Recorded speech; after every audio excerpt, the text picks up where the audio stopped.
The Longest Year, Book 1, Monsters Like Me, by J. Robin DeFord. Read by Benjamin Fife.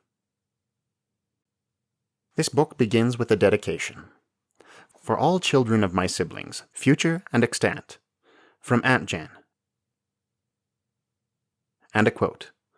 All your life long you are slowly turning either into a heavenly creature or into a hellish creature.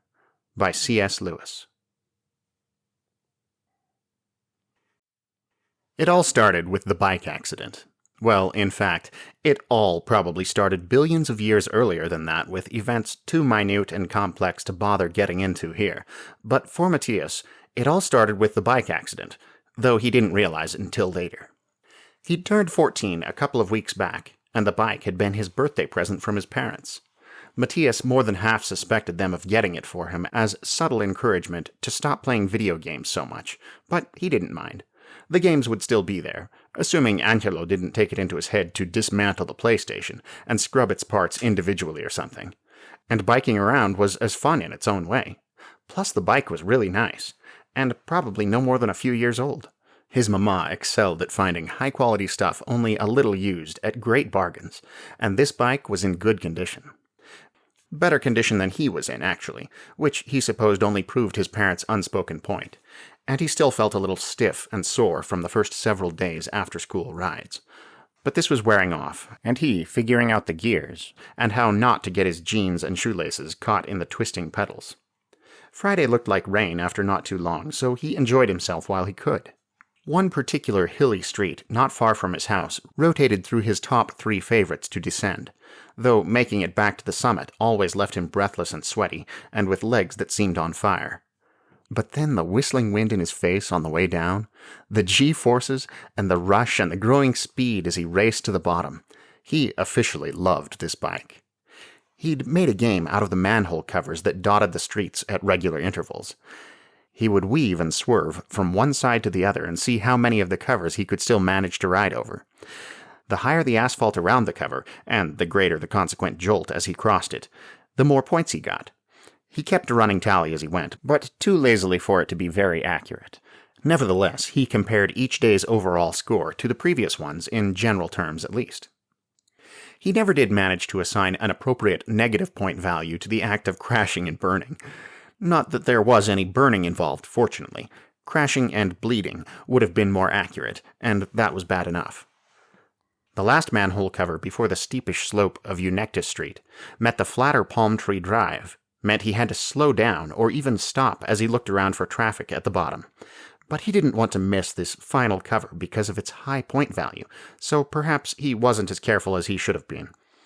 And perhaps the car coming around the corner was going a little fast. And perhaps Matías reflexively jerked the handlebars in a fashion calculated toward no desirable end.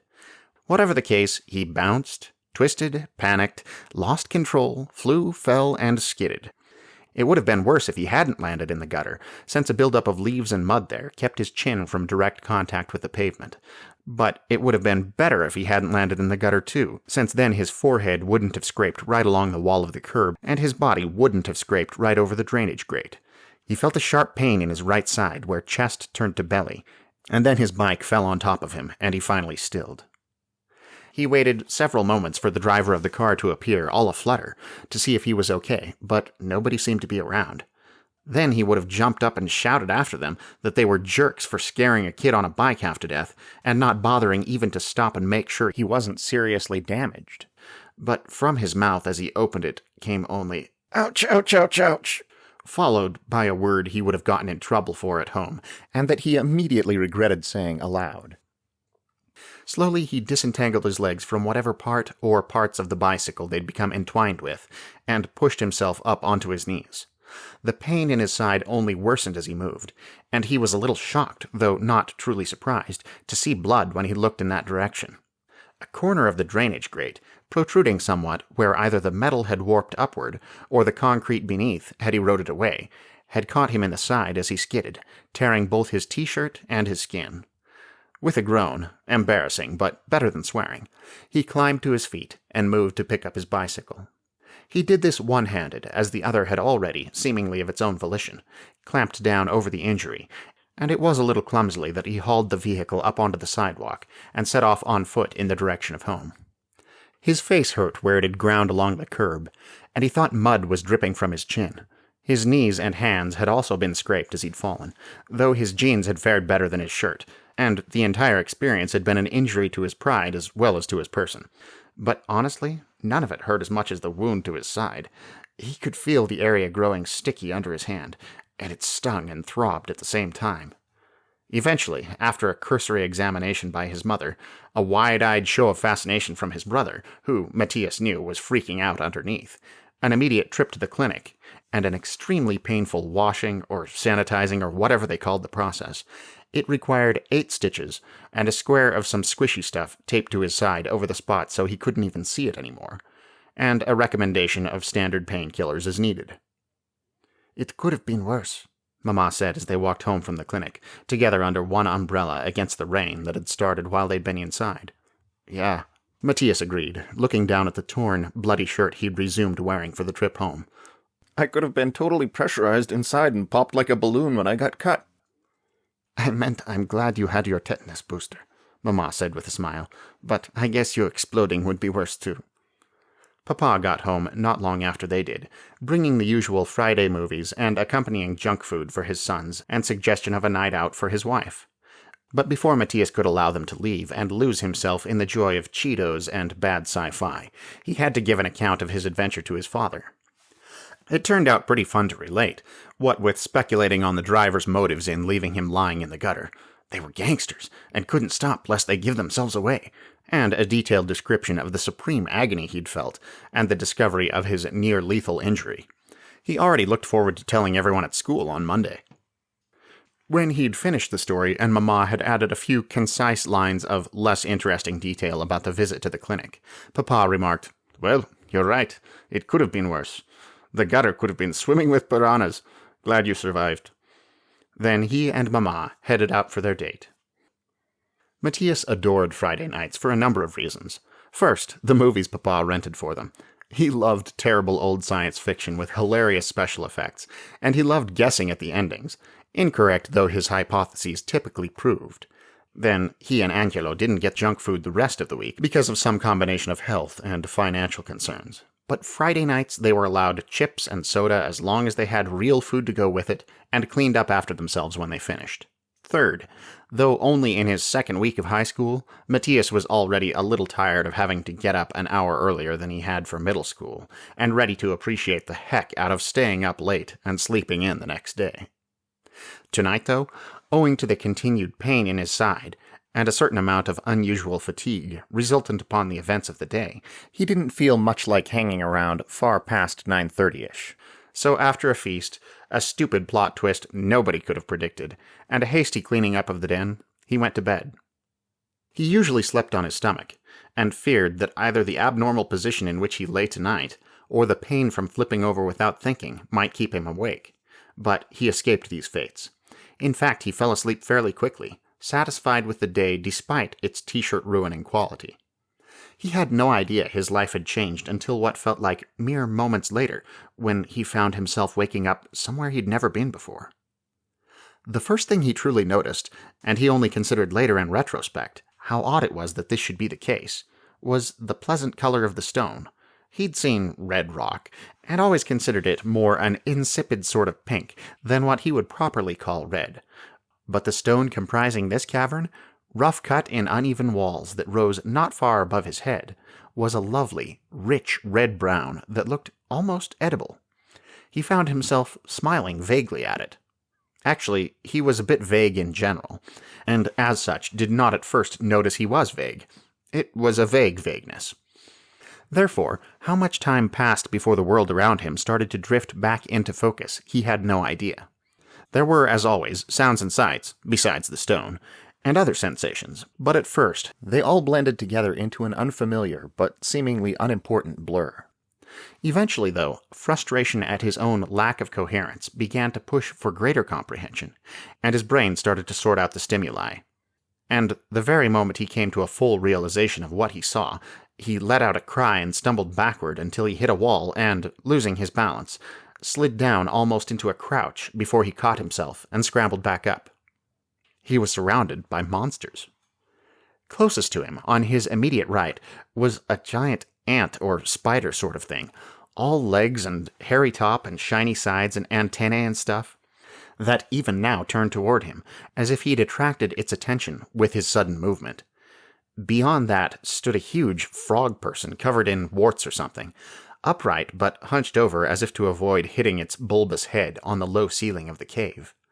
Farther down, what looked like a long-legged armored rat or armadillo, rough fur bristling in every direction beneath its upper plating, stood with wide planted feet and scanned this way and that, as if every bit as shocked to be here as Matías was. Another monster appeared at first to be a sort of ape. He'd been comparing everything to animals he knew, in large part to keep himself from going crazy looking at them, but these comparisons only held to a limited extent. Here, where he'd thought to take comfort from an apparently greater similarity to the beast recalled, he was more disturbed than ever to find his assessment even farther off than in the previous cases. The monster moved, and he noticed it had an extra pair of arms, or were they legs? And that its excessively blunt face rode on the end of a long, snake-like neck that ended not so much in a head as in a sudden flat spot, as if it had simply been hacked off and a set of ugly features had sprung up there. The cave they inhabited, which appeared to be an approximately oval-shaped subchamber off a much larger underground area, all in the same rough red-brown stone Matías had at first so admired, was lit by several small alcoves containing oil lamps of some sort. He had neither time nor inclination to study them in detail, in the face of the more interesting and potentially dangerous things around him, but the imperfect lighting thus provided cast eerie shadows throughout the space and across every face and figure.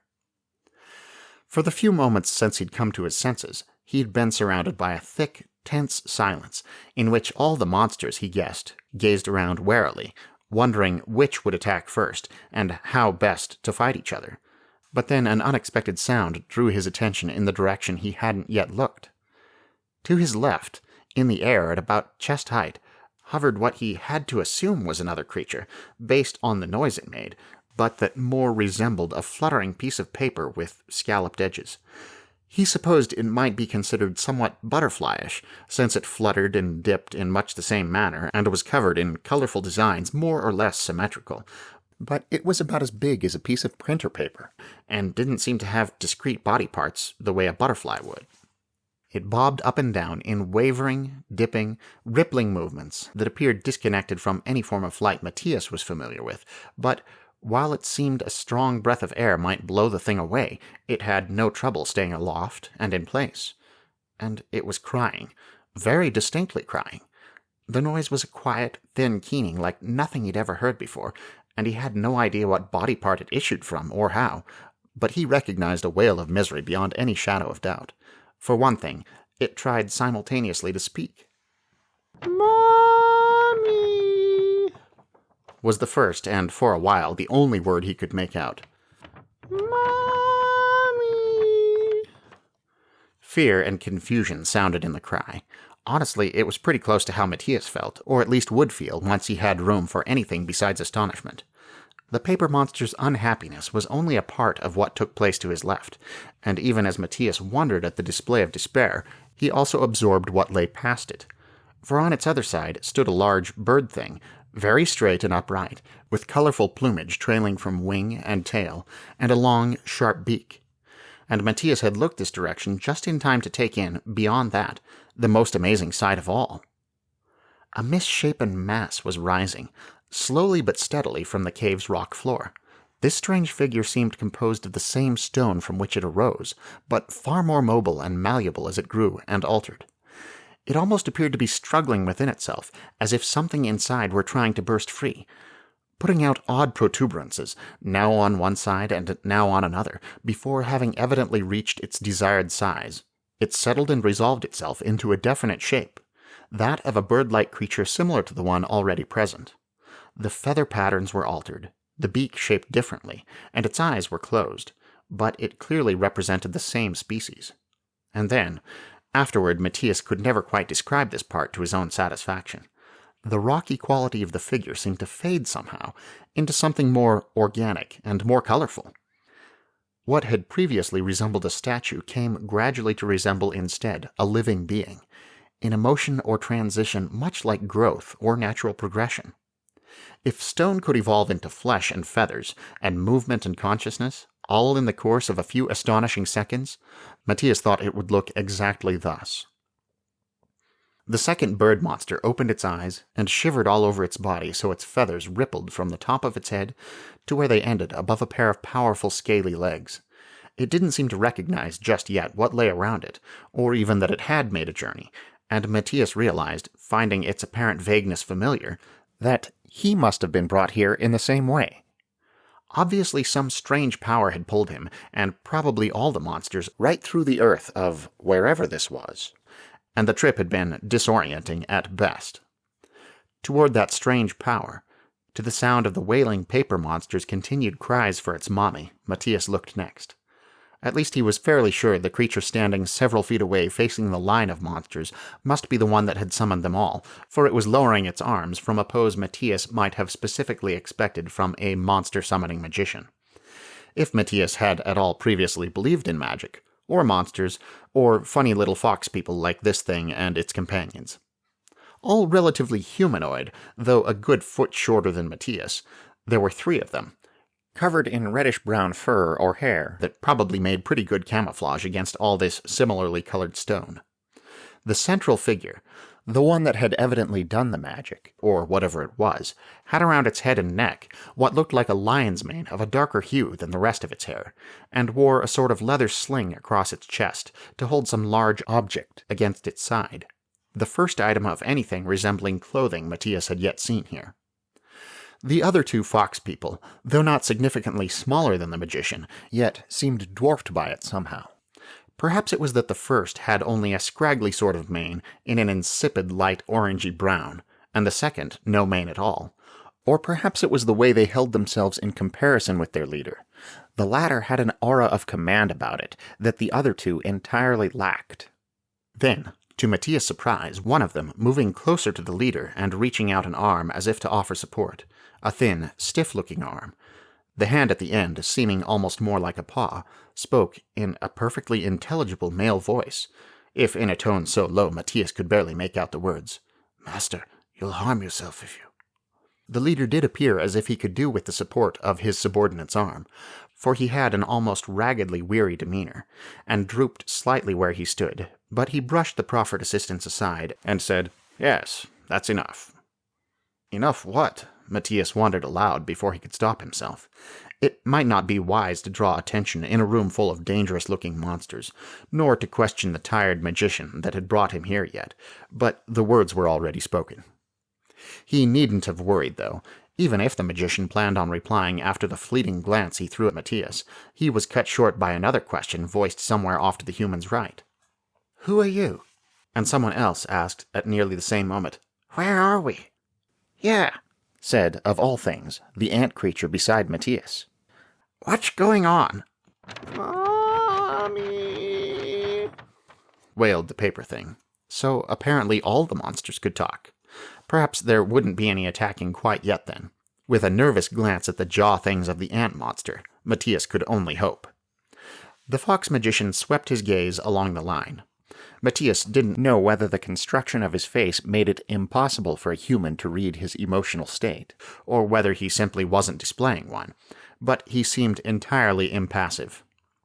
"I've brought you all here to serve me," he said at last. He sounded as drained as he looked. The summoning of so many monsters must have taken a lot out of him. "I will rest now, and you'll have your tasks later." "What tasks?" demanded the first of the bird things, the bluish one. "Who are you?" asked the armored rat thing again at the same moment. "To serve you?" said the ant thing skeptically. "Like brunch?"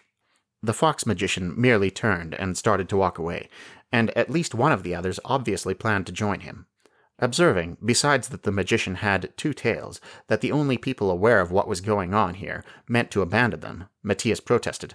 "Hey, you can't just leave. You've got to explain what—" But he got no further than this. He'd taken a few steps forward, which might not have been the wisest course, but which he'd already done before he'd even started to think about it, and evidently the fox people perceived this as threatening. The subordinate whirled toward him with a snarl, but the response of the magician really made the difference. He didn't even turn, only raised his voice in a stony command. "Stay back. None of you will leave this room until I give you permission." At the words, "stay back," Matías found himself stopping abruptly, as if he'd been jerked bodily to a halt by some invisible force.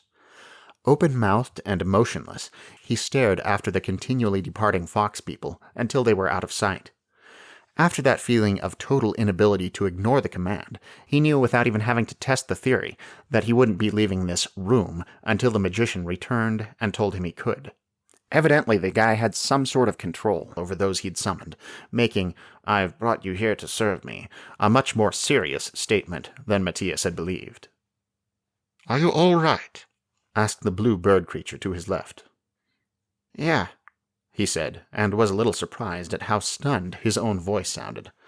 Now the armored rat thing spoke again, and its level statement was directed at the third of the fox people, who Matías now noticed had not left with the others. "You can tell us what's going on, I believe. That's why you stayed, isn't it?" Matías must have been able, to a certain extent, to read the facial expression, or perhaps just the tail-twitching, cowering body language of this particular fox person, because to him she looked decidedly nervous. Yes," she said in a quavering voice, backing away as nearly everyone in the room began to converge on her in their desire for answers.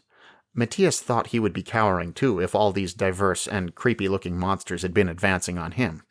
No, strike that. He would be flat out running in the opposite direction. "Master Excorn told me to stay behind and explain things, and..." The foxwoman didn't seem entirely able to concentrate on what she was saying. "Please, can you comfort that one first?" she asked miserably, gesturing with one of her paw-like hands to the paper monster that now floated behind Matías.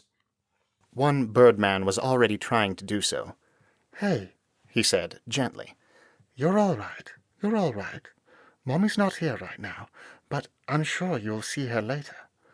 Do you want to be my friend?" He'd raised one of his limbs toward the paper thing, showing off both the scaly three-fingered claw at its tip and the gorgeous purple-blue pattern of feathers across the wing, but he seemed understandably unsure whether it would be safe or appropriate to touch the small, delicate-looking floating kid. The open claw hovered motionless nearby.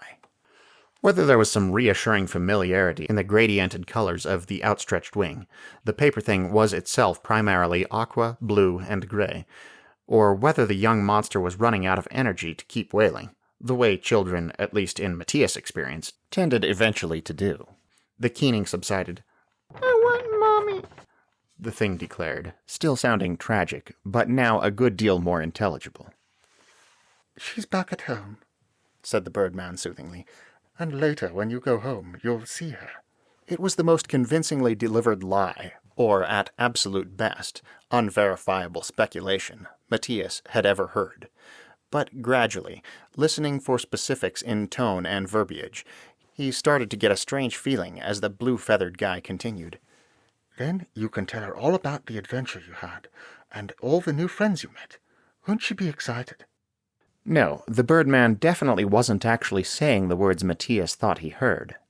Concentrating on the literal sounds, he identified them as a series of musical chirping noises, similar to those the birds familiar to humans made, but somehow meaning and demeanor came across in a manner Matías could understand. That must be part of the magic by which the fox guy had brought them here. Of course people so physically varied must be equally varied in background, and wouldn't speak the same language, or even by the same physical method, so this had been a good thought on Fox Guy's part. Paper Thing had eventually cheered up a bit, thanks to Birdman's endeavors, though she, still sounded shaky and not perfectly happy as it said, "Where's this?" Matías thought, well, first of all, he thought he got a strong enough sense of the feminine from the thing's sound and bearing to assign pronouns. Her speech consisted entirely of the same high-pitched tone that had comprised her crying. Assisted by magic, his brain interpreted it as more understandable now, but he thought the noise was very similar. "This is Upside-Down World." It was the ant creature who'd drawn silently closer and now startled Matías a little by joining the conversation in a jovial tone. Actually, she seemed to speak by rubbing together some protruding things on her face. and her output was a sort of whining punctuated by cricket-like squeaks and clicks of her mandibles. Can't you see how we're all upside down, and everything I'm saying is coming out upside down, so you can't understand it, and you're flying upside down just to talk to me? The paper thing giggled. It was distinctly odd for Matías to be conscious of a giggle when, technically, he only heard what sounded like a small wail. "You're not upside down," said Paper Thing. "And what even are you?" "My name's Clarka," said the ant monster, and Matías didn't think he'd heard anything in the sounds she made that even remotely resembled the name he was conscious of. "I'm a Tanatin." The paper thing giggled again. "Those aren't real words." "So is your name real words?" asked Clarka. "And what even are you?" "Enough of this," one of the other monsters grumbled in evident irritation. "Why are we wasting time? I want to know why we're here." "And where here is," added another. Between these two impatient statements, Matías barely caught the paper thing's answer. "I'm a person," she said with a child's haughtiness. "My name is Zeeby." She then added something about her age that Matías either didn't hear or wasn't able to interpret properly. Some of the others had begun advancing on the nervous foxwoman again anyway, so his attention was divided. "Who are you people?" The belligerent tone belonged to the ape woman, not to mention, as far as Matías could tell, the most human-like manner of speaking. "What do you think you're doing dragging us here?" Who was that before? The second bird thing, the yellow one, was asking. Does he really expect us to serve him? "Where are we precisely?" the frogman wanted to know. "And how exactly did we get here?" The foxwoman, who had drawn closer to them during the exchange with Zeeby, now backed away once more, tail twitching rapidly. The ape thing clearly planned to reach out and grab, or at least touch her, but then the fox crossed the imaginary line where the small cave opened out into the larger. The ape halted, two left arms outstretched and one leathery, long-fingered hand splayed in the air as if she were a mime doing the invisible box trick, or as if her hand was in reality pressed against some unseen wall. Observing this, the fox took a deep breath, ceased moving, and seemed to relax a trifle. At least her tail stopped twitching quite so violently. This very clear proof of the earlier prophecy regarding the monster's presence in this enclosure did little for the atmosphere. The demands for information and protests regarding the situation rose in volume and now came from all sides, and Zeeby began to cry again. Matías himself felt very agitated and concerned, he might even say frightened, and had voiced a couple of noisy questions of his own, lost in the general din, as were everyone's, before he thought better of it.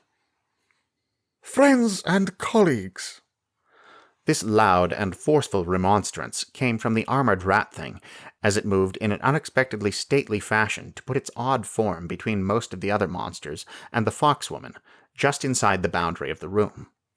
In response to its authoritative tone, everyone, even little Zeeby, gradually fell silent.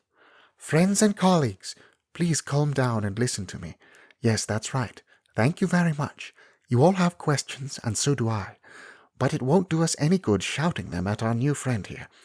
Why don't we let her tell us what she has to say, and then, if we're confused about anything, we can bring it up in an orderly fashion." The suggestion was so reasonable that nobody said anything. Zeeby, who probably didn't understand the situation, that is, she probably understood less even than the rest of them, whimpered a little, but only quietly. With a nod-like gesture of a big clawed paw, the rat creature then stepped aside in an obvious seeding-the-floor movement and looked attentively at the fox. The latter gave a little barking noise that seemed her equivalent of clearing her throat, and smoothed nervously at the fur on her hips before speaking. "Well, I don't really have a lot to tell you." Her speech was a series of doggish yips, growls, and whines, but translated like everyone else's. "Master Excorin, you saw him before. He's the chieftain of our Ome, and he brought you here with magic. Please don't ask me about the magic," she added hastily. "I don't know how it works, but you'll be helping him with, anything he needs from now on." So incomplete and altogether unprofitable was this explanation that even after the fox had stopped speaking, nobody said anything for several moments. Undoubtedly, they all assumed she had something else to offer. Finally, when their silence clearly began to unnerve the woman, the rat person took a step forward again. All right, it said. Thank you. You don't mind answering a few questions now, do you? No, said the foxwoman in a very small voice, if I can. Well, first, what should we call you? If you're going to be the liaison between us and Master Excorin, we should know your name. Impera. Thank you, Impera. My name is Shinzaron. Can you tell us where we are? This is Master Excorin's den. Now Impera seemed a little more certain of herself. She was probably better at taking orders than acting on her own, and therefore better at answering questions than coming up with her own narrative. It's the den reserved for the chieftain of the Ome. This last word seemed to refer to a tribe or similar social group. All right, said Shinzaron patiently. And where does the Ome live? I'm sorry. Impera sounded genuinely penitent, and her tail twitched again as she spoke. I haven't traveled. I wouldn't be able to describe this canyon, relative to any place else. Too primitive to have a concept even of local geography, murmured the frogman. And he did sound like a riveting frog when he spoke. I'm sure she has no idea what planet we're on. Planet? Matías echoed, startled. There was no reason for surprise now he thought about it. Of course they were on a different planet. It was just that he hadn't thought about it before, and, well, different planet came as a bit of a shock. There's no stone like this on my world, unless I mistake my geology. Frogman reached out a knobbly three-fingered hand to give the cave wall beside which he stood an indicative pat. And nobody with only 2 legs on mine, Clark put in, waving her foremost pair in the air. She sounded pretty cheerful given the situation. Nobody with only 2 legs who knows the word geology, anyway. Zeeby added, all unsolicited, that at her house she had but the magic couldn't adequately translate whatever it was she had. Matías got an impression, though, of some toy she was immensely proud to own. I don't know much about any of this, Impera admitted. I'm just the housekeeper here. I don't understand things like magic and worlds.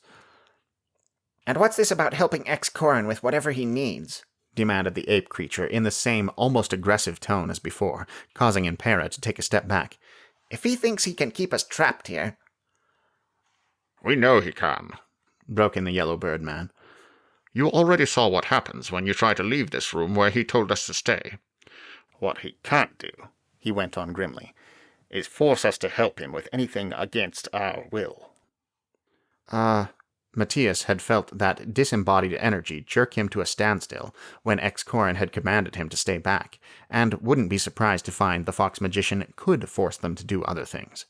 Any number of possibilities came to mind at the thought, and though few were clearly delineated, few also were pleasant. Helplessly, Impera said, Master Excorin is the chieftain. He'll do what he thinks is best. If you think, began the ape, now at a shout, but again was not allowed to finish. This time Shinzaron interrupted, addressing a less bellicose question to Impera in a loud but polite tone. What does Master Excorin want our help with? I'm not sure. He's only been chieftain for a little while, and there might be some people in the Ome who don't like it. So, and I think maybe he's interested in, uniting some of the Ome.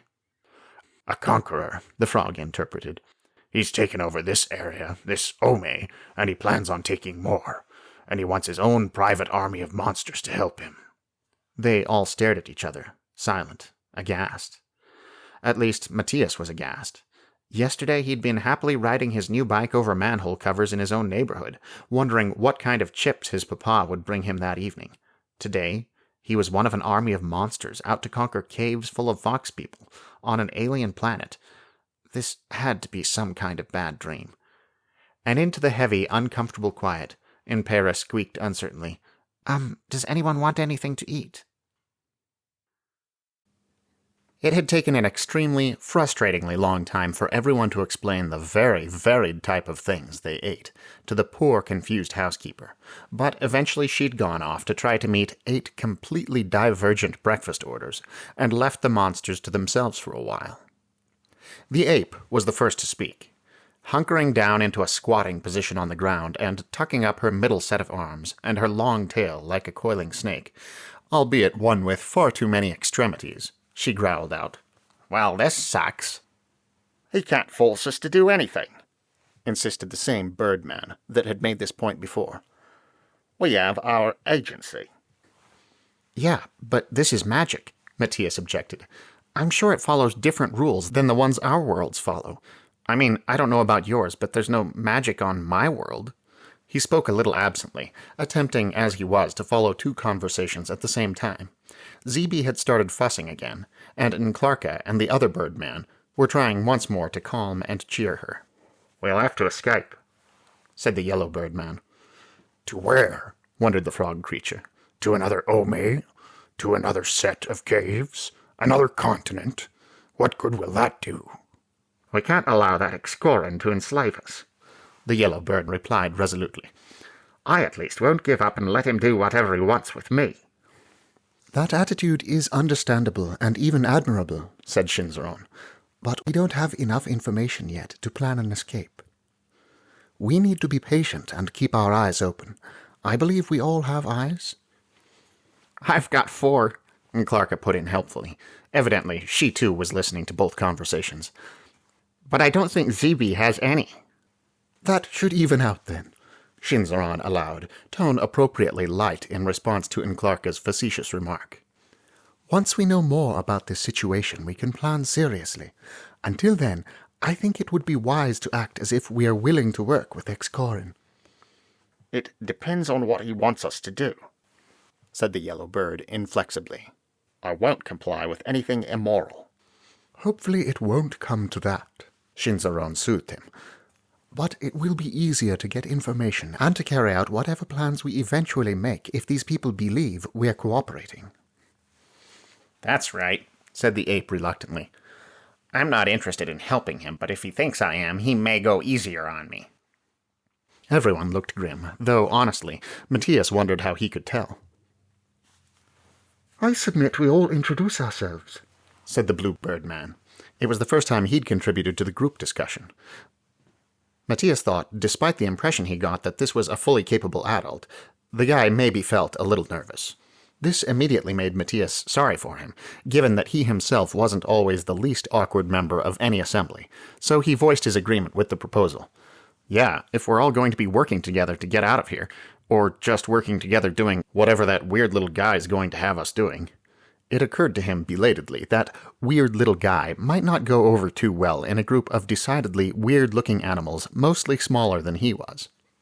He cleared his throat, suddenly embarrassed under the eyes of the other monsters. Yeah, my name's Matías Soto Perez, but you guys can just call me Matías. I'm from a planet called Earth, which, actually, now that I think about it, is a really stupid name for a planet. We named all the other planets in our solar system after gods, which is pretty cool. But then the one we actually live on we name after dirt? He was babbling and couldn't stop. Though, I guess that's just in one language.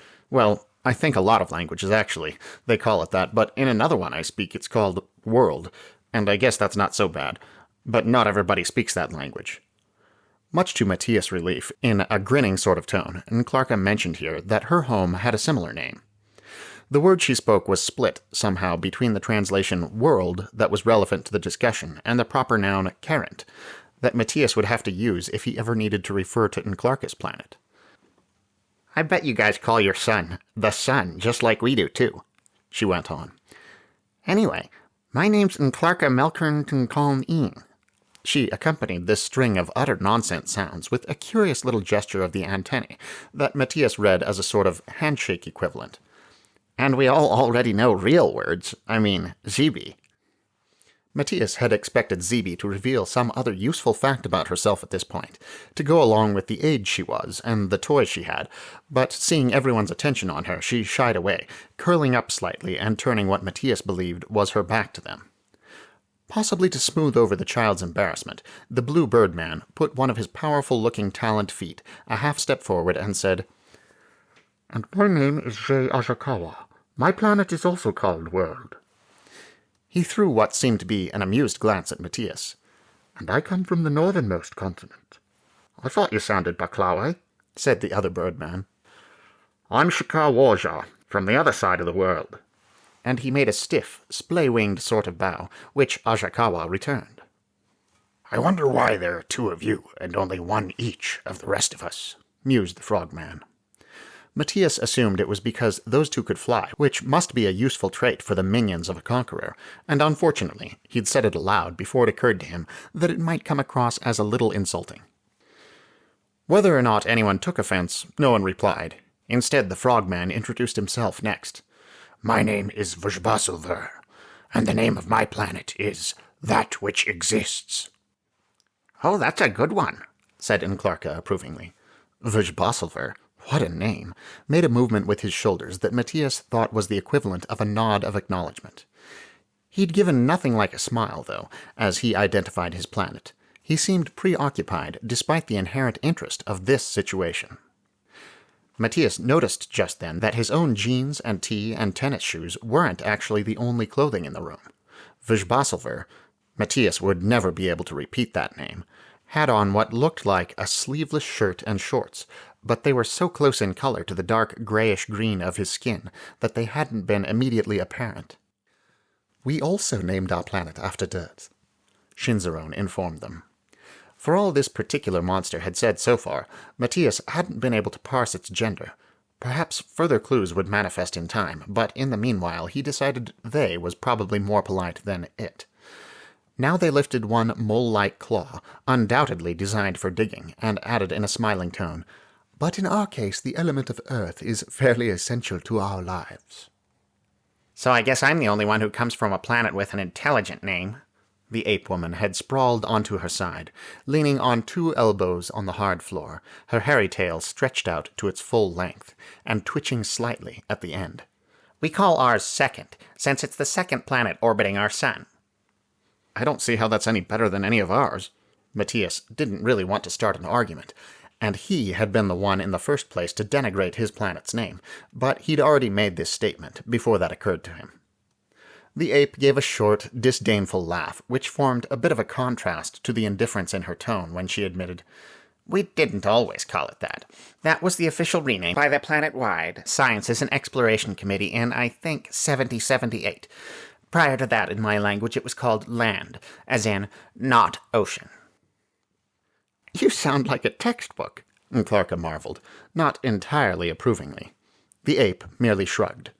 Actually, it was a movement of the elbows and wrists of 2 upper arms, but it came across as a shrug to Matías. "And what's your name?" Shinzaron asked. Oh yeah, I forgot. We're all making friends. The ape's tone was now just a little sneering. Oba. The full name's Obalitara Sork Preste, but that won't mean much to any of you, so Oba's fine. After this display of unenthusiastic near-rudeness, everyone seemed a little nonplussed. There was some wordless milling about, and Matías thought most of them started looking out the opening into the larger cave chamber more frequently, wondering where Impera was. Presently, the 2 birdmen, Ajakawa and Worja, started a relatively private conversation about their own planet. And after not too long, Shinzaron and Verge also began a quiet discussion. As for Matías, he gradually realized he was in pain. The supreme bizarreness and possibly panic and unexpected nature of the situation had distracted him completely for a while, but now it came back to him. He'd been in an accident yesterday. He had stitches in his side and uncomfortable scrapes elsewhere. So he moved to one of the rock walls and sat down with his back to it in order to have a look. Beneath his t-shirt, the taped-on squishy bandage thing appeared exactly as it had yesterday, with no signs of blood or anything, so he figured the amount of pain he was in at the moment was standard, and what he could expect for the next, he didn't know how long. Of greater interest than the wound was the t-shirt itself. He'd gone to sleep in pajamas, as he always did, but the shirt he wore now was his favorite. The one he'd saved up his allowances to order online back in June. The one he hadn't worn in several days. He'd believed, or would have if he'd thought about it at all. It was on his bedroom floor, buried in the rest of his dirty laundry that really should have been in the hamper. So how had it come to be on his person here, in this foreign world? Surely the magic hadn't chosen clothing for him when it had snatched him off of Earth? Or, worse yet, definitely creepy idea, perhaps X-Corn himself had? At this moment his reverie was interrupted by N'Klarka approaching. She lowered her segmented body to the ground, the joints of her many legs tightening up and rising high above the rest of her as she did so. in a sitting-down sort of movement that was more than a little interesting to watch. "So you and She had some trouble with the name, exactly as Matías had anticipated for his own part, but she rallied and carried on with a brave attempt at a nickname. "You and our new friend Verge both wear a lot of stuff. Is that because you're so soft?" She seemed to be peering at him. "Not that I've tried squishing you, but you look pretty squishable." Matías laughed, perhaps a little uneasily, at the irony of a bug talking about squishing him, and to avoid the unpleasant concept, he answered her question. Plucking at his shirt, still wondering where it had come from, he said, "Yeah, it's for protection, and to keep warm, and to cover up stuff." He cleared his throat. "At least that's why we humans wear clothing." "I see." Her antennae bobbed up and down in what Matías thought was a sort of nod. "Humans. All right." And she fell silent. "Say your name again?" Matías ventured after a moment. He thought the look she gave him was at first surprised, and then calculating. Finally she replied, "My name is Spectacular." "What? That's not what you said before." "Oh, well, I thought if you didn't remember what it was after I'd already said it a couple of times, I could probably get you to call me anything I wanted." Matías grinned. "No, I didn't forget. I just wanted you to say it again so I could hear it. This whole magical translation thing is weird." "Clarka," said she. "Say it again," he requested. She started to repeat it over and over, varying her tone and the length of the syllables comically, and Matías concentrated on the squeaking, whining sounds his ears picked up, rather than how his brain, or whatever, processed them. Finally he shook his head. "Nope, I definitely can't actually hear the word I think I'm hearing." "So for all I know, you could be hearing my name as Poop Eyes or something. Or maybe," Clarka added hopefully, "actually as Spectacular?" With a laugh, Matías replied, "Nothing that bad or that good. It's just a nonsense word. I mean, it sounds pretty nice, but it doesn't mean anything to me." "That's what your name sounded like to me, human. Say it again." "Could I convince you it's superhero?" "Nice try," she grinned. Her grin was nothing more than a certain tone, perhaps a specific type of movement of her wiggly face things, but it was perfectly clear to Matías. He thought he was going to like Clarka, despite her terrifying shape. The latter he fell to examining more closely as they went silent after he'd repeated his own name for her a few times, so she could mimic his experiment. There was, overall, something about her that suggested ant to him, but some of her characteristics were definitely more spider-like.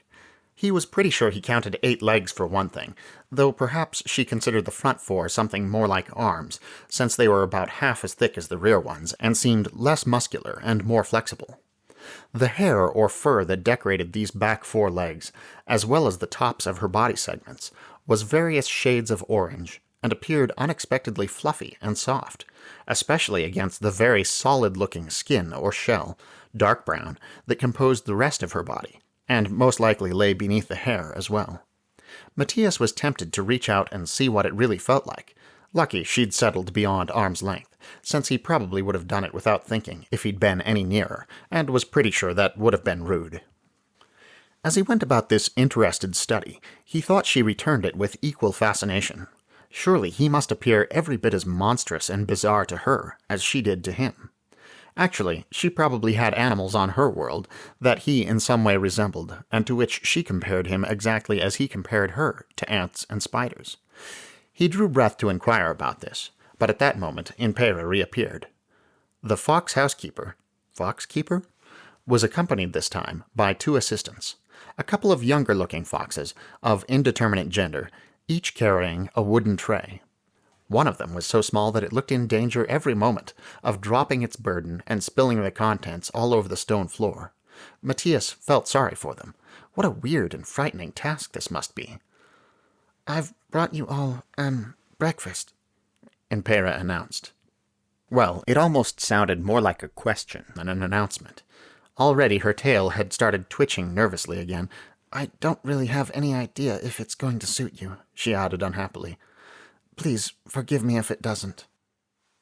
"I'm sure it will be adequate," said Ashikawa encouragingly, shaking his blue-purple wing in a manner Matías thought intended to dismiss the foxwoman's concerns as kindly as possible. I'm not, Oba grumbled. Matías began to think he didn't like Oba much. Impera made a nervous or possibly penitent noise and moved to set the tray she carried on the ground near the center of the monster's antechamber. One of the little round clay oil lamps had been sitting in the midst of the dishes on the tray, and this she removed as she stood straight. Then, observing the younger foxes hadn't followed her in, she turned toward them and said, in the most confident tone Matías had yet heard from her, Come on, come in here and set down those trays. They won't hurt you. Of course we won't, Ashikawa confirmed immediately. probably. Oba muttered. There will be no hurting of children here, Warjaw stated, loud and stern. His eyes, bands of orange around big black circles, seemed to glitter as he pointed his sharp beak in Oba's direction. Yeah, fine, agreed Oba, sounding mostly indifferent. no hurting children. After this uncertain reassurance, it was a wonder the young fox people could bring themselves to do as they'd been told. But they managed it. Soon 3 rough-hewn platters of greenish-gray wood waited on the floor, and the monsters began to gather around to see what they contained. The fox children had scampered quickly out of the way, and, in fact, vanished entirely from sight, round a rocky corner, but Impera had only retreated past the invisible line that separated the chambers, where she pushed her free paw repeatedly down over one hip, in a gesture reminding Matías of a wringing of hands. He guessed that, rather than attempting to comply with the specific desires of each monster, she'd just brought every type of food she had available. It had all been presented in baked clay or rough-carved wooden dishes that didn't look entirely sanitary, and Matías couldn't begin to guess precisely what most of it was, but in general he thought he recognized meat, bread, and vegetables.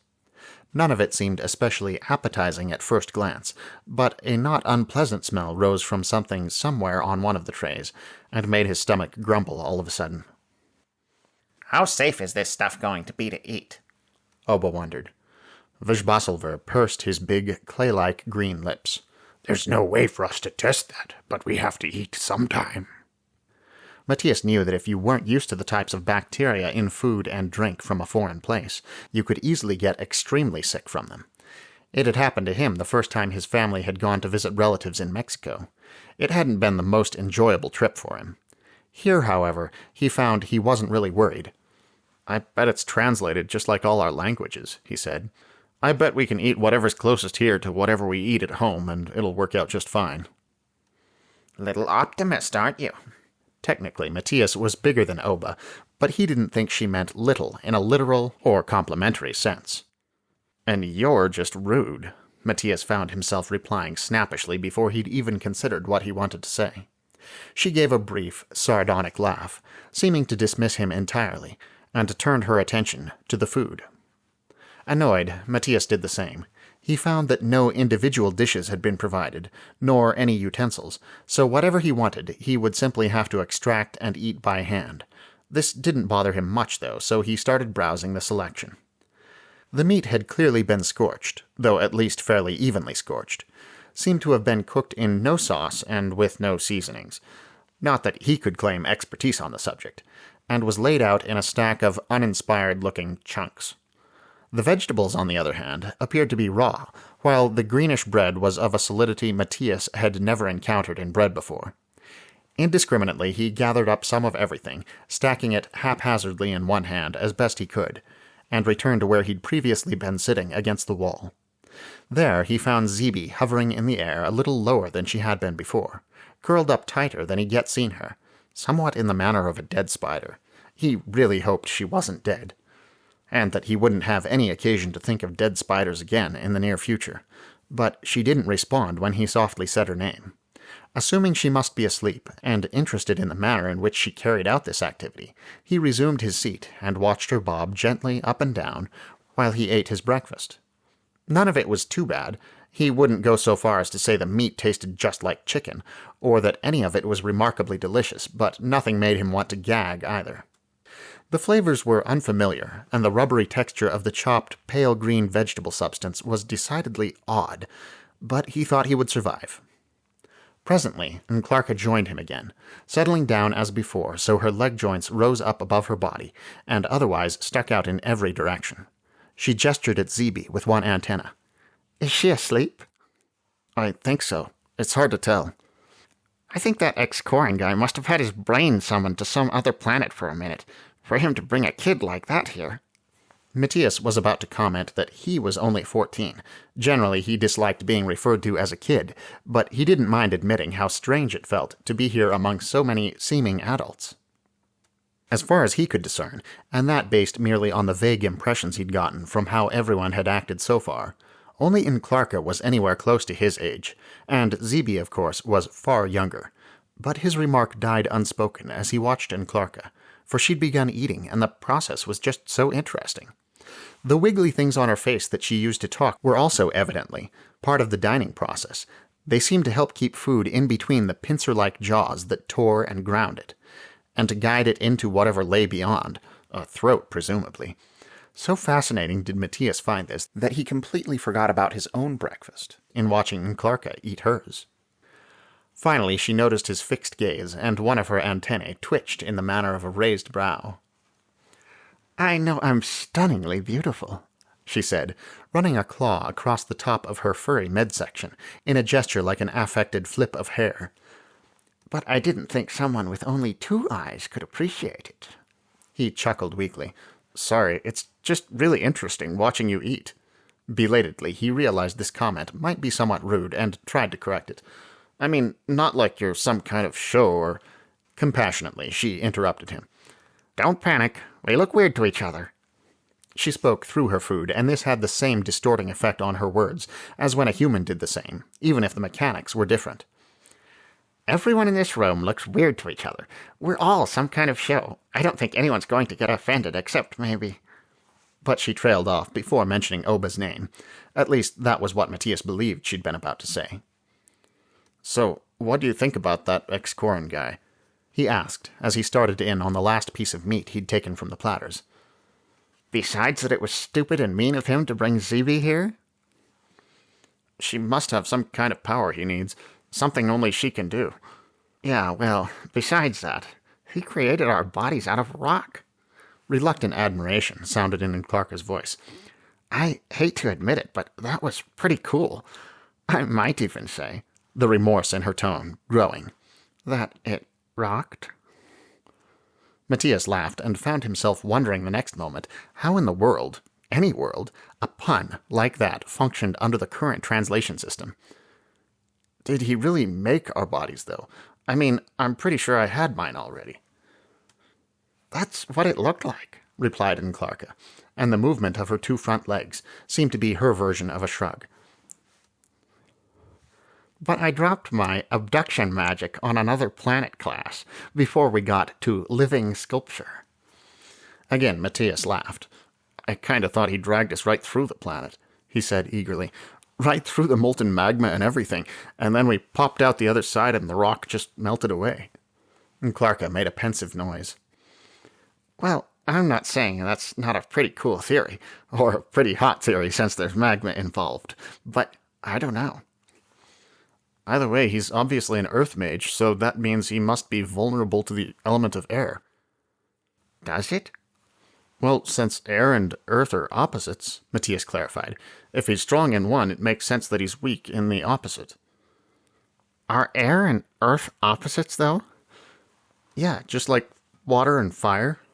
She made another thoughtful noise, and it occurred to Matías that such things, physics sorts of things, might be different on her planet. He cleared his throat. Well, Shinzaron's probably right. We don't have enough information yet. Do you normally put food all over your top thing that you wear? Matías looked down to find his favorite t-shirt covered in meat juice, to which manifold crumbs adhered from the heavy bread. Yes, he said, trying to brush off the worst of it. Yes, I do. I'm not supposed to, but that's just how it always works out. We call that having 6 legs, and Clarka grinned. Grumbling a bit, Matías continued in his efforts to get himself cleaned up, wondering how long it would be before he could wash the shirt. They probably did laundry here on boards in big tubs of... What was he thinking? They probably didn't do laundry here at all. It was laundry day at home. Had he been gone long enough for his family to notice? Were they back there freaking out about him? What would they do when his absence continued? Afraid of the effect such thoughts might have on his morale, Matías sought eagerly after any possible distraction. Quiet conversations were going on between various monsters throughout the small cave, and at about this point, Zeebe woke up. Whatever doze she'd fallen into had evidently been deep enough for dreams, for she began eagerly telling Nklarka that she'd talked to her mother and told her all about the strange place she'd visited and the friends she'd made. Nklarka listened patiently, commenting where appropriate, and Matías leaned back against the wall with his hands behind his head and an ear open in both directions. Apparently, Zeebe's dream mother had told her to be brave and try not to cry and to have a fun adventure. So Zeebe intended to be brave and try not to cry and have a fun adventure with her new, weird-looking pals. And apparently Warja was a rescue worker of some sort on his own planet, in and out of dangerous situations all the time, though he'd never been in one like this. And apparently Vizbasilver had found it difficult to eat breakfast, since he needed his food thoroughly soaked, and the foxes hadn't provided much water. It was all worth listening to, but listening to all of it at once resulted in a sort of lulling blend of voices and relaxing diffusion of attention. Still, Matías didn't realize he was drifting off to sleep until he once again awoke to find himself not at all where he had expected. It was his own bed, under his own blanket, in his own bedroom, in his own house, in his own hometown and state and country and planet. The familiar pale wood of the underside of the upper bunk, with all the stuff he'd written and drawn on it in permanent ink, lay before his eyes when he opened them, and turning, he saw everything he ever saw every day when he awoke. No cave, no scared alien child, no giant ants or frogmen, or weird food, or plans for Ome conquest, or earth mages. No adventure. What? He demanded, sitting up abruptly. The injury in his side throbbed as he swiveled and dragged the blanket and sheet halfway out of the bed with him. He stood so suddenly, spinning to view the unexpected scene, that he twisted the bedding around his legs and knocked an elbow hard against the ladder up to his brother's bunk. Letting out a roar of pain and frustration, he tore the blanket and sheet free of his lower limbs, and sat back down with a thump. It couldn't have been a dream. There was simply no way. It hadn't been a dream. The very idea that he'd come up with all that stuff out of his own head was just stupid.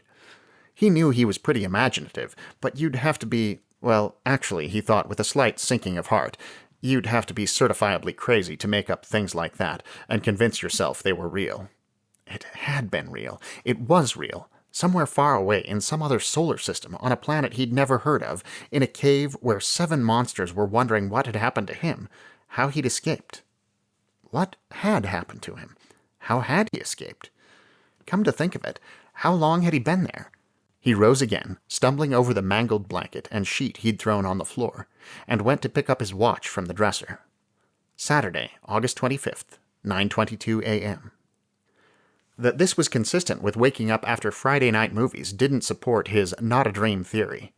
There hadn't been time for him to get a seemingly complete, unbroken rest, and spend hours in a strange place witnessing magic and meeting monsters all before 9:30 the next morning. He had drifted off there, though. He assumed he was more tired than usual because he had an injury, but maybe the real reason was that the whole experience had interrupted his nightly routine. Or maybe it really had all been a dream. Wait, though. He'd gone to sleep at home last night and awakened in the cave. He'd gone to sleep in the cave and awakened at home. He threw the watch down and jumped back into bed. It was no good, of course. The recognition of his location had practically been adrenal, and he was energized far beyond the point of relaxation. He tossed and turned for several minutes, making an even bigger mess of the bedding he'd dragged haphazardly onto himself from the floor, but he could barely keep his eyes closed. His thoughts raced, and the more he contemplated the matter, the more he came to believe his theory. All he had to do to get back to his new friends was get back to sleep. After all, and this recollection was enough to bring him bolt upright again, entirely destroying whatever lingering hope he'd had of losing consciousness any time soon. Hadn't Zeebe taken a little nap and, upon awakening, claimed she'd talked to her mother? What if she hadn't dreamed it, as Matías had assumed, but had truly talked to her mother? Frustrating as it was to abandon his efforts, he disentangled himself yet again from the stupid linens and rose.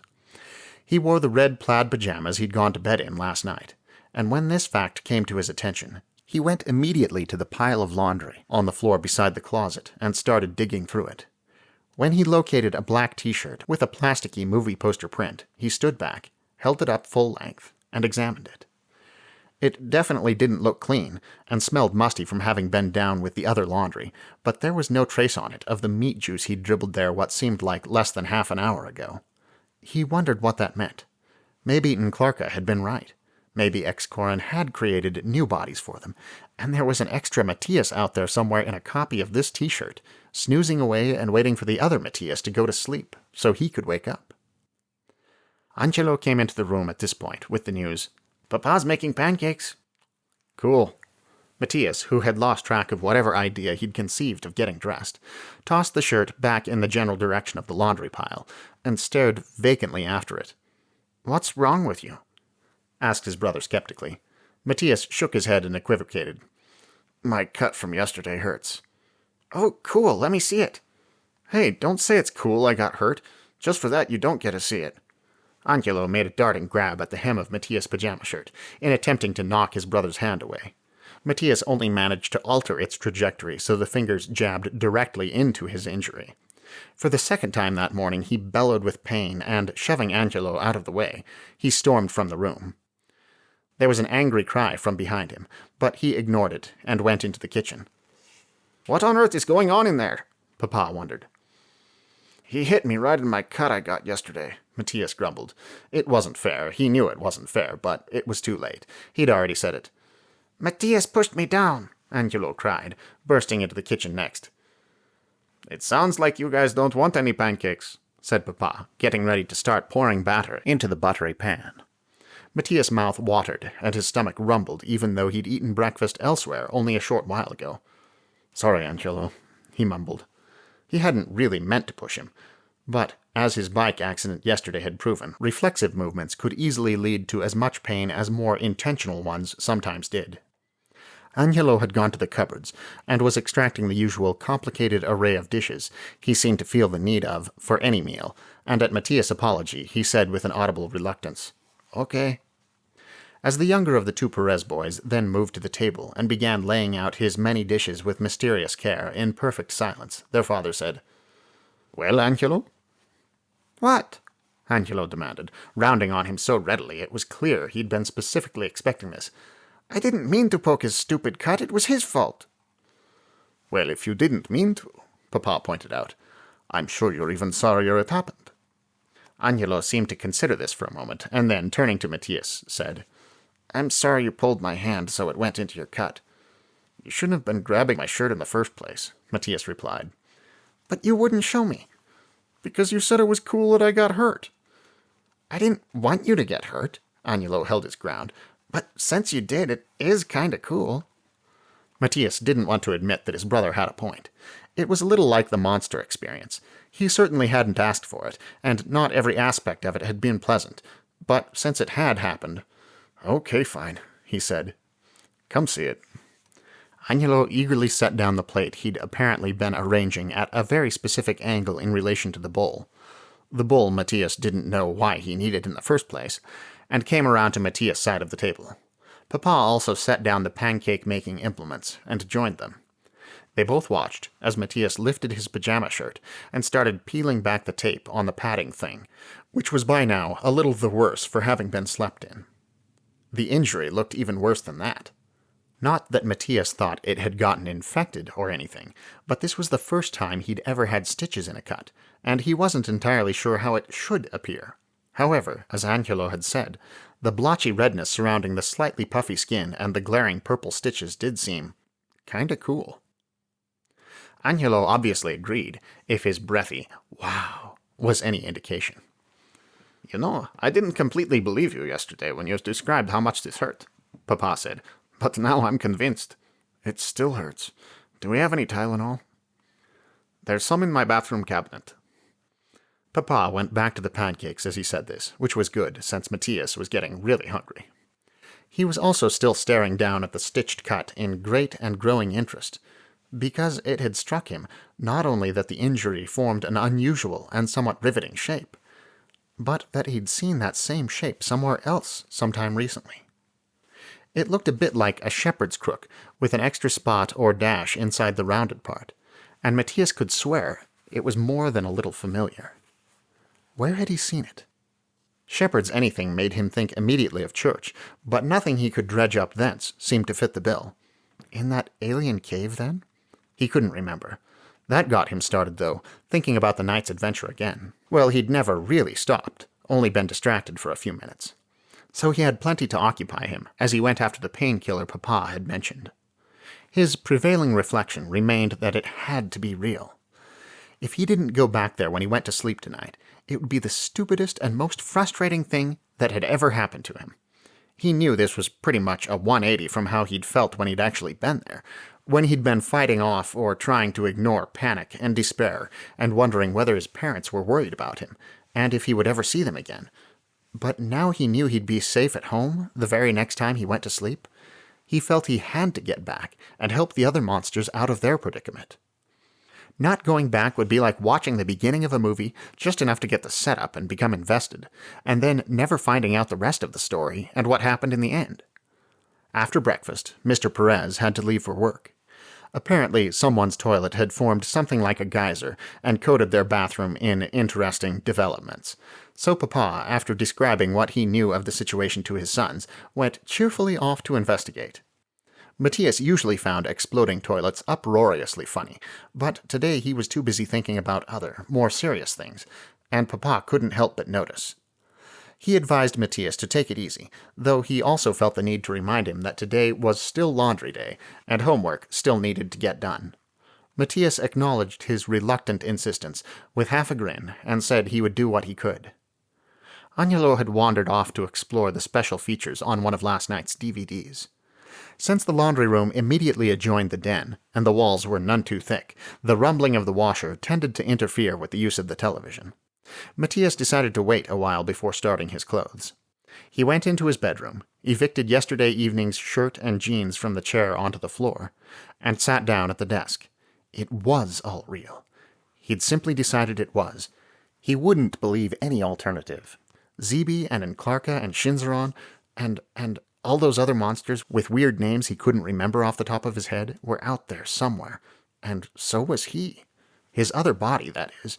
Obviously his spirit or consciousness, or whatever you wanted to call it, was jumping back and forth between two different bodies. He wondered how that worked. What was a soul exactly, anyway? Electricity?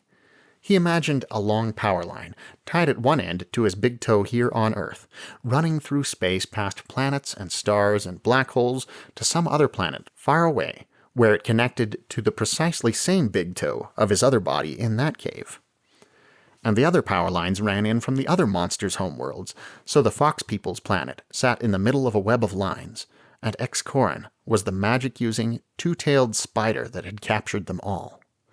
Enclarka's power line would attach to one of her antennae, obviously.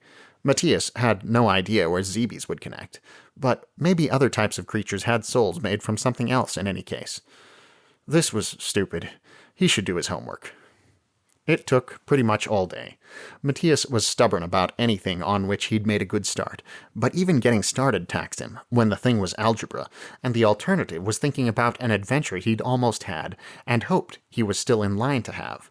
But each time he managed to claw his way back from his engrossing thoughts and compel himself to concentrate on the hated math for one more problem, the more encouraged he was to do the one after that. When Mama put her head into the room to say hi, Matías started. He hadn't realized it was late enough for her to be home. Simultaneously ecstatic that so much time had passed, and embarrassed because she'd interrupted him while he wondered whether Verge could breathe underwater, and whether Excorin had summoned the frogman, because that would be a useful offensive skill to him somehow. Matías jumped a little nervously from his chair to greet his mother. "How was work?" he asked. "Did anyone who swallowed money come in today?" "I only wish you were joking about that," Mama said, smiling wryly, "but not today." Then glancing around the room, "You haven't started your laundry yet?" she wondered. "Oh, I totally forgot." He began gathering his dirty clothes. "Lots of homework?" "Yeah." Lots of homework and lots of completely useless pondering of anything besides homework. What a day. How's the side? Does it still hurt? Matías dropped the laundry he'd picked up and went over to where she stood in the doorway so he could show her the injury. It hurts a little, but I've been taking Tylenol. With a practiced eye, she examined the squishy stuff and the tape. The former was getting pretty ragged, and the latter adhered only imperfectly since he'd pulled it free and restuck it a couple of times now. After you shower tonight, we'll put a fresh cover on here, and then I think Monday morning you can take it off entirely. Okay, Matías agreed. Where's Papa? She asked next. Exploding toilet, Matías replied with a grin. He's been gone all day. Must have been a bad one. Probably the neighbors sabotaged the plumbing to get revenge against these people because they stole some valuable jewels from them or something. She smiled and nodded. Probably. What do you want for dinner? Matías struggled to shift gears. Chili rellenos? I'll see if we have the stuff for that. Awesome. Matías returned to his desk as Mama left. It wasn't something he gave a lot of thought. In fact, he probably gave it a lot less thought than the matter deserved. But he had a pretty cool family. This had occurred to him as he remembered Zeebe having talked to her mother during her nap back in the cave. He wondered what the child had said and how her mother had reacted. Had Zeebe been able to articulate the experience? Had her mother believed her or assumed it was a dream? At any rate, she'd said exactly the right thing, so Zeebe wasn't panicking anymore when she'd awakened again in the cave. He wondered what his own mother would say if he told her. This had been one of his thoughts on and off all day, and he'd never come to a satisfactory resolution. His parents' perspective on the fox world and the monsters might be useful, and would certainly be interesting, especially from Mama, who was never wrong about anything ever. But would they believe him? How could he possibly express how real the entire thing had been? Sure, in terms of when it had happened, it had been very much like a dream, but in every other respect, it had been an entirely genuine event. For the moment, tentatively, subject to further reflection, he decided not to tell them until he'd attained a more secure certainty about what was going on and had a few more experiences to make the story more complete. If only this day would end. Eventually, Mama called him and Angelo to dinner, and halfway through the meal their father came home. Mrs. Perez told them of the doings at the clinic that day. Mr. Perez explained about the geysering toilet and its results and the other plumbing emergency he'd gone to deal with immediately thereafter. Angelo updated them proudly on how far he'd gotten in the video game he and Matías were competing to finish first, and Matías remained mostly silent. He didn't bother attempting any further homework that night, even if he didn't finish tomorrow after church, whatever remained. His only class on Monday before his pseudo-study hall thing was PE, so he figured he was safe. Instead, he joined Angelo, playing video games so he could listen to the washer more easily and know the very instant his laundry could be rotated. Then he still had to wait a bit to get in the shower to make sure the hot water had recovered and he didn't freeze to death, but eventually, finally, he was clean and his clothes were drying, and it was time. He frequently checked on various things before he went to bed, putting finishing touches on today's business and getting ready for tomorrow's, but that would not... He frequently checked on various things before he went to bed, putting finishing touches on today's business and getting ready for tomorrow's, but that would not happen tonight. He was in bed with the lights out within a minute of entering his room, blanket drawn up to his chin and eyes squeezed tight shut as if he could bring on sleep faster by sheer force of will. How long it took, he wasn't certain. Definitely longer than he would have liked, and the noisy interruption of Angelo's unnecessarily lengthy preparations for bed didn't help at all. But eventually his dear wish was granted, and he fell asleep. Now, to see whether or not he'd been right. Expectations notwithstanding, it was such a relief when he awoke to the clattery whine of Enclarka's strange speech that he made some kind of idiotic sound and jerked abruptly upright. In comparison to the underside of the upper bunk, and the accompanying awareness of being in his ordinary life back home, the cave walls looked even nicer than before, almost paradisiacal in their rich red brownness. Evidently the translation magic took a second to kick in, for the noise of the ant monster's face things rubbing together and her jaws clacking meant nothing to him at first. Then it was as if a speaker had been turned on mid-sentence, for the sounds became suddenly comprehensible. Anyone besides ZB could fall asleep in a situation like this. You must have a really clear conscience. Matías jumped up, scraping the back of his head on the wall, but disregarding it in his excitement, and cried, "We're not really trapped here," in so loud a tone that Enclarca took a startled step backward, or what qualified as a step in her case. Everyone else looked over at him, and he realized belatedly that he'd gotten lucky. If Excoran or any of his subordinates had been in the room, this surely wouldn't have been a wise thing to blurt out, but it was solely monsters at the moment. "What do you mean?" someone asked. "I was asleep just now for—" He turned to Enclarca. "How long?" "I don't know." She sounded justifiably as if she wondered what in the world this had to do with their being trapped here. 5 minutes, maybe? Matías nodded, impressed. That his entire Saturday at home should have passed in 5 minutes of sleep here was a marvel. The magic obviously involved some kind of time warp in addition to everything else. "Listen," he said, quiet and conspiratorial, gesturing the other monsters closer. "While I was asleep here, I was back home, and when I went to sleep at home just now, I woke up here again. ZB did it too, just a few minutes ago, so I'm sure it applies to all of us. You'll go home as soon as you go to sleep, and there it'll be like nothing weird's going on at all." This announcement caused more than a slight stir, and everyone started talking at once, until, as before when they'd been questioning in Pera, Shinzaron called the group to order, and imposed some organization on the discussion. Matías ended up repeating what he'd learned, and what he theorized several times, and gave a fairly, indeed he thought unnecessarily, detailed account of his Saturday before everyone understood what he was trying to explain, and then they all had to keep talking about it ad nauseum. Little ZB, of course, couldn't follow the conversation, and seemed therefore bored and restless. Matías was surprised and perhaps a bit chagrined to find himself her current comforter and friend, while everyone else turned over possibilities he had brought up and speculations he had put forward. Surely he should have a greater part in that exchange, considering he'd started it. "At home I play a game," ZB was telling him. "There's red, yellow, and green, and I know where they all go." "That's great," said Matías, trying to listen to the other very energetic conversation. Obviously not everyone was ready to accept his theory that they each had 2 bodies and would be traveling back and forth between them, but debating it was pointless, since only sleep would prove it one way or another. Well, and even that wouldn't definitively prove it, only provide more evidence. It didn't matter, since none of them felt capable of sleeping at the moment. "I know every color." ZB was obviously proud of herself, especially when she added, "Even ones really close together, and they have funny names." "Really?" Matías wondered absently. "Like what?" The big question had shifted from, how can we get out of here and back to our home planets, to, if Matías is correct, how long will this last, and if necessary, how do we make it stop? The monsters generally agreed that the setup Matías had described, while infinitely preferable to actually being removed from home and friends and family for an indefinite length of time, must prove problematic in other ways, so that while there was greater ease of mind all around, Verge and Oba seemed particularly relieved, there was also an increase in agitation and curiosity. Presently Matías lost track of the group, however, in his growing surprise at listening to ZB out of the corner of his ear. She'd been enumerating colors and hadn't stopped after the usual rainbow array.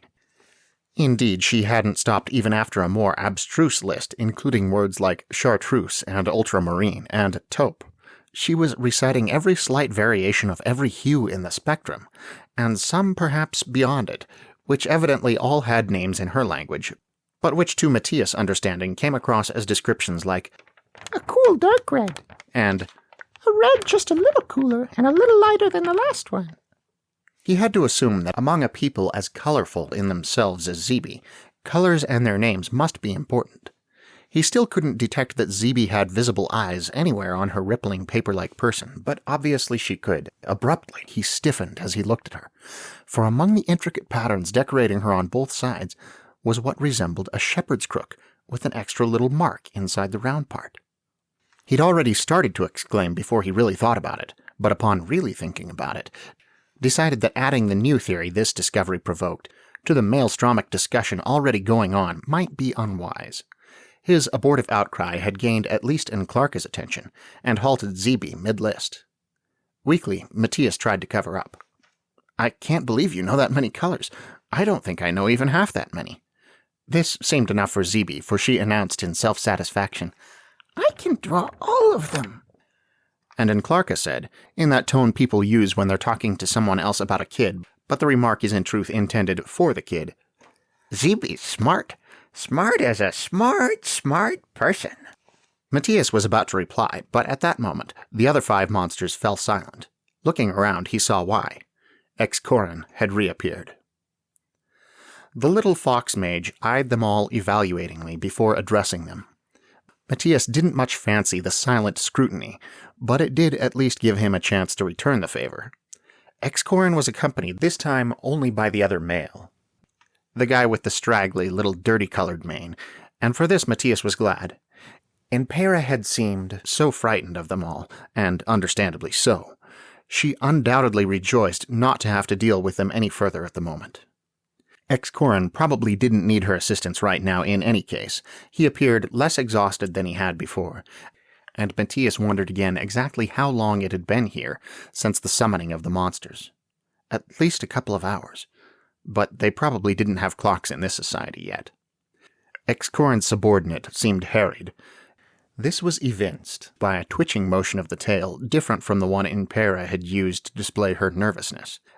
And Matías reflected briefly on the entire universe of body language in a tail that he would never even have begun to pick up on without magic. What bothered the little guy, though, he couldn't guess. Each of the foxmen carried one of the small round lamps. The latter, with no handles, rested in the palm of the hand in a manner that didn't strike Matías as entirely safe, but he supposed they knew what they were doing. He also noticed now for the first time that the lights gave off a mild, pleasant scent, comparable to nothing he could readily think of, which he'd noticed only subconsciously before as already present in the room. Finally, Excorin spoke, but not in greeting.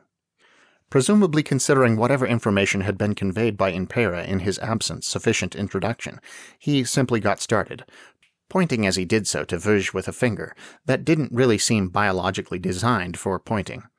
"You there. You will be my personal bodyguard during daylight hours." No surprise he'd fixed on the biggest of them for this task, but Matías couldn't imagine Verge would take it well. All the frogman did, though, was nod. It was that shoulder shift again, as if he'd been specifically prepared for the assignment. Undoubtedly, he'd been better prepared than Matías was when Excorin pointed at him next and said, "And you at night." "But I can't fight!" Matías burst out before he could come up with a better way to word his protest. Belatedly, he also remembered Shinzaro's suggestion that they give the appearance of willingness to cooperate. It didn't seem to matter. Excorin dismissed Matías' objection with a gesture not bothering to explain why. When, however, he pointed next at Zeeby where she floated near Matías' head, he didn't get farther than, "And you?" For almost every single one of the monsters protested, and this abrupt, concerted interruption actually seemed to affect Excorin, though whether the jumble of admonishment managed to convey the intended concepts, that Zeeby was a child, that Excorin couldn't seriously expect her to carry out difficult or dangerous tasks, that he shouldn't have brought her here in the first place, and needed to leave her well alone right now, Matías couldn't tell. Finally, his faintly taken-aback expression fading, Excorin shook himself slightly and returned, undeviated, to his purpose. "You, child," he addressed Zeeby. "Can you see?" "Yeah, I can see." Zeeby's tone was that of an affronted kid answering a very stupid adult's question. If she'd had eyes, she probably would have rolled them. "Can you lift things?" Excorin asked next, and everyone, Matías thought, shifted a little. What would he ask Zeeby to do? "Of course I can lift things." Zeeby still sounded as if she knew herself to be dealing with a very foolish person, but became a little more eager and proud as she began mentioning various household items she could lift. They must have all been things that didn't exist within Matías' frame of reference, since the translation magic provided only vague descriptions for some of them, and nothing at all for others. Completely ignoring Zeeby's self-congratulatory list, Excorin turned to his subordinate. "She'll do for Crier at the inner door, if she can handle the mallet. Take her down there and check if that will suit." Looking again toward Zeeby, who'd fallen silent, he commanded, "Go with Marapin and do as he says." The underling fox, Marapin, gestured at Zeeby and turned, at which Zeeby made a noise clearly indicative of reluctance. Matías was torn. Though uncertain exactly what inner door crier entailed, it sounded like a relatively simplistic task. Excorin obviously recognized Zeeby's youth, and therefore probably wouldn't assign her something beyond her abilities. Matías could only hope, really. What he definitely didn't want to see was the issue pressed. The result could only be panic and misery if Excorin had to use magic to force Zeeby to do what he wanted. The others, at least some of them, probably felt much the same. Most likely trying to prevent a scene that would be unpleasant for everyone, Ajakawa gave an encouraging nod of his purple-plumed head and said, "Go have fun, Zeeby." From the nature of Zeeby's bobbing motions, Matías could tell she wasn't entirely convinced. She did move slowly after Marapin, but the human had to wonder whether this was voluntary or whether she was compelled by that invisible force he'd felt earlier. He guessed the former.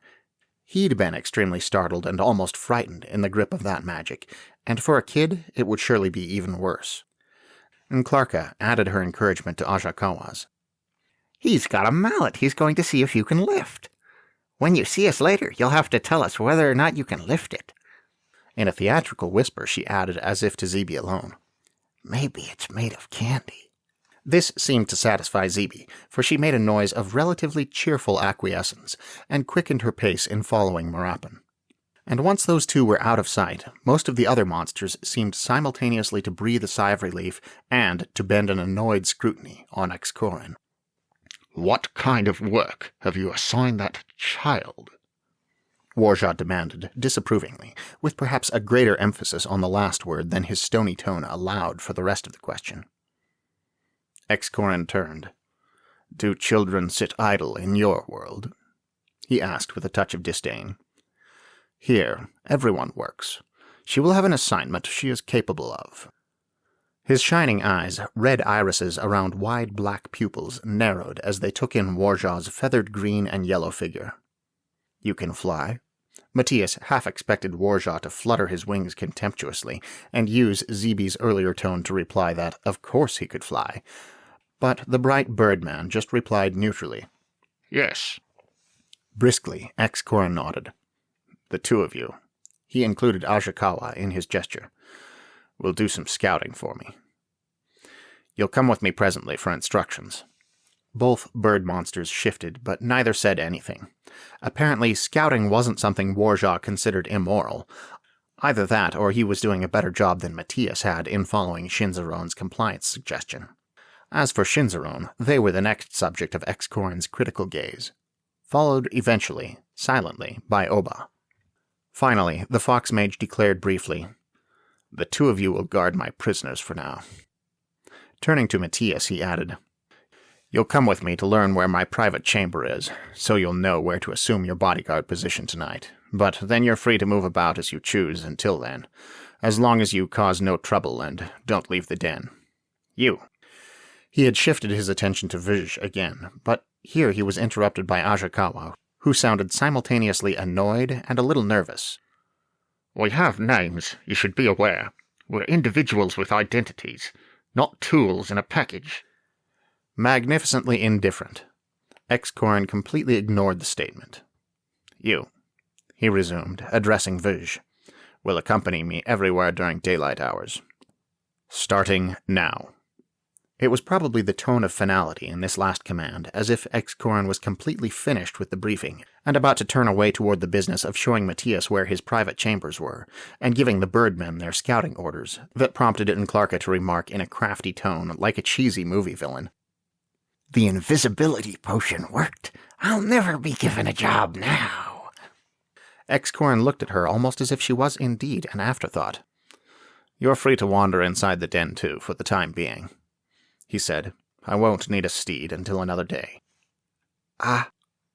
If Clarka had possessed a mouth more like a human's, Matías was sure it would have dropped open here.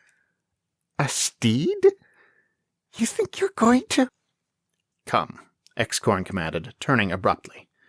As he stepped after X-Corn with a smartness he thought was at least in part produced by magic, Matías looked back at where N'Klarka stood motionless. Her legs were splayed out a little farther than usual, and her antennae had assumed what seemed a dangerous angle. The equivalent of a thunderous drawing together of brows on a human, perhaps. Most of the monsters had moved out of the cave antechamber into the larger space, when finally N'Klarka found her voice again. "I'm not an animal! If you think I'm going to let—" But she cut herself short after only this, for whatever reason and with whatever effort of will, and came bounding out to join the others. Matías believed that, if X-Corn had been looking in that direction and had seen this, he might have changed his mind about the idea of riding on N'Klarka. He might have changed his mind about being within 1,000 miles of N'Klarka. Because what with flailing legs and clacking jaw things and waving antennae, she was terrifying when she did that.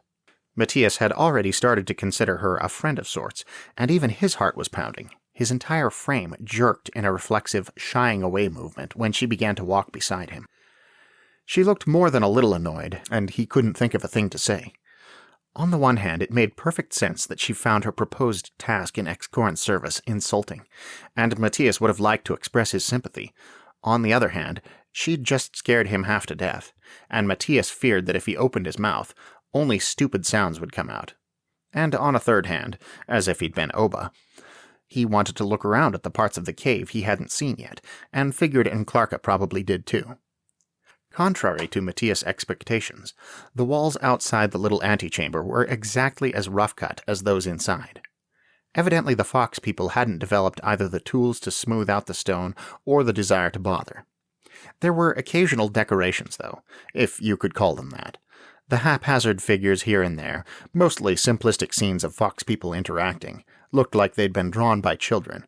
Certainly, given their apparently random placement, looked like they'd been planned by children, and reminded Matías of pictures he'd seen of cave paintings from 100,000 years in Earth's past. The larger space was furnished, again, if it could be called that, with what looked like leather tarp things on top of piles of gray straw. Matías guessed it was used as a gathering place of some sort, though from what he'd seen of X-Corn, so far he didn't think the Fox Mage really the type to hold councils. At any rate, they moved pretty quickly through, into a passage so narrow and low that Matías had to watch his elbows and strip any bounce from his walk. Here were a number of small openings. Obviously the chieftain's den stretched farther than Matías had anticipated. He found himself wondering, besides what had happened to the previous chieftain when X-Corn took over, whether X-Corn had a family around here. The children would undoubtedly be working, based on the callous statement on that topic a minute ago. Perhaps his wife was cowering in a kitchen somewhere like poor Impera. Before they reached their destination, Morapan rejoined them. Matías thought the various oral organs of most of the monsters pricked as he fell into step primarily beside, but a little behind his chieftain, and said, "The floating thing will make an adequate door crier if she pays attention." "She has a name," Ajakawa muttered futilely, as X-Corn merely nodded, and then they all walked on in silence. Matías had expected the chieftain's private chamber to be relatively opulent, but he'd failed to adjust mentally the level of opulence he'd expected it to be relative to, and therefore was a little shocked at how barren and primitive it looked. It did at least have a door, of a sort. Anyway, a hanging leather skin thing counted, he supposed, in that it did provide some privacy and served to set the leader's space apart from the commoner areas. Inside, part of the room was curtained off by another hanging skin, this one comprised of several pieces sewn together so as to fill the space from floor to ceiling. Seats similar to those Matías had observed elsewhere, leather atop piles of straw, encircled a raised stone platform like chairs at a table. One of the little lamps burned there, filling the room with that pleasant smell, but this wasn't the only light. A soft glow crept around the edges of the large curtain and seemed to indicate a more natural source of luminance, and therefore probably an exit from this series of underground places. Extremely curious, Matías found himself stepping forward before he'd considered whether or not it would be wise to do so. It wasn't. X-Corn's attention was drawn to him by the motion, and he barked out an order. "Morapan, the 2 flyers and my daytime bodyguard will stay here. You will show the others where they will sleep, and then these 2. He gestured at Shinzaron and Oba. to the prison. One of them will relieve the guards there, following their instructions on how their task is carried out. The other will take over at nightfall. Yes, master. Matías nodded.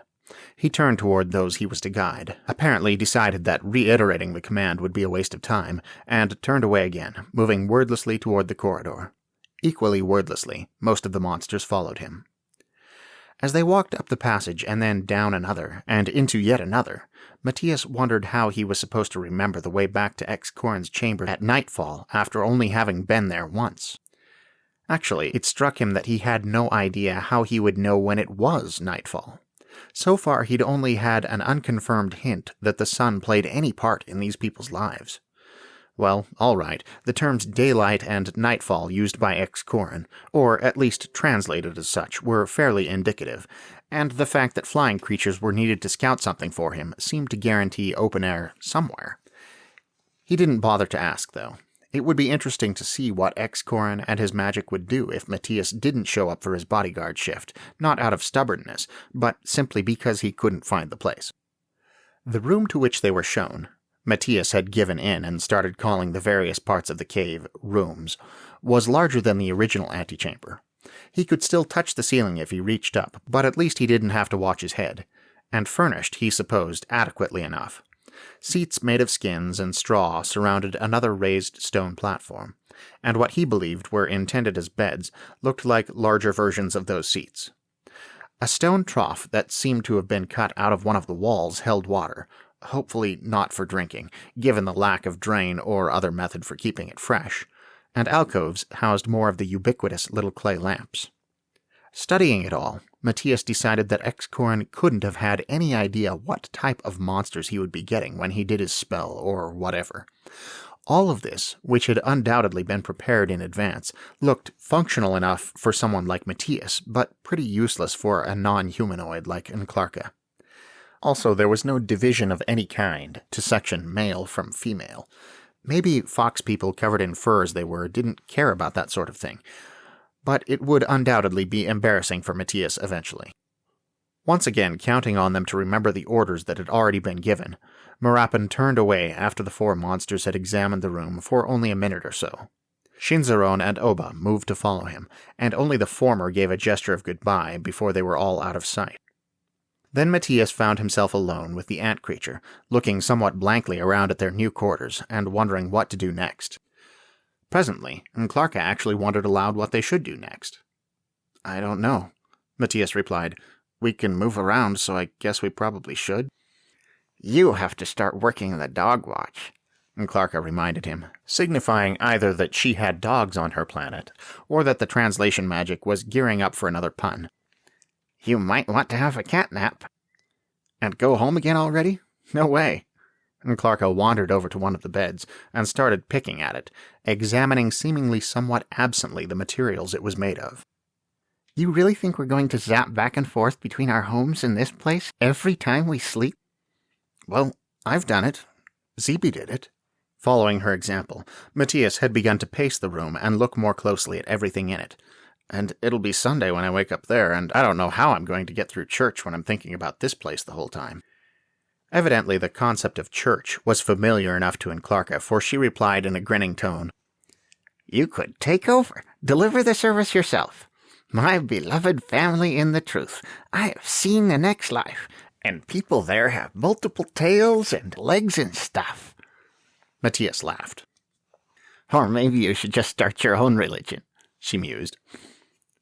"The Holy Church if I go to another world when I'm asleep. You could get people to give you money, and maybe make little shrines to all of us you met here." "Well, I like the sound of the money part," Matías allowed, "but I don't know if my parents would go for it." Thirsty, he peered into the water in the trough, wondering whether it was safe to drink. It just looked so much like a small bathtub. After a moment, he decided to stick with his earlier hope that it had a different purpose. If they explored the den, they might well find a kitchen or someplace stocked with something better. A couple of crude wooden buckets or basins stood nearby, carved each out of a single piece of the same greenish-gray wood he'd observed in the trays on which their breakfast had been served. He wondered whether the simplicity of these articles was typical of the woodworking skills of the fox people. Did they entirely lack nails or other means to attach one wooden part to another? Or due to the fact that the inhabitants of this room weren't important enough to merit higher quality goods?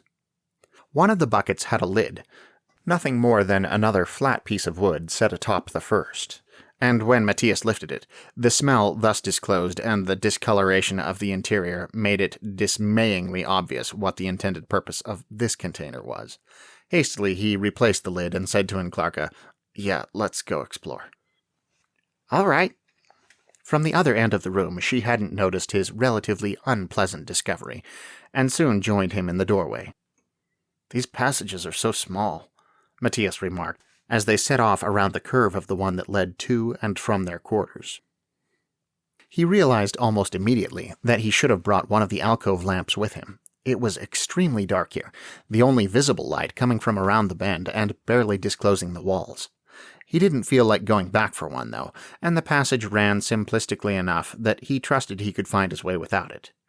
Enclarca certainly didn't seem to be having a problem, and Matías wondered if her 4 eyes rendered her night vision better. She had no problem with the size of the corridor either. Maybe for behemoths like you and Verge. Seems just right to me. "Do you live in tunnels at home, too?" Matías thought of ant farms the size of cities. It was actually a pretty cool mental image. Yep. What do you live in? Wooden buildings. Huh. Weird. They'd arbitrarily ignored a side passage to their left, and now, having followed this corridor through its curve, were coming up on the light they'd been able to discern from afar. It turned out to be an even larger room than the meeting place with the antechamber, where they'd first appeared, illuminated by multiple small lamps in alcoves, and full of long, relatively narrow raised stone platforms and numerous little straw and skin seats. "This is a cafeteria," Matías declared positively. "Everyone who lives in this den probably eats here except Excorin, I bet." "Everyone except Master Excorin and his new pets," Enclarca added. "At least for today." Matías had no chance to agree with this assessment, or indeed to make any reply whatsoever, for at that moment, from a doorway over to their right that seemed to lead into another lit room or passage, one of the little fox children emerged. His appearance was heralded by a wordless growl as he threw himself toward them, a tiny spear clutched determinedly in his furry hands. This so surprised Matías that he barely jumped aside in time to avoid getting jabbed. Enclarca also scuttled out of the way in the other direction, then deftly seized the foxling around the waist with one of her front legs, while snatching the spear from his grip with another. The kid immediately started to struggle, making whining noises that sounded increasingly panicked, and the ant monster was forced to drop the little weapon so as to have that leg free to help restrain him.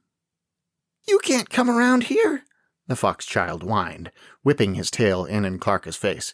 "I won't let you scare my mother again." Matías had drawn closer, and now bent to retrieve the discarded spear. It was made of the same greenish wood he was becoming accustomed to, connected via leather ties to a small spearhead of stone. Didn't they have metal around here anywhere? The point on the rock wedge wasn't very sharp, though it definitely would have hurt, bruised or even cut, if it had hit with the kid's running speed behind it. "We're not trying to scare your mother," Enclarca was insisting. "Stop wiggling." "Let me go," the fox kid shrieked. "Give me back my spear." He sounded as if the courage with which he'd raged in here to face off against a couple of monsters bent on scaring his mother was already in shreds, and he, mere moments away from solid terror. "Let go," he demanded again, even more shrilly. "You're hurting." At this, Enclarca did as he requested, so abruptly that the young fox stumbled forward and fell to the floor. He twisted around, scrambled to his feet, and scampered away toward the end of the room by which he'd entered, pausing only to throw a look of frightened defiance at Matías, who still held his spear, before disappearing down a corridor. "What just happened?" Matías asked, staring in that direction. "A little kid waged war on us and then ran off," Enclarca informed him seriously. "It was kind of adorable." "If you say so." Not entirely sure what to do with the spear, Matías eventually pushed it through 2 of his belt loops and back, so it sat perpendicular to his body. It was barely long enough to protrude at either side. "Everyone around here is so soft," Enclarca said thoughtfully, as they moved on, perhaps a little less confidently than before, through the room. It's like I've entered the world of squishy people. That seemed a good name for any world, especially compared with any synonym for dirt, and Matías said so. Then they stared down the different passages that led out of the room at the far end, and the human frowned. Plenty of light, relatively speaking, shone from 2 of 3 directions, and also from one came the sound of distant conversation and activity, as well as a smell other than the ever-present sweetness of the little lamps. "I bet the kitchen's this way," Matías said eventually, in reference to this last option. "Close to this dining room, you know?" He craned his neck, trying to see around the curve in the passage. Why were all these passages curved? Could the Fox people not build straight lines? Come to think of it, all the rooms were oval-shaped, too. Maybe they really couldn't. And Clarka made a gesture of agreement or acknowledgement with her antennae. "And I bet the kid went that way. Maybe we shouldn't for now. I wouldn't like to be attacked by his whole army with a kitchen's worth of utensils." The stone spearhead in mind. "I bet they don't have all that many," Matías said, "but I think you're right." He was a little disappointed since he remained thirsty, but still had to agree, so they moved on down the other dimly lighted passage. They passed a room on the left that was clearly occupied, though the conversation within stopped abruptly when their figures crossed the doorway. The light grew brighter as they moved along the corridor's curve, and Matías became increasingly excited as he recognized the white light of day rather than the golden, scented oil light. Was there an exit ahead? Fully around the bend, they found another room that formed the end of the passage. Spacious and bright though it was, containing seats and tables and an overwhelming multitude of drawings on the walls, for the moment Matías had eyes only for the windows. These were large and rough and oval in shape, and the sunlight streamed through them in massive white waves. Matías hadn't realized how much he'd missed sunlight until he saw it again. He hastened forward with a pleased noise to thrust his head out one of the windows and have a good look around. He remembered only now, as he gazed in sudden staggering wonder, that Impera had mentioned a canyon when asked where the Ome lived. Matías couldn't be surprised that the housekeeper didn't feel up to describing the relative location of said canyon, since it would probably require a helicopter, and Matías hadn't seen any metal at all yet. There was enough space here, beyond the windows of this one room, in which to live an entire life completely ignorant of the rest of all other places, and still feel swallowed up in vastness. It had to be several 100 feet of rough rock wall, pushing outward almost in stair-stepping levels, down to the mocha-colored river below, and probably 4 or 5 times that distance across the river to the opposite wall. The deep red-brown rock Matías favored formed only one of many layers.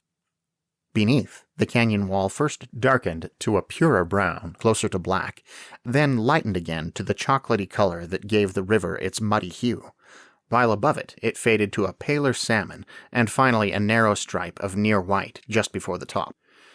And the latter, almost up to the very edge of the drop, and a long drop it would be, step-like protrusions notwithstanding, was crowned with what appeared to be a jungle in varying hues of the grayish greens he'd already seen in the wood products used by the Fox people. All of this Matías took in with his initial glance. There was more to see, masses more, but circumstances immediately, thoroughly distracted him. They'd been wrong about the direction the little Fox boy's retreat had taken.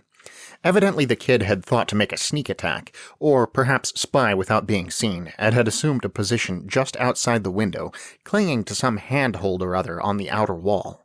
And the abrupt appearance of Matías' head through the window had startled him so much that he'd lost whatever purchase he'd had.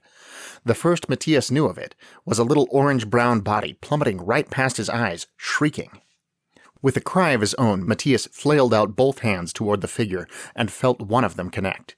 He gripped immediately and indiscriminately on whatever he'd caught, and a descending weight jerked his arm straight downward. He hadn't had time to consider his movement, of course, to rearrange his feet into a more solid stance, or think about how best to catch a falling foxling. And now the new burden pulled him off balance, and halfway out the window, he was suddenly gazing at the long, broken, rocky distance into the canyon beneath him. Simultaneously heart-stoppingly terrified, and more than a little nauseated, he barely registered at first the increased volume of the Fox boy's screams. The pain in his side, where much of his weight scraped his stitched cut against the rough stone windowsill, or the sensation of something suddenly squeezing his legs in an uncomfortably hard grip. But eventually, actually it was probably no longer than a second or two, as most motion ceased, he started to regain some clarity of thought. It had to be Clarka holding his legs, and Matías was conscious of a badly timed but extremely strong internal resolution never to step on another ant. Meanwhile, out here on the more lethal side of the window, it seemed to be one of the fox boy's ears he had in his hand. And even that dubious hold wouldn't last long if the kid didn't stop squirming. Undoubtedly, the grip on such a sensitive body part hurt quite a bit, but it would hurt even more, fatally, if Matías let go. The scream was totally understandable, too, but made it difficult to think straight. "Stop! Stop it! Stop!" How long had he been shouting that? He forced himself to follow his own advice and to try for an instruction a little more useful. "Reach up!" His voice cracked with stress. "Give me your hand!" Whether the kid consciously obeyed or one of his wildly waving arms happened to make contact with Matías' empty palm, the human never knew. But the instant he felt the stiff, furry limb, he closed his fingers around it and hauled upward. And regardless of how the boy had felt about monsters a few minutes earlier, he didn't seem to have any issues clinging now, with tenacious arms and legs, to Matías' body and clothing as his would-be rescuer drew him up. The little form trembled so violently that Matías was glad of the boy's grip in addition to his own. Now if they could just get back through the window. As if she'd specifically heard this last thought, Clarka called, "You done playing out there? Ready to come inside?" Matías opened his mouth to reply, but all that emerged was an incoherent croak. He'd never been so scared in his life, and apparently had already used up his ability to formulate words and sentences. Trying to breathe deeply, trying not to look down at a very uncomfortable potential death, he also tried to figure out exactly how his legs were positioned, and how he might lever himself back through the window. It turned out he didn't need to, and Clarka, he thought, wasn't the only one pulling at him. Difficult though it was, to be sure, when he knew she had so many appendages with which to do so. It seemed he was grasped at even more points than her claws could account for. Painfully, he felt himself dragged up over the window's lip and back into the room, where, everyone releasing him at once, he collapsed to the floor, with the still clinging fox child half crushed beneath him. The latter circumstance was what induced him to pull up into a sitting position, his back to the wall, sooner than he otherwise might have.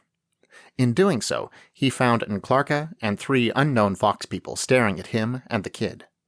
The kid that had started to howl. "Are you all right?"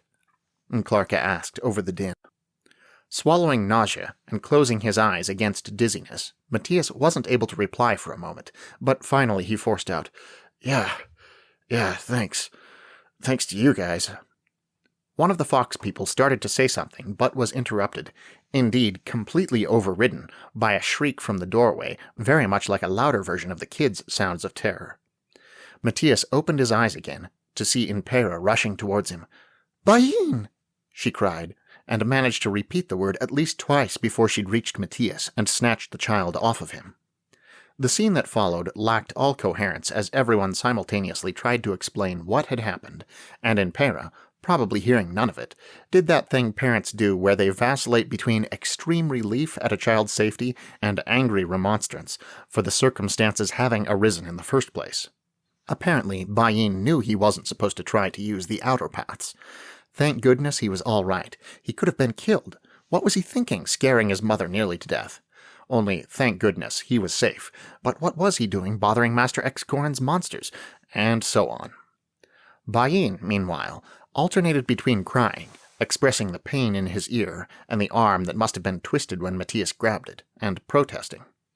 He hadn't been using the outer paths. There weren't any paths outside the lounge, only hanging at the window, and he hadn't been bothering the monsters, only spying on them. Matías waited still and silent. Well, silent after his initial attempts at joining the conversation, which he'd realized after not too long only made things worse. Catching his breath and feeling his heart rate gradually return to normal. The little spear he'd confiscated had been pushed free of his belt loop when he'd shifted into his seated position and now lay beside him on the floor. Thinking it might get the poor fox kid into even more trouble, he tried surreptitiously to pull it up against his leg where it might not be seen. Finally, Impera finished, for the moment, freaking out over her son. Having also apparently managed to pick up from the confused statements of the other fox people that it was Matías and Enclarca to whom she owed his safety, she turned abruptly toward them. Any trace of the fear she'd felt when last addressing them seemed completely absent as she said with intense sincerity, "Thank you for saving my boy. Thank you so much." "No problem," said Matías awkwardly. Enclarca made a gesture with her antennae that seemed to express much the same sentiment. "And you two are all right?" Impera asked next. Matías thought some of her previous nervousness was sneaking back now. "Yeah," Matías nodded. "We're fine unless I kicked Enclarca in the face without realizing it." "Well, you did," Enclarca allowed. "But I'm not as squishy as some people I know, so it's fine." Matías grinned as he hastened on. "But you might want to look at Bain's ear and arm." Impera held the squirming child even tighter against her chest. "I will," she said, snapping her teeth. "Thank you. Thank you again. I can help you, Impera." One of the anonymous fox people volunteered quietly. "Oh, thank you, Lyra." Impera's nervousness was definitely resurging. And, she added, turning back to Matías and Enclarca one more time, "Thank you again." This time Matías said, "You're welcome." "And if you, need anything," Impera went on, now sounding almost back to her usual self, "come to the kitchen and we will—" She trailed off into uncomfortable obscurity. "I'm sure they will," said the one called Lyra. She was trying to draw Impera away, probably before the housekeeper could thank Matías and Enclarca a sixth time, but simultaneously she threw a jittery look of her own at the monsters, as if worried they might do something unpleasant at any moment. Matías wasn't overjoyed to find that, even after saving the life of one of their own, he and Enclarca were still monstrous and frightening to these people. He had to admit, though, that he also wasn't astonished. Evidently, the 4 foxlings present besides Impera had been having a conversation in the next room down, and had been drawn after Matías and Enclarca purely by curiosity. They hadn't intended to interact with them, but had arrived on the scene just in time for the braver ones to help drag Matías back through the window, while another ran to alert the housekeeper to her son's danger. Now, once Impera and her damaged child had been successfully ushered out of the chamber, the remaining foxmen shuffled uneasily about halfway between the door and where Enclarca stood beside the still-seated Matías. The latter, in an attempt to be charitable, said, "Thanks for the help, guys," though he didn't know which of the foxlings had actually helped. Whatever the specific relevance of his statement, it seemed to act as a dismissal to the men. They mumbled some unintelligible response, shot a couple of not entirely happy looks at the monsters, and headed out. Very soon, therefore, Matías and Enclarca found themselves alone in the sunlit room, in much less uncomfortable silence. "Well, that was fun." Obviously seeing that Matías planned on remaining where he was for the moment, Enclarca settled into her own high-kneed seated position beside him, idly picked up the little spear, and began examining it. "Is that a hobby of yours?" Matías lifted his shirt and started peeling away the tape on the squishy bandage. The injury hurt like mad, and he was surprised not to see any blood as he examined it. Its unpleasant colors had brightened and deepened, though, so the entire area glared red and livid purple, and seemed a little swollen. "What's that?" Enclarca asked, sounding simultaneously interested and horrified. "It's where I got hurt the other day." Matías wasn't entirely sure how to classify exactly when it had been. "I was riding my bike and I fell." Goodness knew whether the translation magic could handle bike. If Matías were to make a list of things Enclarca didn't seem at all physically suited for, a bicycle or anything like it would be pretty near the top. "So it is a hobby of yours. You're an amateur faller." Enclarca had set down the spear and pushed forward, altering the angles of her legs in order to move her body without shifting her feet, and turned her head so as to peer closely at Matías' injury with one shining deep brown eye. It made Matías a little nervous, but he tried to hold still. Finally, she drew back, one of her antennae rubbing at the other in a gesture Matías thought was similar to a shudder of disgust. "It's not like I don't know what stitches are," she murmured. "I've just only ever seen them on animals before." Everything even slightly analogous that came to mind, that is, circumstances that usually applied to animals but not people, struck Matías as pretty disturbing when he pictured himself going through them, so he could see where she was coming from even if the idea of stitches didn't seem too terribly weird. He was about to say so, but then Clarka suddenly shifted forward and eyed his wound again, apparently with a new interest. You know, this cut looks a little like my trunk hair. Matías' eyes went immediately to the segments of her body behind her head, where she had that multicolored hair. Simultaneously, he remembered the matching pattern he'd seen on Zeeby's flank, and the theory he'd come up with then, and he let out an unthinking, excited, "Oh!" of recollection. And Clarka started. "Oh, what?" "Oh, really?" Matías forced himself not to jump in with realizations and theories and take over the conversation. "How does it look like your hair?" "Some things look like other things, you know." Now she seemed to be eyeing him a little skeptically, but she explained anyway. "That's how it grows on my trunk. If you stand up and look, maybe you can see the pattern." Matías got slowly to his feet as she bade, while Clarka remained seated. Leaning over and peering down, his uncertainty as to which part of her was the trunk quickly disappeared as he observed exactly what she meant. Well, not exactly. The fluffiness of her hair obscured the precise pattern somewhat, but close enough. It was definitely a similar shepherd's crook with extra bit shape, in a brown that stood out dark against the orange. "You can see it best after I've just had a haircut," she said as he examined the figure. "Though at home the shape's harder to see, because while my hair's this long I use a product to smooth it down, you know," she added with a sardonic defensiveness. "Because we can't be attractive unless we look like we just dragged ourselves out of huge fats of glue." It was the first time he'd heard her sound even this little bit self-conscious. "But, of course, I don't know where the nearest beauty supply store is around here, so I'm destined never to be attractive on this planet." Matías would have told her she was fine like this, but he'd never seen her hair smoothed down, and therefore had nothing to compare it to. Plus, she was still a giant ant monster, so instead he sat again, and once more pulled up the hem of his t-shirt to examine his injury. "You're right. It's the same shape." "And what were you owing about before?" "Something I thought of earlier," he answered excitedly, abandoning his beginnings of an attempt at replacing the bandage. "Or something I noticed. Zeeby's got the same mark as part of the designs all over her wings, or whatever she has. I was already thinking it had something to do with us being brought here, and now I know you've got it too. That proves it." "I don't know about proves it," Clarka said in her grinning tone, "but I'd say it's pretty good odds." Despite her levity, she sounded very interested. "What do you think it means?" Reluctantly, Matías recovered his injury and tried to get the tape to stick again. Less reluctantly, he started to tell Clarka his theory. "Well, they look like fish hooks, don't they? Do you have fish on your planet?" She cocked her head to the side. "We do, but most of them don't have hooks. Maybe as a prosthetic fin or something?" While Matías wondered how Clarka's people caught fish in that case, he was more engrossed at the moment in the topic at hand. "Well, these fox guys are shaped more like me than like you. I bet they catch fish with hooks like we do."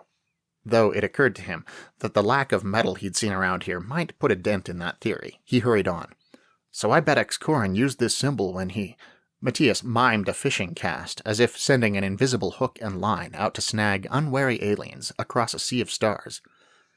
Clarka looked at him even more skeptically than she had earlier. It was a combination of head and antennae angles, Matías thought. The fishing gesture had probably meant nothing to her, and now Matías reflected on the words he'd used. So had the theory as a whole. He hastened to elaborate more coherently. "Okay, what I mean is that the symbol is probably a sort of focus or a target or something X-Corin could reach out to with his magic. I bet he could only grab monsters that have that symbol on them somewhere. I bet $1 million all the other monsters have it on them somewhere too." "I wouldn't bet against you in a currency I've never heard of," Clarka said. "But that makes sense," she added teasingly. "This time." Then, irrelevantly, "Oops." She'd been picking at the little spear with the claw of one of her thinner front legs, and the leather that attached the spearhead to the shaft had come loose. Matías' attention rested on the claw more interestedly than the spear, though.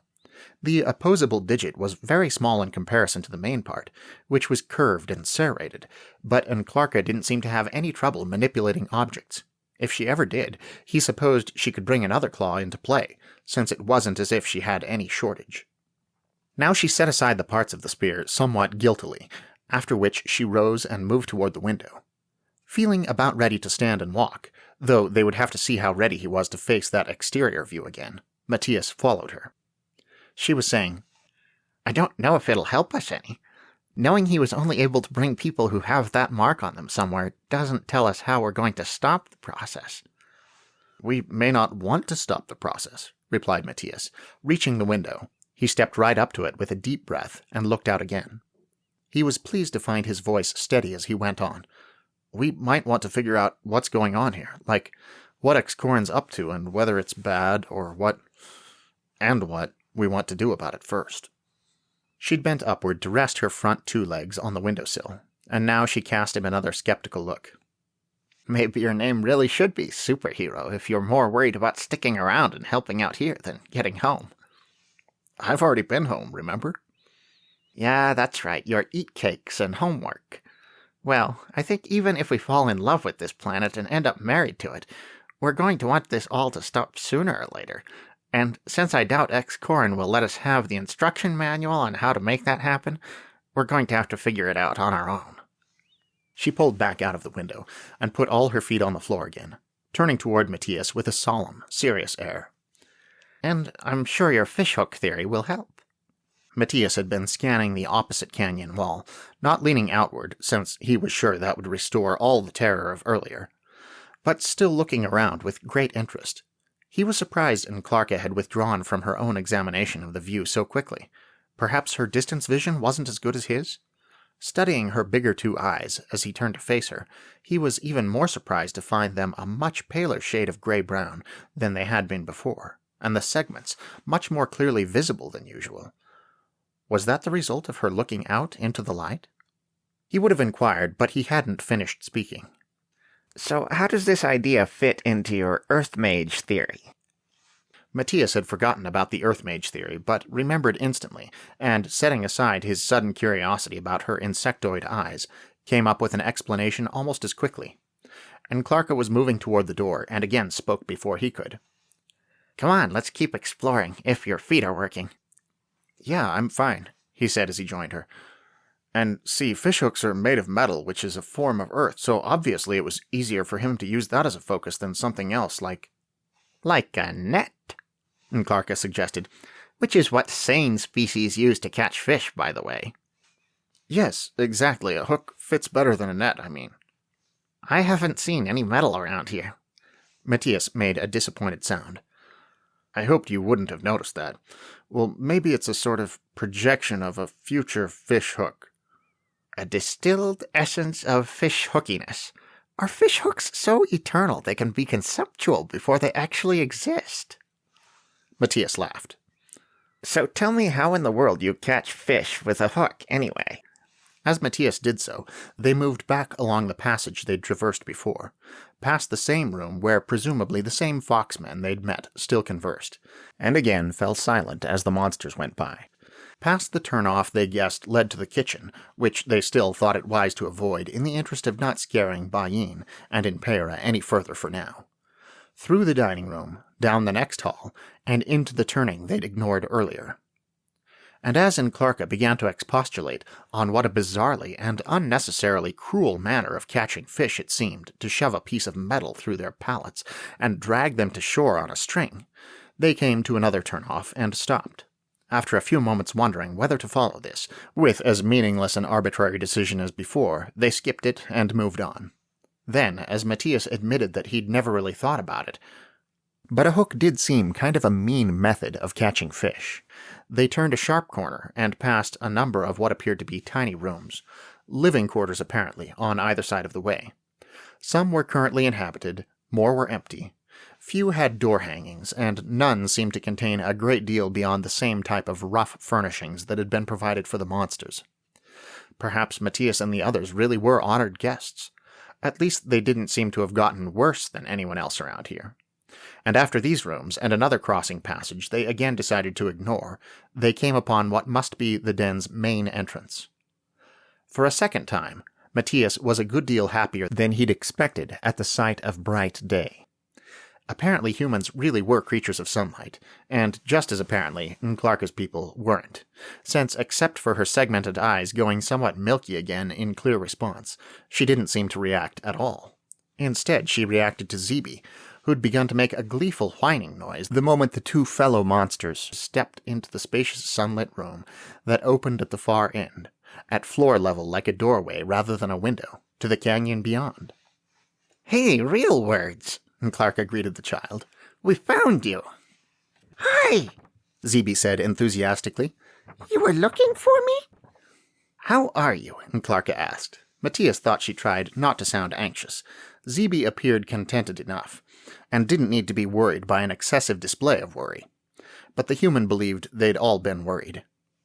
"Boring," Zeeby replied. "I want to go home." Clarka tried to reassure her. "You'll go home later." Then she couldn't seem to help making a joke of Zeeby's childishly incorrect usage. "I bet you'll be just as boring there, though."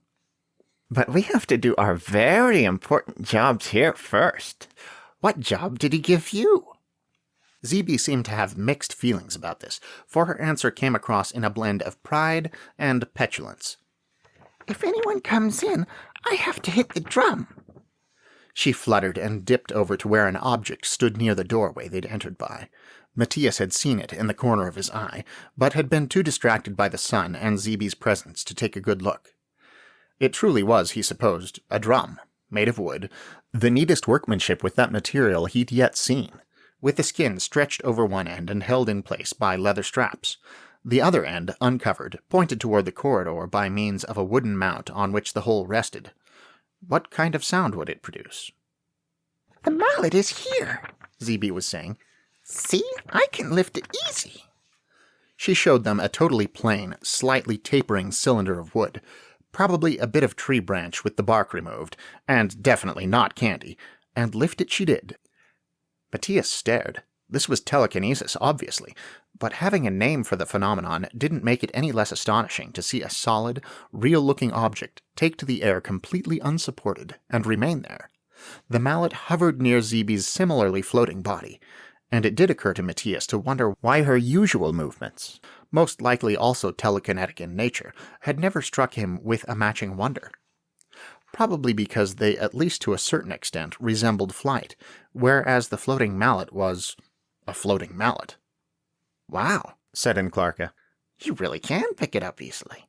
And if she sounded more amazed than impressed, for the same reasons Matías was, Zeeby didn't seem to recognize the difference. "I can hit the drum with it, but not until somebody comes," she added in some disappointment. "And nobody came yet." Matías glanced at the sunny doorway. Not a lot of visitors to the chieftain's den, he mused. I bet they're all scared of Excorin.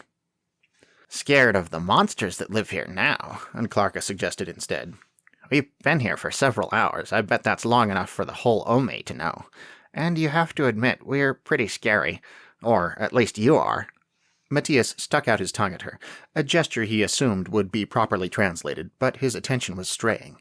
He wanted to look out the entrance at the canyon. He could see the blurry, distant opposite wall even from where he stood, but something held him back. Whether that was Excorin's magic, a desire not to appear to be trying to escape, or some leftover fear from his experience out a window earlier, he didn't know. But by means of a greater effort than he'd expected would be necessary, he tore his gaze from the sunlight and turned back toward the inward passage. Zeeby reiterated her boredom and desire to go home or do something more interesting, and Clarka again tried to soothe her and bolster her patience. Matías, as he listened, attempted by examining the decorations around the doorway to fight off the forlornness or even sorrow caused by his turning away from the light. The images still looked as if they'd been drawn by a 5-year-old, but they were a tad less haphazard than those he'd seen elsewhere. Greater care had been given here, probably because this was the first impression any visitor would have of the chieftain's den, to keeping the drawings even all around the door. They were the usual renderings of fox people going about the mundane activities of daily life, but here the spaces between had been filled in with dots and squiggly lines in an obvious attempt to create a cohesive decorative border. "What's your jobs?" Zeeby was asking. And Clarka made a gesture that struck Matías as similar to a wrinkling of nose. "Excorn thinks he's going to ride on me," Zeeby giggled. "And Matías has to jump on Excorn's face all night to make sure he's safe." And Clarka swung her pincer-laden head around toward Matías and added, "And we should go. We need to find Excorn's room again so Matías will know how to get there tonight. To jump on Excorn's face." Matías didn't really want to know how to get there tonight, since he would prefer to test his theories on what would happen if he remained ignorant, but this was a decent excuse to leave Zeeby, who was sure to protest. He was right about that. "No, don't go away. Do you want to play a game with me?" "We'll play a game later," Clarka assured her, "when we're all done with our jobs for the day." She began moving toward the door. Dipping after her, Zeeby whined tremulously, "No, don't go away." Observing that Zeeby was about to start crying, Matías attempted to do his part to placate her. "Hey, don't worry, we'll see you later." "And maybe somebody wearing 12 hats will come in pretty soon and you'll get to hit the drum. And then when we see you later, you can tell us about all their hats." Zeeby started crying. Matías would have made some further attempt to calm her, but felt one of Clarka's claws pushing subtly on one of his legs, obviously urging him toward the exit. So, feeling like an absolute heel, he said in a loud voice, "Bye, Zeeby. See you later." And Clarka's cheerful goodbye joined his as they made their way out of the chamber. Once in the hall, the ant creature fell abruptly totally silent, and hustled him away from the keening sound of Zeeby's sorrow at a pace so quick it was almost a jog. "I know it's sad," she said at last, "but we had to get away." Reluctantly, Matías agreed. "And on a note that makes me feel less cruel and wicked," and Clarka went on rallying, "I saw the design this time, the essence of fishhook design. It really is pretty amazing how similar it is on all of us." Snapping up this topic as far less guilt-inducing, as Clarka had said, Matías was glad to continue their earlier conversation about the probability that the fishhook or shepherd's crook design had something to do with their being brought here. They discussed it rather vigorously, in fact, as they moved on up the passage. To Matías' disappointment, they not only found Excorn's private chamber, but also made their way back to their own with relative ease. He shouldn't have much problem locating the chieftain's room again later, so there went the idea of testing what would happen if he wasn't able to. A foxwoman was doing something with the lamps in their room when they returned to it, and she jumped so violently at the sight of them that Matías thought she would hit her head on the ceiling.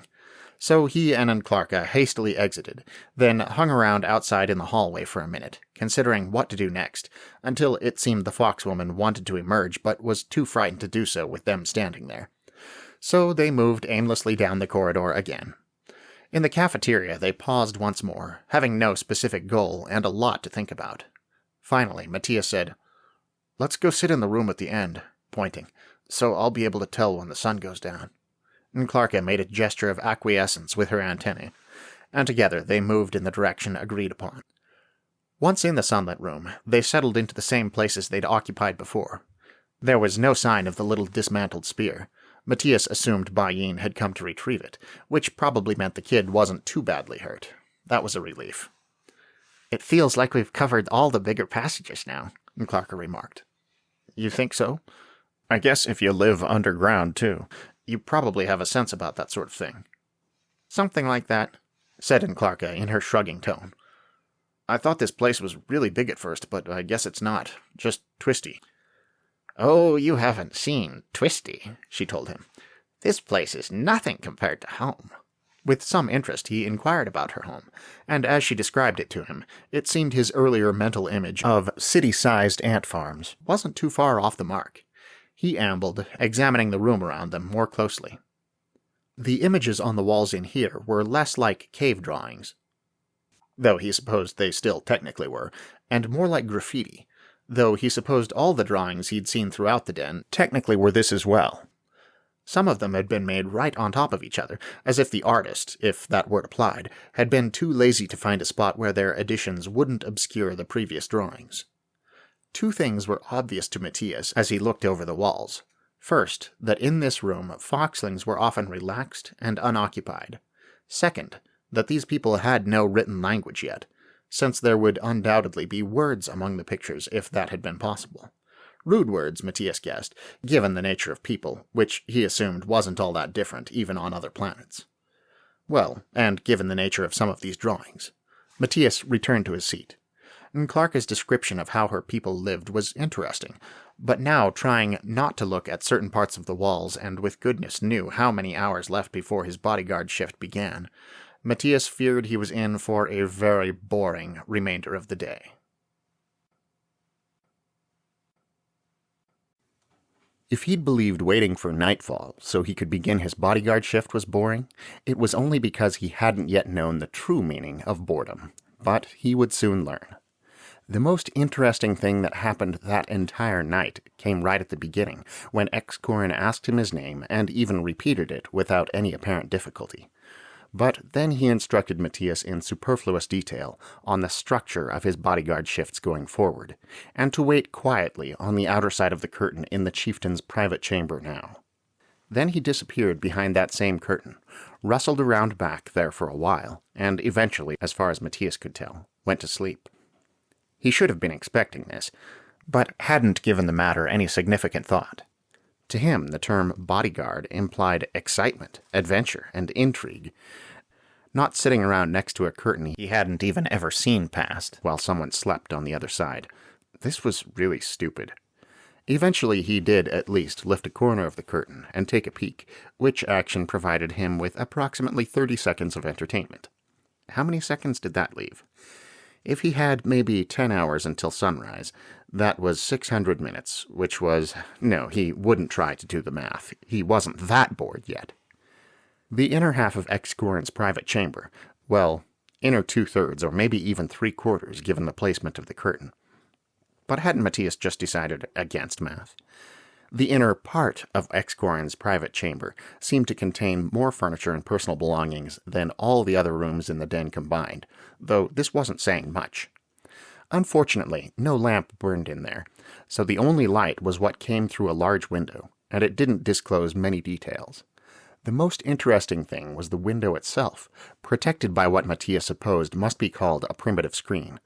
Ropes, the first rope Matías had seen here, were woven tightly enough to keep people out, but loosely enough to allow for vision and airflow. After spending the aforementioned half-minute, looking at the darkened space and seeing very little, he retreated to his official post, where he sat down on one of the seats at the raised stone dais table thing. The latter still held a lighted lamp, but there wasn't anything in here worth having the light fall upon, and anything of even the slightest interest would surely become aggravatingly boring by the end of the night. Hunched over, Matías put his elbows on the table and his chin in his hands. He wondered what the others were doing. He'd seen Verge when he'd reported to X-Corin, but the big frogman hadn't said a word to him as they'd traded places. He figured Shinzaron and Oba had also traded places guarding the prisoners, but he'd never found out which one had taken the day shift, or, come to think of it, where or who the prisoners were. Did Zeeby get nights off? Matías never had heard the drum, and therefore had to assume the den hadn't received any visitors during the daytime. How much more likely was it that anyone would come at night?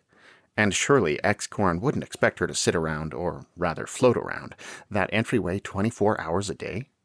How many hours did days run here, though? That would make a difference in how many more seconds he had to deal with this stupid boredom. No math. Ajikawa and Warja, had X-Corin sent them flying off in the scouting mission he'd mentioned? How long would that take? Could they fly at night? Was the job dangerous? Matías assumed it concerned the uniting of some of the Ome Pera had mentioned, and Verge had interpreted to mean conquest, so danger seemed likely.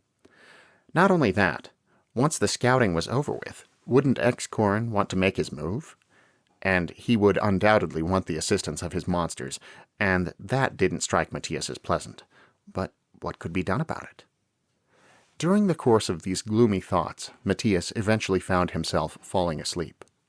As he felt his head nodding, he jerked deliberately straight. Clarka might have been right.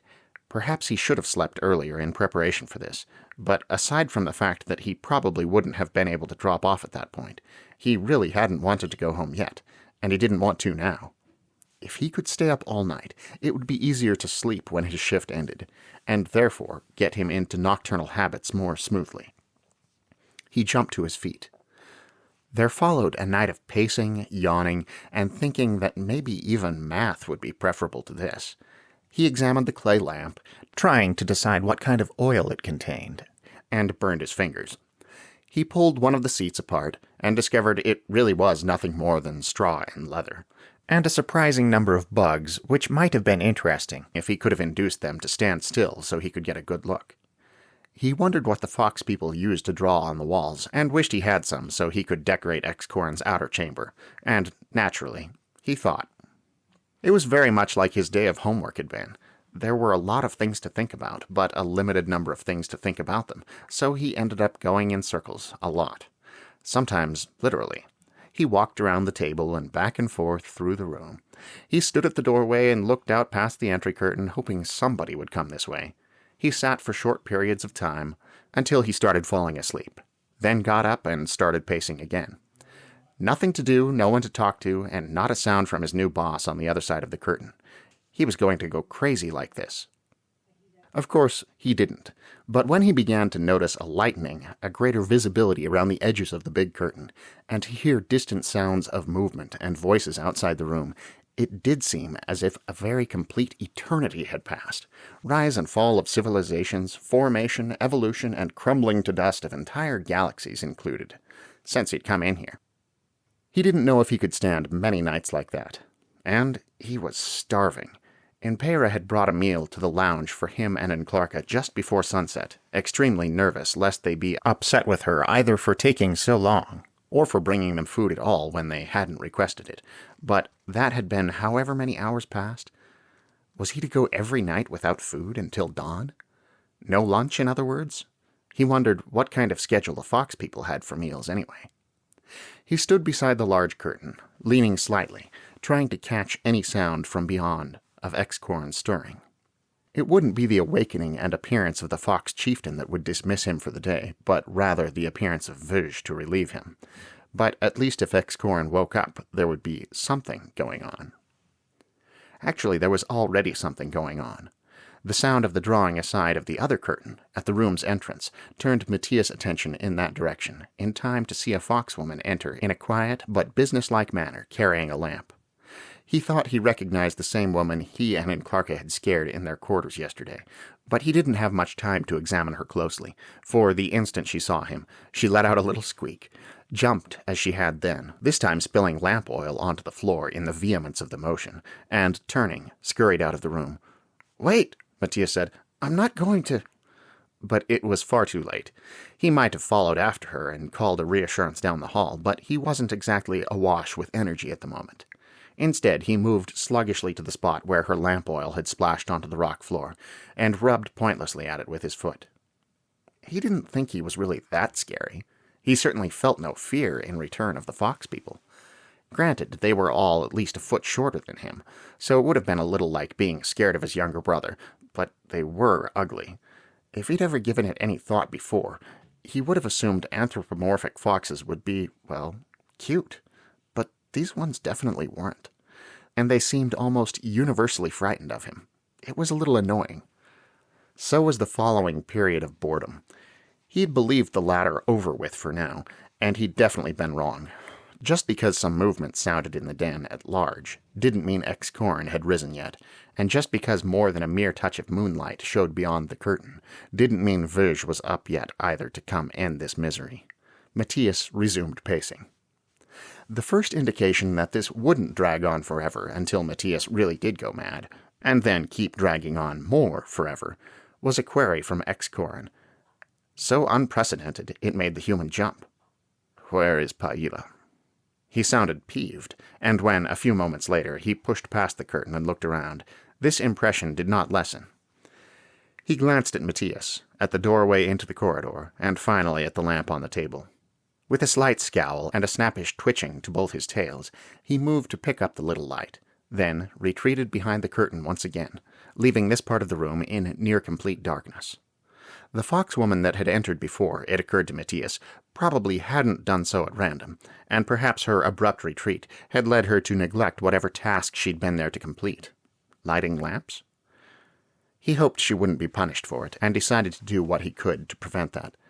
"If Paila was the lady who came in here just a minute ago," he ventured, addressing his words toward the big curtain, "she got scared when she saw me and ran off." Honestly, he expected Excorin to ignore him the way he'd ignored pretty much everything Matías had said so far, but the chieftain actually gave a grunt that sounded like an acknowledgement. Hopefully that would help Paila, at least a little. Though whether Excorin would consider fear of a monster a viable excuse for not doing her job, Matías couldn't begin to guess. Had he thought something would happen once Excorin awakened? Well, that had been a stupid thought. Now he was in the dark and bored, and didn't dare lift the curtain to see what was going on beyond it, since he knew his new boss would probably get annoyed at him. He could only listen to the mysterious shufflings. Seriously, how much of a morning toilette could Excorin possibly have? Watch the light slowly growing around the curtain's edges, and keep pacing. The next event to occur was the entrance of another foxwoman with a tray. Matías thought this was the one he and Enclarca had met in the lounge yesterday, one of the three that had helped pull him back through the window, but though he believed her name had been mentioned, he couldn't remember it. At any rate, she was more prepared for the sight of him than Paila had been, for, though she did start a bit, she neither dropped her burden nor made any move to run. Indeed, she greeted him with a polite good morning. "Good morning," Matías replied, so happy at not scaring her off, and at having someone to talk to in a pleasant manner that he perhaps made the words more energetic than necessary. The woman gave him a dubious look, not entirely free of nervousness, set down on the table the tray she'd brought, and called out toward the large curtain, "Breakfast, master." Excorin made no sound of thanks, or even acknowledgement, which Matías considered very rude, but not entirely surprising. The woman obviously wasn't surprised either, for she merely gestured politely in Matías' direction, and left the room. She took with her the lamp that had been sitting on the tray, so he was left once again in boring dimness. Only now it was boring dimness that smelled like food. His gut sounded off as he paced, and even scorched meat, hard bread, and raw vegetables appealed amazingly right now. At last, Excorin re-emerged, filling the room with lamplight again, and, after letting the curtain fall behind him, moved to the table without a word or a glance at Matías. He sat down and began to eat his breakfast every bit as if nobody else were in the room with him, dying of starvation and boredom, and Matías felt every negative idea he'd had about the fox magician reinforced. He did have to admit to some reluctant admiration of Excorin's ability to ignore him, though, when Matías' stomach grumbled so loudly there was no way he could possibly have missed it.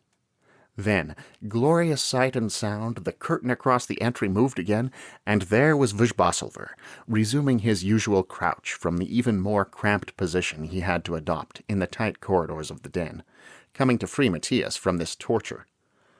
Matías practically jumped from where he'd been leaning against the wall, thinking that watching Excorin eat was enough to send him to sleep even upright, and his movements toward the exit might have made those watching think he actually had some energy left.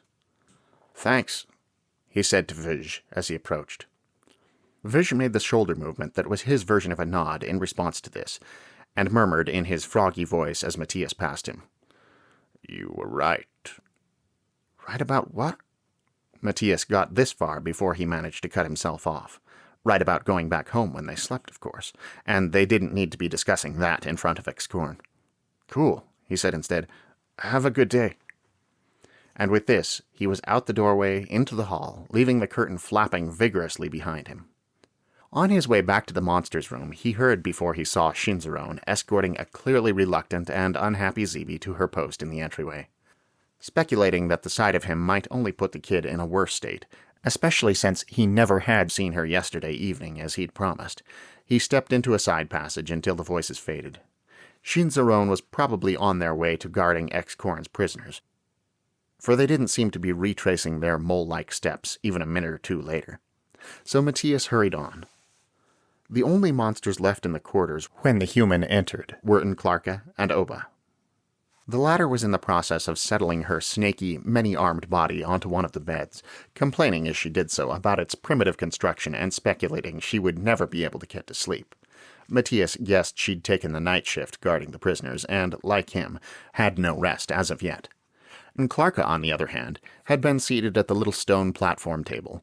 Not on one of the seats, she seemed to prefer resting directly on the ground, eating breakfast off a tray.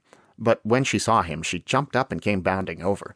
As before, when she'd done this, Matías jerked back in terror he simply couldn't control.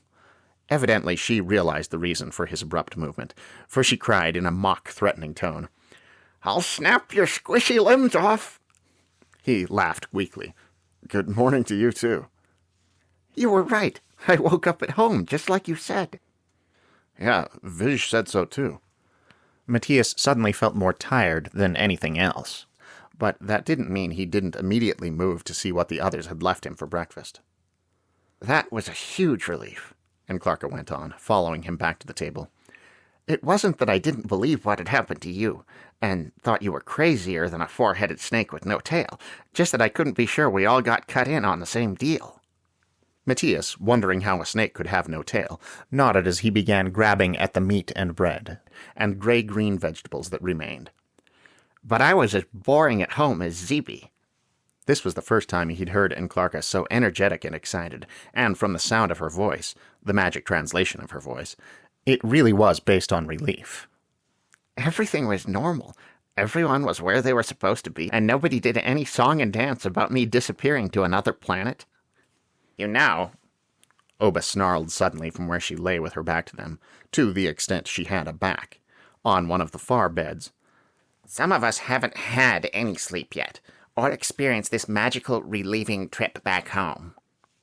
"Sorry," Clarka whispered, and the motion of her head, as she swiveled it back toward Matías from her glance over at Oba, reminded him very much of a rolling of eyes. "Was she guarding prisoners all night?" he asked softly. At Clarka's nodding antennae gesture, he went on with a yawn. "I know exactly how she feels. After I eat everything on this table, I'm going to sleep too." "Do you want to hear what Shinzaron told me when they came in from guard duty? It's interesting, and it might be useful." "Yes," Matías replied through a full mouth, "but not right now. Seriously, I can barely keep my eyes open." He swallowed the bread he'd been chewing, simultaneously scanning the table for any more food. As he attacked the last piece of meat, which was by now cold and unappealing, but still going to be eaten by him, Clarka stood up with some reluctance. "All right, I guess I'll go memorize how long each hallway is. Want me to wake you up later?" "Could you?" Matías asked gratefully through his meat. "I have no idea how long I'm going to sleep." "I'll bite your legs," Clarka assured him. From the other end of the room, Oba swore at them. Clarka made that eye-rolling movement of her head again, and moved toward the door. Having reached it, she said extremely loudly, "Good night, or more accurately, good morning. Sleep well," and darted away before Oba's further protests could reach her. Matías restrained his chuckle only with difficulty. Then, having finished, as he'd planned, all the food left on the breakfast tray, and observing no water available to wash it down with, besides that in the trough, which he still didn't quite trust, he turned toward the beds with wearily eager steps. He didn't bother altering his attire in any way, making much of an effort to prod the leather and straw into some optimal arrangement for the shape of his body, or wondering whether anyone slept under blankets around here in this atmosphere that, though warm during the day, grew a little chillier at night in its ever-present dampness. He merely curled up as he was, shoes and all, and closed his eyes. And it felt like scant moments before he was asleep. That is, before he was home. Again, the transition came so immediately that it would have disconcerted him if he hadn't been anticipating it this time. Even so, it felt very strange to switch so abruptly from one scene to another, to find himself suddenly hungry after just having eaten, rested after just having lain down in exhaustion. His mother poked her head into the room on Sunday mornings to make sure he and Angelo were awake in time to get ready for church, and did it with such regularity that they'd stopped setting an alarm on Saturday nights. It was her cheerful good morning that had awakened him on this side of things, and Matías needed a moment to reconcile the sound of her voice, A regular human voice, speaking with vocal cords and tongue and lips in unmagically translated Spanish, before he could respond. But then he assured her he was awake, and sat up in bed. He'd known this would happen. He knew how this worked now, but that didn't make it any less weird. He felt as if he'd had a good night's sleep, and he could tell that when he stood up he wouldn't experience any lethargy. And that was a positively bizarre contrast to mere minutes before. He'd known this would happen, and he knew how this worked, but it was definitely going to take some getting used to. He thought this applied to the bodyguard business, too. As he got out of bed and, yawning, headed for the bathroom, he reflected on the however many hours he'd just spent in X-Corn's room, being bored. Surely the fact that X-Corn wanted bodyguards at all meant he feared attack from somewhere? If Verge was right and he'd forcibly taken over the Ome, he had to have enemies. And yet Matías had seen no one last night. Still, he considered as he headed into the kitchen to grab some breakfast once he'd at least partially dressed, that was only one night. Maybe there would be an attack tomorrow night. Or was it more accurately, tonight? As yet, he remained unable to decide how to classify the relationship between times of day in one world and those in the other. Not that he really wanted there to be an attack, he assured the universe over his oatmeal. X-Corn hadn't seemed at all to care when Matías had told him he couldn't fight, but Matías cared. He had seen the miniature spear the child Bayin had been carrying, and that thing would have been painful enough. Adult foxlings were likely to have bigger, even less comfortable weapons. "Matt, you've got oatmeal on your shirt," Mama told him. He hadn't even realized she was in the room. "Oh," he said, looking down. This, too, happened every Sunday morning, and therefore he didn't don his tie until after he'd eaten. He accepted the wet cloth she offered with a murmured thanks, and tried to clean up. "How's your sight?" she asked, watching him. The note of concern in her voice told him he'd been acting especially distracted. This only made sense in his situation, but he still hadn't quite decided when or if he would let his parents in on his interesting secret. "It hurts a lot less today," he answered her question. And in this also his life here differed from the fox world. There, after the window adventure, his cut had been throbbing through the night, whereas here, after simply sleeping, it had calmed to only a low level of pain. Mrs. Perez must have believed that level greater than it truly was, and the explanation for Matías' absence of mind, for she said kindly, "Well, keep taking painkillers when you need them." Matías made a sound of acquiescence as he finished cleaning up his shirt, then returned his attention to breakfast. In this latter, he was eventually joined by his father and brother, but he barely listened as Angelo was teased by Mr. Perez for apparently counting out a very precise number of raisins and arranging them in some mysterious order across the surface of his oatmeal. Matías' thoughts remained on the doings back on the foxling world. He should really find a better name to call that place, even if it was only for his own personal use. He remembered Verge saying something about the fox people being too primitive to have a good concept of geography, and would be willing to bet they had no name for their planet yet, so he supposed he might as well make something up. Fox planet? Fox world? Fox dirt? This last made him laugh, and none of them sounded quite right. Foxington. Foxern. Foxeter. Foxer 4. Foxy face, what am I doing here place? This important consideration occupied him all the way through the assumption of the rest of his clothes, and the boarding of the family car, which was technically Mr. Perez's work van. But wait, what was that word? The one like canine and feline, but referring to fox things. Matías racked his brains as the neighborhood passed, as houses gave way to businesses and small streets to larger ones, as Angelo poked him in the ear, and he tried absently to dodge, as they took briefly to the interstate, and then exited near the church. Then finally, when they were all climbing out of the parked car, he abruptly remembered. "Vulpine!" he announced in triumph. He hadn't meant to say it aloud, but coming to him suddenly, it burst out. "Something about foxes, isn't it?" his father wondered. Matías nodded. "What made you think of that just now?" his mother asked, smiling. "I was trying to—" Matías caught himself in time not to say, "I was trying to come up with a name for the alien planet I keep visiting at night." Fortunately, it was an easy phrase to amend. To remember the word. I remembered canine and feline, but not this one. His parents nodded their understanding without question. Trying to recall a word just on the tip of your mental tongue was a common enough experience. Still, Angelo gave him a weird look as they continued into the church. He went through the motions for Mass that day without paying much attention. A couple of times he tried somewhat guiltily to pull his mind back to the here and now, and give some real reflection to what was going on, but primarily he thought about Vulpine, as he'd chosen to call the planet, and what might be going on there. Presumably a lot, since he must still be asleep there during the day, and therefore all the daytime activities were taking place.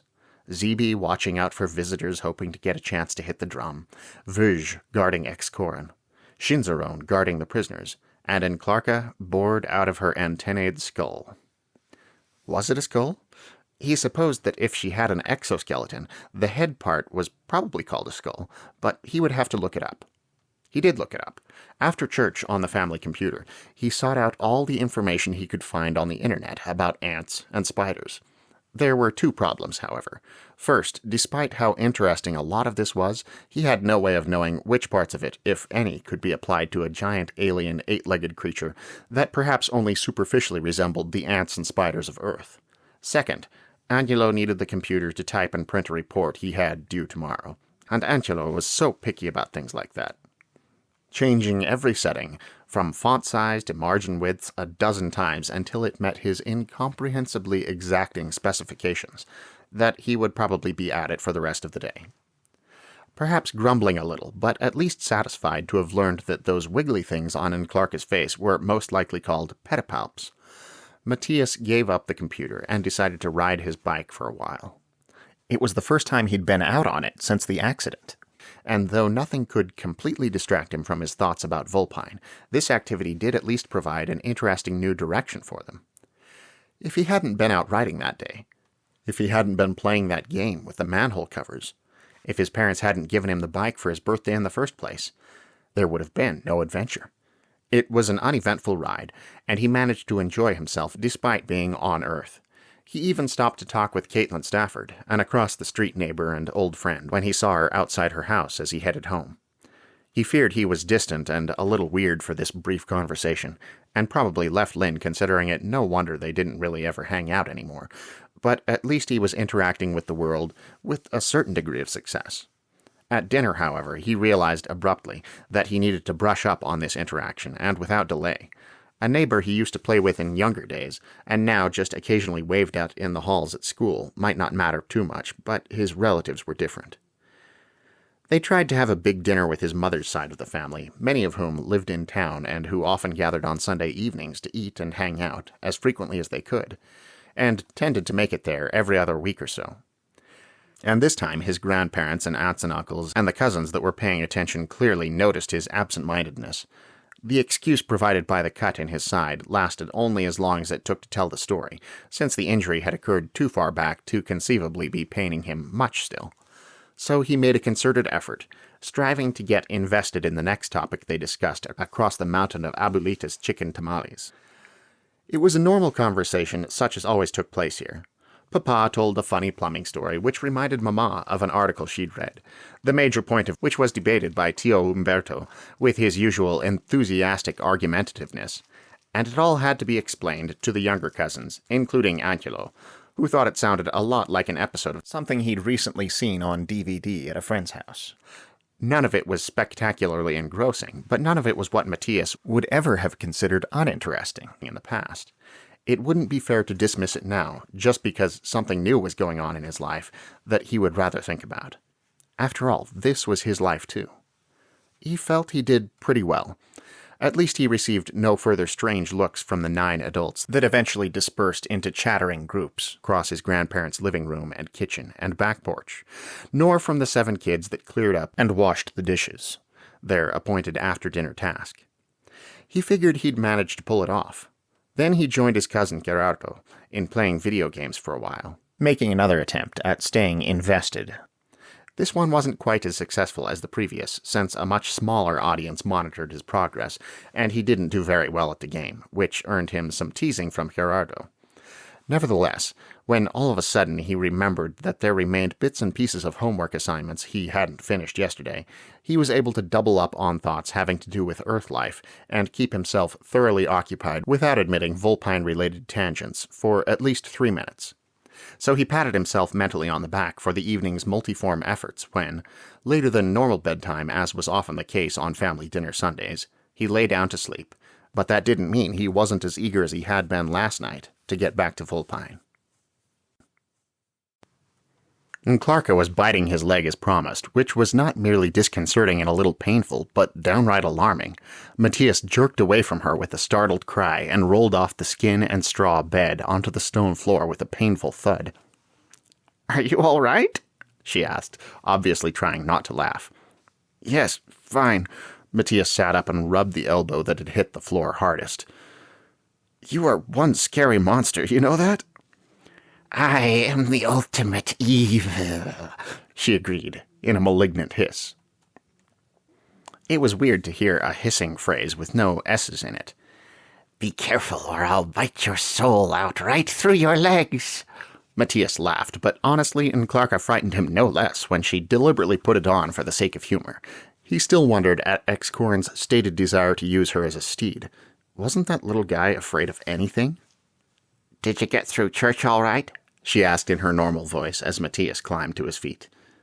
Yeah, I didn't pay very good attention, though. An itch on the back of his head much resembled the tickle of guilt in the back of his mind. He tried to deal with both at the same time, one with scratching fingers, and the other with the resolution, I'll just have to do better next week. Clarka gave her bobbing antennae nod. "When I was boring at home, it was extremely hard to think about anything but being boring here." Boy, do I ever know. Matías started to agree with her, then interrupted himself. Hey, did you tell your family about all this? Abruptly, Clarka looked discontented, maybe even a little surly.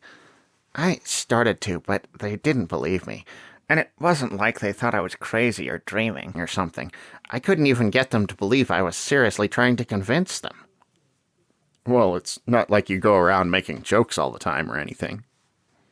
In response to this, the arrangement of her palps and antennae put him in mind of a rueful smile, but before she could say anything else, they heard a hesitant little barking noise, like the nervous clearing of a throat from the direction of the entrance. It was the housekeeper, and she carried a tray that, if not exactly heaped with food, was full enough and aromatic enough to remind Matías that this version of himself hadn't eaten in many hours. "Oh, hi, Impera," Matías said, pleased. "I am starving." As he moved toward her, he thought he detected in the foxwoman an impulse to back away and an immediate effort at quelling it. He was glad at least that she did quell it, and didn't turn and run.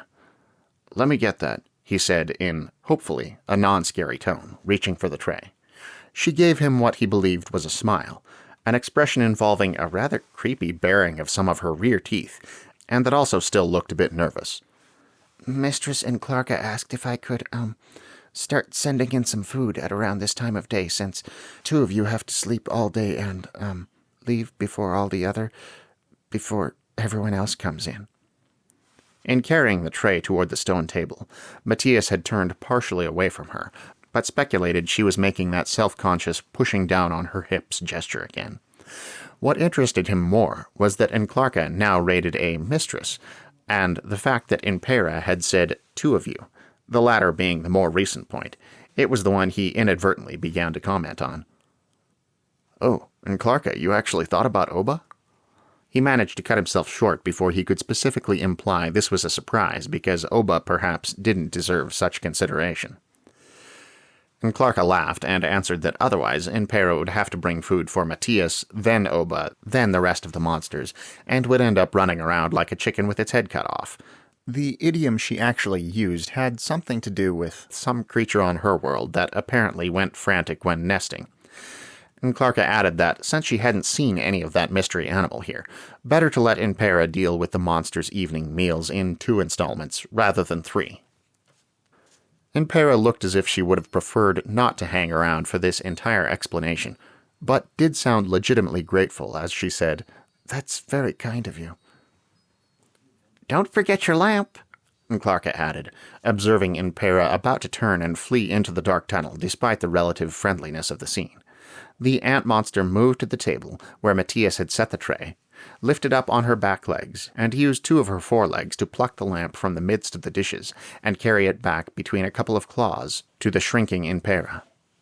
"Oh," the latter faltered. "Thank you." And once again she gave her creepy smile before leaving the room. And Clarka rubbed a thin foreleg over one antenna. "Am I really that scary?" she wondered ruefully. You really are. Matías started when he wasn't the only person to give this answer. Oba had awakened, and was sitting up on her bed, scratching at 3 different spots across her furry body at once. I think all the furniture here is filled with parasites, the ape creature grumbled next. We all scare them, Matías assured Clarka as the latter moved back to the table and settled onto the floor. I'm sure your scary mandible things aren't any worse than Oba's snakiness and my... He trailed off, unable to decide what about himself was probably the most frightening to a race of little fox people. Your fleshy, oversized baldness, Oba put in with a touch of acidity, then added that her species was much closer genetically to some animal whose name didn't come across to Matías, though he thought it was something similar to a ferret, than any kind of snake. A little stung by Oba's description of him, Matías turned his attention toward his breakfast with a frown, and maybe it was in response to Oba's grumbling that he immediately found himself complaining as well. Still no water. Don't these fox people ever drink? You know, and Clarka said thoughtfully, as she reached for a piece of meat with a claw at the end of a willowy leg. I saw them with containers of water in the kitchen earlier. I don't know why they don't bring any for all you fishy people who need to drink. Don't you need to drink? Not usually. Tnatniks get most of our moisture from food. Drinks are mostly either medicine or treats. If we take in too much liquid, our internal organs start to bloat up and cause all sorts of problems. Unable to gauge her level of seriousness, Matías looked her over again and noted that she did seem built rather dryly. He supposed it made sense, assuming she was serious. Oba was making her way over to the table now on leathery hand feet and occasionally the knuckles of her middle set like a gorilla with 6 arms and vertebrae like a snake's. Perhaps reminded by the ape monster's nearness of other things she wanted to discuss, perhaps simply unwilling to allow her own physical attributes to remain their topic once the rude Oba had joined them, and Clarka changed the subject. Shinzaron told me some interesting stuff. Oh yeah, Matías remembered. You were going to tell me before I went to sleep, but I was too tired. And Clarka's antennae bobbed. They say... And here Matías noted that even whatever pronoun Clarka used for Shinzaron translated as gender-neutral in his ears. There are only 3 prisoners, but one of them is the former chieftain of the Ome. That was interesting. Matías thought Oba too leaned forward to listen. Though she, like Shinzaron, was assigned to guard the prisoners, it seemed doubtful she would treat them politely enough to overcome their fears and find out anything from them, if she even bothered talking to them at all. Ex-Koran took over 27 days ago, I think Shinzaron said. Apparently he made promises about how great things will be when he's united the Ome, how many more resources everyone will have, and things like that. And people were so interested, they haven't really resisted him. It's a logical next step in this type of society, Oba pointed out. On my world, at least, there's plenty of precedent. Expansion is only natural, and hostile takeover is the most effective way to do it. Through the bread he was eating, Matías allowed uncomfortably, Maybe. That doesn't mean I want to be part of it. Oba made the double elbow and wrist movement. That was her shrug. If you think you can stand in the way of progress... With no desire to continue on this specific topic, Matías instead said to Clarka, But there must be some people who don't like Ex-Koran being in charge. Besides the prisoners, I mean.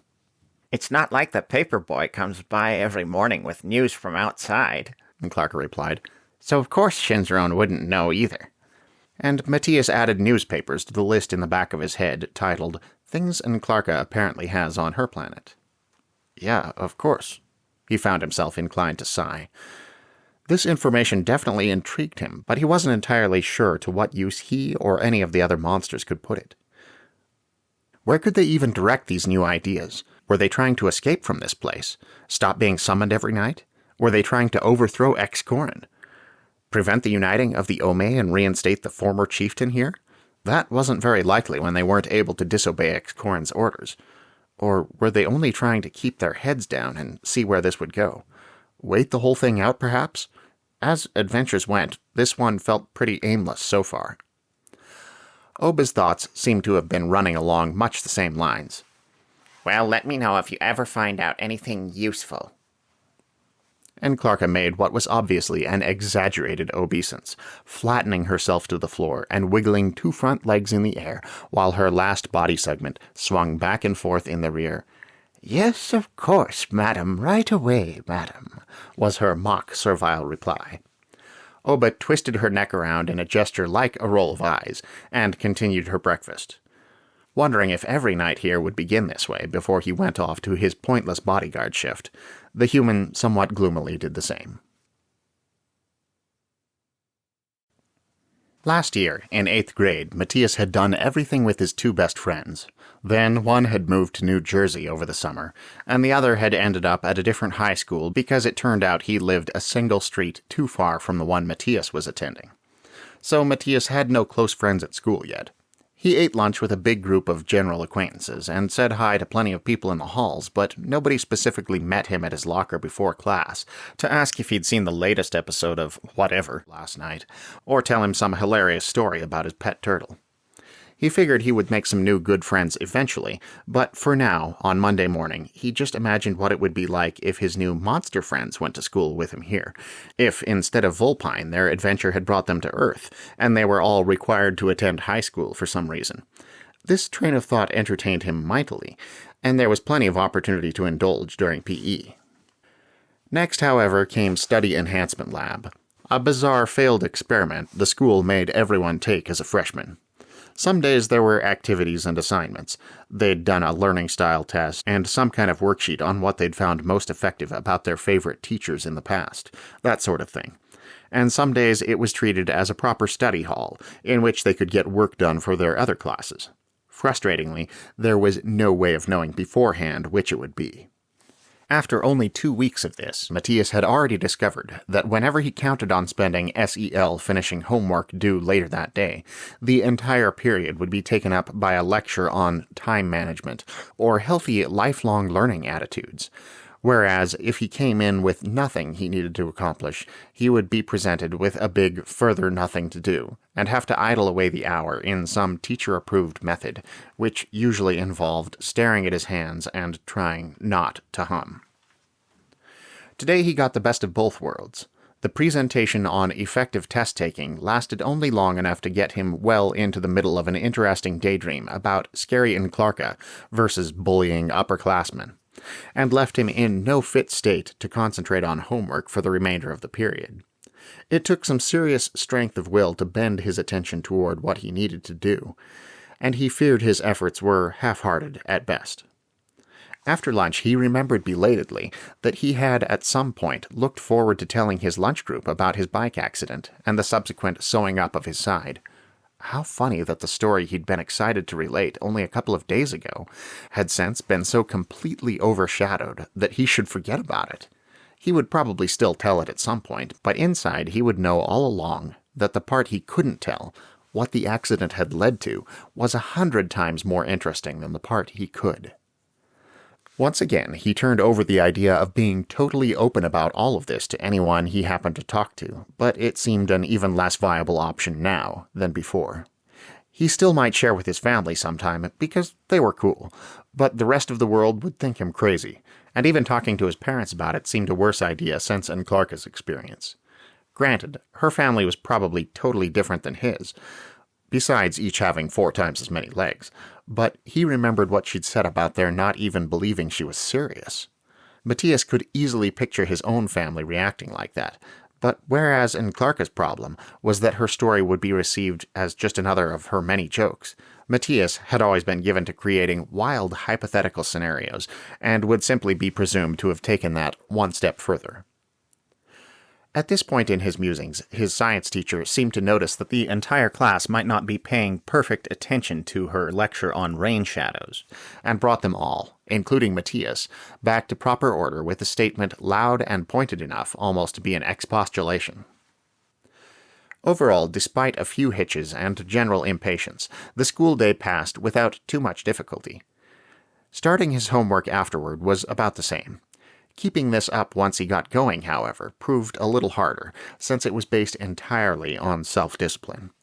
The fourth or fifth time he found himself not working on what he was supposedly working on, but instead sitting idly with chin in hand and daydreaming, Matías began to worry that this evening would be the same as Saturday. He tried to remember the ratio of hours that had passed to homework he'd completed that day, but that was even less interesting than his current task, and he couldn't manage it. This didn't bode well for tomorrow, or the next day, or the day after that, or... For the second instance in a row, at least, he did manage to get through dinner without alerting his family to how distracted he was. But given that he was extremely distracted, this represented a pretty significant effort. Would every day from now on go like this? Even if we fall in love with this planet and end up married to it, we're going to want this all to stop sooner or later, Clarka had said. Might she be right after all? But Matías didn't want it to end yet, despite some of it, well, a lot of it, being extremely boring. He was still curious about so many things, and he'd made new friends, and he hadn't decided what he believed needed to be done there. He just had to get his act together on this end. Feeling sharply the similarity between this and the resolution he'd made yesterday, he nevertheless attempted to invigorate himself toward it more specifically and wholeheartedly, as he waited to sleep that night. Unfortunately, if predictably, he found himself mostly thinking about Vulpine, and wondering whether or not he would ever have any use as a bodyguard. The first thing he recognized upon awakening, besides Clarka's mandibles pinching his leg again, and that this exercise had become no less freaky, was that he smelled rather bad. This was another disconcerting aspect of the transition, since he hadn't been conscious of any particular odor 30 seconds before when lying in his bed at home, but it shouldn't be surprising. Here he'd gone days without bathing or changing his clothes. He sat up with a bit of a groan.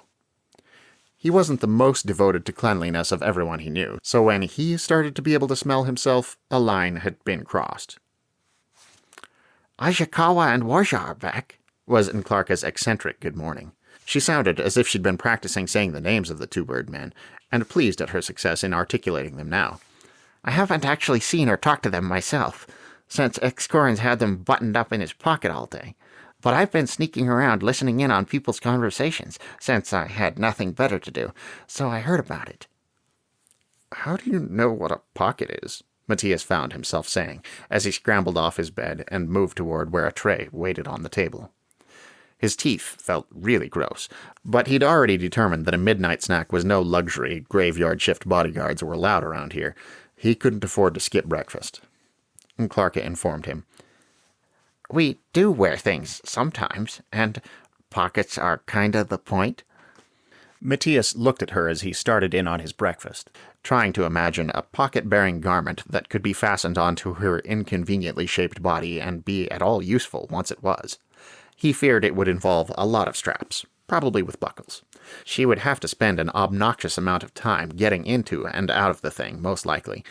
Would she just wear it all day? He was opening his mouth to ask when Oba joined them, and began a conversation about the Birdmen and what they might have found out. Of course, such a discussion could consist only of hypothesis. Much of it about the attack on a neighboring Ome, Oba was sure the return of the spies must herald. This, combined with the typical level of near animosity between the ape creature and Clarka, made for a very tense several minutes as they ate the food on the tray, and Matías rather hustled Clarka out of the room at the earliest possible moment. Rain was falling outside the windows of the lounge, Matías noted wistfully. Not that this was the first time he'd observed rain here. A thick, heavy storm, largely devoid of lightning or thunder, dimming the daylight in the few windowed chambers, had been by far the most common weather. The bright sun of that first day seemed to have been a fluke, perhaps special ordered by fate or magic to give him a good view of the distant side of the canyon, now obscured in mist. But it was the first time he'd considered the ablutionary uses of rain. If he were allowed to exit the den, even for a few minutes, he could get good and soaked and wash his clothes along with his person. His other option was the water in the trough back in the monster's quarters, but Clarka had informed him that Verge had more or less claimed that. Evidently, the frogman slept underwater at home, and here spent most of the time he wasn't with Excorn splashing himself, soaking his clothing, or even sitting in the trough as best he could. Of course, there might be the option of requesting a bucketful from what Matías was coming to think of as the domestic staff. They might even be able to heat it for him, but he really didn't like the idea of troubling Impera and her people more than he had to. It made him feel like a jerk with the way she cowered and scrambled to obey. For the moment, he went to one of the windows and tried to soak up as much as he could of what fell through them, simultaneously lifting his hands to collect some rainwater to drink. He couldn't imagine they'd invented toothbrushes around here yet, though at what point in societal development should that logically happen? So he would have to content himself for now with rubbing at his teeth with his tongue, and give the matter more thought later, when he had 500,000 hours of leisure time. When Clarka asked him what in some world he was doing, and he explained, it led to a lively and occasionally embarrassing conversation about bathing needs and habits. This couldn't last long, however, since the overcast sky and falling rain hid what fading dusklight there might have been, and brought on full dark sooner than would otherwise have been the case, and Matías didn't want to be late for his shift. Excorn evidently took Matías' appearance as an alert of sorts, for he seemed to stop what he was doing and note the time of day when the human pushed past the entry curtain. He sat at the table, around which were also Warja and Ashikawa, though they remained on their talon-like feet since the lumpy seats probably couldn't accommodate them. They'd been examining what actually appeared to be a genuine map, a crude diagram drawn on some animal skin with whatever thick-lining instrument was used on the walls around here, but a map nonetheless. Verge stood against a wall looking bored, looking half asleep, really, and Matías wondered at his apparent lack of interest in this first hint of written symbology. Then he realized that Excorn and the Birdman had probably been going over the map for tedious hours, and its novelty had long since worn off. The little fox chieftain rose and stretched his body upward and his tails outward, as if he had indeed been sitting there for several hours, making himself appear very long and thin. "This information is useful," he said to Ashikawa and Warja, glancing at each in turn. It was the closest to a thank you Matías had yet heard from him. "We'll discuss it further tomorrow. Join me again in the morning."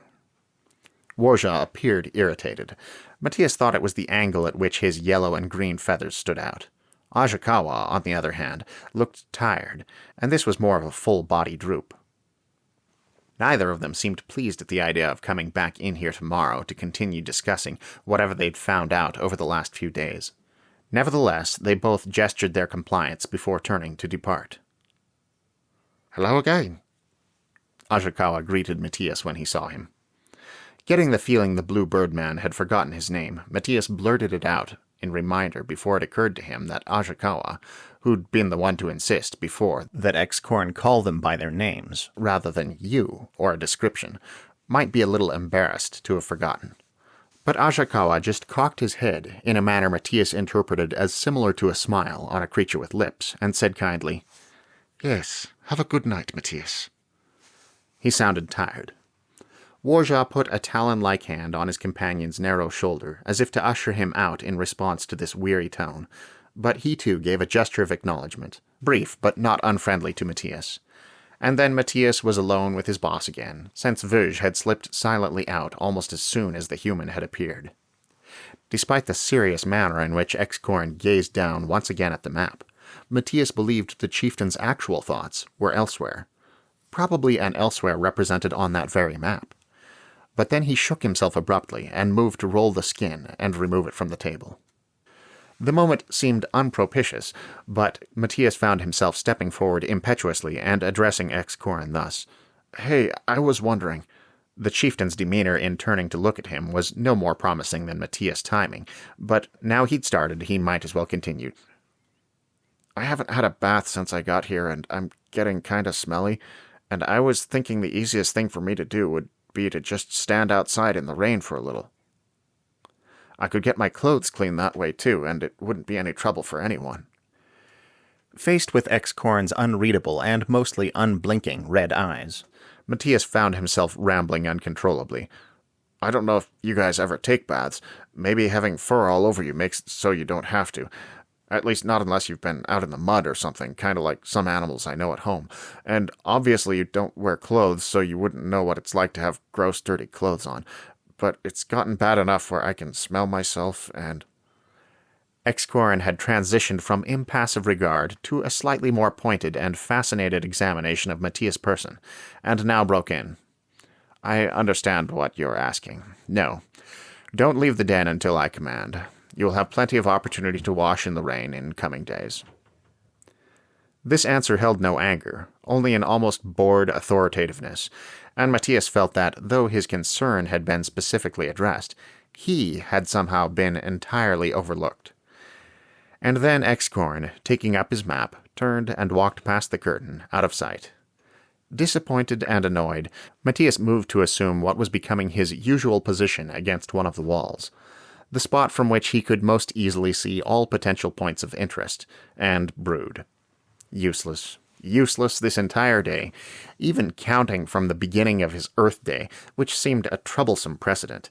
Back on the other side, he had the option of trying harder to live his life properly in order to avoid that uselessness. But here he had another pointless night of bodyguard work to look forward to, this time with the added bonus of wondering what Ashikawa and Warja had done and found out and discussed with X-Corn, and what would happen in coming days, and knowing he wouldn't be able to find out until at least morning, if not after another full Earth Day, which was all extremely frustrating. And he still didn't smell very good. Tuesday at school progressed much as Monday had, but minus PE and plus a vicious algebra test. Matías liked PE because it felt like an hour of completely wasted time, and he didn't like algebra, especially when tests were involved. But such was life on Earth. At least he was starting to get used to the level of distraction and curiosity under which he must operate these days. That didn't necessarily mean he could cope with it adequately yet, but it did begin to feel more normal. No information had been forthcoming on Vulpine last night, after the end of his shift. Upon returning to the monster's quarters, he'd found only Oba preparing for sleep, a little less food left over than usual, and not enough energy on his own part to go looking for the others and keep himself awake through what would probably be a long conversation. He hoped and presumed that as soon as he woke up there tonight, he would get answers, and that must be both consolation and torment throughout his day on Earth. The new facet to his ongoing problem was that forcing himself to stay invested in Earth life gave him about 1,000,000 times more trouble when he faced something he hated about Earth life. Good sense, he thought, and perhaps even morality, dictated that his resolve remain the same through an algebra test, or something equally unpleasant, as through a video game, or something equally pleasant, but it seemed so much easier to throw all thoughts of algebra to the wind, write down some random numbers, and take advantage of the remainder of the peaceful class time to wonder really hard whether X-Corn planned on marching all the monsters to another Ome for a hostile takeover sometime soon. Of course, Matías didn't do that. He would still have to go to algebra again tomorrow, regardless of X-Corn's potential warmongering, and he had to remind himself of this on each subsequent problem on the test. He didn't feel, once this mathematical eon had passed, that he'd done particularly well, but at least he'd tried. He performed better in the rest of his classes, mostly because he didn't hate them nearly as much, finally getting around to regaling his lunch crowd with an account of last week's bike accident, and in his afternoon and evening at home, but his curiosity only ever got pushed aside, never diminished, and he was every bit as eager to get to bed as he had been the last couple of nights. The slight guilt he felt, at the degree to which he still gave one half of his life preferential treatment, over the other, just as valid half, didn't keep him awake long. "It's a little earlier than yesterday," wasn't Clarka's apologetic greeting, "but I figured you'd want to hear all the juicy gossip." Simultaneously thinking her right on both counts, he did feel a bit more tired than usual, and he did want to hear whatever she believed constituted juicy gossip. and noting that he smelled even worse than before, Matías sat up somewhat sluggishly. There stood Clarka, looking as creepy as ever, backing away from where she'd been biting his legs. Apart from that, only the sleeping, six-limbed form of Oba was present in the room. Even breakfast was absent. "Yeah," he said as he got to his feet. "Thanks." Seeing Clarka immediately moving toward the entrance, and assuming thereby they would be eating, and possibly meeting other monsters in a different room, he followed. He did throw another glance at where Oba slept, though, and paused. "Shouldn't we wake her up, too?" Clarka threw him a look. "She gives me indigestion, but I guess if you want to ruin your breakfast." Matías couldn't really disagree with the main point, and left it at that.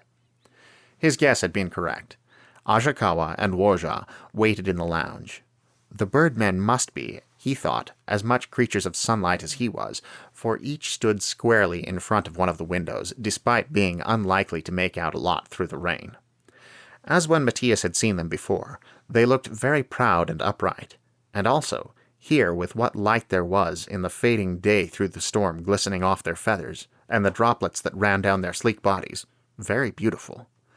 Ajakawa, in particular, with his blue and purple of deepening and intermingling hues, and the fan that flared down from the back of his head, might be a birdwatcher's dream come true.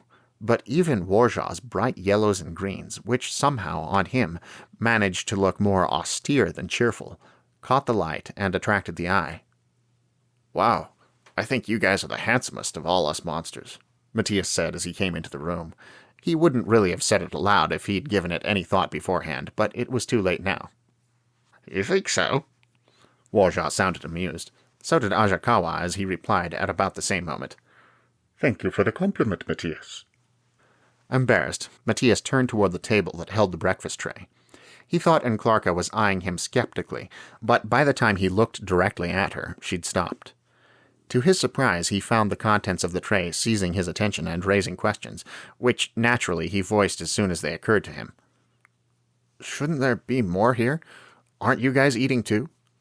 "I'm afraid we've given Impera some trouble," Ajakawa said regretfully, glancing toward the door. "She has a hard time catering to so many different guests." "We don't eat meat," Warja elaborated, seeming to realize immediately that the disapproval in his tone might have been rude, and to regret having possibly alienated his featherless companions. At least, that's what Matías would have been feeling in his position. He made a sort of cawing noise that, though orally much less subtle than a human's clearing of throat, fulfilled the same conversational function. Clarka smoothed things over for him. "That's a relief. I can stop feeling like your natural prey." And her jovial delivery won a tilt of head from Warja, similar to an amused grin. "But you don't count as meat," Matías cut himself short, so as not to tell Clarka this was because bugs were made of some other gross substance, a comment he thought might come across as a little insensitive. She looked at him, but before she could ask him why, Ajakawa remarked, "We have some time before Impera brings us our supper to tell you what we've been doing and what Excorin is planning." Matías had been wondering whether it might distress the birdmen to see other creatures eating meat, but their approach toward the table to form a more intimate conversational grouping convinced him they didn't mind. So he nodded eagerly as he gathered up what he planned to consume from the tray, dodging the willowy forelegs of Clarka as she did the same. Some of this stuff, as it did every day, resembled vegetables and bread, and presumably the birdmen could have eaten that, but Impera was probably bringing them a more concentrated selection of such things. "We scouted out one of the other settlements," Warja began abruptly, sounding none too pleased with what he had to report. "Excorin wants a technical advantage, but the place is barely different from this one. It's all so primitive, there was practically no point to us going."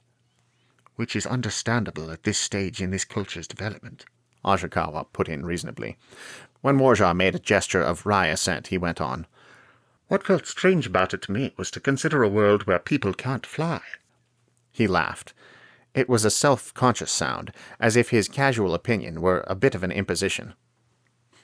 "We're so unusual here, and potentially so useful to Excorin, simply because of something that's perfectly normal at home."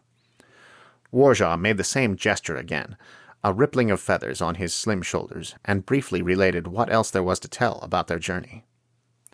It was easy to survey the other colony and map out what Excorin wanted to know without being seen. I haven't been out of this cave yet, Matías said.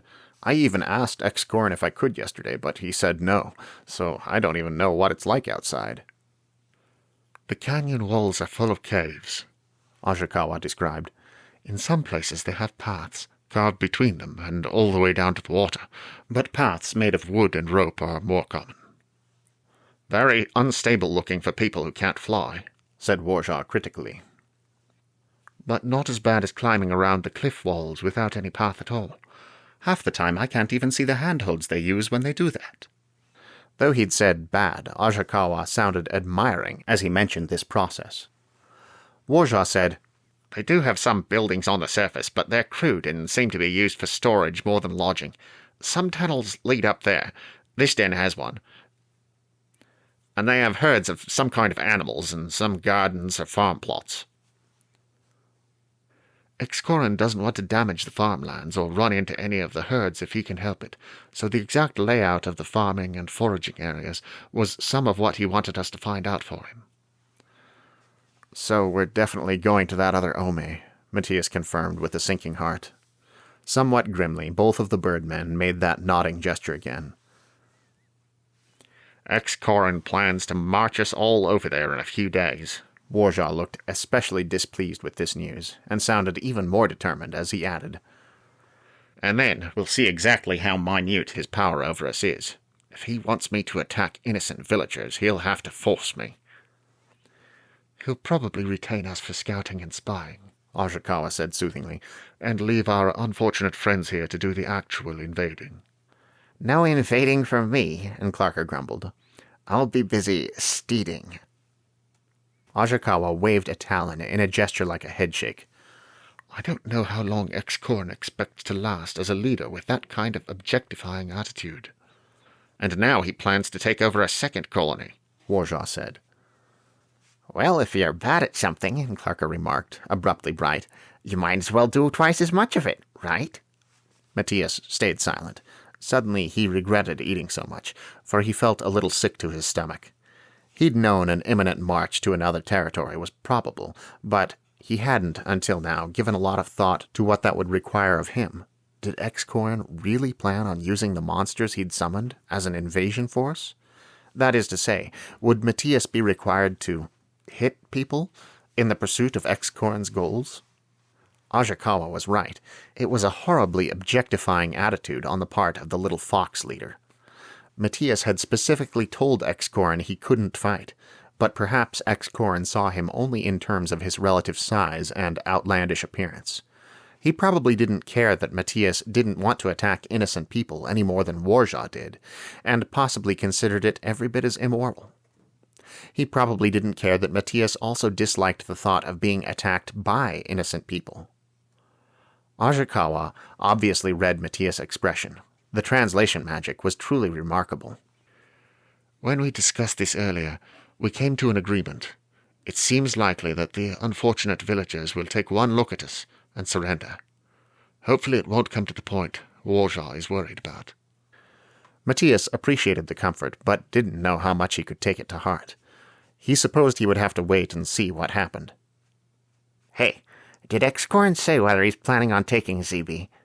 And Clarka's disapproving tone at the idea softened into something more like cheer, as she apparently felt compelled to append a more joking remark. I can see her potentially whining them into submission, but... Or telling them all the colors she knows until they fall asleep, Matías added, more cheered by this than Ashikawa's remark, logical as that had been. He didn't mention it, said Warjaw. In silence, Matías chewed his hard green bread, considering. ZB really wouldn't be much good in a fight, unless her telekinetic abilities were far more powerful than anyone had yet realized. If it turned out she could lift much larger and heavier things than just a wooden drumstick, she might actually be an essential part of any balanced invasion plan. It'd be funny if she ended up being the strongest of all of us, he murmured as this thought struck him. And Ashikawa replied, She would still be a child. Even if she is physically capable of taking part in an invasion, it's still unfair to inflict that kind of situation on her psychologically. Matías muttered that he felt much the same about his own involvement in an invasion was lost as a nervous, throat-clearing barking noise came from the other side of the room, and they all turned to see Impera in the entry, with another tray of food. Impera, said Ajakawa, rising from the sort of roosting squat he and Warja had both assumed beside the table to talk to the others. Thank you so much. You're welcome. Despite her usual discomfort, Impera seemed far less frightened of the approaching Birdman than she did of the other monsters. Matías considered this a trifle unfair, but since he had been the one to declare not too long before that Ajakawa and Warja were the handsomest of all of them, he supposed he understood. He watched with interest as Ajakawa took Impera's burden. Though the Birdmen stood slightly taller than the Fox people, it seemed the solid wooden tray with its various contents was heavier and more unwieldy to Ajakawa than it was to Impera. In fact, Warja jumped up to help his companion guide their meal to an unoccupied stone table. For their size, the Birdmen evidently compared unfavorably to the Fox people in strength. Matías supposed they had hollow bones or something, and that probably the greatest aggregate of musculature on their bodies powered the flying rather than lifting motions of the wings that doubled as arms for them. He might have asked about this, but before he had a chance, Clarka spoke. Bain, come on in. How's your ear? Another glance at the entrance into the lounge showed Impera's little son half hidden in the doorway, peering past his mother toward the monsters with wary interest. The housekeeper started at Clarka's words, whirling so her tail curled around her as she turned abruptly to face Bayin, whose resultant step backward put him out of sight of the monsters. But Impera, with a deep breath, beckoned Bayin forward again into the room. Let Mistress Clarka see your ear, she urged quietly, and Matías wondered whether she did so purely out of fear of displeasing a scary ant monster. The next second, he'd leaped from his leather-covered seat with an exclamation of surprise. For as Bayin entered the room with Impera's hand on his shoulder, Matías could see that his left ear, standing at an odd angle from his head, had puffed up as if inflated and turned, where the red-orange hair didn't cover the interior skin, a bruised-looking purple-blue. Both Impera and Bayin jerked back as Matías darted forward, so he forced himself to stop. "That looks awful," he said from where he now stood. Clarka came to a halt at his side. "Yeah, that's some good work you did there, Matías." Simultaneously, Matías protested that he hadn't meant to fix on the kid's ear as a handhold. Bayin commented about how much it hurt, with what actually seemed a touch of pride.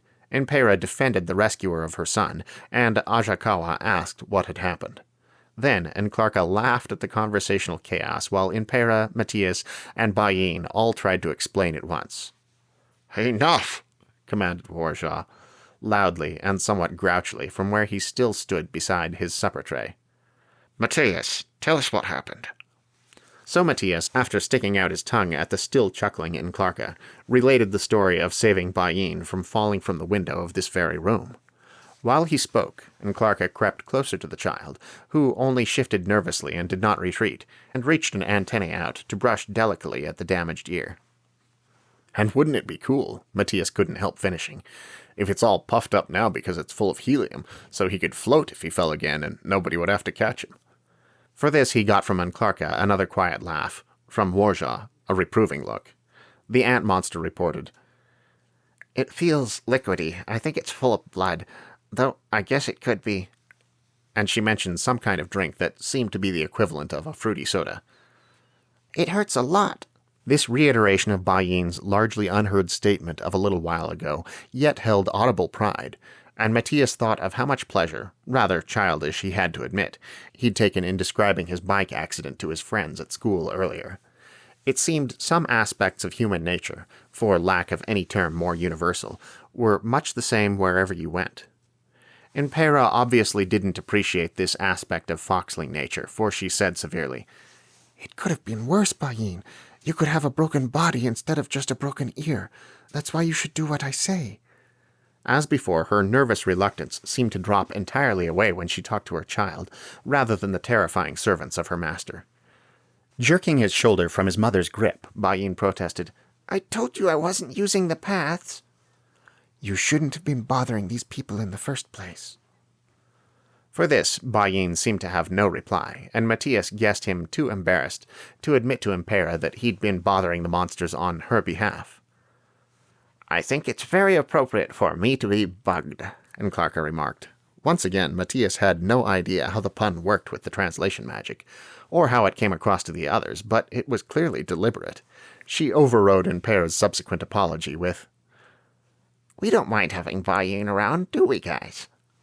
Of course not, Matías hastened to agree, while Ajakawa, sounding amused, did the same. Then I will stay here with the monsters right now, Bayin declared, seeming torn between nervousness he would prefer to hide and pleasure he couldn't suppress. It's discourteous to call them monsters. Impera's voice was low and frightened as she glanced around at the creatures her son now proposed to spend time with. It speaks well of you that you recognize that, Ajakawa said with approving gravity. Of course, we don't think of ourselves as monsters, only ordinary people in an unfamiliar place, but I'm afraid we have to resign ourselves to being thought of as monsters here. The foxling housekeeper ducked her head a little and pushed down on her hips. I wouldn't want to be rude. You are a kind person, Impera. Thank you. If Bayin bothers you, please don't hesitate to send him away.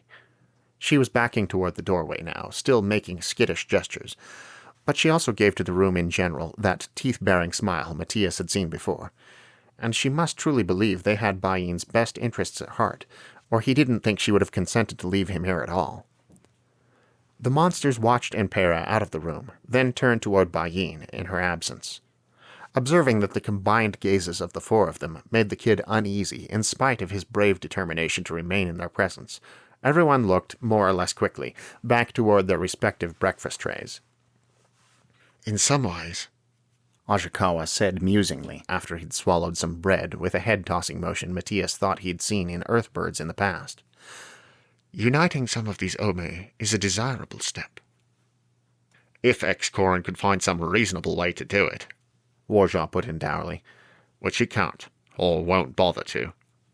Ajakawa rippled the feathers of his shoulders as he crumbled more hard green bread with his beak.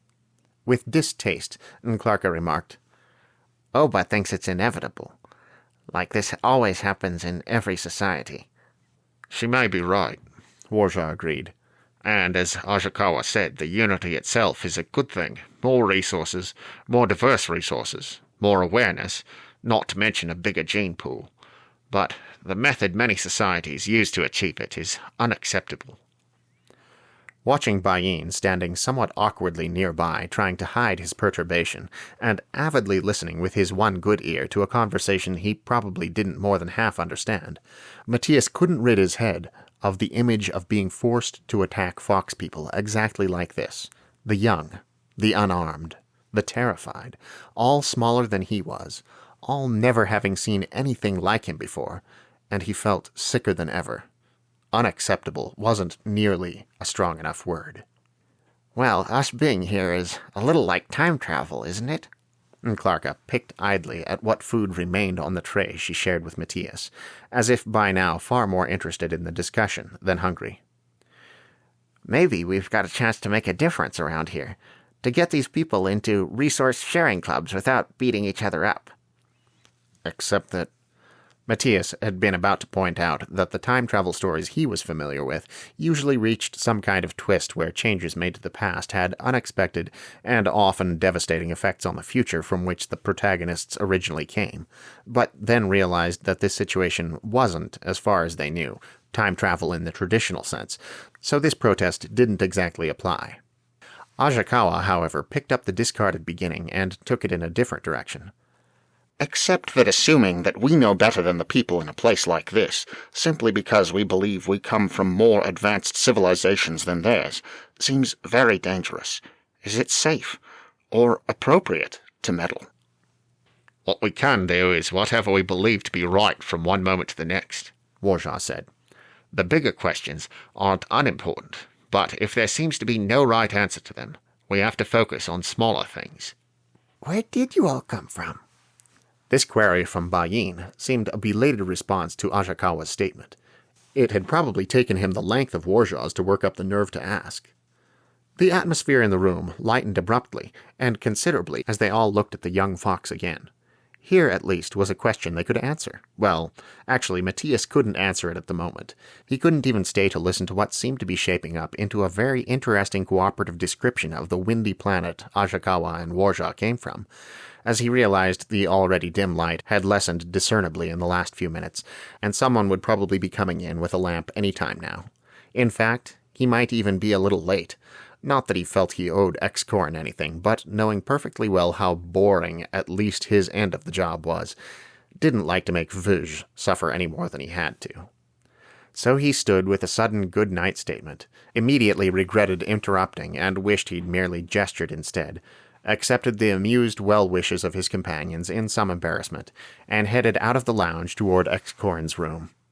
He would very much have preferred to stay, to hear more about other planets, and tell about his own, though it seemed the dullest of anyone's, to become cheered and further distanced from unpleasant reflection by the lighter conversation.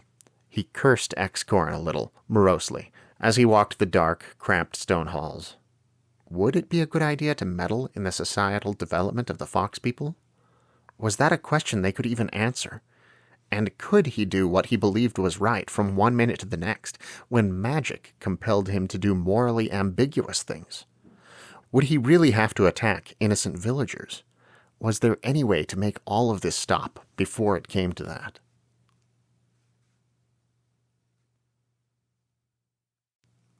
Matías, can you talk to me for a sec?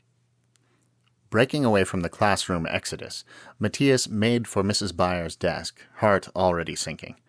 Though he could imagine several reasons his algebra teacher might want to talk to him after class, his favorite was, "Matías, how did you get 105% on yesterday's test when you were clearly daydreaming the entire time? You must be some kind of crazy genius." The only feasible explanation promised scant gratification. And the way Mrs. Byers opened the conversation, "I'm concerned about your test," seemed to point squarely in that unpleasant direction. "I totally failed it, didn't I?" Matías guessed, trying to lessen the impact by verbalizing the worst possibility. Mrs. Byers smiled. "I think you'd have to get a 0% to totally fail, and that would be hard to do even on purpose. But you did get a 68, and that's pretty terrible." When Matías winced at this blunt wording, his teacher went on in a practical, cheerful tone. "But this is only the first test of the year, so you have plenty of chances to bring your grade back up. Your homework assignments have been okay, except the one you turned in on Monday, so I know you can do this stuff. And I know it's sometimes hard for freshmen to get used to the workload and trying to balance all of these classes. It's a little more hectic than middle school was, right?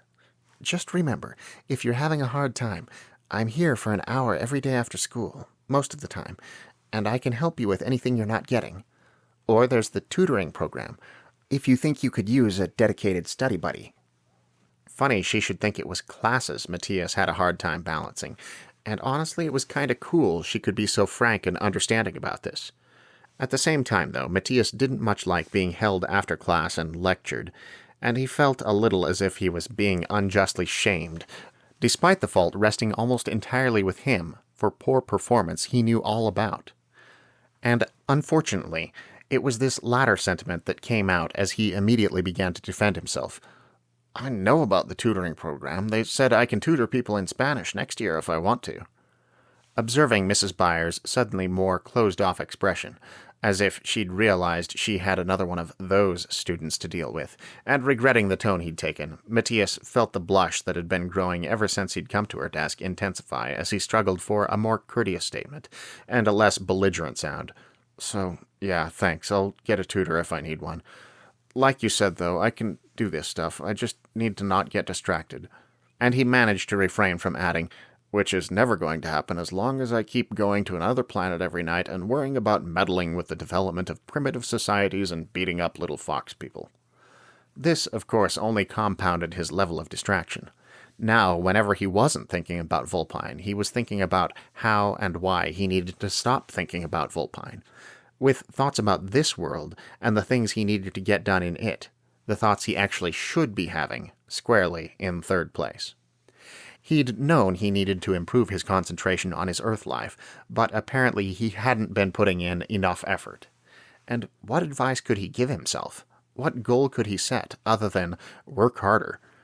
He couldn't think of a trick to even out his levels of interest in the two halves of his life, or merely help him concentrate on whichever one he happened to occupy at any given moment.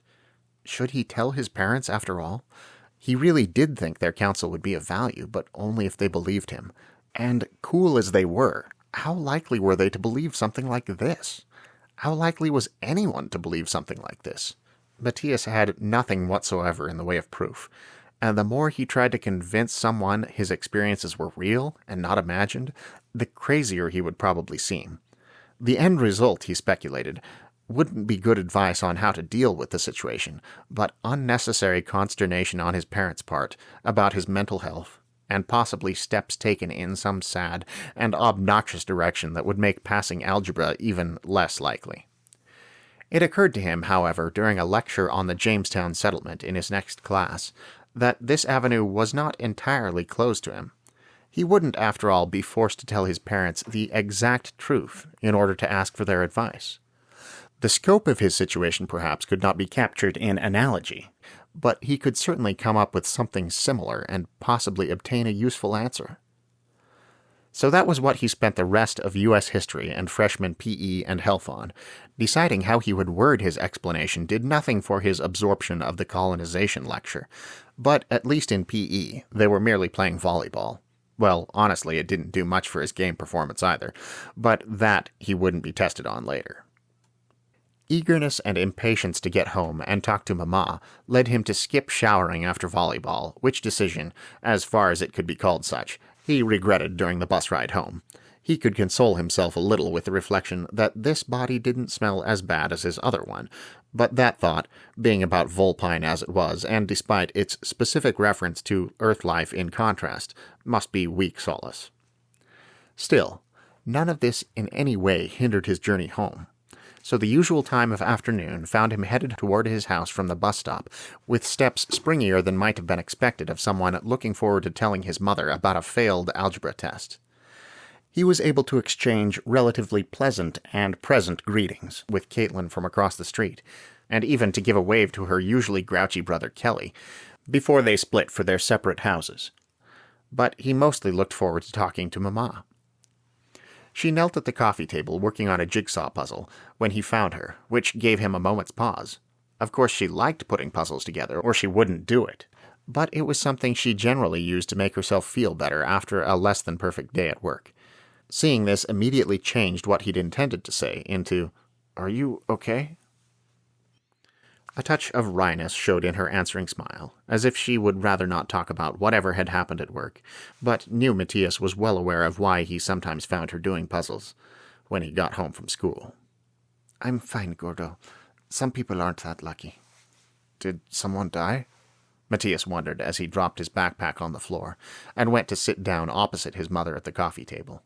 He reached for a random unplaced puzzle piece and started looking for its destination. Mama, uncannily good at puzzles, pointed immediately to the spot as she answered. "When we send someone to St. Agatha's, we usually don't hear what happened for a while. Sometimes we never find out, so I don't know if someone died." She sighed and pointed to where the next piece Matías had picked up fit. "What I do know is that if the medical industry was doing better at educating people, people would recognize signs of a stroke sooner, before it was maybe too late." "I don't know if—" Awkwardly, Matías cut himself short and sought another loose piece as he reflected that he didn't really know the signs of a stroke. He didn't need to be admitting at the moment to even more learning he should be doing here on Earth, and wasn't. Very much accustomed to Matías starting statements and then abruptly stopping, Mama waited a moment to see whether he would continue his thought, and then, when he didn't, proceeded with her own. "Sometimes when things like that happen, or when someone comes in with severe vitamin D deficiency they don't know they have, or when they've been ignoring the tingling in their hands for months, or, well, it makes us feel like we're not accomplishing anything." "You're like the most accomplishy person in the world," Matías protested. He thought for a moment, tapping the puzzle piece he held against his face contemplatively before amending. "Effective. You're like the most effective person in the world." She grinned amusement and appreciation, and pointed to where the puzzle piece belonged. "Thank you." I like to think I'm accomplishy too sometimes. The rest of the time, well, I can't let that stop me from doing my job. Matías was reminded of what Borja had said last night, and he didn't feel it would be a problem to quote it aloud as best he could. Bigger questions are still important, but when we can't find the right answer, we just have to do what we believe is right from one moment to the next. Now the look she turned away from the puzzle and fixed on him was impressed. Yes, exactly. Well put.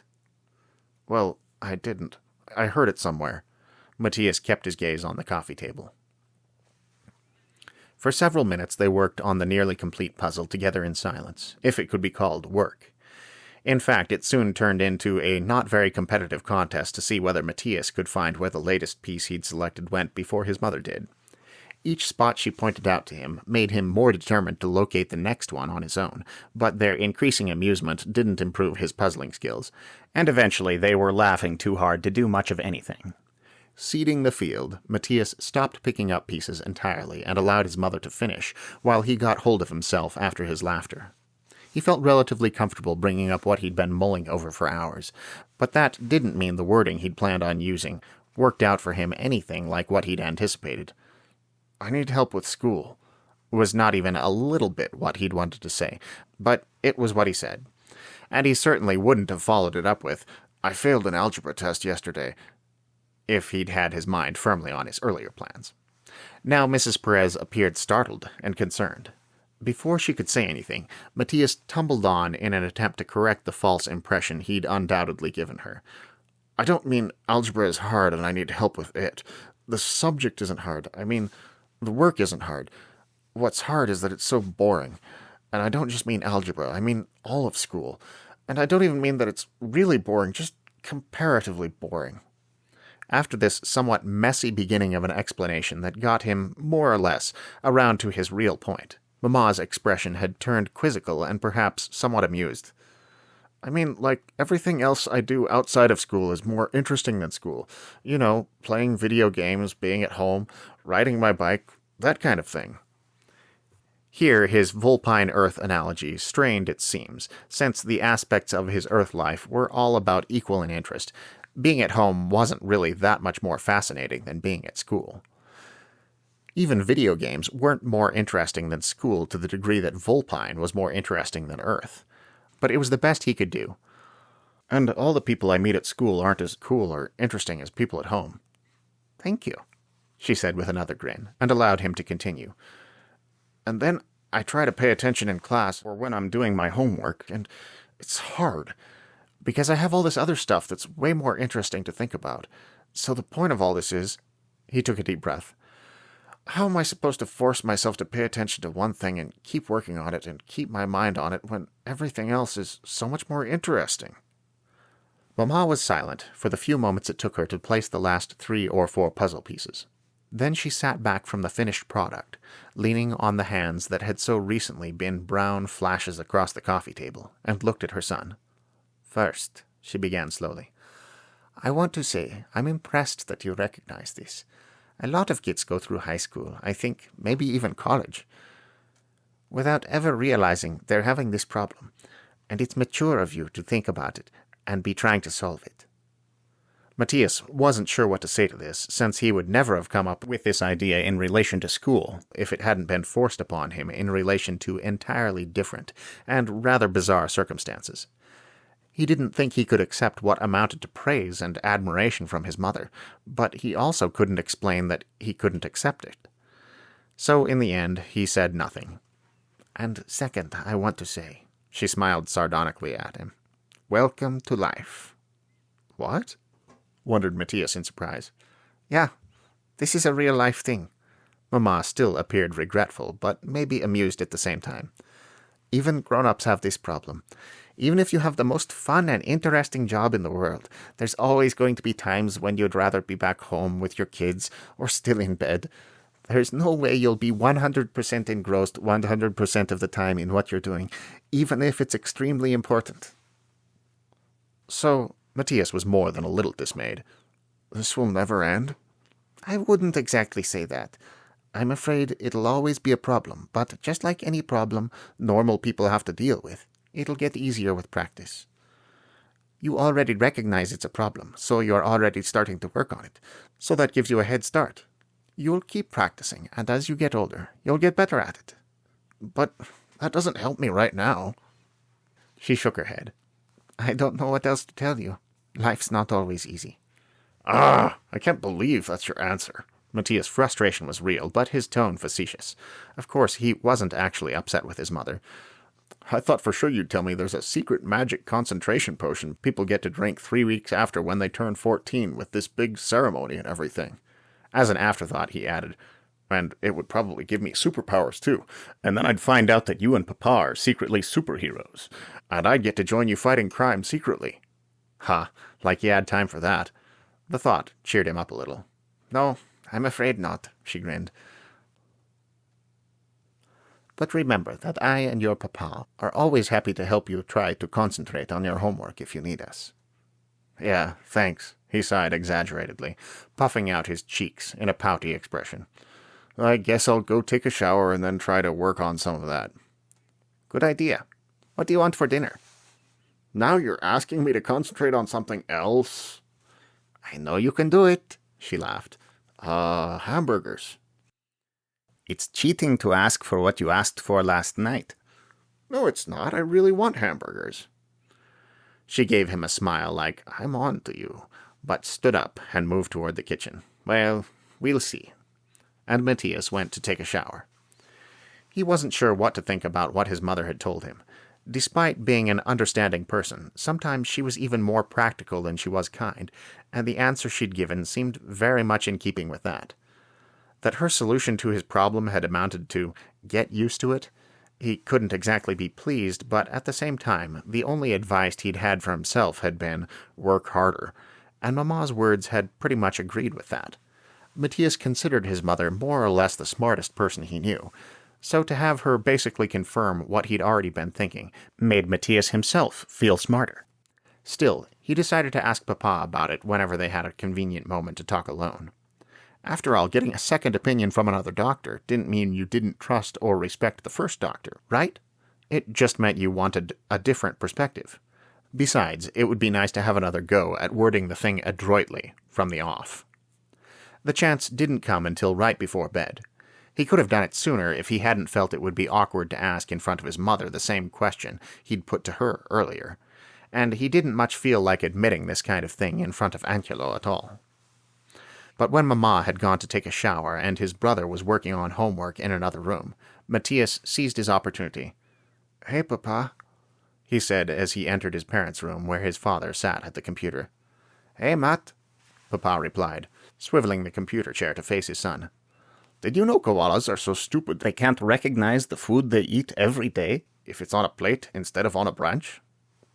Oh, yeah. Matías was instantly sidetracked. I did hear that somewhere. It looks like their brain only fills 60% of their head. So, like, if you asked them to do a brain teaser or something, they would only be able to even try 60% of it? And they'd probably get that 60% wrong. So the discussion began not with the best ways to maintain concentration on less interesting things, but with several minutes of making fun of innocent marsupials. Only after 4 or 5 logic puzzles and the absurdly stupid manner in which koalas would attempt and fail to solve them did Matías, possibly prompted belatedly by the continued mention of a percentage in the 60s, recall abruptly why he'd sought out his father in the first place. Oh yeah, he said suddenly, interrupting Mr. Perez's latest very amusing speculation about how a koala might try to retrieve a ping-pong ball from a deep and narrow hole. When Papa broke off and looked at him expectantly, Matías added with apologetic sheepishness, I just remembered I came in here to ask you about something. And he'd glanced at the door to his parents' bathroom, wondering how much longer Mama's shower would last, before considering that he probably shouldn't betray his desire for privacy thus. But Papa only said, Okay, what is it? I need help with school, Matías replied, and immediately cursed himself mentally for the second instance in a single day of coming out with entirely the wrong words. Papa arranged himself in the chair in a manner suggesting more complete attention, and Matías took a deep breath in preparation for, yet again, starting in on damage control. And once he'd managed to rephrase his predicament adequately, and the irony of it was that the predicament he described wasn't even the real thing, he stood back and waited, somewhat anxiously, for his father's opinion. "It's a very real-world problem you have here," Papa said with an understanding nod. "I think it's something everyone goes through." "Welcome to life, huh?" Matías quoted glumly. Papa sucked in a rueful breath. Well, yes. But the good news is that since everyone does have this same problem, people have figured out ways to deal with it before this." "Like what?"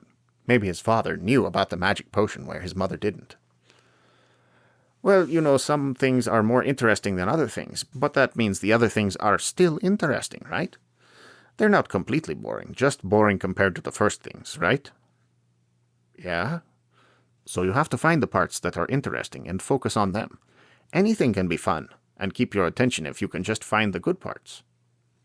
Matías stood quietly for a moment, considering this. His immediate thought was that it definitely worked for Papa.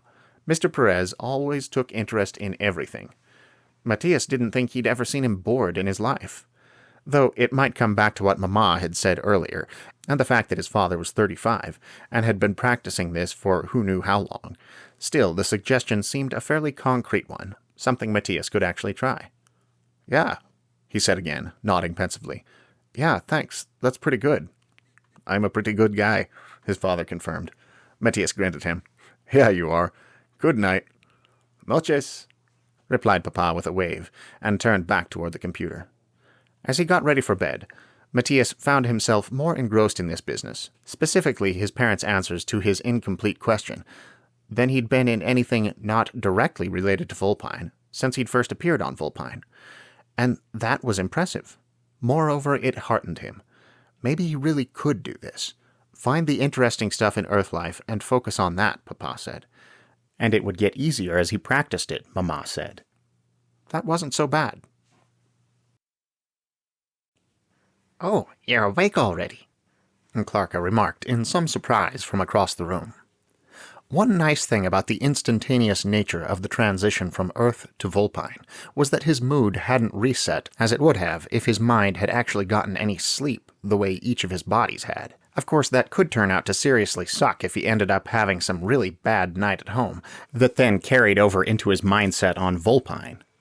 But for the moment, it was nice to wake up in the monster's quarters, in X-Corin's den, feeling as optimistic and determined as he had moments before when he'd been lying in a human bed, entertaining positive thoughts about his own ability to cope. "I was just thinking about going over there and biting you. I could still bite you if you want." "That's okay." "Well..." She gave him some greeting that seemed a jocular sort of top of the morning to you, though he thought what she literally said had something to do with a tingling sensation at the end of all 8 legs. Good. Matías' reply, which wouldn't have been appropriate anyway since he'd been about to say morning when it wasn't anywhere close, was cut off by a yawn as he stretched out limbs stiff from sleeping on the awful primitive bed and still smelling of a lack of bathing. "I guess I must be getting used to this schedule," he remarked as he stood, "since I woke up without your help." "I'm not going to stop biting you," and Clarka remarked, mild but prompt. "It's too funny the way you react." "Do you notice?" Matías paused, observing the presence of Oba across the stone table from Clarka. That must have been a pleasant atmosphere before he woke up to join them. "I don't know if it's the same for you guys," he began again, including Oba in his statement, even though her monkey-like face on its snake-like neck wasn't turned toward him. "I've been sleeping really well ever since this all started. Like, I don't wake up in the middle of the night anymore. It's like this process keeps me knocked out cold until I'm actually supposed to wake up." "Yes, actually." Somewhat to Matías' surprise, it was Oba that answered. Maybe including her had been a good idea after all. "I've often had a hard time staying asleep in the past until this started. Now I always sleep through the night."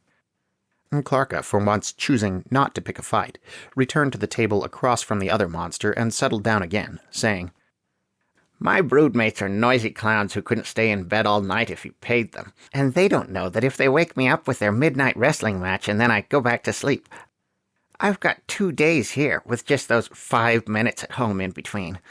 But at least I never wake up without a real reason anymore." Oba snorted.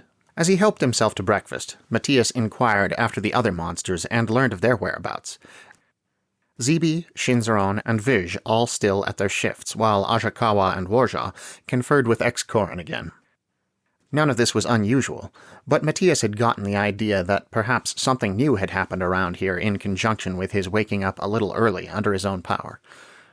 Unfortunately, everything seemed the same as it had been for the last several days, and no verifiable news had yet been heard of the precise nature of Excorin's plans. He wondered, as he headed off to his bodyguard duty, whether the two bird monsters had managed to slip any advice against violent takeover into their discourse during all this time they'd spent with Excorin. He doubted it. His primary conversation with them had come only after many hours of such scheming, and it certainly hadn't sounded then as if they'd had any luck dissuading the little fox leader from his purpose. Again, those in Excorin's private room took Matías' arrival as notice to break up their party. Matías would really have liked to ask the two birdmen several questions about their level of influence over Excorin, why they'd been in here at sunset today but not yesterday, and so on, but of course had no chance to do so. He watched them leave with the sort of frustration that really does arise from thwarted desires rather than annoyance or anger. Then, as usual, Excorin went to bed with little to no acknowledgement of Matías' presence or existence as a reasoning being, leaving the human yet again in the dark, preparing to be bored and disappointed for the next 10 or so hours. This night, however, turned out less blasé than the previous few. Though he didn't consider himself an expert at marking the passage of time in this land without clocks, he deemed it several hours into his shift, definitely far past the point when noise of any significant movement or alertness within earshot had completely ceased, when he heard a sound close by. Too close, in fact, to envision merely some night-walking foxling. All right, he did envision some night-walking foxling. But what were they doing so close to the chieftain's personal chambers? Justifying the presence of a bodyguard? A very faint light always shone in here, thanks to the presence of a window on the other side of the curtain, and Matías thought in this he probably had an advantage over whoever approached, given the complete lack of light in the twisting passages beyond. And it was thus that he saw the curtain across the entry ever so slowly begin to shift. Later, he could never decide whether the movement he made at that point arose from impetuosity or from compelling magic. In any case, he apparently decided, perhaps subconsciously, that the surreptitious noise and drawing back of the curtain added up to no good sum for Excorin, the person for whose protection he was stationed here, and he'd flung himself forward with such force it was a wonder he didn't take the entry curtain with him. What he did take with him, and several feet into the hallway beyond, was a young foxling. He assumed it was young anyway.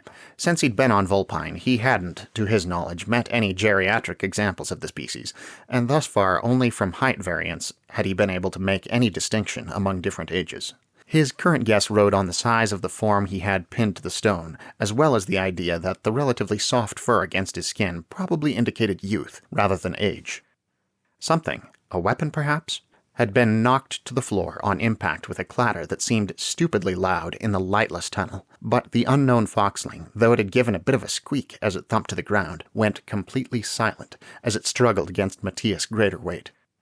And this too seemed to imply no honest purpose for its presence. It thrashed against him, tried to throw him off, or even to get a decent hold on him, and all in an uncanny near noiselessness that added some nervousness to Matías' existing agitation. He expected any moment to feel sharp little teeth clamp down on some unprotected part of his body, and for a bit that fear overrode even his consternation about what effect his greater strength might have on the unfortunate intruder. He noticed after not too long, though, that the unfortunate intruder's efforts were singularly unsuccessful. Whether this foxling was unskilled at wrestling or weaker than Matías had expected, or what, he couldn't guess, but it entirely failed to make any progress whatsoever in fighting Matías off. This, most especially the lack of the biting Matías feared, allowed the human to calm a little and come up with a rational thought or two. "Stop fighting," he hissed, and repeated the admonition a couple of times before he figured out what else to say. "If you're going after Excorin, I have to try to stop you. I don't have a choice. It's magic. But if you stop fighting and leave, I won't have to do anything to you." At least, he hoped that was the case. He fervently hoped the magic couldn't force him to consider the very suspicions in his head an order from Excorin, and to act on them without confirmation. That would be some intensive mind control. Seriously, he continued, still mostly in a whisper and still struggling to subdue the wiggling fox person beneath him. Stop! I don't want to hurt you. In a deflating sort of movement, the stranger finally obeyed, going gradually limp and breathing heavily but almost noiselessly yet. And presently a foxling voice spoke near Matías' ear. Why? Why what? Why don't you want to hurt me? Now he realized why the foxling had been so completely ineffectual at resisting his attack. The poor thing was crippled with fear, if his voice gave any clue. And a he by the same reckoning. There was little to no indication of gender, at least that a human could read, in the actual sounds of foxling voices, but the magic seemed to hint. Why would I want to hurt you? The foxling choked out. I'm trying to... Here Matías chose to risk a louder tone, in order to override with completeness whatever the other was attempting to confess. If you're trying to assassinate X-Corn or whatever, don't tell me. Into the ensuing, somewhat shocked silence, he spoke more quietly again. He's got this magic that makes us do whatever he says, and I'm pretty sure if you told me you're trying to do something to him, I'd have to beat you up or let him know or something. But as long as I don't know, I can probably let you go. Then you aren't one of X-Corn's monsters? The voice sounded more uncertain than frightened now. I am one of those. Matías grieved to tell him, but it's not like any of us wanted to come here and do everything X-Corn says. It's just magic forcing us to. The foxling let out a long breath. Matías could feel it from the darkness whence the voice also came, surprised and wondering and perhaps a little relieved. We did not know that. Okay, I'm going to let you up now. Matías thought he'd soothed the little guy's panic enough to get off him, though it was entirely possible he would retreat as quickly as he could as soon as he had the chance. If you try to run into X-Corn's room, I'm totally going to jump on you again, and we probably won't be able to keep it a secret this time. But if you're not going to do anything stupid, we can have a normal talk, okay? The foxling choked out an acknowledgement of this, and his scramble upward was faintly audible once Matías had removed his hulking human weight. The guy didn't bolt, though. He did seem, after all, willing at least to attempt further conversation. Yeah, good. Okay, Matías whispered, standing straight and putting a hand to the nearby wall to keep from bashing into it in the darkness. So you were probably here to try to kill X-Corn, but we won't talk about that. I bet it's probably pretty safe for me to know if there's some rebellion or something, since it's not like I could actually do anything about them, so tell me that. It seemed to take a moment for the foxling either to parse the question or work up the nerve to answer it. Perhaps both, but eventually he did say, Yes, master. Some of us have rallied around the daughter of the previous chieftain. Her husband should be the next chieftain, not this thief X-Corn, who always believed himself greater than he is. Who's her husband? She has none yet. She is only just coming of age, but the man who marries her should rightly rule. Was it Matías' imagination, or was there a certain note of hope? Avarice, even? In the foxling's voice in this last phrase? It made him uncomfortable. You do know your previous chieftain's still alive, right? X-Corn's got him locked up. He didn't kill him yet. There came a catch of breath that needed no translation. Then a long pause. We were unsure, the foxling finally said. Was he disappointed? Concerned? Perhaps his ambiguous tone was somewhat explained by his next comment. Aiba will be glad to know it, but it may change the way she feels about our endeavors. That's his daughter? Yes, master. She has been very concerned about her father, but rumors have been mixed about his fate. I must decide before I leave here whether or not I should tell her the truth. What? Of course you have to tell her. How could you not tell her her father's still alive? She may. What I know of her suggests she will believe his freedom is more important than restoring the rightful rule of the Ome. Well, of course that's going to be more important to her. Matías was somewhat outraged. Of course, the foxling allowed. She is only a girl, after all. What? The human demanded again. That's not what I meant. It would be more important to anyone who cared about their father at all. The foxling had nothing to say in response to this, perhaps too wary of Matías' monster wrath to dare argue. So you have to tell her, Matías resumed, still annoyed, and tell your group that none of the monsters are following X-Corn willingly. I'm pretty sure it's direct commands from him that the magic forces us to follow, so if we can find a way around that, we might be able to help you guys. Oh yeah, and we're probably going to head out to another Ome here pretty soon, to take over or whatever, so you guys probably have a while to plan something before we come back. Or, I guess if we don't come back, your problem's solved. Anyway, try to get more people with you and get stronger and stuff. Matías really had no idea what a resistance in a situation like this entailed, nor what it needed. Heck, he basically knew nothing about this society in the first place. But he felt, all of a sudden, as if he saw a glimmer of light in the figurative darkness of his presence here on Vulpine. The beginnings of a goal, a purpose, something he could work toward. He had wondered a couple of days back whether the monsters should be moving against Excorin, and this seemed not merely an answer to that query, but a hint at how they might go about it. There followed another long silence. Then Matías tensed as he heard the foxling shuffling about in the darkness, and the scrape of something hard against the stone floor. He realized the stranger had probably picked up his fallen weapon. Finally, the foxling asked, "Is there any other message you would like to send back to my people, master?" Something in the stranger's tone had changed. Rather than afraid and deferential, it now seemed cool and almost disdainful. Perhaps a combination of circumstances. Not being able to see Matías' frightening appearance, the probable revelation of Matías' age through his disjointed speech, for, as young as this guy seemed, he'd obviously lived enough years to consider marriage and chieftainhood, and therefore perhaps to look down on a 14-year-old, as well as Matías' defense of a mere girl and her attachment to her father, had changed the fox's attitude toward the human. "Hey, just because Matías cut himself short with an effort. He loathed being patronized like that, but protesting would only make him look worse. It wasn't as if he had to be friends with this guy or something. So instead, he tried to come up with anything further he wanted to say to the resistance. Whether or not his annoyance with this particular representative caused his inability to do so, he didn't know. Finally, he said, "No, nothing else." "Very well," replied the foxling. Then came a drawn-out and somewhat awkward pause. Even if this guy thought of Matías as a silly child and knew nothing of how scary he was in the light, he must yet know full well that Matías was some kind of scary. It was probably difficult for him to just leave. "You should get out of here," Matías said at last. "It's lucky nobody's come by this whole time, or Excorin hasn't woken up." And as an afterthought that might help, he shifted into a sort of star shape, attempting to reach both walls of the passage at once.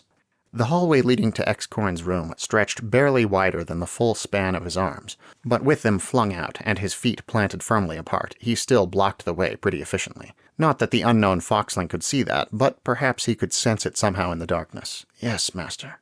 And even after he'd said this, another brief, uncomfortable silence preceded the faint sound of shifting, unshod paw feet on stone finally moving away. Matías opted for a goodbye that would, he hoped, reiterate that they weren't enemies, even if the guy had annoyed him. "Stay safe." After a hesitant moment, the foxling, now clearly several paces down the hallway, replied, "And you as well, monster." Feeling the appendix of that parting had been unnecessary and perhaps deliberately provocative, Matías couldn't restrain a "humph" in reply. But then he stood still and listened to the retreating footsteps until they were no longer audible, pondering. For the first time in his bodyguard work, he felt not only a point to his being here, that he had actually accomplished something, but that he had a decent set of reflections to get him through the night. The coming of the stranger had raised a dozen questions, which each might spawn a dozen more, not only concerning what was going on around him in this semi-familiar place, but also what his own desires and active goals should and would be. And for once, as he eventually made his quiet way back into the outer half of Excorin's chamber, the possibility, indeed probability, that his thoughts would eventually stick in another circular rut that got him nowhere didn't even bother him. Fortunate it was that Matías had received such encouraging encouragement in dealing with interest contrast in his Vulpine Earth life right before he learned about the existence of a resistance against Excorin's influence on the Fox planet. He never would have survived Thursday otherwise. Well, he probably would have survived, but he would have been more tempted than ever before simply to give up trying to pay attention to anything on Earth. As it was, his resolve had been significantly strengthened, but that combined with his fresh distraction to bring him back up to about what his level of concentration had been at the beginning of the adventure. At least now he had a sort of technique to use to try to improve. So he did his best to find and focus on the most interesting parts of Ambrose Bierce, the water cycle, algebra. Actually, algebra had no interesting parts, so he mostly focused on the looks Mrs. Byers threw him. Jamestown, volleyball, and all the homework he needed to do, and felt he hadn't done too badly for a start. Not that he had never faltered, or realized suddenly that he'd been pondering the resistance against Excorin for the last 15 minutes without having any idea what his class had been doing, but it was merely a start. When Verge had relieved him this morning, and he'd headed back to the monster's room, he hadn't found Clarka there. Of course, Matías longed to regale any of the others he could find with what had happened, but didn't want to tell it several times over, so he hadn't indicated to Oba, the only monster present, that he had news. He would wait for Clarka and perhaps the two birdmen. Then they could all decide whether this changed things, and if so, what they wanted to do about it. Naturally, therefore, he was more excited than ever to get to bed and to Vulpine, but he tried, without much success, to remind himself that what time he went to sleep on Earth didn't seem to have any effect on what time he woke up on Vulpine, so as to prevent himself diving straight into bed after school. And eventually he did wake up on Vulpine. Like yesterday, he came to without any occlusive attention required on Clarka's part, and this time, instead of commenting on it, he jumped up in a movement so abrupt and with a sound of excitement so apparently unexpected and loud that everyone else in the room started visibly. These were Clarka, Warja, Ajakawa, and an Oba that had been asleep until Matías' clamor in awakening jolted her upright as well. I have so much stuff to tell you guys, he cried as he stumbled from his bed toward the table, where 3 of the 4 other monsters were enjoying their dinner. He had to pause and stretch, though, since this body wasn't nearly as limber as the one he'd just lain down on Earth. It sounds like you do, Clarka agreed. The amusement in her tone might have been directed more toward Oba's grumbling than the human's enthusiasm. So, last night, Matías began as he reached the table, but he went no further, for Warja made his cawing, throat-clearing sound, which forced Matías to pause and look around to see what the birdman wanted to draw his attention to. Whether the unfamiliar foxwoman had recently deposited the monster's meal on the table and then made her way only partially out of the room so far, or whether she'd hung around in the hopes of hearing something interesting, or for some other reason, she remained in the doorway. Though she, like many of the den staff members, was oppressed and probably mistreated by ex-Corin, yet she didn't strike Matías as someone he wanted to have sensitive conversations around. At the same time, though, he wasn't sure how to encourage her to leave. Oba solved this problem for him by saying loudly in the stranger's direction, "Can we get some privacy in here?" With a startled squeak, after backing out until she was hidden by the stone of the archway into the hall, the foxwoman scuttled audibly away. Approaching the table, Oba made a noise of disgust. "They've got no backbone around here." Matías thought the phrase she used was literally something to the effect of, "Their blood is all water," which idiom he thought he would have understood even without the magic supplying a more familiar one in translation. It hardly seems necessary for you to put that fact to the test, though, Ajakawa murmured in embarrassed disapproval. Oba made her twisting wrist shrug gesture. "Let's hear what Matías has to say," she suggested. She rarely seemed to want to engage anyone that called her out on her rude behavior, and Matías wondered whether this was because she knew all about her own discourtesy, or because, as part of that discourtesy, she simply didn't care about other people's opinions. In any case, he remained eager to relate the story of the night before. With another somewhat paranoid glance at the door, and in a lowered tone, yet almost breathless with agitation, he did so. When he'd finished, and after looking around toward the doorway so many times his neck ached, he finally recognized, seemingly for the first time, the presence of food on the tray in front of him. Anything that had been hot was certainly cold by now, but he gathered up the leftovers with covetous and unfastidious hands, as the others began advancing theories and opinions about the tale he'd told. Warja mused. "I wonder how determined this assassin really was." His attempt sounds as if it was rather desperate, agreed Ajakawa. "How did he slide between the night guards?" Clarka wanted to know. "Soap himself up?" That there were night guards came as news to Matías, who had as yet never gotten a chance to wander around this place at night. But his query on the subject, muffled by a mouthful of food, went unheard, since he made it at the same time as Oba's remark. "At least one of them must be chummy with this resistance." Not necessarily. Though Clarka did seem to be playing devil's advocate against Oba's suggestion simply because she disliked her, there was pensiveness in her tone as she continued. Didn't he say something about not knowing for sure whether the old chieftain was alive or dead? If one of the guards was part of their group, they'd know for sure before last night, wouldn't they? Primitive cultures do tend to have a quicker verbal news system, Oba admitted. She, too, sounded as if she would prefer not to support Clarka's conclusion. So, yeah, they probably would have known sooner, but how did he get into the den otherwise? Warja pointed out. We don't know who he is. He could have some relation working here, whom he claimed to be coming to visit. Or there could be any number of other reasons for one of the guards to allow him to pass. He was sneaking along pretty well, too, Matías said. Maybe he's just really good. Obviously not good at not being extremely scared of monsters, but really good at sneaking past other fox people. Or perhaps some night guard was asleep or away from his post, said Ashikawa. Again, Oba made her shrugging motion. Then, having finished her breakfast, she leaned back on her lower set of arms, looking like a hairy snake arranged halfway between reclining lazily and poised to strike. Not like I really care. I don't know why you bothered with all the subterfuge, Matías. None of this makes any difference to any of us. You don't think a rebellion against Excorin is worth supporting? Clarka demanded hotly. Oba gave her a skeptical look. What I think, she drawled, is that letting Excorin get whatever he plans done is the surest and quickest way to get ourselves out of this situation. A messy rebellion will only convince Excorin he needs to keep us around longer, and I have a heavy class load I don't need this distraction from. Clarka was speechless for a moment, but when she finally managed, Good to know you're 110% selfish. It didn't sound 110% convinced. She hadn't mentioned it, but it seemed probable she, too, had some kind of education being disrupted by the strange adventure she'd been dragged into. Matías himself couldn't speak because he hung in the balance between the 2 points of view. Excorin was a jerk that should probably be overthrown, but all of this really was messing up his life.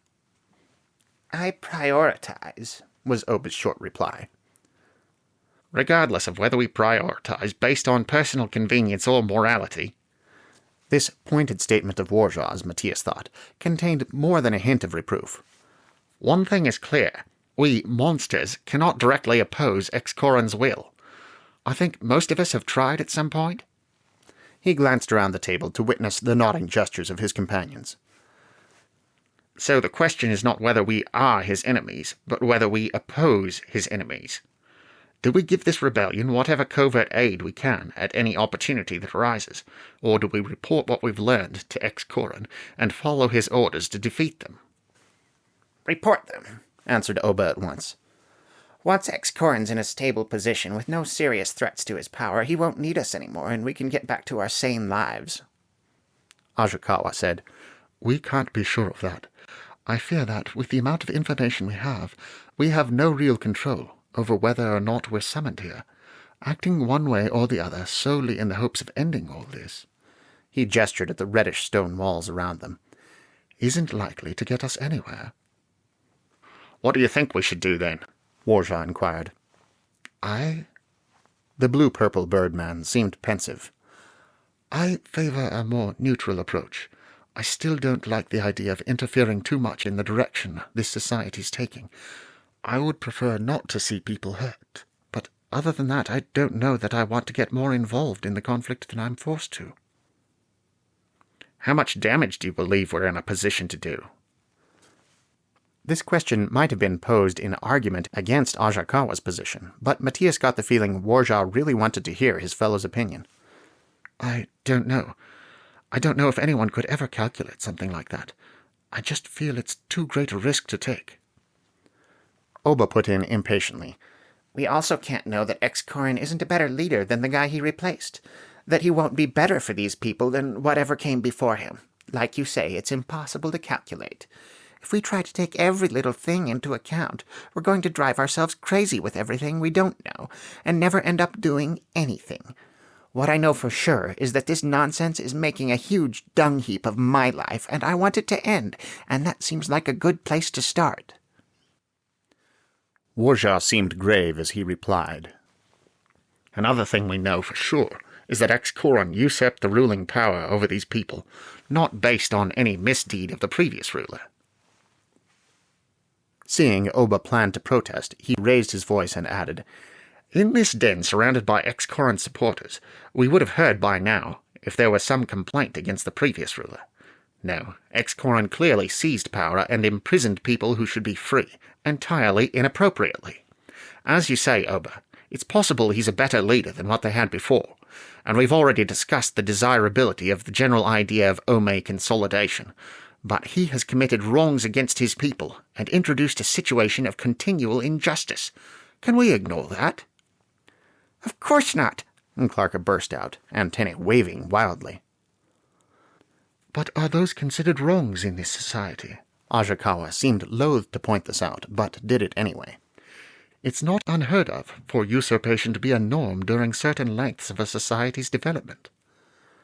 Matías had started fidgeting with the objects on the table in front of him.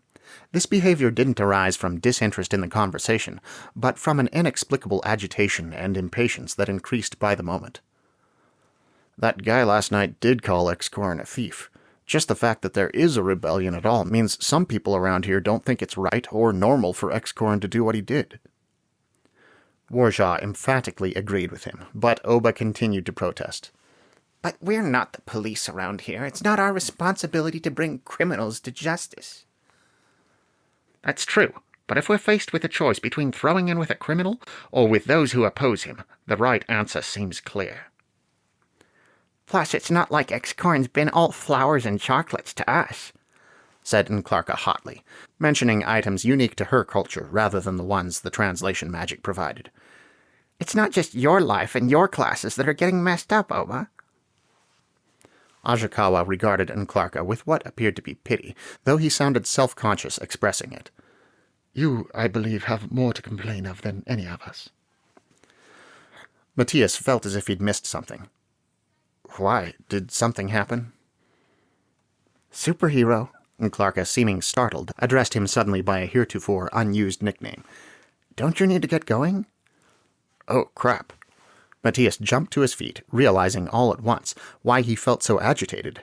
Subconsciously, he must have been aware all along that, though he didn't know the exact time, he'd been sitting here talking with the other monsters for a long while. Okay, bye, guys, he waved as he turned away. Clarka had more feet to rise to, but she did it just as quickly. I'll walk with you. It might, Matías thought, have been polite of the others to wait until he and Clarka had left the room before continuing the conversation without them, but naturally he couldn't expect any notably polite behavior out of Oba. As they walked away, she was remarking, I don't care about getting even or teaching Excorin a lesson. Whatever will get us out of here the fastest is what I want to concentrate on, and nothing else. She's such a jerk-face, Clarka muttered as they entered the hall. Not that I don't hate Excorin more, but Oba's working really hard on second place. Okay, what really? I mean, I totally agree about Oba and Excorin, but what really did happen? You never said before that you hated Excorin so much. We had riding practice today. In addition to outrage, there was a touch of shame to her tone, and perhaps a hint of a second layer, as if she felt ashamed of feeling ashamed. Matías didn't know what to say, and they walked a few paces in silence. I'm not an animal, she added at last. They have domesticated animals up on the surface. Did you know? They're these kind of lizard things the fox people use for riding, and I think also the meat we've been eating. The bird guys said something about that, I think. But I guess since I'm only a little smaller than the lizard things and way scarier looking, Excorin still thinks I'll make a better steed for his invasion. It's going to... She took a deep breath, as if she didn't want to voice this idea, but felt she had to. It's going to work. Physically, I mean. He can sit there on my trunk and probably not fall off if he keeps his feet tucked. And of course, since he orders me not to, I can't experiment with how far I can throw him. It's just, how can he act like I'm on the same level as those lizard things? They're normal animals as far as I can tell. They can learn by repetition and stuff, but they don't think like we do. They don't talk. So how can he act like I'm just like them? How can he feel like a decent person treating another person that way? Matías still didn't know what to say. What consolation could he possibly offer her on this issue? What could you tell someone in her position when you had no idea how to correct the wrongs or even when this would all end? He'd already been through his own feelings of objectification when considering how ex-Corin seemed to be planning to use him as a weapon, but that wasn't anywhere near as bad as the treatment Clarka was getting. One thing he did realize with a sudden conviction like a shock to his gut: he wanted ex-Corin overthrown. Everyone during the previous discussion had made a point or two, but the conclusion Matías drew from it all was that he supported the rebellion entirely. Of course he wanted out of this situation, wanted to stop being summoned here every night and having his school and home life more or less put on hold for the duration. Of course he wanted to do the responsible thing in regard to the primitive civilization, to refrain from messing up the development of people that didn't interact with him by any choice of his, or theirs. But he wanted someone like ex-Corin, someone that callously used everyone around him as if they were objects without emotions, or opinions, or pride, out of power as soon as possible. Whatever the others decide on, Matías would do everything he could to aid the resistance against ex-Corin. "We'll get him," he finally said, in a tone so intense it surprised even him. "We'll do something about him, I mean. He can't keep doing that kind of—" He managed to cut himself off before he said a bad word. Not that there were authority figures around to get on his case about it, but he didn't think that kind of violent language would help Clarka feel any better. She slowly moved her antennae up and down in a reluctant nod. Obviously she wanted to believe they'd be able to do something about ex-Corin, but perhaps she wasn't sure exactly what yet. Very much like Matías himself, he realized as he thought about it. Yes, there was a rebellion, and yes, they had a new determination, but that didn't exactly give them a clear path to follow. The ant monster looked as if she might want to say something else, but they were drawing close to the curtained entrance of ex-Corin's chambers. Whatever she had in mind, she probably didn't dare voice it aloud, so near their enemy. That she stopped halfway down the last hallway seemed to indicate she didn't really want to see ex-Corin again that evening either. "Have a good night," she mumbled, and turned away. "You too," was all Matías could think of. He regretted not being more eloquent, not having a plan, not being the superhero she'd called him a few minutes before. But he couldn't do anything about any of that in this moment, so he kept walking toward the curtain, listening to the clattering of her spidery claws retreating behind him, around a corner, and away.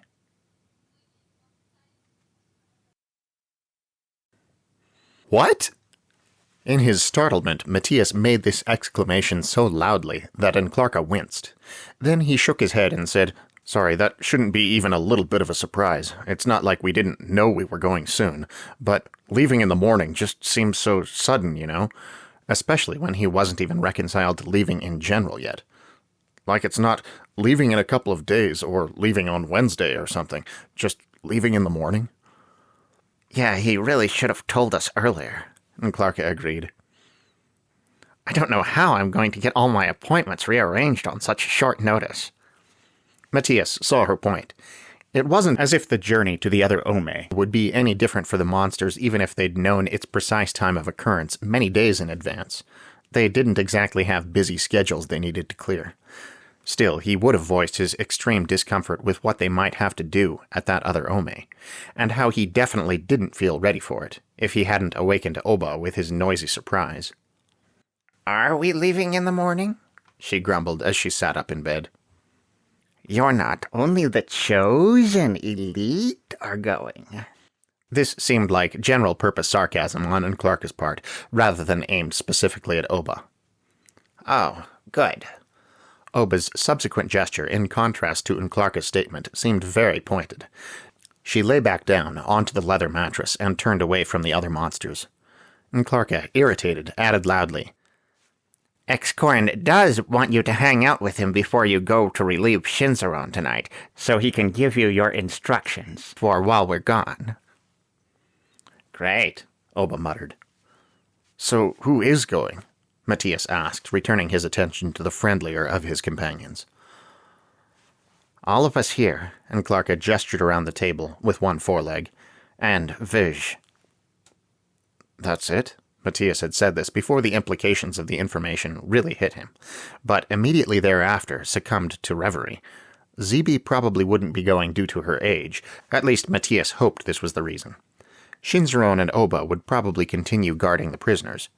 Ajakawa and Warja were scouts for the invasion, while Nklarka was Stupid Ex-Korin's steed, which meant that for actual combative purposes, there remained the two biggest of the monsters, Vizbasilver and Matías himself, which meant Ex-Korin would perhaps rely on Matías for a good half of whatever intimidation and fighting he envisioned having done. Nklarka didn't seem to recognize right away that Matías was suddenly overwhelmed with horror. She merely answered the question. Yeah, that's it. For monsters, anyway. I'm not sure how many of his own flunkies he's taking. Matías. Ajakawa did seem to have noticed, and reached out a tentative claw to touch the human's arm. Matías swallowed hard, and tried as hard to speak levelly. So then, Verge and I are the army, then. Perhaps it was the extra then, but Nklarka appeared to become abruptly aware of Matías' unease. Hey, maybe not. He might want you guys along for your singing and dancing talents. You know, for morale. Weakly, Matías laughed. She is right about one thing, Ajakawa pointed out after a brief laugh of his own. We don't know yet how many of the Fox people are coming. Ex-Korin may be keeping you and Verge in reserve as intimidating bodyguards, and delegating the actual labor to his own people. You need to be prepared for the alternative, though. Warja, too, had laughed, faintly, at the idea of Matías and Verge singing and dancing to encourage an army of foxlings, but he spoke grimly. Matías managed in a hoarse tone. Right. And if he does tell you you have to fight, you could always suggest the singing and dancing thing. It's possible he just hasn't thought of it yet. It's really nice of... Matías had been about to tell Nklarka he was touched by her thoughtfulness in continuing to try to comfort him about his upcoming role in Ex-Korin's invasion, while she was so specifically unhappy with her own, but he found this a little too embarrassing to say aloud, and ended up redirecting his statement. I'll just have to wait for what he has to say when I go in there in a bit. I guess I'll go with you when you go. Oba, who'd risen from her show of indifference in bed, put in as she approached the table. And see what he has to say to both of us. Right, Matías said again, and concentrated on his breakfast. It seemed clear none of them really wanted to discuss this any further, possibly due to Oba's nearness, possibly because there wasn't much more to say, so the next few minutes passed in silence. And then, it was with a heart that seemed to pump heaviness out to all his limbs that Matías stood and turned to face the doorway out of the room. I guess we'll see you when it's time to set out on our quest, then? Nklarka projected cheer pretty well. Matías wondered absently what aspect of her literal speech conveyed that. A slightly higher-pitched whine, perhaps? Faster clicking?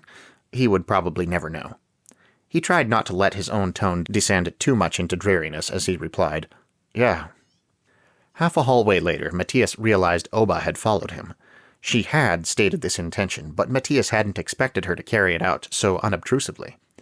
He supposed then she wasn't always as pugnacious as he'd thought. This didn't make him feel much better. All too soon, they had reached Ex-Korin's chambers. And if Matías had expected to find the place chaotic with foxlings receiving orders or discussing plans with their chieftain, he would have been surprised at his wrongness now. But he hadn't actually expected anything, having avoided giving the matter enough thought to develop any prognosis. Ex-Korin alone sat at his table eating what must have been a late dinner, considering he would undoubtedly go to bed soon. Verge slipped out the moment Matías appeared. Obalitara.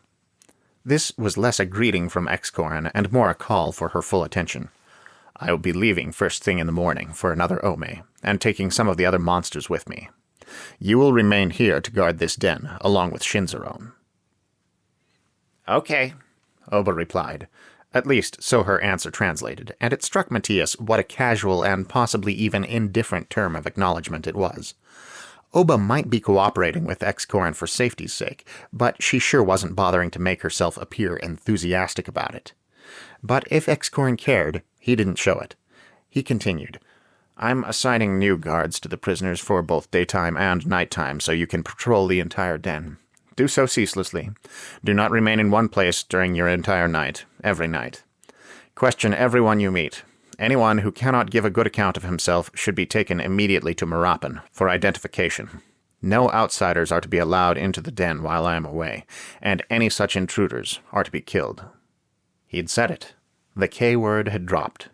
Matías wasn't technically part of this conversation, and technically might not even have called it a conversation, but still it felt wretched and sick.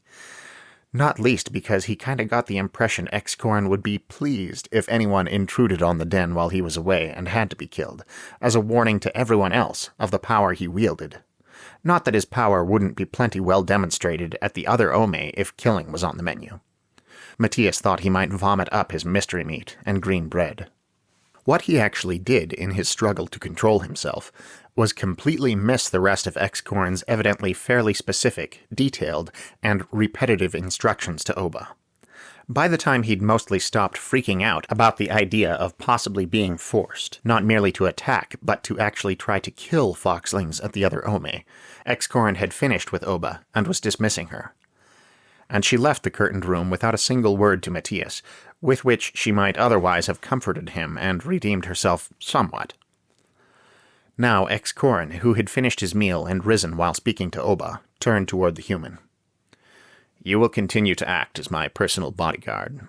Matías took a deep breath that felt somewhat ragged in his dry throat, and imitating Oba, without nearly as much apparent confidence, rasped out, "Okay."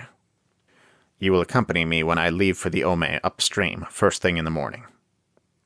Matías couldn't help asking, "Do I have to fight people?" in as hoarse a tone as before. With no trace of sympathy or even any indication that he recognized Matías' concern, X-Corn replied, "If the people of that Ome see reason, they won't force us to fight, but don't expect much reason from them." Matías had intended to ask how X-Corn could possibly consider himself a leader when he had so little respect or consideration for the people he sought to lead, but he was deterred by the sudden realization that the wording of X-Corn's statement seemed to imply at least some confidence in Matías' ability to recognize reason. And that thought was so unexpected, it made him largely forget voicing the other, which had probably been a bad idea in the first place. He ended up saying nothing in this interval, not even asking the next question that came to mind, essentially a reiteration of the previous. "Since you will be called upon to act during daylight hours hereafter, try to rest tonight. You may sleep if you can." "At least you can see how I might not be able to get any sleep right now," Matías grumbled. X-Corn gave the foxling teeth-snapping nod gesture. "Rest while you can. We set out in the morning." And with that, he turned toward the curtained latter half of the room, as if he'd said everything he needed to say. "But I—" Honestly, Matías didn't know which protest of the many in his head he planned to make, or if he could manage to make only one, rather than an incomprehensible blend of them all, but it really didn't matter. "Rest," X-Corn ordered, "and don't disturb me." And as the chieftain really did disappear behind his curtain, Matías found himself completely unable to say anything more. Remarkably unhappy, he threw himself down onto one of the chairs at the table and stared at the dirty dishes from X-Corn's meal. His first clear thought was that he couldn't believe he'd once worried he might not be able to get back to this place, to this adventure. Worried? Well, at that point, he hadn't known the adventure might require him to commit murder. Gradually, as he sat with chin in hands, continually staring gloomily at the dishes, his thoughts calmed and straightened out. He still wasn't happy, and his mind still resembled a raging, flooded river. But at least it now ran in a channel, rather than frothing through a confusion of rapids. A foxling entered to retrieve the dinner tray and the lamp, leaving Matías, as was often the case, in the dark. But right now it probably behooved him to try to sleep anyway. That seemed an absurd prospect after having just awakened and received such agitating news, but X-Corn was right. He had to rest as much as he could if they were setting out in the morning. It occurred to him, as he started cobbling together, blindly in the deep shadows, a sort of bed from the chairs around the raised stone table, that he didn't even know how far away the other Ome was. How long would it take to walk there? Would they all be walking? Hadn't Clarka mentioned riding animals? All more information X-Corn didn't feel his enslaved monsters needed. He must have some idea the monsters weren't entirely loyal to him, whether or not that concept disturbed him, or else Matías didn't think he would have given Oba such excessively lengthy instructions. How hard was it, after all, to tell someone you knew was on your side, "Guard this place while I'm gone"? At the same time, though, he probably didn't realize an entire organization out there wanted to kill him, or else surely he wouldn't have told Matías to sleep tonight. He might not even have been willing to leave the den for the open air right now at all. And yet, it seemed so obvious. With any shift in power, there must be a subsequent resistance, right? It came with the territory, didn't it? X-Corin couldn't possibly be so stupid as not to anticipate that. Unless he really thought so little of the community that he didn't believe them capable of, or inclined toward forming such a resistance? How arrogant would that be? Did Matías really believe X-Corin was that conceited? Well, anybody with the kind of magic X-Corin commanded might easily consider himself above everyone around him. Matías had to admit, if he were possessed of such abilities, it didn't seem impossible he might start getting a pretty big head too. What was the nature of X-Corin's magic, anyway? What was its source? What were its limits? How common was magic on this world? And might there not be someone else around that could possibly present more of a threat to him than the enslaved monsters? These questions Matías should, perhaps, have been asking all along, as the answers to them didn't seem at all unimportant to the outcome of the adventure, but somehow they only occurred to him just now. With all of this thinking, and the agitation and consternation that prompted much of it, when Matías went from lying stretched out more or less comfortably along all four leather-covered seats beside the table to waking up in his bed on what must be Saturday morning on Earth, it was as much of a surprise to him as it had been the first time it had happened. It seemed especially strange in that the transition was so smooth as to cause barely a hiccup in his thoughts. It really seemed as if sleep had become primarily a physical thing, and his state of mind didn't matter nearly as much as it always had before. He hadn't believed his body on Volpine ready for sleep, but perhaps the order from X-Corin had helped. His mind certainly wasn't ready for sleep, except as far as longing for the good old swift progression of time that sleep represented equated to readiness. And yet his mind was weary, more than his body, certainly. He didn't look forward to a Saturday at home with the awareness, unavoidable throughout the day, that as soon as he could go back to sleep, and no sooner, he would head out for another Ome, where he might have to kill people. He couldn't pass the time any more quickly, and he couldn't stop thinking about it. It almost felt as if, though he'd had plenty of unusually good sleep lately, he wasn't truly getting any at all. A break from all of this would be extremely nice. The amount of attention he'd paid to last night's rented movies had been significantly less than usual, but even more odd was that he hadn't properly noticed the diminution. He only recalled it now, as he slowly sat up and wondered vaguely how to pass the day. One of the 3 DVDs remained yet to be watched, mostly because he'd felt last night, after the first 2, that he would be able to get to sleep without much trouble, disappointing the brother that wanted to watch all 3 in a row, and that offered an hour and a half or more of killed time. But did he want to be just killing time? Yes, it was Saturday, a day with few things to think about or get done. But was that still treating this half of his life like nothing more than a trial to be endured on the way back to what truly mattered, because he'd been specifically trying to figure out how not to do that? Simultaneously, though, if he had nothing important to concentrate on in his Earth life today, then did it make a difference if his emotional priorities didn't lie here? Focusing on school must be a priority, but did it make him a bad person if he didn't even bother to try to focus on the nonsense of an idle Saturday? Or did that indicate he had a meaningless and stupid life? Maybe he should have something important to concentrate on today, something to balance out the important events he'd become involved in on Volpine. Maybe it was his own fault he was trying to find ways to kill time, rather than jumping up to get working on some significant business. He made a frustrated noise. What would be the most awesome would be not having to think about all of this anymore. Sliding out of bed in some annoyance, he looked around and tried to make up his mind about what to do right now, instead of what kind of life he had in general. Yes, clothing. Then he would go see whether Angelo was in the mood for the movie he'd wanted so much to watch last night. Matías rejected his favorite shirt for the first time he could remember, putting on whatever he found instead without much thought, then headed into the den to attempt to get through his day. He couldn't claim 100% satisfaction with his performance, but supposedly practice makes perfect, and he had at least gotten some practice in by the time he went to bed. The difficulty, he believed, had been greater than if he'd been more convinced of the importance of what he'd tried to attend to, but he hadn't quite decided how he felt about that yet. In any case, he reflected as he lay down for the night, he had at least made it. It seemed that what awakened him was the clatter of a breakfast tray on the nearby stone table, and Matías sat up abruptly with a startlement that seemed paradoxically muffled somehow. He felt heavy and sluggish all of a sudden, as if he'd had less sleep than usual, rather than way too much. The sleep pattern had been abnormal anyway, and this was more his bedtime than rising time, so he supposed it was only to be expected. Actually, it seemed earlier than most days.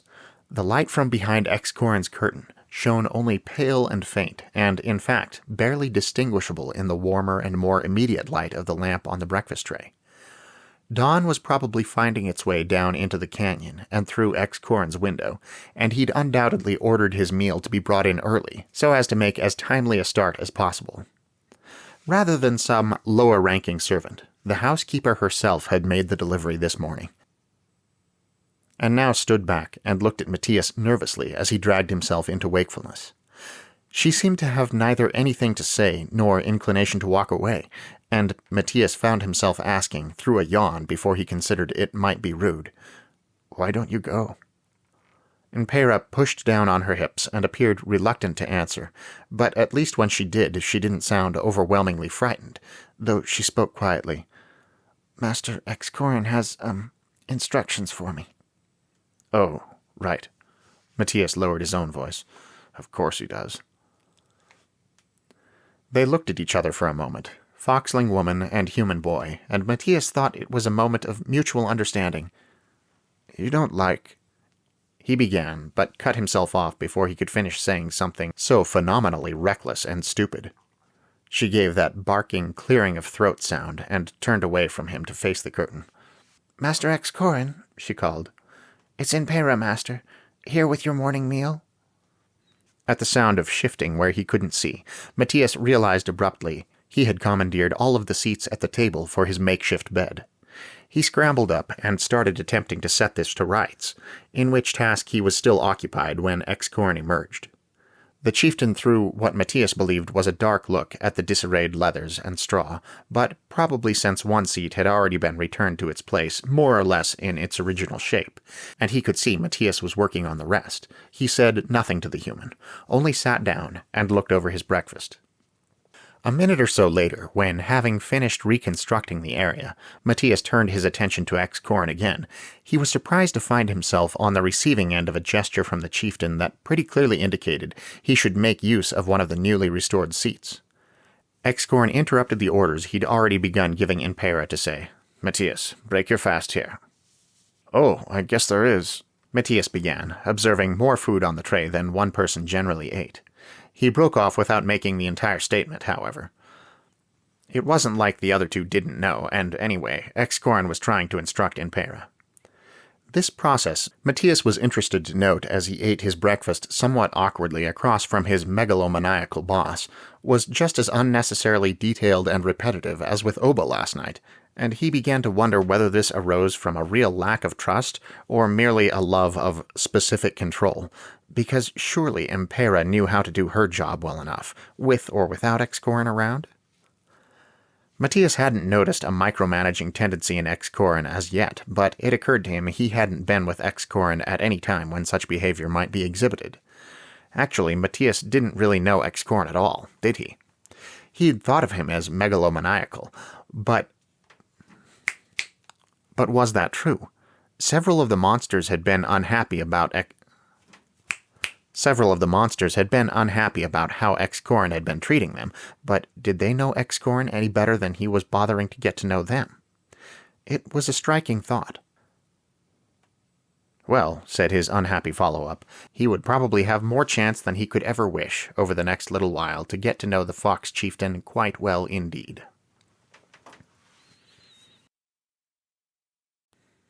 Regardless of how he felt about what dreadful things he might be called upon to do, how nasty this situation must be for Enclarca, what they could possibly accomplish at the other Ome, and what effects that would have, a lingering and unusual physical grogginess consequent upon the extra sleep he'd had, and continual discomfort about the predicament of living alternately in two worlds.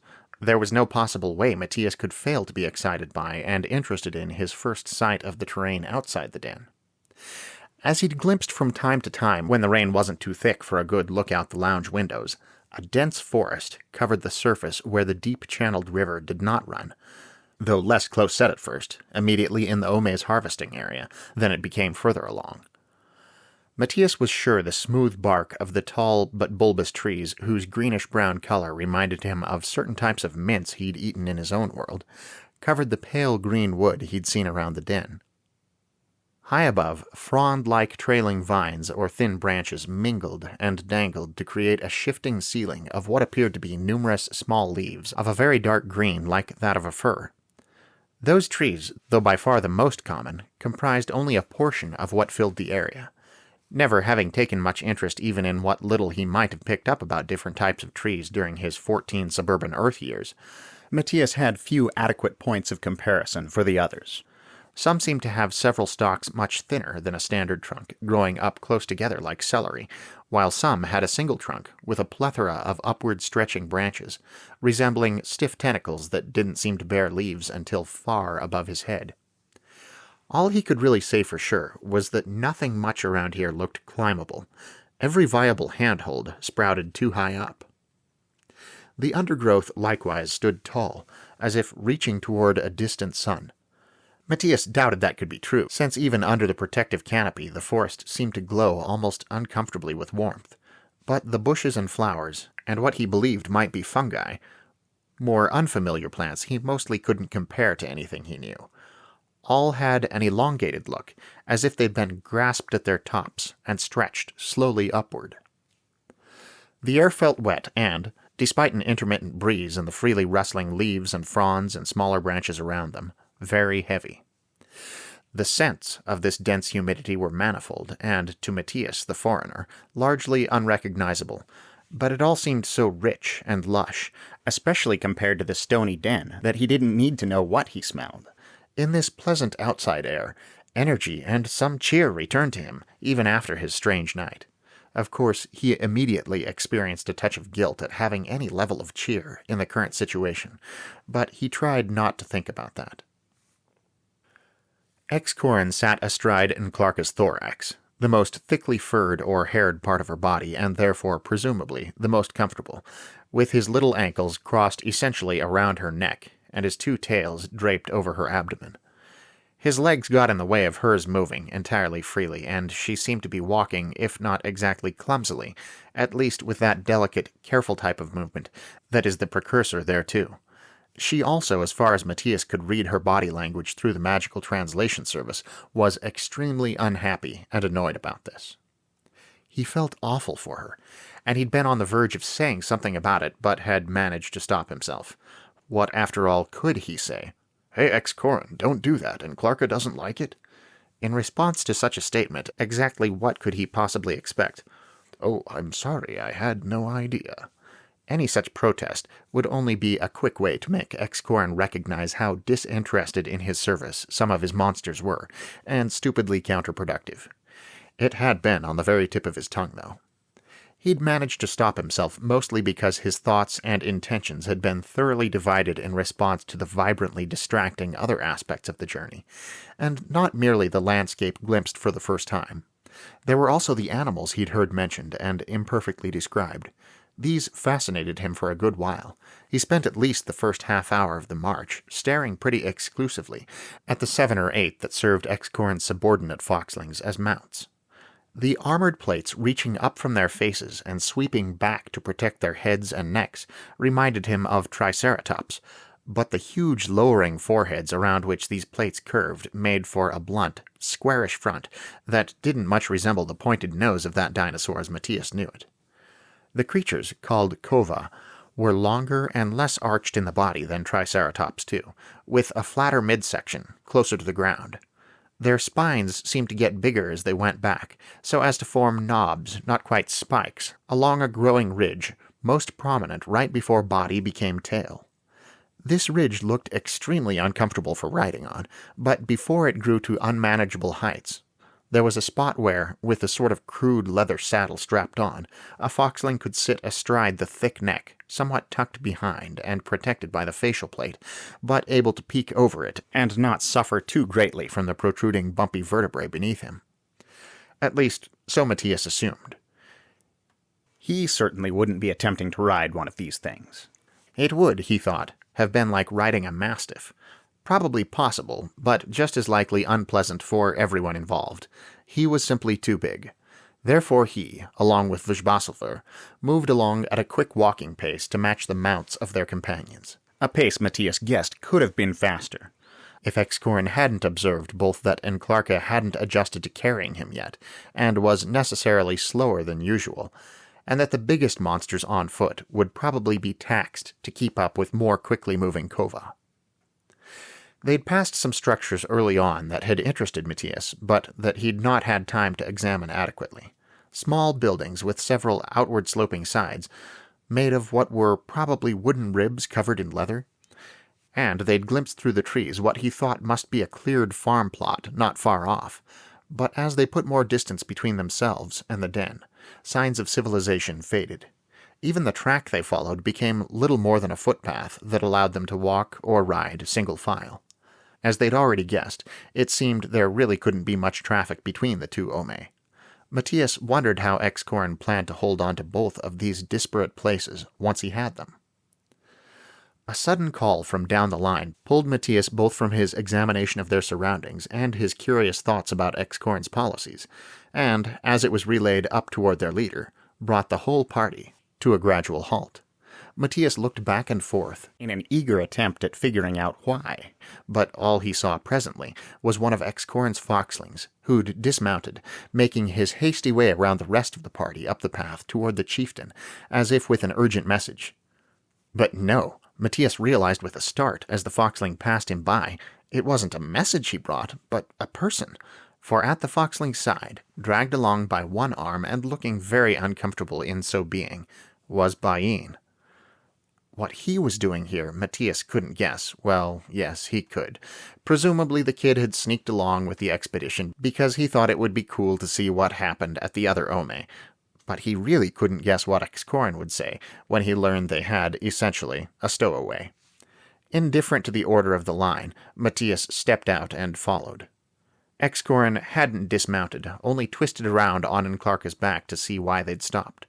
And even when he caught sight of the answer to his question, and one of his bodyguards coming along behind, he didn't change his position.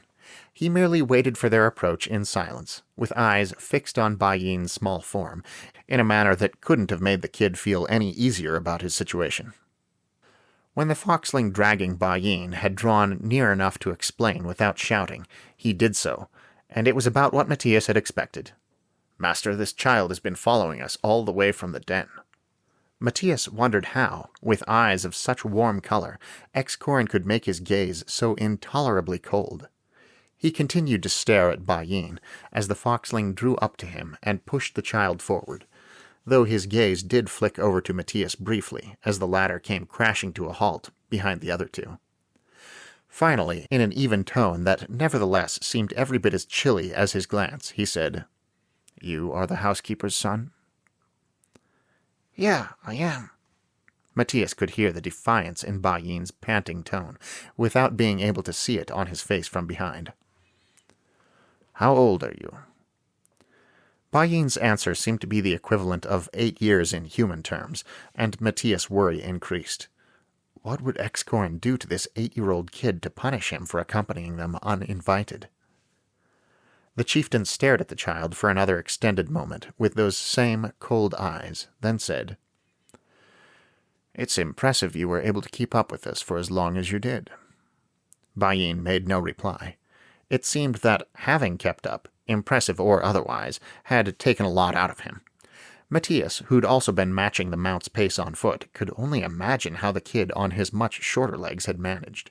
He'd undoubtedly been caught by that last man in line because, in his near exhaustion, he couldn't continue hiding whenever someone looked around while he trotted along behind. "You wished to see me conquer the neighboring Ome." An analytic note had crept into Excorin's tone. "I wish to see what my friends the monsters would do." Bayin returned, still defiant, his panting breaths coming a bit more evenly now he'd been allowed to stand still for a brief period. Though unsure how he knew, since Excorin's expression didn't really change, Matías didn't think the chieftain liked this statement of Bayin's much, which, to the human's mind, put Bayin in even greater danger of being thrown into a pit when they got back, or even simply abandoned out here in the forest, where he would soon be too tired to keep up. How could they possibly break it to Impera? Was she back at the den even now, with a shattered heart wondering where her son had gone? At last, Excorin spoke again, though this time not to Bayin directly. "Roxan, take the child up on your kova. He may observe alongside you." And facing forward again on Enclarka's back, he signaled the end of the conversation. Matías didn't realize how loud the breath he held would be when he let it out until he let it out, but Excorin, thankfully, didn't react to his relief thus expressed. The chieftain merely ordered loudly, "Keep moving." The foxling Roxan threw Bayin an annoyed look, but only resignation sounded in his tone as he said, "Come, child." They sure did a lot of calling people things other than their actual names around here, Matías reflected. But it wasn't as if Bayin didn't know he was being addressed, or didn't obey, nor did he look at either of the nearby monsters as he turned to follow his elder toward the end of the line. Matías drew air deeply back into his lungs, and also moved to resume his position. The march became very boring after an hour or so. Because of the manner in which they had to traverse the path, single file, and brushed on both sides by foliage even so, nobody was in any position to hold a conversation comfortably, and it seemed in any case an atmosphere out of tune with friendly chatting. Clarka definitely had nothing to say to the dictator sitting on her back. Matías was divided between examining everything around him and worrying alternately about Bayin and what was coming later today, and Verge, as seemed often the case, appeared lost in thoughts of his own. Whether along the same lines as those of the other monsters, or completely unrelated, there was no way of telling. Every so often, if he happened to be looking upward, Matías would catch a glimpse of what he believed to be Ashikawa's blue-purple, or Warja's yellow-green form. How fast could they fly? He rather assumed this was boring for them, too. They were probably moving lazily, holding back their real speed to match that of those on the ground, and since they'd already scouted out this area, there couldn't be a lot new to learn, to hold their interest as they traveled. Warja did come down eventually, navigating a sweeping glide through the trees to a point ahead, with apparent care to report a clear trail if they took some way or other. Matías had observed forks in the path at times, but had never been sure if these were actual alternate routes or only deceptive breaks in the undergrowth. Now he supposed he'd had their path status confirmed, and that the two birdmen above were doing more real scouting than he'd believed. He remembered one of them saying Excorin wanted to avoid the grazing herds on his way to the other Ome, so he thought he understood a bit better the arrangement of their forces. Ashikawa and Warja weren't the only flying creatures visible on the journey. Shapes that darted and climbed and dove through the trees. Matías couldn't decide whether to call them birds or small dinosaurs, since they rarely sat still long enough for him to get a decent look. Seemed to come in all sizes, from a flitting inch or two across to bigger than the human's head. They filled the area with a subdued stereo chatter and the constant corner-of-the-eye flash of bright plumage color, and at first had been attention-grabbing and fascinating. Their constant presence, however, combined with the impossibility of studying them properly under these circumstances, had long since rendered them merely part of the disappointingly uninteresting background. Although it was boring, and although he still had his serious concerns about the fighting to come, the march never sank into pure unpleasantness. The rich brown earth was springy beneath his feet. The scents of the forest were pleasant in his nostrils, and the terrain that sloped only gently up and down as they went made for an easy enough walk. It seemed odd to be almost enjoying certain parts of this when he knew, or at least thought he knew, what must come at its end. But he figured there couldn't really be anything wrong with making the best of the lead-up to an unpleasant event. Taking some satisfaction from the forest did not preclude his alarm at the prospect of having to attack innocent people later today. In fact, he was trying to brace himself for that. The problem being that he had no idea how to do so. Imagining what it might be like only made him feel sick, not more prepared, and reminding himself that he would have no choice induced despair rather than acceptance. How could you adjust to something like what he foretold would be asked of him at the other Ome? How did people in the army back home adjust to having to kill other people at the orders of someone else? But people in the army back home had chosen to go into the army. They believed protecting their country or furthering its goals was worth sometimes doing otherwise unconscionable things for, or, at the very least, even if no such significant belief drove them, they were aware that unconscionable things might be asked of them and still chose to join up. Matías had no choice, no control whatsoever over the situation, and no belief that Excorn's pursuit was worthy enough to justify his means. He couldn't think of any analogous situation from which he might draw support or comfort. Eventually, it started raining, a heavy downpour such as seemed to be the norm around here. Under the canopy, the water descended in differing amounts as the thickness of the ceiling of leaves and branches varied from step to step, but enough came down at any given time to soak the party right through. Matías was faintly pleased by this, as it gave him the pseudo-bath Excorn had promised. If he'd been a bit more brazen, he might have taken his shirt off and rubbed himself down with it as he walked. The foxlings seemed to endure the rain as a necessary evil. It was a common enough weather pattern around here that they must at least be accustomed to it.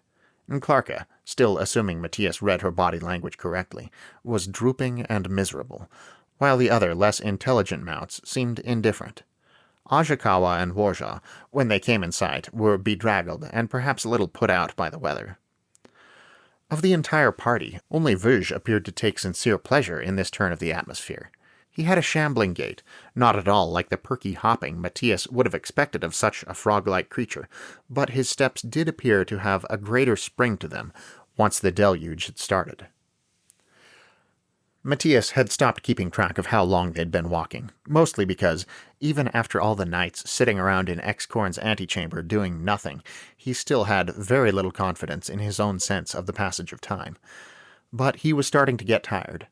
Also, his wet jeans were beginning to chafe his thighs, and his soaked feet were chilly inside their waterlogged socks and tennis shoes.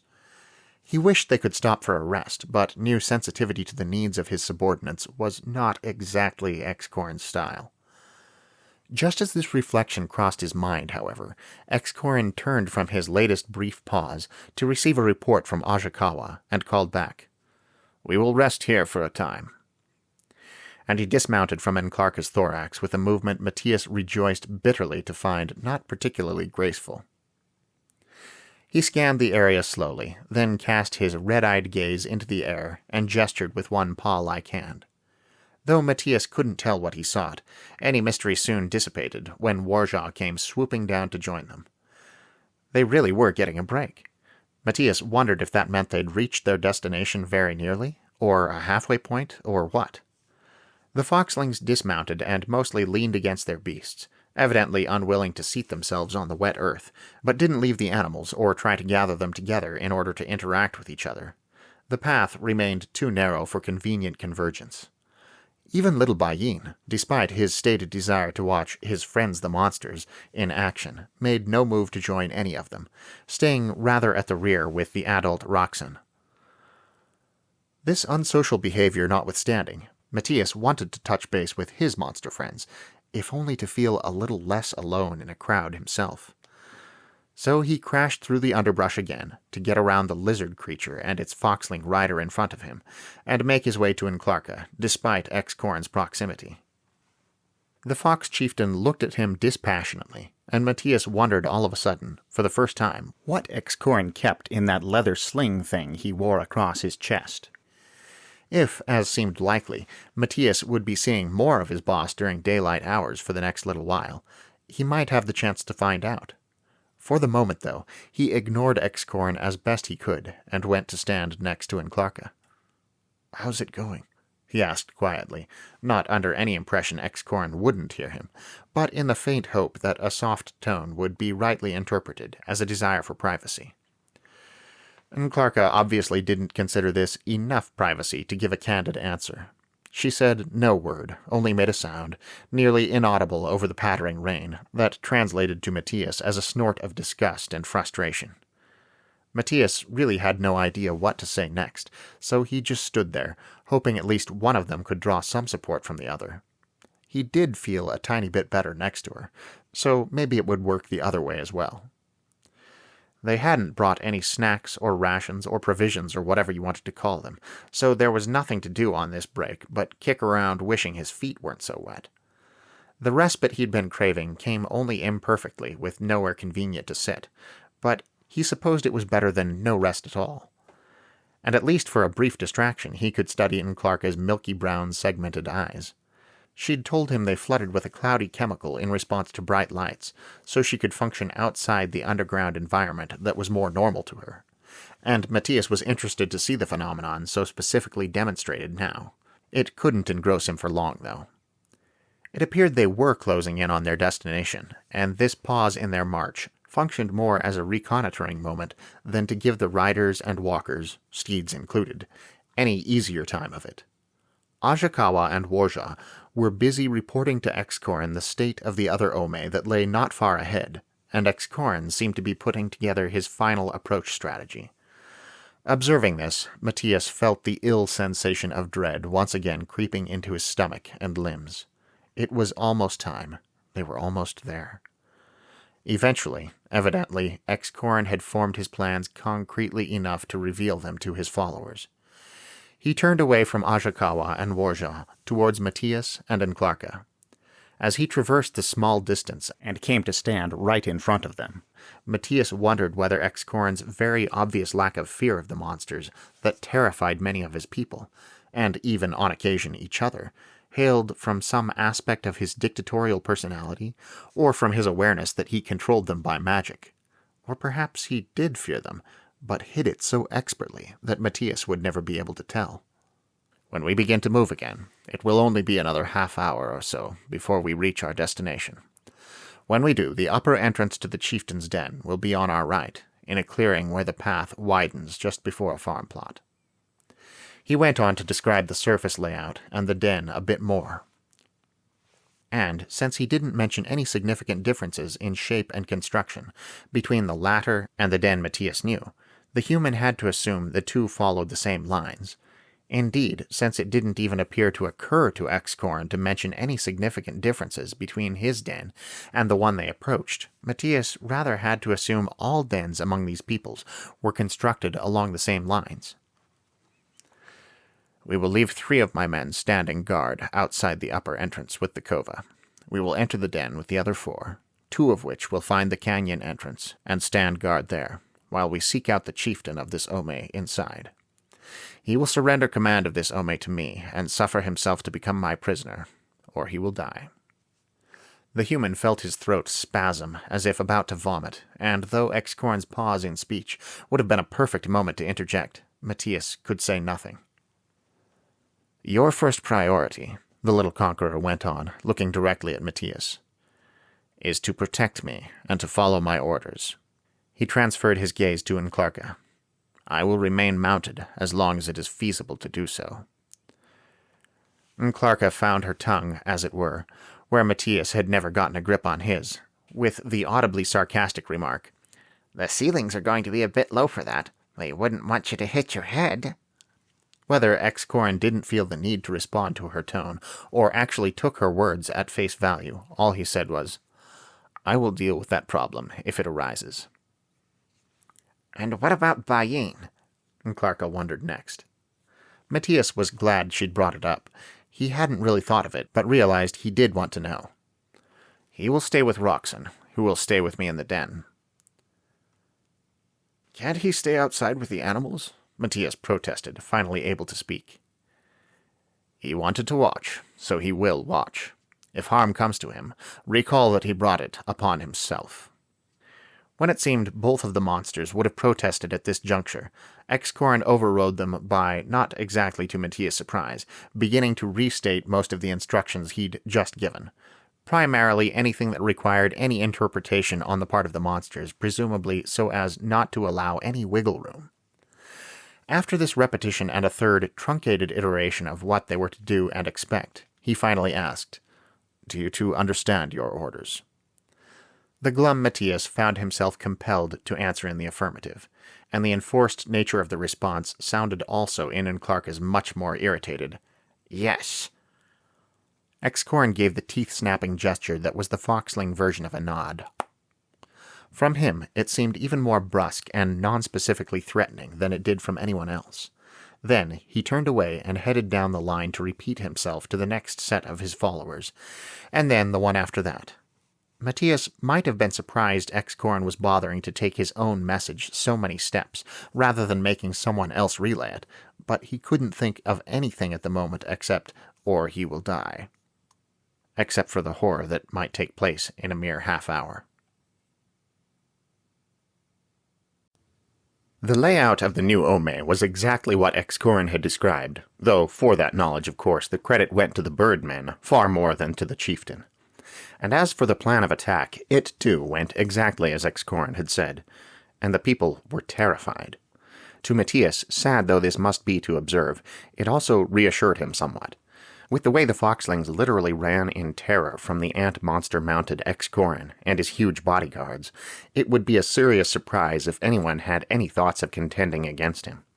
Maybe there would be no need of fighting or killing after all. Though the chieftain's den layout differed from that of the one they'd come from, it was a difference like that between video game levels made in the same editor, with the same textures, by the same designers. Clearly the technology on this planet varied little from one area to the next. For all these corridors followed an unknown pattern, they might easily have been in some heretofore unexplored part of Excorin's den. Matías felt as if he could turn a corner at any moment and find himself in the monster's quarters, so familiar was it all. Even the foxlings here looked and acted like those back at Excorin's place. More frightened, yes, but undoubtedly only because they'd had no forewarning, or time to get used to the monsters. The invasion force traversed what Matías guessed to be half of the den before they encountered resistance. Though it appeared far from adequate, and as if it had been cobbled together at the last second, it caused sudden renewed consternation in Matías as he considered that these people might well throw their lives away with this show of bravery. He wanted to shout at them to go back to their rooms and let Excorin have his way, but any words encouraging cooperation with Excorin's domineering plan tasted bitter and stuck in his throat. Several foxlings ranged across the passage in a sort of arrowhead formation, holding spears like the one Bayin had carried, though the bigger size of these weapons, in adult foxling proportions, made them actually somewhat worrisome. Matías didn't want to be injured any more than he wanted to injure, but it looked like someone here was going to end up getting hurt. "Who are you?" asked the foxling at the apex of the group. "What do you want here?" He sounded like someone trying desperately to be brave in the face of an ant monster, a frog monster, and whatever Matías resembled to these folks. His wide eyes flitted back and forth among the monsters and rarely touched upon the stranger of his own race he presumably addressed. Excorin, who'd lifted a hand to halt his company upon finding himself confronted by these enemies, now sat still on Clarka's back, with his arm yet upraised, as if it and his patience alone stood between the foxlings in front of them and annihilation. Slowly, evidently knowing he was distinctly the most powerful and comfortable person in this situation, he looked the opposition over. Then, returning his gaze to the foxling that had addressed him, he answered, "I am Excorin. I intend to assume leadership of this Ome. Who is your current chieftain?"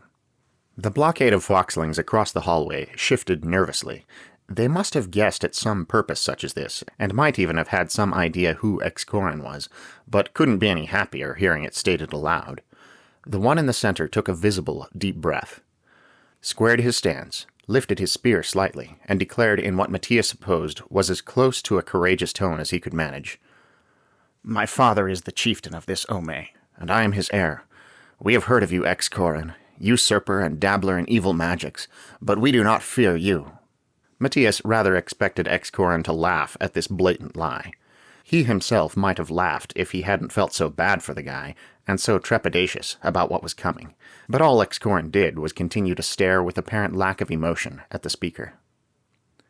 "No matter what evil powers you bring to bear, The foxling heir's voice wavered slightly as he met such stony silence, and his eyes again took in all three monsters one at a time before returning to Excorin. "We will not give you control of our Ome." Excorin spoke at last. "Where is your father? Why am I speaking to the chieftain's heir rather than the chieftain himself?" "A son may speak in the place of his aging father," replied the heir, now with perhaps a touch more real bravery to his bearing, as Excorin's words seemed, even indirectly, to threaten his father. Matías liked him for that. The motion of head by which Excorin looked away seemed dismissive, as if that answer had done for him just the opposite of what it had for Matías, and lowered the speaker in his esteem. He turned first to Matías on his left, and then Vizbasilver on his right, and said, "Kill him." For all Matías had feared this moment unceasingly, and attempted to prepare himself for it, yet it came as a great and palpable shock. He felt again the horror, the disbelief, the turmoil of stomach, the overwhelming unwillingness, but this time he also felt compelled to obey Excorin's command. Without any conscious impulse from his brain, his body shifted immediately toward the foxling line. With every twitch in that direction he found the nausea growing, and a gradual trembling began in all his limbs as he attempted to resist the magic controlling him. At his side, and a little behind, Verge seemed to be doing the same, or at the very least he wasn't jumping to obey. Were they really going to do this? Was there really no way out? Couldn't he wake up suddenly and find this had been a recurring nightmare after all? Even the friends he'd made here and the not-so-bad times he'd had weren't worth this.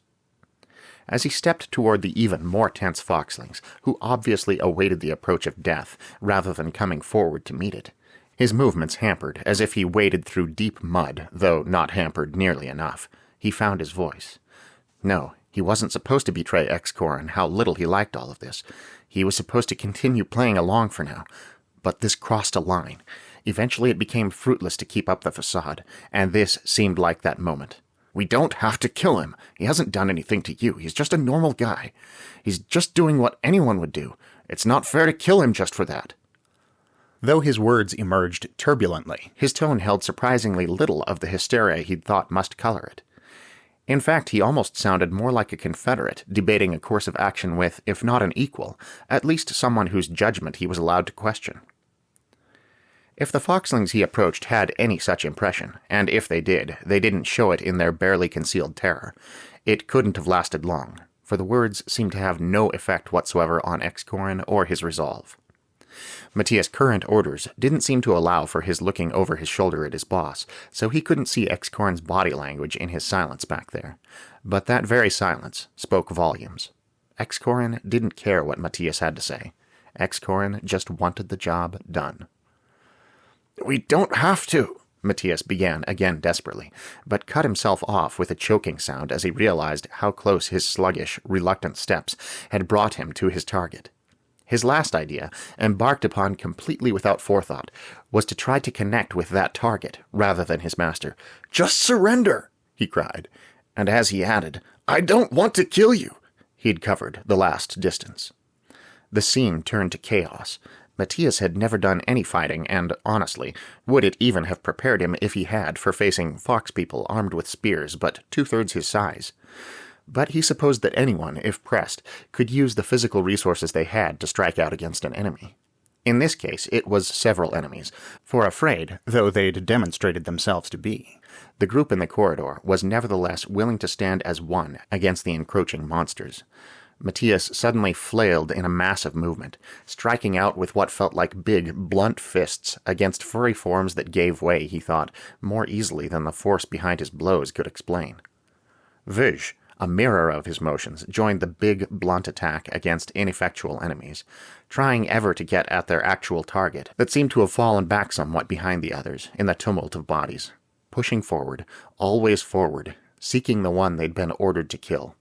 And as Matías' brain gradually started to make sense of the pandemonium, he came to a realization as gradual, but perhaps more startling, more horrifying even than the moment when he'd been ordered to commit murder by a voice he could not disobey.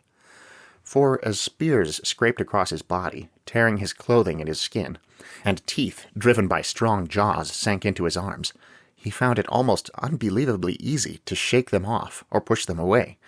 These foxlings were half paralyzed with fear. It probably took everything they had just to come against Matías in the first place. There was nothing left to come against him effectively. Yes, they hurt him.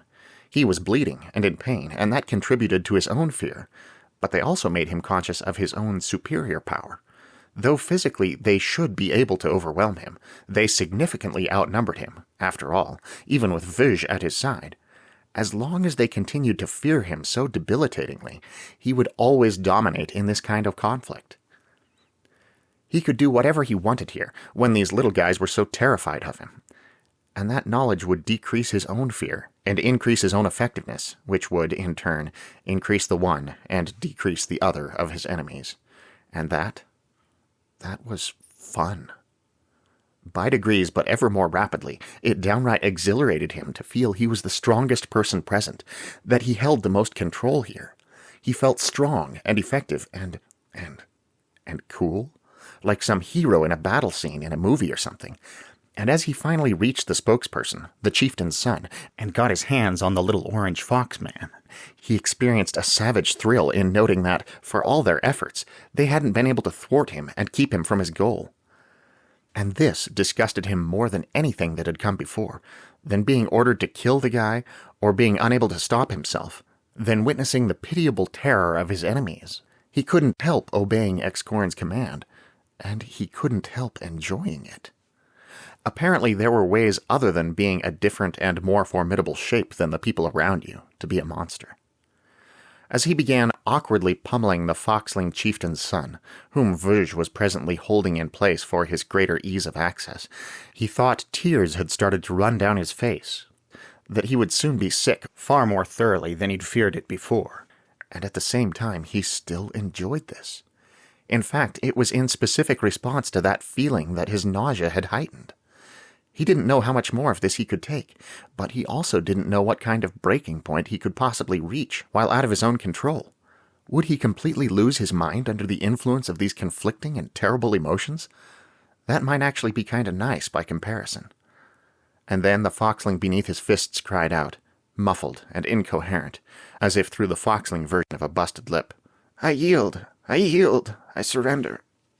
With a surge of hope, Matías looked toward Excorn. He supposed he was allowed this time, as he legitimately sought updated orders, though his flailing fists made contact with their target, once or twice more, even while his attention lay elsewhere. It hurt when he punched the foxling in the teeth. And while part of him hoped he wasn't causing permanent dental harm, another part of him exulted in how weak and helpless this guy had proven against him. Excorn still watched with the same enraging impassivity as before, still seated astride Clarka, as if none of this affected him enough even for him to bother dismounting. Matías didn't think he'd ever hated anyone so much in his life. It was especially bad when Excorn then waited several seconds, long enough for 3 or 4 more blows from the human's meaty fists against the foxling's furry body, before finally raising a hand and saying, "Very well. Anyone who sees reason need not die." Matías pulled his hands away as if he'd been burned, as, he noticed, did Verge. He wondered to what extent the frogman's experience had been similar to his own, but was too relieved to do more than step back a pace from the poor foxling in front of him. The corridor gradually grew silent, except for the panting of the various participants of the brief skirmish, and Matías was starting to feel each and every one of the injuries occasioned by the foxlings as they'd fought. In what he must call the heat of battle, he hadn't really taken them seriously, had thought them very minor scratches and blows, but now they began to hurt like mad. What with this pain, lingering adrenaline, and the mixture of emotions pulsing inside him like a boiling cauldron, he was suddenly shaking more than any of the foxlings nearby. Eventually, Excorn addressed the latter again. "Where is your chief hiding? Take me to him." The foxlings shifted around the human like a nervous, reluctant sea, and they seemed primarily to be shuffling away from him, moving back more or less into formation only further down the hall this time. Matías didn't blame them. He would have wanted to get away from him too. Actually, he kind of wanted to get away from himself already. After a hesitant pause, the chieftain's son asked, "You won't hurt him?" "Not if he is reasonable," Excorn replied. You can now report firsthand what danger he faces if he chooses not to cooperate. Matías detected both bitterness and fear in the foxling heir's teeth-snapping nod, and wished more than nearly anything that he could have a private conversation with the guy. I'm so sorry. I never wanted to hurt you or your father or anyone here. It didn't matter much whether he thought the foxling would believe him or not. The chances of ever having such a conversation were infinitesimal. In a somewhat choked voice, and probably literally so, not merely translated by the magic as such, the foxling heir said, "This way." And his movements, as he turned to lead them further into the den, seemed stiff not only with pain, but with extreme reluctance. The rest of that day passed in a blur. Even had Matías not been so caught up in unrelated thoughts, he undoubtedly wouldn't have paid close attention to what went on. Excorin's interaction with the people of the newly conquered Ome, once the overt violence had passed, wasn't exactly the most fascinating thing Matías had ever taken part in, especially since his part was merely to stand around and look intimidating. He might have felt relief that no more combat arose. He might have considered his own wounds and how best to treat them. He might have taken some interest in his first sight of an obviously geriatric foxling in the person of the Ome's chieftain, and the great deference with which those around him treated him. Even Excorin seemed a little less aloof and cold toward him, going so far as to dismount while speaking to him. He might have attempted to catch the eye of the chieftain's son or some other of the foxling veterans and to signal somehow his regret and sympathy. Or he might have learned what he could of Excorin as he watched the dictator dictate the terms of the other Ome's surrender and lay out his plan for the future. But he could only have done any of this if he were not so absorbed with his internal musings. He almost couldn't believe what had happened. That he, Matías Soto Perez, had felt such cruel satisfaction and personal power in doing something he not only hadn't wanted to do in the first place, but that had specifically hurt him as he did it, seemed completely incredible. If someone had told him he would react that way, he would not only have disbelieved them, he might also have been a little offended. Enjoy beating up smaller creatures? Take active pleasure in the inferior strength of those against whom he was pitted? Glory in the fear and ineffectiveness of others and his own unfair superiority? That was not the Matías knew. It was not unprecedented in human nature, however, even if he might previously have considered it unprecedented in his nature. It was not unusual, in his world and probably on Vulpine as well, for someone stronger and with fewer scruples to revel in taking advantage of someone in a position of lesser power, due to incapacitating terror or simple relative weakness. And where Matías came from, there was a specific name for people like that. Bullies. They were the bad guys in movies and cheesy social interaction videos you had to watch at school. They filled social networks on the internet. They were some of the worst people Matías could think of. And it looked like he was one of them. People had bullied him in the past, called him insulting and, he thought, rather strange names, made stupid insinuations about his habits, and reference to refried beans and so on. But it had always seemed incidental. He'd never been anyone's favorite or pointed target, as he knew some unfortunates were. He'd always felt uncomfortable, and as if he could do nothing about it, when he'd witnessed other people bullied. Was that perhaps not so much out of frustrated sympathy, as because in his heart he sympathized more with the perpetrator than the victim? Because somewhere deep down he knew or anticipated how glorious it must feel to dominate someone else that didn't have the nerve or the strength to resist? Was he a terrible person? He'd never really rated himself morally in the past, never felt the need to ask or seek an answer to this question. Of course, if he did something wrong, he felt bad about it, but his overall state as a person was nothing he'd ever given any thought to. But now he did. Could someone have feelings such as he'd had and be a good person? Was he suited now only to be the villain in a summer teen blockbuster? Did it make a difference that he hadn't wanted to exert the influence that he so much enjoyed? That he didn't want to feel the way he'd felt? That he would never again, if he had any say, experience those feelings? Was it having done so once, or whether or not he ever did it again, or was it the mere capacity to do so that mattered? He simply didn't know. They were already calling Excorin Master of Monsters by the time that day's business concluded, and Matías wondered vaguely how such business could manage to be both boring and agitating at the same time. A lot of questioning went on about how the Ome was run and who did what around here, and it seemed Excorin didn't plan to change much yet. He did seem to feel the need to meet a lot of the Ome members, though. Anyone in charge of anything, really. To talk to them and establish his dominance all over again. So Matías had plenty of time for his reverie as he stood near Excorin, paying imperfect attention to the proceedings, and undoubtedly appearing quite menacing. Evidently, they were to stay the night here. If he'd thought about it, he would have seen the logic in this and predicted it, but it certainly hadn't numbered among the topics he'd been considering. He didn't want to spend the night in a place that already held so many unpleasant feelings and memories, but there was nothing to be done about it. When Excorin made the announcement and gave several orders that his disparate forces should reunite, that the housekeeper here should prepare a place to sleep for himself, another for his foxlings, and another for his monsters, and a meal for everyone on top of that, that Matías and Vizbasilver should switch as far as day and night bodyguarding were concerned, that everyone should be ready for further reorganizational work in the morning, and so on. Matías merely braced himself for spending more time here. The room the monsters were given was smaller than their quarters in Excorin's den, but their numbers were divided in half. The amenities looked about the same, though lacking a water trough. Since Verge wouldn't be sleeping in here until tomorrow, perhaps there was time yet to rectify that. Matías' mind still reeled from what had just happened, and his awareness remained far more inward than outward. So, though he noticed these details on some level, he didn't consider them very clearly. Nor whether he was ready for or in need of sleep, to what degree he was hungry, or even his injuries. But his reverie withdrew to some extent in the face of the gut-sinking realization that what he definitely wasn't ready for was facing his friends out of Excorin's presence. And he realized this specifically because it was now time to do exactly that.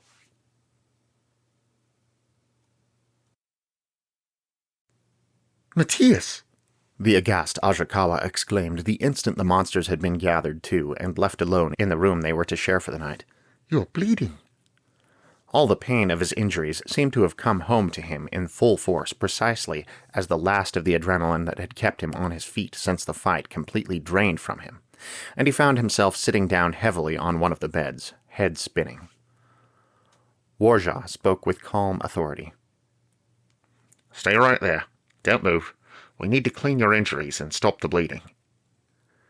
These conditions. Ajakawa, on the other hand, seemed worried and at a loss. There's no cloth here. All I've seen them use is leather. We'll use his upper garment, and these people must be capable of boiling their water. You there, yes, you. Matías stopped paying very close attention. It felt better just to sit still, as Warja had admonished, and try to ignore the pain.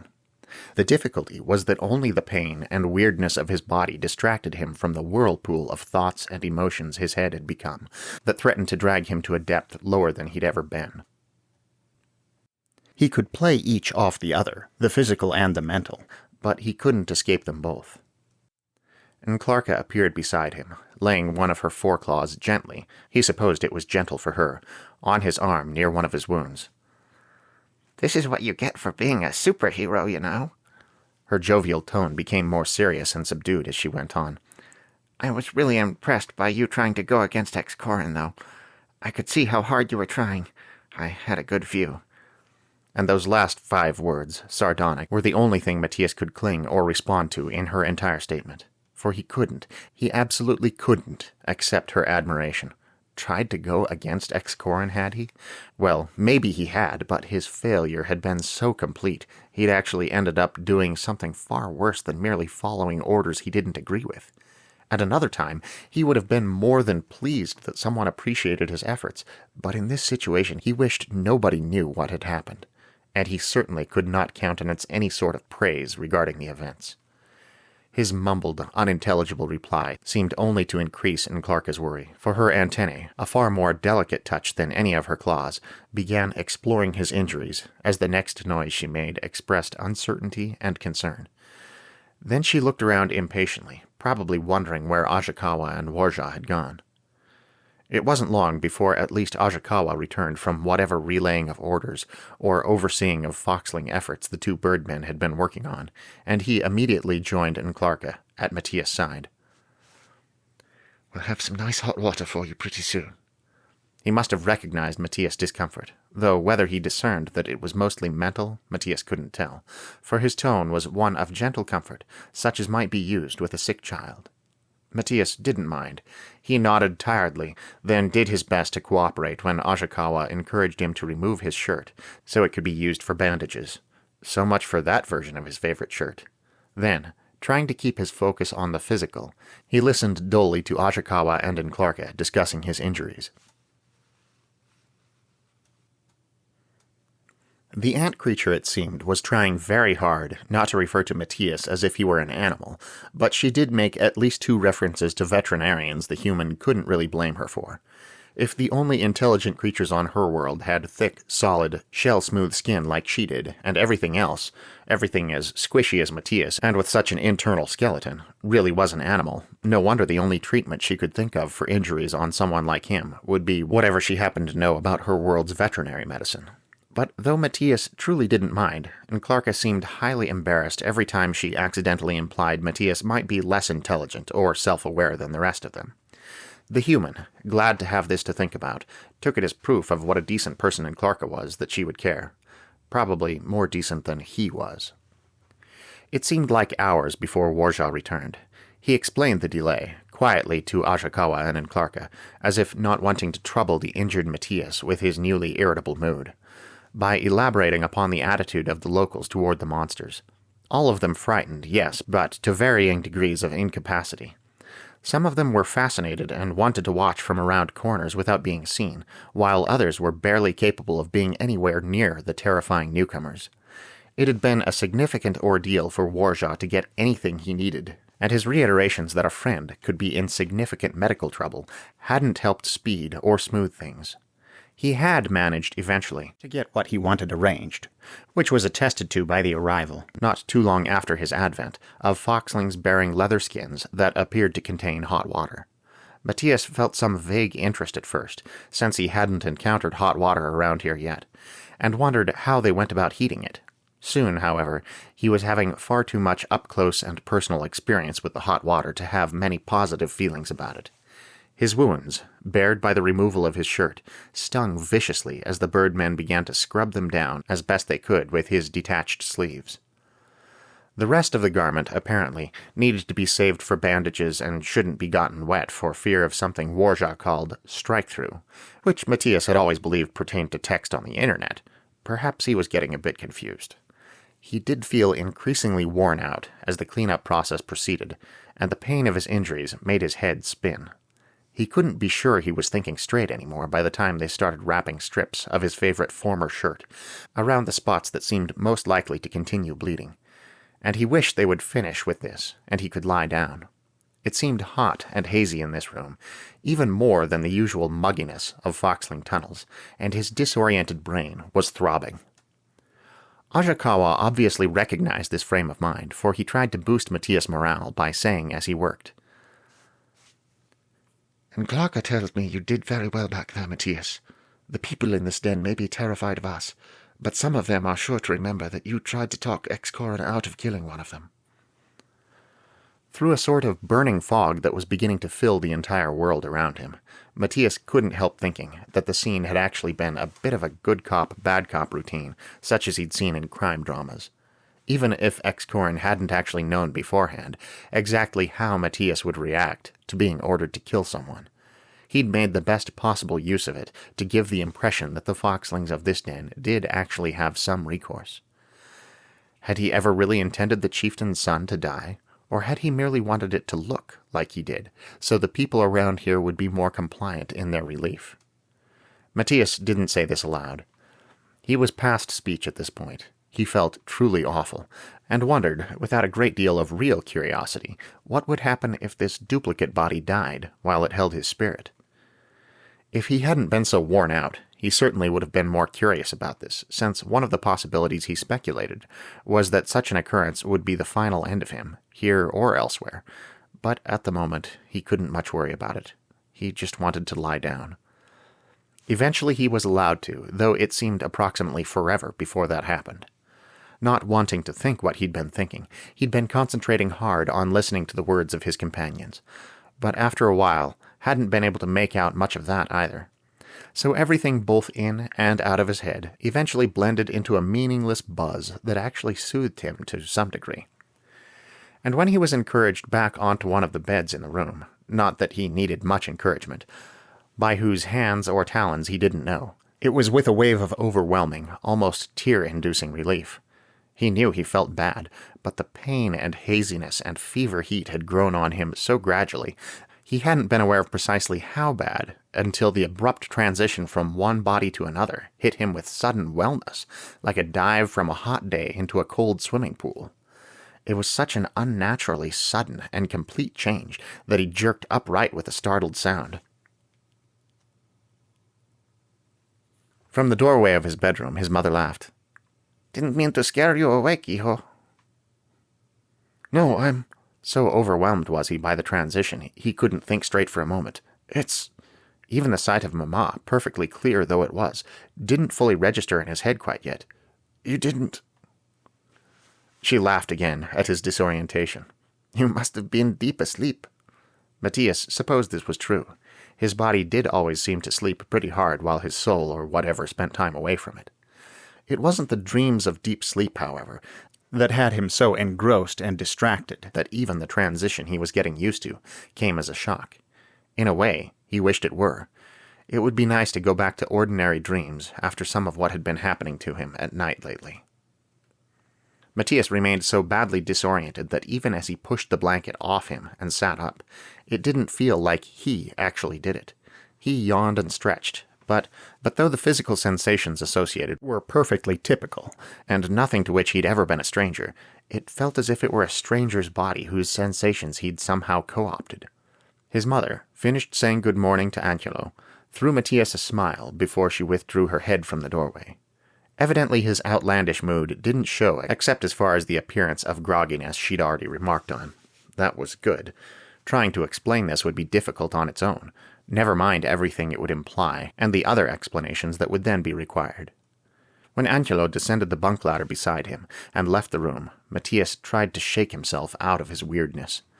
Angelo took half an age in the bathroom in the mornings, and Matías usually tried to sneak in there first, but today his delirium aftershock had lost him that chance. He had to wonder, though, whether he liked getting into the bathroom first merely because it made his morning more convenient, or because it was an act of dominance over his brother that satisfied his hitherto unrecognized bullying urges. He seriously didn't feel like getting up, or going anywhere, or doing anything. Of course, he was less achy, overheated, and weary, but abstractly grateful though he must be for this, it still contributed to his problem. Not only because the abrupt transition from injury to health had left him in this fractured mood, but because the contrast reminded him continually of why he'd been so miserable a few minutes before. He couldn't be sure, but possibly he deserved to feel that miserable, and his current state of health and comfort didn't rightfully belong. Undoubtedly, that formed part of why it seemed so strange. He didn't know how long he sat on the edge of his bed, simultaneously feeling awful and feeling awful about not feeling awful, but eventually, for no particular reason, he did get up and wander aimlessly around the room a time or two. This helped him to reacclimatize to his own body, consider himself less phased and out of place, but it didn't raise any desire in him to do anything. He'd rather just sit down again and just sit, really. He didn't want to think. He didn't want to move. But he couldn't help thinking, and he had to move.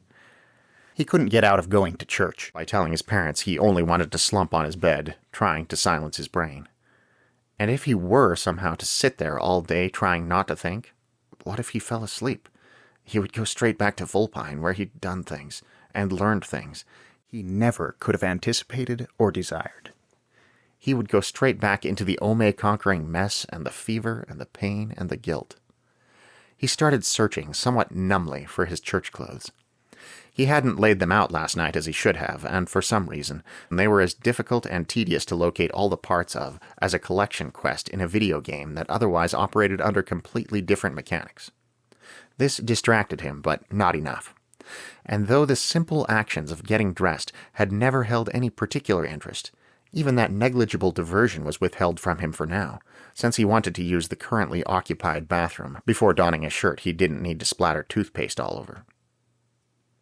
Eventually, somehow, he made it through his morning preparations.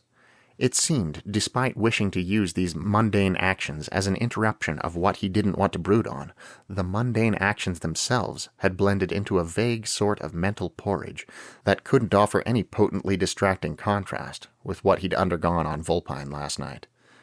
But maybe Mass would be more effective. Unfortunately, it wasn't. Though he tried to concentrate on the godly and spiritual, today not so much because he felt it the right thing to do, and a little guilty about neglecting his religious reflections, as because he still scrambled for anything that could tear him from other thoughts. He couldn't focus. His participation was worse, in fact, than it had been when all this had started, and he knew his parents noticed. All he could really think about, however, was the same stuff as before. He didn't particularly want to be here, but to be honest, where might be better? He wasn't any more inclined to spend time anyplace else, and wasn't he likely to ponder his own shortcomings in dull abhorrence, and try futilely to escape those thoughts, no matter where he went? At least at church it seemed more likely than elsewhere he might soak up some virtue to garnish his gloominess, and the memory of vice that wouldn't leave him alone. Perhaps his parents, when they decided to stay for social hour after Mass, had a similar idea. If their older son couldn't keep his mind sufficiently centered on religion to derive any benefit from it, an extra 60 minutes at the church in the company of church-inclined individuals, including the priest, might at least help him tune in to some religious vibes. They didn't always stay, especially as this weekly event was a bit of a potluck, when they hadn't brought any snacks to share. And Matías got the feeling he knew why they'd opted to do so today. He simply didn't care. They were watching him, he could tell, though ostensibly chatting with friends and partaking with modest restraint of the snacks to which they hadn't contributed. They gave him all along the type of look they usually saved for when he and Angelo had been fighting particularly frustratingly, and their parents were wary of it starting up again at any time. It was a kind of, "how do we deal with this?" look, and Matías knew he must have been acting stranger than he'd realized. He felt bad about it, but he didn't know what if there was something to do. His parents surely wouldn't be any happier hearing about how reprehensible he was than they were observing his unusual behavior. And besides, it would probably involve telling them everything, and even if he did have any desire to think about Vulpine, he'd already long since been over that idea. Leaving them in somewhat unhappy ignorance was probably better than giving them definitely unhappy certainty. He wandered away from them, down to the other end of the line of cloth-covered tables, where the snacks were set up. A plate of little cheesecakey things in cupcake papers with cherries on top called out to him, so he took one of those, but found himself only staring at it rather than eating. He probably didn't deserve little cheesecakey things with cherries on top, and the more delicious they looked, the less he probably deserved them. He kept seeing, superimposed over the little cheesecakey thing, the image of the big human fist that held it meeting the small, scared face of a foxling. And yeah, the skin of that fist had been broken by the teeth of that face, but he still also remembered the rush of delight he felt as he exercised his power, reveled in his greater strength and size. "Hello, Matías. How are you doing?" Startled, Matías looked up to find Father Canes regarding him with a grave, but perhaps somewhat curious smile. Matías probably looked pretty weird standing here like a statue, staring at the little cheesecakey thing without taking a bite, and it occurred to him suddenly, along with the uncomfortable thought of the communion he'd received earlier. "There's something I might need to confess, but I don't know for sure." After all, it wasn't something he'd done so much as something he was. He couldn't blame himself for having followed Excorin's orders, only for having enjoyed doing so. "Well, why don't you give me an informal idea of what it is, and I'll see if I can't guide you." Father Canes was always like that, maybe a little patronizing, but nice. Matías supposed a priest had the right to be patronizing, and that he probably didn't have the right to ask for anything else. He looked back down at the cheesecakey thing, biting his lip against an immediate thoughtless answer, and trying to decide how to word this. It was like talking to his parents about school. If he could only find a way to word it that didn't involve the supernatural he would prefer not to discuss, he might be able to get a helpful answer. Finally, he said, "I was in a situation where I wasn't exactly doing anything bad. That was more or less a lie. But I was stronger than... I had power over someone else, and what I was doing let me feel how much power I had, and this other person was pretty much just helpless, and... He was spinning the cheesecake slowly now, examining the cherries from all angles, observing without attaching any importance to the sight how they were stacked up unevenly and held in place by the surrounding red goo. And I liked it. He finished the statement at last. It was really fun to feel like I could do anything I wanted to them, and I wanted to keep doing it. And did you keep doing it? Father Kane's tone was exactly like his smile had been before, grave but curious. No, and I don't want to ever have to be in a situation like that again, or feel that way ever again, but the point is that I'm the kind of person who likes that kind of thing. So you're worried, Father Kane said in a tone of understanding. Not about anything you've done, but about impulses within yourself that you're afraid are inappropriate. Matías nodded. It's wise of you to worry. In fact, I think it's very mature of you to recognize this about yourself. Matías tried not to frown. His mamma had called him mature, too, and he didn't quite think it was a fair description. It wasn't because he had some special maturity that these issues had arisen. It was because of bizarre circumstances he was desperately trying to deal with in any way he could. Father Kanes went on. We're on this world to better ourselves by learning to resist temptation. And, though there are certainly some temptations common to all of us, everyone's individual temptations are different. Every single person on this earth has to work to recognize what tempts them specifically, so they can work to resist the sins that they specifically are prone to. You've recognized one of your individual temptations, and that's wonderful, because now you can guard yourself against that sin better than you ever could before. So you're saying this is a good thing? It's good that you know, Father Kanes smiled, obviously catching Matías' incredulity. Some people never realize they're especially tempted to do certain things, and they keep committing the same sins over and over. You're never completely safe against sin, but you're safer when you know what you're dealing with a little better. But isn't it like a sin? Doesn't it make me a worse person if I want to do awful things to people? If someone has a continual craving to eat rocks, but never eats a single one, would you say they have an unhealthy diet? Now Matías laughed, and thought he could see what the priest meant. Well, not from eating rocks, anyway. Exactly. Being tempted isn't a sin. Giving in to temptation is. Thinking about it, Matías felt himself easing into a better frame of mind. Father Kanes was right, of course, and Matías had been looking at the thing in the worst possible light. No surprise, really, considering how dreadful the situation had made him feel. It's normal to be tempted. In fact, it's normal to never stop being tempted. This statement was both regretful and encouraging. You just have to work hard every day to resist. Don't give in even a little, and you'll be an even stronger, better person, because you were tempted and never gave in than if you weren't tempted in the first place. So it's just like... Matías stopped, nodding. Just like something else I was worrying about. Just like the distraction thing. Everyone deals with this, work hard, welcome to life. In a way, that comforted him, and it was good to feel that merely having the urge to do something bad didn't make him a bad person. Of course, the situation was more complicated than Father Kanes knew, but Matías thought the principle still applied. It might be a little harder to resist this particular temptation while he was under ex-Corin's control than the priest had any idea of, but even so, Matías felt a lot readier to try than he had this morning. He looked up at Father Kanes and said, "Thanks a lot. I feel a lot better now." You know you can come talk to me any time you're worried about something. Yeah.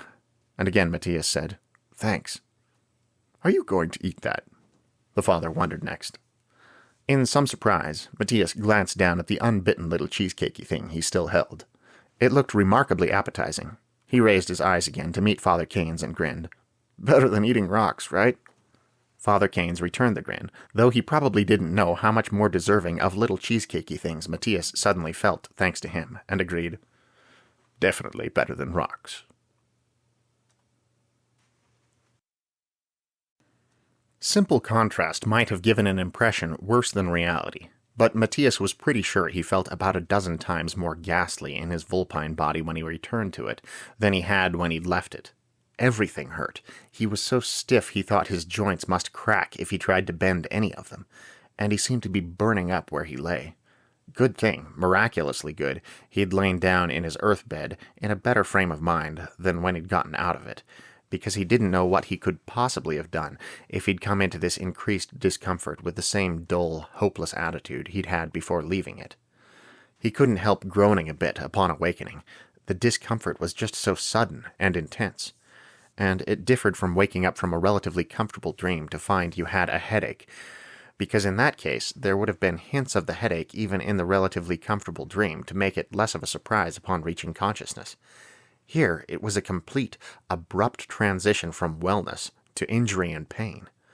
At least this time he'd known it was coming. As in one previous instance, Matías found himself so distracted that his ears or brain couldn't immediately take advantage of the translation magic.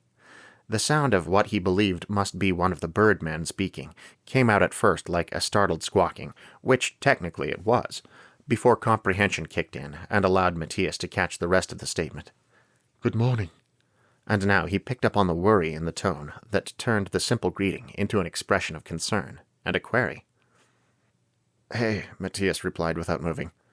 Ashikawa? Yes, it's I. The voice drew closer. How do you feel? Awful. It would have been the perfect moment for a clever, movie-style answer such as, like I just got trampled by an angry rhinoceros, but Matías had already given the more pedestrian version before that even occurred to him. He began slowly gathering his muscular motivation in preparation for trying to sit up. It's probably better if you don't move much, Ashikawa advised, though he didn't sound entirely sure of himself. The Birdman undoubtedly had it right, regardless of his self-assurance, but Matías was already halfway into a sitting position before thinking he shouldn't be.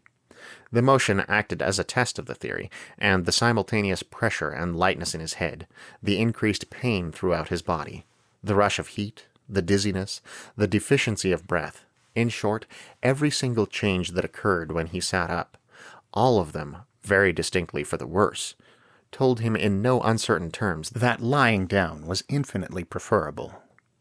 In fact, he was so inclined to do so, he didn't give much thought to how quickly or forcefully he did it, and the shock of hitting the bed exacerbated every single one of those conditions for several moments, so that if Ashikawa spoke again, Matías missed what he said.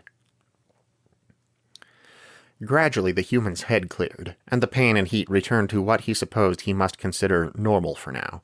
It felt wretched, but at the same time novel. He'd never had this kind of injury before. He'd cracked his ulna as a kid, the memory of which was what led him now to believe he had no broken bones, but never experienced this kind of possibly infected multitude of bites and scratches.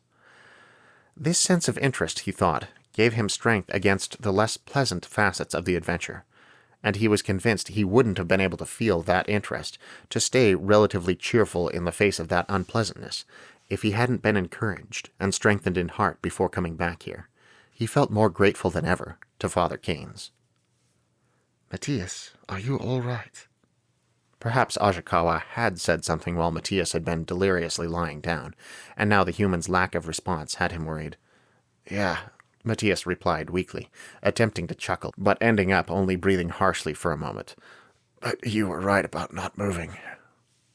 Whether Ashikawa recognized Matías' failed laugh and wanted to reply in kind, or whether he had the same idea about easing the atmosphere, he gave a much better approximation of the sound. I don't have sufficient training when it comes to first aid, he admitted. Wojja is the rescue worker. And what's your job? Matías' speech still emerged weak and faint, but he truly wanted the answer. He still knew shamefully little about many of his fellow monsters, and that topic seemed as good as any right now. I perch in an office all day. Matías didn't think he imagined the touch of regret to Ashikawa's tone. My company does valuable work. We provide educational opportunities for the underprivileged, but it's slow and, well, it is important. How does it actually work? As Ashikawa started to explain, Matías reflected that this didn't really interest him. Corporate stuff and a number of complicated circumstances you'd probably have to be involved in yourself to understand properly made up the bulk of it. But he liked to have the Birdman talking, since it gave him something to try to focus on, to ignore his discomfort. But while Ajakawa was outlining, with his usual formality of presentation, the procedures of the company he worked for, a new distraction appeared. From his prone position, Matthias stared at a ceiling of stone a touch paler than the red-brown he liked so much around here. He thought this den was a little shallower than the other, and therefore couldn't see the doorway out into the corridor. It seemed probable that Ajakawa, squatting nearby as he spoke, faced away from it too, and the other two people in the room partook of that deep sleep of those whose souls were elsewhere. So it was anyone's guess how long their visitor had lingered in the doorway before he made his presence known with the little barking noise the foxlings used, like a clearing of throat. Matthias thought Ajakawa jumped 3 inches at the sound. He considered sitting up himself to see who it was, but abandoned the idea when the Birdman spoke. Bayin, hello. You startled me. The child gave an incredulous laugh. How could you be startled by me? I wasn't expecting anyone to come up behind me. Bayin laughed again, obviously pleased at the idea of having taken one of the big scary monsters by surprise. By the padding sound of his little bare fox feet, he came further into the room. Then his voice sank to the counterproductively obtrusive whisper a lot of little kids, on any world apparently, used in the presence of sleepers, as he said, "How is my friend?" Matthias is resting, said Ajakawa kindly, both exhibiting approval of Bayin's quietness by enacting a lower tone for his own words, and reminding Bayin of Matthias' name in case he'd forgotten. We hope he will be better soon. Bayin's face appeared presently, leaning over Matthias where he lay on the low bed of straw and leather. He looked distinctly curious, and didn't seem to be experiencing any of the negative emotions, abashment at his presence uninvited, worry about getting in trouble, fear of the unknown circumstances. Matthias would probably have felt himself in this situation. Clearly, he was far more excited to be on this expedition than concerned about its possible outcome. And if he'd inherited any of his mother's timidity, he'd risen above it, at least in this scenario. "Hello," he said. "Hi," Matthias replied, faintly amused at the determination and sanguinity of this kid. He'd mostly forgotten Bayin's presence while busy with his own dark thoughts, but he believed Bayin had spent the night with the others of Excorn's foxlings. Had he slipped away now to come see the monsters, or had he received permission to visit? Matthias would have asked this aloud if he'd felt up to more speech. Fortunately for his curiosity, Ajakawa was obviously curious too, for he said, Bayin, are you allowed to be in here right now? The little foxling's face had withdrawn from Matthias' field of vision, but the sound of his voice indicated some reluctance as he said, "Yes, Roxanne said I could." Perhaps he'd felt silly asking permission for anything when he'd sneaked on this expedition in the first place. Or perhaps Roxanne, in giving permission for Bayin to leave his side, had simply wanted to get rid of him, and Bayin had sensed it. Has it been interesting to come along with us? The Birdman inquired. Matthias wasn't even sure when and from whom he'd learned the details of Bayin's presence here, but obviously he knew enough to make conversation about it. "I was happy to see my friend's strength," Bayin replied. His words held a mixture of excitement at having witnessed what he had, and a nervous inquisitiveness whose source Matthias could not quite place. The human thought there was a touch of proprietary pride in there, too, as if the fact that Matthias had once saved his life gave Bayin extra, special pleasure in having observed his strength, in another context. Bayin continued immediately. "Matthias," and it was the first time Matthias could remember hearing the kid attempt saying his name. "Why did you say to Master Excorn that we don't have to kill that man?" For a moment, Matthias was flummoxed, and glad to have his face pointed at the ceiling. He found himself blushing as he struggled to come up with an answer. Finally, he went with the most straightforward. "I didn't want to kill him, so I was trying to convince Excorn not to make me." "Why?" For a moment, it seemed Bayin would leave it at that timeless, childish question, but eventually he added, "You're so strong. It would be easy for you to kill him." Again, Matthias didn't quite know what to say. How could he essentially preach to this child when the situation had been so much more complicated than he could adequately explain? Besides, He had an audience in Ajakawa, and that embarrassed him even more. Of course, his mouth was already making noises as if attempting to respond. Sometimes it seemed like it had its own ideas about things, completely disconnected from his brain, but no real answer was forthcoming. Finally, Ajakawa himself, whether or not he recognized his presence as part of Matías' ineffectiveness, took pity on the human. Perhaps with a touch of embarrassment of his own, he said to Bayin, Because he is so strong, Matías can choose to do what he believes is best. And he believes it's better to do good to others than to kill them. Bayin made a pensive sound, not at all certain. He would probably rather have seen a cool demonstration of strength than be asked to think about this kind of moral issue in more depth. Matías certainly knew how uncomfortable those kinds of thoughts were. But is it doing good to others to get injured? Bayin wondered at last. Despite the child's affected whisper, though perhaps merely in the normal passage of time, Clarka and Warja had begun to stir audibly, and presently their voices joined the conversation, which abruptly dropped the question of Matías' motives, and turned more general. From their comments and inquiries, it became apparent that Ajakawa had now finished the latest of 3 shifts watching Matías, while the others slept. Though they all admitted that, had the human taken a turn for the worse, they wouldn't have had any idea what to do about it in this setting devoid of antibiotics, and even the most basic first aid supplies. In any case, they'd each had some sleep, visiting their homes in the process, and were as ready as they could be to face the coming day. On hearing what they'd been discussing before Bayin's entrance, Warja was persuaded fairly easily to take a turn explaining the work he did on his homeworld. No messenger from Excorin had come to them after all, nor any breakfast, and they didn't feel like venturing out into the unfamiliar den if they didn't have to, so discussing their homes seemed an optimal way to pass the time. Matías preferred it to trying to figure out how to tell Bayin what he thought about killing people. And he had to admit that Ajakawa had been right. Warja's profession sounded much more interesting, and immediately effective, than the other birdman's did. Thereafter, Clarka began to tell them about the school she attended, and Matías thought all 4 of her bipedal listeners were very interested in how things worked on her planet. While Matías experimented with lying absolutely still on the uneven bed, he found he could deal pretty well with his discomfort when he did so, and that was somewhat cheering. And eventually breakfast did arrive.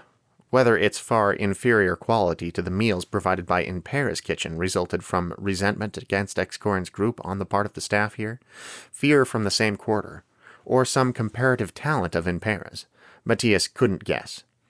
Maybe he just had a harder time getting through the meal because it hurt to move. Still, it was good to have something to eat, and the conversation continued to engross him. He had his own turn eventually, as the day progressed, not that he considered anything in his own home life anywhere near as interesting as the others, except perhaps all the finely detailed traditions and amenities granted by the possession of so many fingers. In what he thought was the afternoon, when some aspects of his condition felt a bit better and others much worse, a foxling came to fetch Clarka to Excorin. The monsters that remained behind wondered whether he wanted to ride around outside or something, or what he was up to. They didn't have to wonder long, however, as soon Vizbasilver appeared in her place. Evidently he, though not as badly, or at least as visibly damaged as Matías, had taken some hurt during the fight, and eventually Excorin had noticed. Vij was to get some rest now, and Excorin would assess both his and Matías' condition later, with Clarka filling in for the both of them in the meantime. Matías wondered whether she felt any better doing double duty as steed and bodyguard than she had as merely a steed. Of course, the frogman's wounds had to be seen to, as Matías had, which meant Ajakawa and Warja had to attempt to get the local foxlings to cooperate all over again with hot water and other supplies. This time, Matías was able to watch from the outside, at least for as long as he could tolerate lying propped up on an elbow rather than flat, and it intrigued him to note that Viz's blood was almost the same color as his skin and clothing. It didn't make Excorin any less of a jerk, but the human had to admit he too might not have noticed for a while that someone was wounded under those circumstances. The hope Matías had immediately indulged when Verge came in, that the frogman would join in the conversation and describe the world he came from, about which Matías as yet knew nothing, was swiftly disappointed. Matías might have been hoping for too much from someone recently wounded like himself, especially someone that had been up all night guarding a presumably sleeping ex-Corin after having been wounded. But he also felt that Verge, as he so often did, appeared not to care what the other monsters had to say. His mind seemed to be elsewhere. He wasn't rude, and he wasn't exactly cold, just distant, uninvested. It made Matías wonder whether a couple of diagrams, one showing Verge's interest levels and one showing Matías, might not form a mirror image. Perhaps something, perhaps everything, about Verge's home life so engrossed him that he could barely concentrate on people and events on Vulpine. And unlike in Matías' situation, Verge wouldn't have nearly as much reason to bother trying. Matías imagined the Frogman was actually the president of his nation, and involved in a dire political struggle with other feuding countries at the moment. Ex-Corin's petty Ome conquest business might superficially resemble the events on Vizsbasilver's homeworld, but could never really take his mind off them. It might have been a slight surprise to awaken presently in his bed on Earth, but any kind of significant shock it was not. His poor body on Vulpine probably needed all the sleep it could get, and Matías wasn't going to complain about feeling energetic and healthy for a while. And when he remembered after not too long that, if he had his corresponding timelines right, which was becoming somewhat difficult to keep up with, it was Labor Day and a school holiday, and therefore he'd awakened to the sound of Angelo moving about the room at what appeared to be maybe 9 or 10 in the morning, rather than to an alarm clock at 6-ish. He felt the first active, pleasant interest in a day at home that he had for quite some time. It seemed his fixed interest in Vulpine had been untethered, to some extent, by the unpleasantness of recent events and resulting reflections.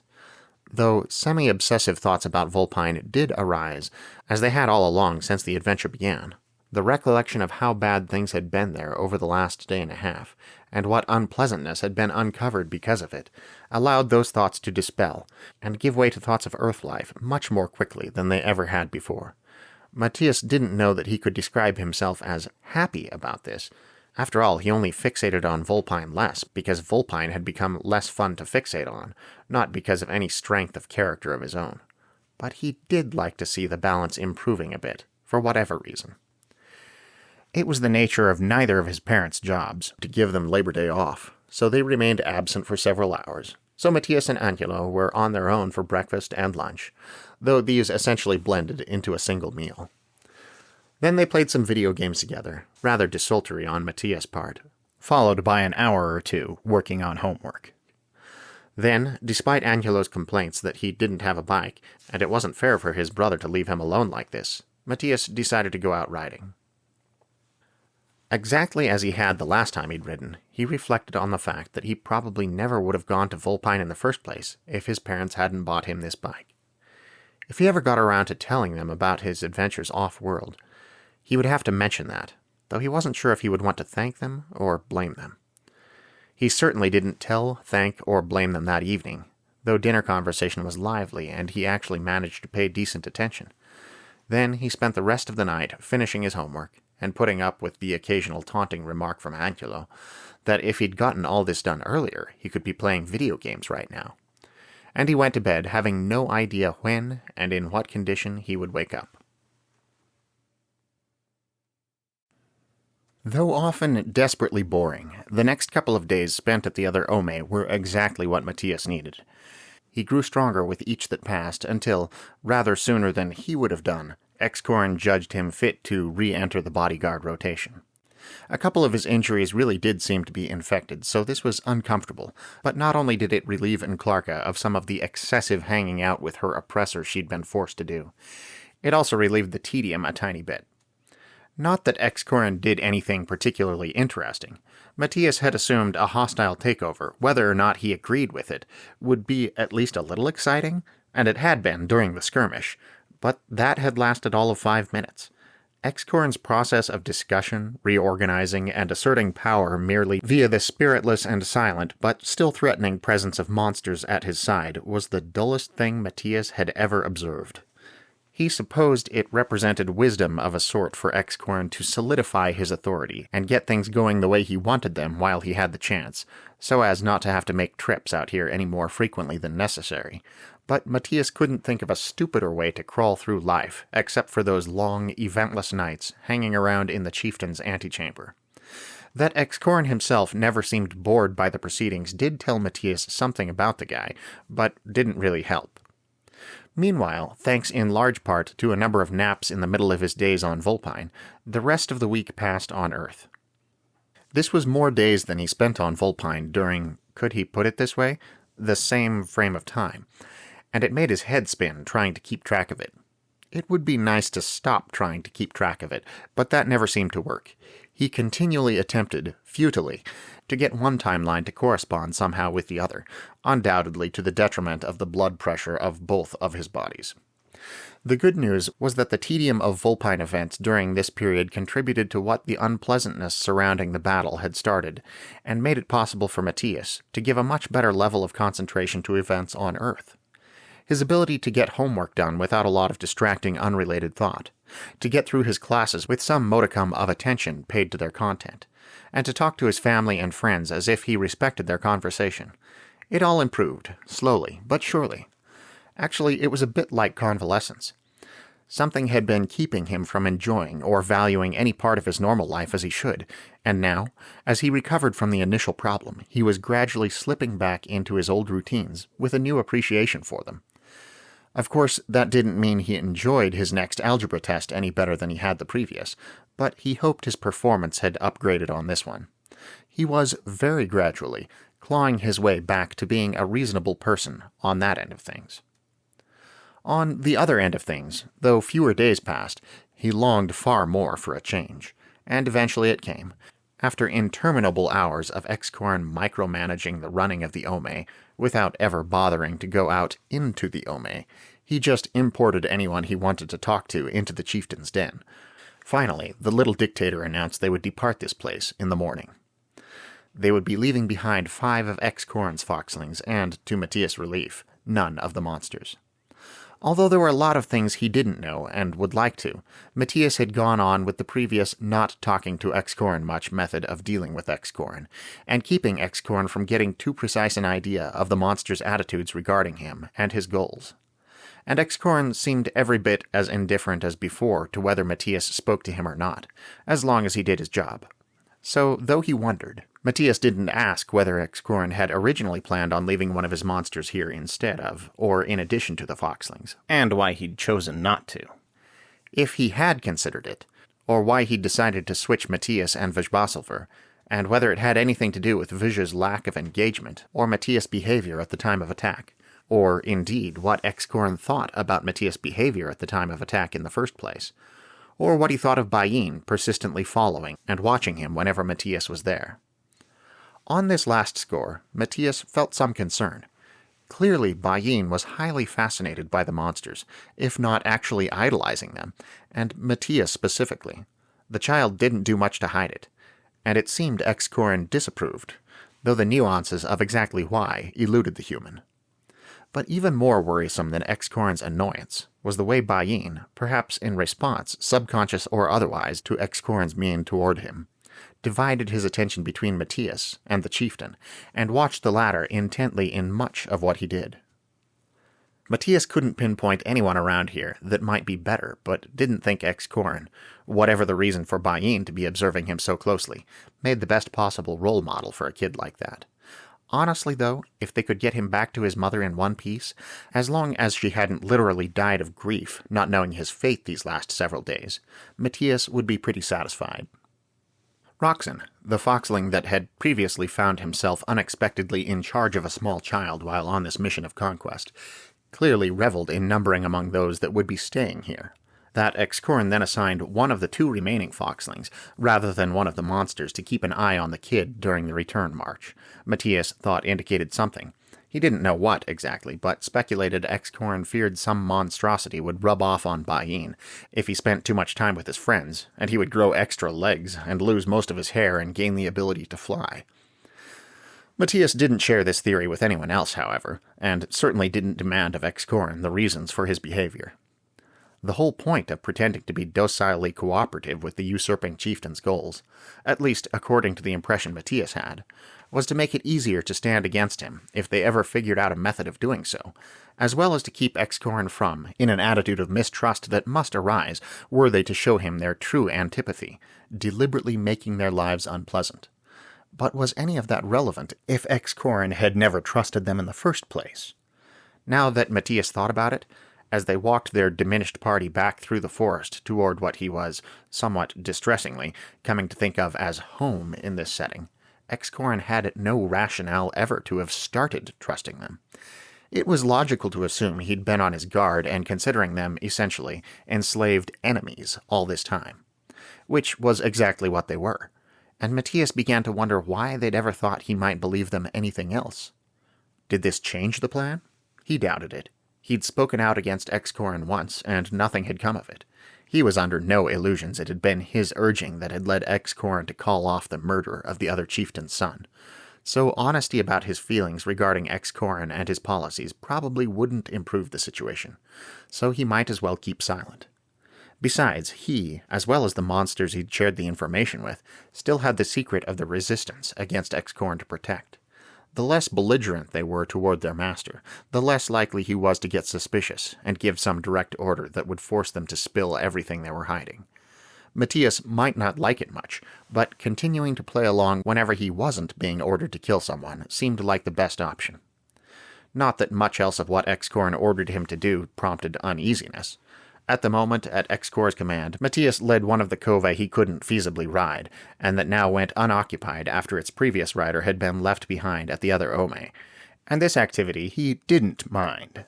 The beast more or less deplored following him, and occasionally wanted to stick in place to express its unhappiness with its current leader, but the linearity of the path, and the fact that another cova followed just behind, tended to keep it moving without much wrangling on Matías' part, so he had no inclination to complain.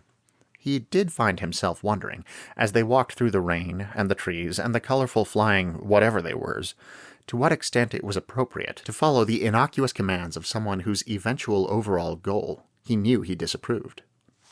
Leading a cova through the forest was no big deal, but he didn't want to help Excorin keep hold of communities he'd taken charge of by violence and coercion. Should he really be complacently following simple and seemingly innocent orders when he knew the final outcome was neither simple nor innocent? Shouldn't he rather be digging in his heels like this cova and refusing even to take the first step on a journey that would only end with, "Kill him"? Or was it safe to pick and choose? Could he trust himself to know where to give and where to stick? At this silent conversation in his head, he laughed somewhat bitterly.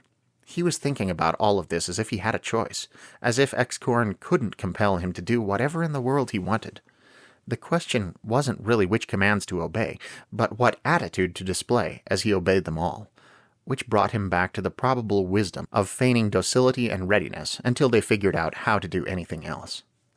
He'd spent so little time outside the home den that he had no concept whatsoever of its external surroundings.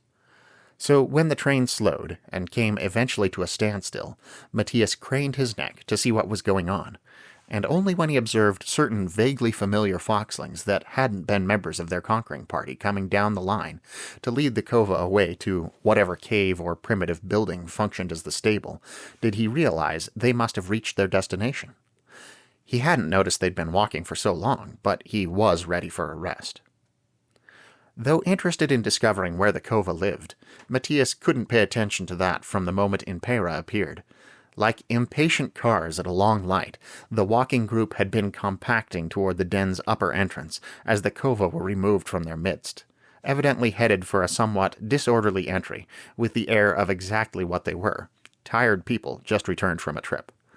And Excorin had already dismounted from the disgruntled Enclarcus thorax. Matías had hung back a little, however, watching the foxling servants, handling the steeds and hoping to see how they were treated and where they went. But then a cry unmistakably from the throat of the mother of the unexpectedly absent Bayin broke into the weary quiet and the crunch of big cova feet. Matías had, of course, heard Impera freaking out over her son before, but not quite at this level of intensity. In fact, he thought this degree of expression on the subject might do more harm than good. Whether more relieved or terrified in retrospect, or angry or ready to faint from relief, Impera spoke too incoherently to convey what she was thinking, and the tightness of her hold on Bayin might well smother the breath out of him, and make it impossible for him to hear any of it in any case. Bayin tolerated his mother's attention with the same mixture of defiance and chagrin he'd displayed the last time, perhaps a little more collected than last time, actually, since his ear didn't seem to hurt quite as much by now. It must still be causing him some pain, though. Matías had gotten so used to its puffed-up, bent-over state, he'd almost forgotten that look was the result of a wound. The kid seemed glad to see his mother, unwilling to admit he was glad, and embarrassed at her behavior in front of everyone else. It went to show yet again that certain aspects of human nature were the same on every world. X-Corn apparently didn't think much of Impera's behavior either. His annoyed twitching of tails as he turned toward her, not to mention the stern sound of his voice, was probably the most emotional reaction Matías had ever seen from him. "Impera, control yourself." The housekeeper's head snapped around to look at her master, and just as when Matías had saved Bayin from falling out the window, every trace of timidity temporarily vanished from her face and bearing. Nor did she make any show of false deference as she replied, "You should have sent him back. How could you allow so young a child to go with you on such a dangerous venture?" Everyone went silent, and Matías held his breath as he had when this woman's son had more or less crossed X-Corn, mostly less, since Bayin hadn't directly criticized him in front of multiple fellow servants. Even X-Corn, though as usual it was difficult to tell, seemed a little taken aback, and a wordless moment or two passed before he said, "Woman, you forget yourself and your duty." "My duty is to my son," Impera replied, apparently still fearless, and Matías decided she was really the bravest of all of them. Though X-Corn probably couldn't use magic to compel her to do whatever he wanted, he could undoubtedly have her killed on the spot. And yet she, usually so terrified of everyone, had no qualms about speaking out on behalf of someone she loved. True to form, X-Corn showed himself not nearly as impressed as Matías was. At least this time, though, he did turn fully to face Impera before delivering his reply in a low, even tone that would have seemed his usual emotionless one, if not for a touch of threatening reproof. "You are married to my lieutenant. You are the housekeeper of the chieftain's den. Your duty is to me. If your son's safety is of so much concern to you, you would do best to remember this." X-Corn rotated a long, slow glance from Impera around to everyone else present, as if considering asking, though never actually asking, whether they all understood, or debating whether or not he should make some other, more overt display of power to ensure they all kept in line. But in the end, he didn't need to. They knew what he could do to them. And perhaps it was a subtle reminder of that when X-Corn, turning toward the den entrance, said sharply, "Matías, come with me." The human started forward with a surprised sound that was yet overridden by X-Corn's next instruction. "You other monsters may rest." It wasn't that Matías had forgotten X-Corn's tendency to assume even recently wounded monsters could perform long shifts without any breaks. It just annoyed him. However, he took some hope, both from the seeming probability that whatever X-Corn would do now was likely to be extremely boring, and therefore at least relatively restful, and, contradictorily, the promise of finally getting to see what X-Corn got up to during daylight hours. So only in minor irritation did Matías follow his boss through the familiar den toward the chieftain's quarters. There they were met by Marapen, who had obviously hastened to bring X-Corn news of the Ome the moment his master returned, and was vibrating with sycophantic eagerness to tell all he knew. He did look up tightly at Matías as he jumped from the seat he'd occupied while waiting for X-Corn, as if wondering where the normal guy was, but shook his scraggly mane. Actually, it seemed to be scraggly hair covering a sparse, fat pad that extended all around his head, and turned his attention back to X-Corn almost immediately. X-Corn, however, appeared to be in a bad mood. It took some doing to recognize this, but not a lot to figure out why. "Marapen," he said as he strode into the room, "your wife is possessed of two minds. At times, she's the ideal housekeeper, but at others, she abandons her proper attitudes and becomes very impertinent." It took the course of this entire statement for Matías to put two and two together, but when the truth dawned on him, he burst out in Marapen's direction. "Wait, you're Impera's?" before managing to silence himself. The two foxlings looked at him, one seemingly annoyed, the other increasingly nervous, and he added in embarrassment stupidly, "Sorry, go on." He hadn't realized Impera was married to Marapan, who seemed to be Excorin's second-in-command. Even when the chieftain had referred to his lieutenant a minute ago, Matías hadn't made the connection. And did this mean Marapan was Bayin's father? It really was a small den, and undoubtedly a small Ome beyond. Excorin answered one of Matías' questions with his next statement. "Your son sneaked along with us on our march to the other Ome," as if Marapan wouldn't already know this. "He's a brave child, but if he follows his mother in insolence, he will die early." It was the second time in a few minutes Matías had heard Bayin's life threatened, and he couldn't say he liked it much. But there also wasn't anything he could do about it, except hope Marapan cared for his son as much as his wife did. Before the lieutenant could say a word, however, to prove or disprove this idea, Excorin followed up with this stern admonishment. "You must control them. Impera does her work well, but I have no use for a housekeeper who doesn't know where her loyalties lie. You would not wish your family evicted from this den, I think." Matías was interested in the implication here. Despite the condescending and dismissive way Excorin spoke of Impera, still it almost seemed that Marapan and Impera were a package deal. Or even, perhaps, that Impera's services as housekeeper outvalued those of Marapan as lieutenant. Unfortunately, this probably meant either that Marapan wasn't very good at helping Excorin out, or that Excorin didn't feel the need of a lieutenant in the first place, rather than that the Foxling dictator recognized some special talents in Impera. No wonder Impera didn't fancy Excorin any more than the monsters did. Like them, she was merely another tool to him, and if she didn't act exactly as he wished, he would throw her away, maybe even kill her son. "No, of course not, master." Marapan didn't physically grovel, but his tone of voice brought him close enough. "It's an honor to serve you, and I know my wife feels it just as I do." Excorin held his subordinate's gaze for several wordless moments, until Marapan was almost actually squirming in place, and even Matías, though not properly part of this conversation, felt extremely uneasy. Finally the chieftain seemed satisfied, for he snapped his teeth and said, "What do you have to report of my absence?" Now that the part of the meeting where he was in trouble had ended, Marapan gathered himself quickly and set about his enthusiastic tale of the doings of the den and the Ome in the last few days. Matías thought that, in addition to his keenness, there was a heaping helping of curiosity in his attitude as he spoke. Of course, Excorin hadn't told him a thing about their venture, so Marapan could have no idea what degree of success he'd met with at the other Ome, and after the previous exchange, he probably didn't dare ask outright. He just dropped hints here and there in the hopes Excorin would open up on his own. Matías believed he interpreted this fishing for information correctly anyway, and was glad of it, since everything else Marapan had to say was deathly boring. He knew how they lived in the chieftain's den, and would probably have been interested to experience life outside it, but hearing the minutiae of each in totally dry language, from someone that would never think to explain, for Matías' benefit, details a foreigner might not understand, well, it didn't exactly make for a compelling tale. And then, as if observing how much Matías' mind had begun to wander, and wanting to rectify that situation, from outside the chamber and down the hall, from the direction, in fact, of the den's entrance, came the sound of a drum. 3 echoing strikes clamored toward them, with little interval between, and then silence fell.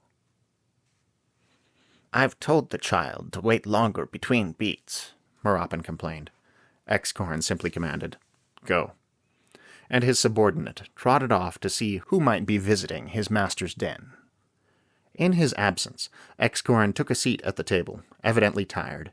It seemed he had difficulties sitting down gracefully with that leather pouch slung across his chest and stomach. But also that he'd mostly grown accustomed to it. Matías wondered again what was inside. He wondered more actively, however, how Zeebe was getting on. Marapan's words seemed to indicate she'd struck the drum on previous occasions since being put on door duty, but this was the first time Matías had heard it. Did it make her happy? Did it render the scariness and boredom of this place and her job any easier? Presently, Marapan returned, and from the moment he drew the curtain into the room aside in order to enter, hesitating in the opening, It was obvious something momentous had happened. He appeared, and sounded, when he spoke, concerned, perhaps a little confused, and overall very curious about what could arise from this new development. "Master, Ayiba is here to speak with you," he finally said. Ayiba. A familiar name somehow, but at first Matías couldn't place it. There was a limited number of names he'd heard around here in any case. It shouldn't be too difficult to recall. And then, after a moment, as Marapan at last moved forward and allowed the visitor to walk into the room behind him, Matías remembered. The daughter of the previous chieftain had entered the den of her father's captor. Though they weren't both here for purposes of comparison, still, Matías judged Ayiba to be a little bigger and older than Bayin, but she definitely had a similar childlike shape and demeanor that reminded the human of Bayin, despite any dissimilarities. And visually dissimilar they were in most other respects. Ayiba was much blonder overall than Bayin, though stretching back from her temples and encompassing her ears, she did have some of the more reddish color Impera and Bayin mostly wore. Like the rest of the foxlings Matías had seen so far, she was surprisingly uncute. She wasn't unbrave, though. She must know that walking into this place could get her imprisoned alongside her father, or worse. Yet here she was, addressing Excorin by name without prepending master or any other such mark of deference. Whether there could be any constructive purpose to her dangerous presence had yet to be demonstrated. It seemed clear Ayiba's arrival had taken Excorin by surprise. The pause for Marapan to announce her notwithstanding, the chieftain would probably have preferred to get in the first word, but now the opportunity had flown. She'd already greeted him, so before speaking, he opted for a long silence, such as he'd given Impera and everyone outside the den. A threatening stare that seemed to take in all the details of Ayiba's appearance and attitude and simultaneously communicate much of his own to her. Eventually he said, "You are Sowain's child?" "Yes." Her tone was not quite terse, but certainly not warm. "My name is Ayiba. I've heard that my father is still alive inside this place." Matías thought Excorin threw Marapan the briefest glance of annoyance or accusation, as if to say with only that slight twitch of head and roll of eyes, "And how did she happen to hear that?" The human was, at least, relieved his boss evidently didn't even begin to suspect him of being the one that had gotten that news out into the community. But in any case, Excorin said nothing about that. His actual reply was, "And if he is?" "Then I wish," Ayiba said immediately, "to bargain for his freedom." Somehow, all in an instant, Excorin seemed focused much more pointedly on the girl and what she had to say, though it baffled Matías what Ayiba could possibly offer in exchange for her father's release that had the usurper so interested. But Excorin allowed no enthusiasm or other untoward emotion to mar his coldness as he asked, "What do you propose to bargain with?" A subtle, deep breath preceded Ayiba's response. "Myself. I'm ready to become your wife, if you allow my father to go free." "What? You can't do that!" Matías didn't mean to break into such a serious conversation where he had no business, but he was just that shocked. And he really shouldn't have been, he reflected. Obviously that was what she had to bargain with. That was what girls always bargained with in old stories. And here, hadn't that guy from the Resistance specifically said Ayiba's husband should be the next Ome chieftain? If Excorin married her, that would solidify his position, so of course he would want it. But she was so young, like maybe about the age of Matías' little brother? All three of the foxlings in the room looked to where Matías had taken a horrified step forward, and they all, even Excorin, appeared surprised. These weirdos that thought it was okay for kids to get married probably wouldn't see any reason for Matías' shock and repugnance, and in fact, Excorin might postulate some other, more rebellious reason for it. Now, he said, in a tone of command, but not necessarily of annoyance, perhaps, indeed, with some of the confusion that showed in his demeanor, "Matías, remain silent." Matías nodded and retreated the step he'd inadvertently taken. Magical prevention from speaking might be a very good thing. It meant he couldn't burst out, in astonishment or unhappiness, with something he would regret the instant he'd said it. Actually, it might be kind of nice to have that order in place on a regular basis. Excorin turned to face Ayiba again, and he didn't haggle, trying to get something more than what she'd already offered in exchange for the life of someone she would undoubtedly be willing to pay anything to save. No more did he gloat at obtaining what would be such an advantage to him, and that he obviously must want very much. He merely said, "Your offer is acceptable. You will become my wife, and your father will go free."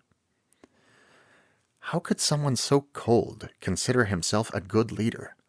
The way he declared he would marry this little girl without any seeming concern for the emotional aspects of that situation, and obviously without caring at all about her.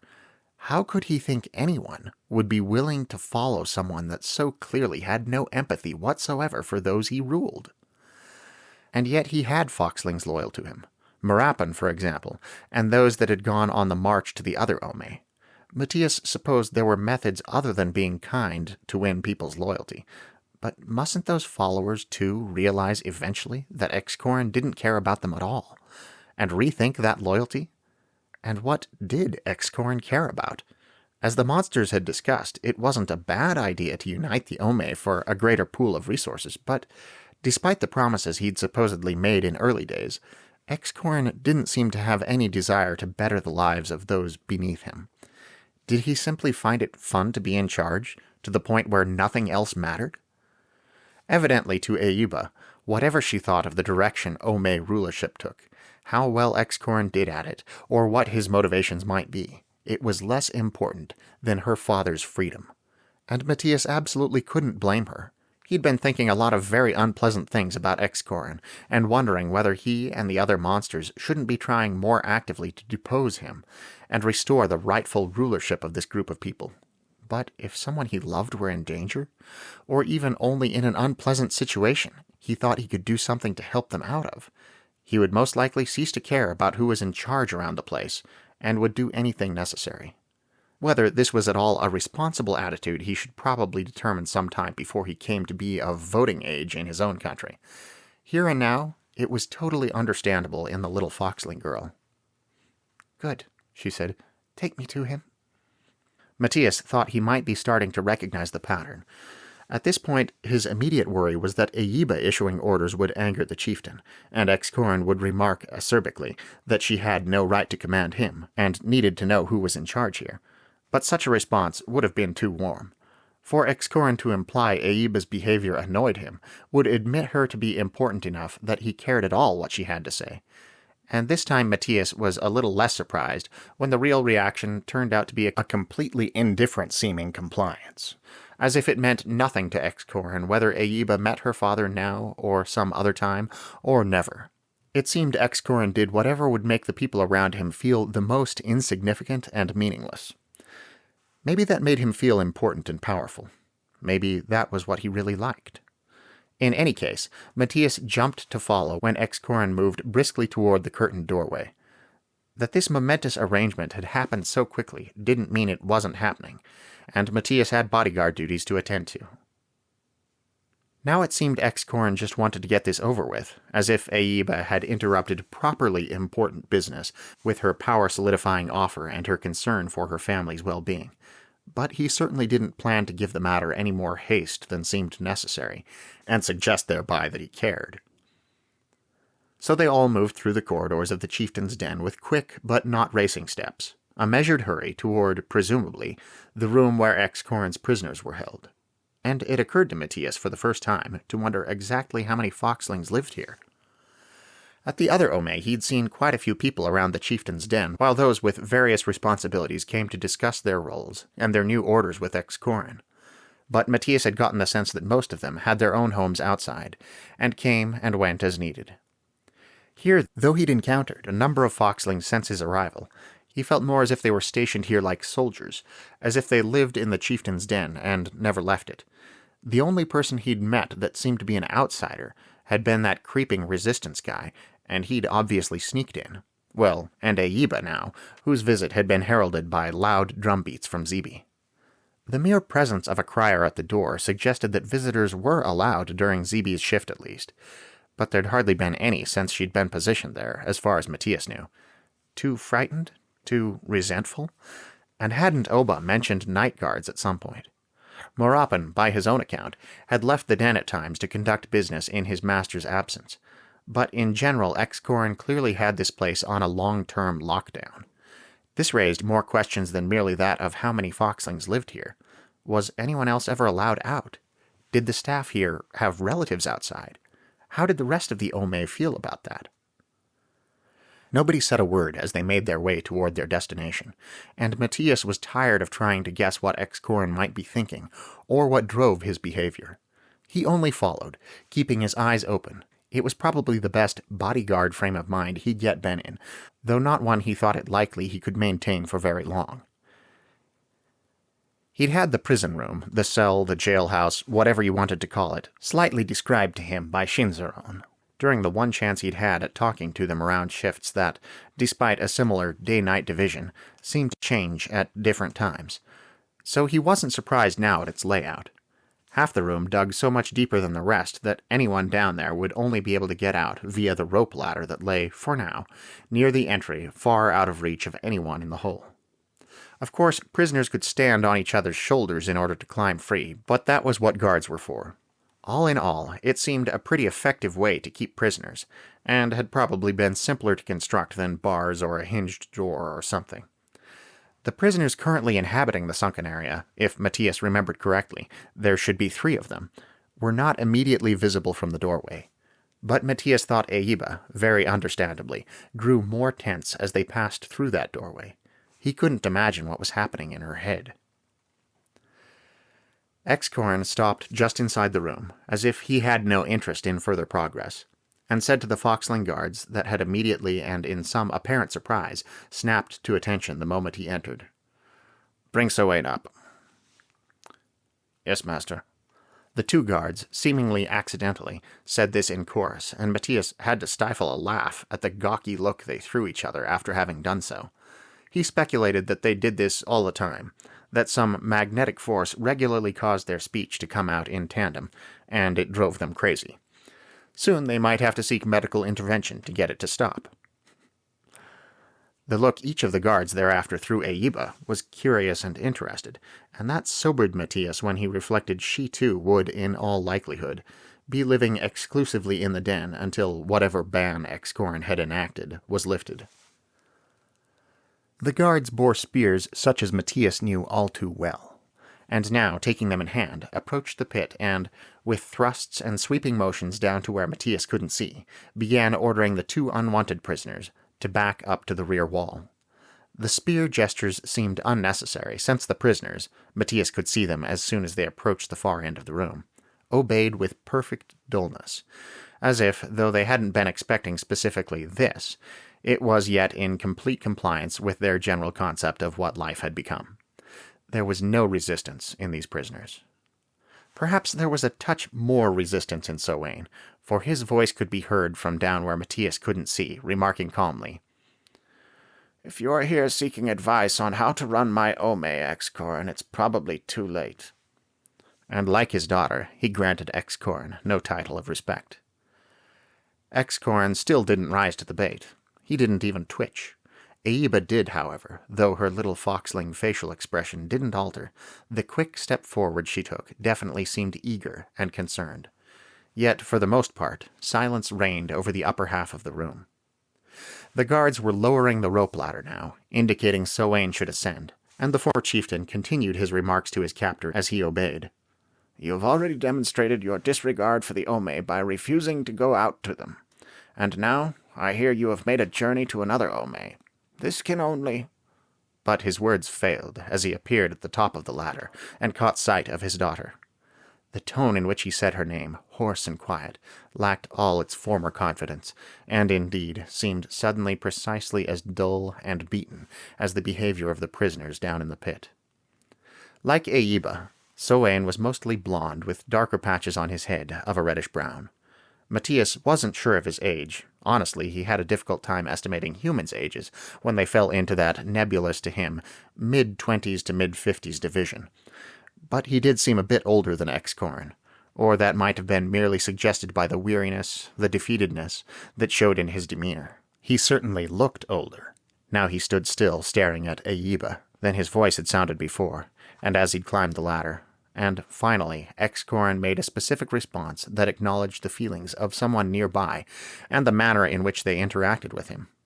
It made sense that if Sowain criticized him consistently every time he came in here, even the aloof and unresponsive Excorin might eventually sink to exchanging jabs. He looked slowly from the crushed and horrified visage of his predecessor to the figure of his future wife and said, "Did you think this could not happen?" Matías realized now that he'd actually kind of been wishing Excorin would make some evil villain remark, some taunting or gloating or sarcastic comment at the expense of someone around him, or even let out a maniacal laugh or start pontificating on how nobody recognized his genius vision, but someday they must, because that would make him so much more understandable, so much more real, so much more on a level Matías personally could respond to. He realized now that he should have been careful what he wished for, because this was chilling, heartrending, and real in a way Matías had neither anticipated nor desired. Seeing Aiba surrounded by Excorin, Marapan, and a monstrous bodyguard, Sowain must be under the impression that she'd been taken captive as well, that she would now be executed or thrown into the prison pit with her father, or that somehow her suffering or the threat thereof would be used against him. And though the real situation was almost completely different, though Sowain might be as unhappy with Aiba's marriage to Excorin as with some of the possibilities he dreaded, the initial impression clearly cut him to the quick, and Excorin's taunting words, perfectly calm though they were, seemed to confirm that impression, those deep and subjugating fears. Though it might be no more than a momentary torment, it was as cruel in that moment as if he'd come right out and stated they were going to murder Aiba. It was a good thing Matías still lay under that injunction of silence from a few minutes before, because he certainly would have said something here. Aiba herself obviously recognized the cruelty to her father, and she didn't quite have Excorin's phlegm that would allow her to refrain from throwing her future husband a very hateful look indeed, before hastening forward to reassure Sowain. "It's all right, father. Don't fear," she said immediately as she clasped his arms. Foxling paws, though hand-like enough that they could manage a number of tasks with ease, obviously weren't long enough in the finger for certain activities, holding hands, for example, to have evolved among this people. Sowain gripped Aiba's smaller arms right back in a desperate movement that yet seemed to have a rekindled hope in it. "Why are you here?" he gasped. "What has happened?" "I've arranged for your release." Anticipating her father's displeasure with those arrangements, she said this with pride and firmness, as if to stave off his inevitable dismay for as long as possible. And indeed, his worry appeared to increase rather than decrease, when he wondered, how? It was in as weak a tone as he'd used to say her name moments before. "You will go from this place," Aiba replied, leading with her good news, "and I will remain here as Excorin's wife." Sowain seemed to wilt, to lose what little strength had remained in him, and he swayed where he stood. Aiba stepped forward to support him. As he leaned heavily on his daughter, Sowain whispered, "No, no, my child, my only child." "It is already done, father," replied Aiba quietly. Better to leave me a prisoner, better for me to die than to give that man such power over you and this Ome." Aiba simply repeated, "It is already done." She raised her other arm to clasp around her father's chest, so her stance became one of emotional support in addition to physical, but Matías didn't think it helped much. The two unhappy foxlings stood in silence for several moments. Undoubtedly, Sowain wanted to make further arguments against the step Aiba had taken, but something, perhaps a combination of his stunned weakness, his daughter's declaration that it was already done, and Excorin's presence, kept him silent. Aiba, too, had nothing more to say, though Matías would have thought this the moment for her to declare her love for her father, and send messages of love and parting to other people outside the den for Sowain to carry. Maybe foxling families simply weren't that affectionate with each other. Or maybe only this family wasn't. Though it was enough to know, to have demonstrated so incontrovertibly by the actions of father and daughter, that the love existed. Matías still found the lack of overt fondness between them disconcerting. And yet it was nothing positively passionate compared to Excorin's demeanor. His words broke into the scene like a precise slice of freezing wind. "Finish this. I have work to do." Selwyn stiffened, though not apparently in new resolve. He looked more like someone that's had a cold can of soda pressed unexpectedly against their neck, and clasped at Aiba desperately. But he drew breath slowly and deliberately, and Matías wondered if he would try for another critical remark, such as he'd made when Excorin had first entered. Excorin had certainly given him an opening with the declaration that he had work to do. But Aiba spoke before her father could. That she'd chosen to come here and do this, had used her own agency to set things in motion, rather than being a prisoner with no control whatsoever over the situation, probably allowed her to feel a little more confidence than Selwyn could, even if the circumstances were still pretty horrible for her. At least she'd entered into them knowingly, rather than having them forced upon her. "Father, we can face this with dignity, if I know you are free from captivity, and you know I am safe here." Selwyn looked unsure what to say, but Matías would be willing to bet the former Ome chieftain's thoughts were the same as the humans. They couldn't know those things. What if Excorin quietly and without the knowledge of the other did something to either Selwyn or Aiba? He could have the father escorted straight into captivity elsewhere. He could be cruel to Aiba here in private. There was no way for either of them to be sure of the other's state, or therefore probably to be happy or to feel this had been a good trade. But maybe Aiba's words were just that, words intended to save face, to put the best possible spin on the situation, to, as she'd said, face this with dignity. If that was true, Matías was impressed.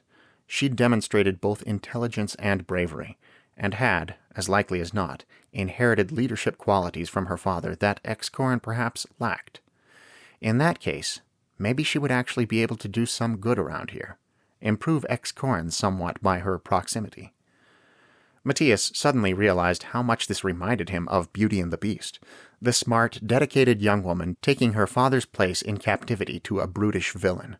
But despite not knowing Aiba at all yet, somehow the thought of her falling in love with Excorin made Matías feel really gross. It probably made her father feel even worse. All Selwyn could say now, in broken tones, was, "My child, I will not forget your courage." Aiba started to offer something in response, but Excorin spoke over her. "Morapan, you and this guard here." Did he not know the guard's name, or was he objectifying him exactly as he sometimes did the monsters by using a description rather than a more individual moniker? "Escort Selwyn out of the den. He may not re-enter." And that was the extent of his commands. Matías suddenly worried even more than before. Pretty obviously Selwyn was, or at least had been, critical of Excorin's rulership efforts. Did Excorin think that would stop, or merely that it wouldn't have any bad effect on his setup, with Selwyn free? Or did he believe his predecessor's spirit so broken that he would give up any attempt at undermining Excorin? Surely it would be safer to banish Selwyn from the Ome, to send him off somewhere where his criticism wouldn't endanger the future of Excorin's regime? The fact that Excorin apparently hadn't ordered any such fate for Selwyn made it seem all the more likely he wouldn't be straightforwardly releasing him, but had some other clandestine plan. Aiba clearly feared much the same, for as Morapan and the guard advanced to obey their boss's orders, she clung more tightly to her father as if in a panic, and said to Excorin in a tone to match, "He won't be hurt?" "Unless he attempts to re-enter my den," replied Excorin with a snap of teeth.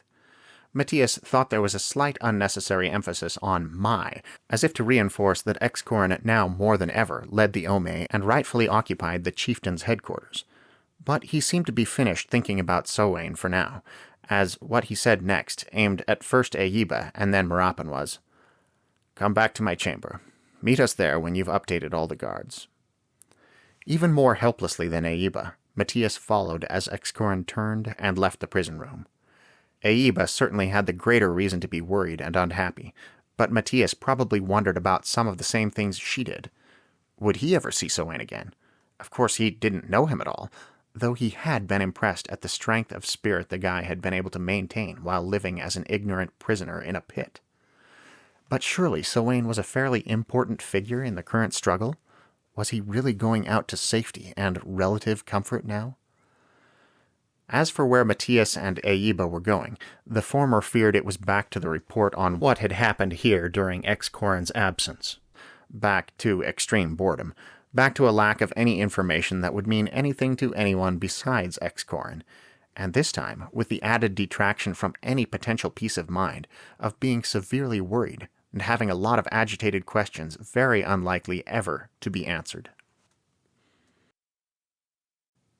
Despite how many days he'd had to heal, and the long walk in the rain to clean up the worst of his wounds, the condition of Matías' vulpine body remained much worse than that of the one he used on Earth, so it was still a bit of a shock when he made that seemingly instantaneous transition from the pained and drained feeling of one to the well-rested and healthy feeling of the other. Sunday morning, when Mama put her head into the boys' room, Matías' immediate thought upon awakening to her cheerful good morning was how remarkably much better he felt than when he'd lain down moments before on the straw-filled bed in the monster's chamber on Vulpine.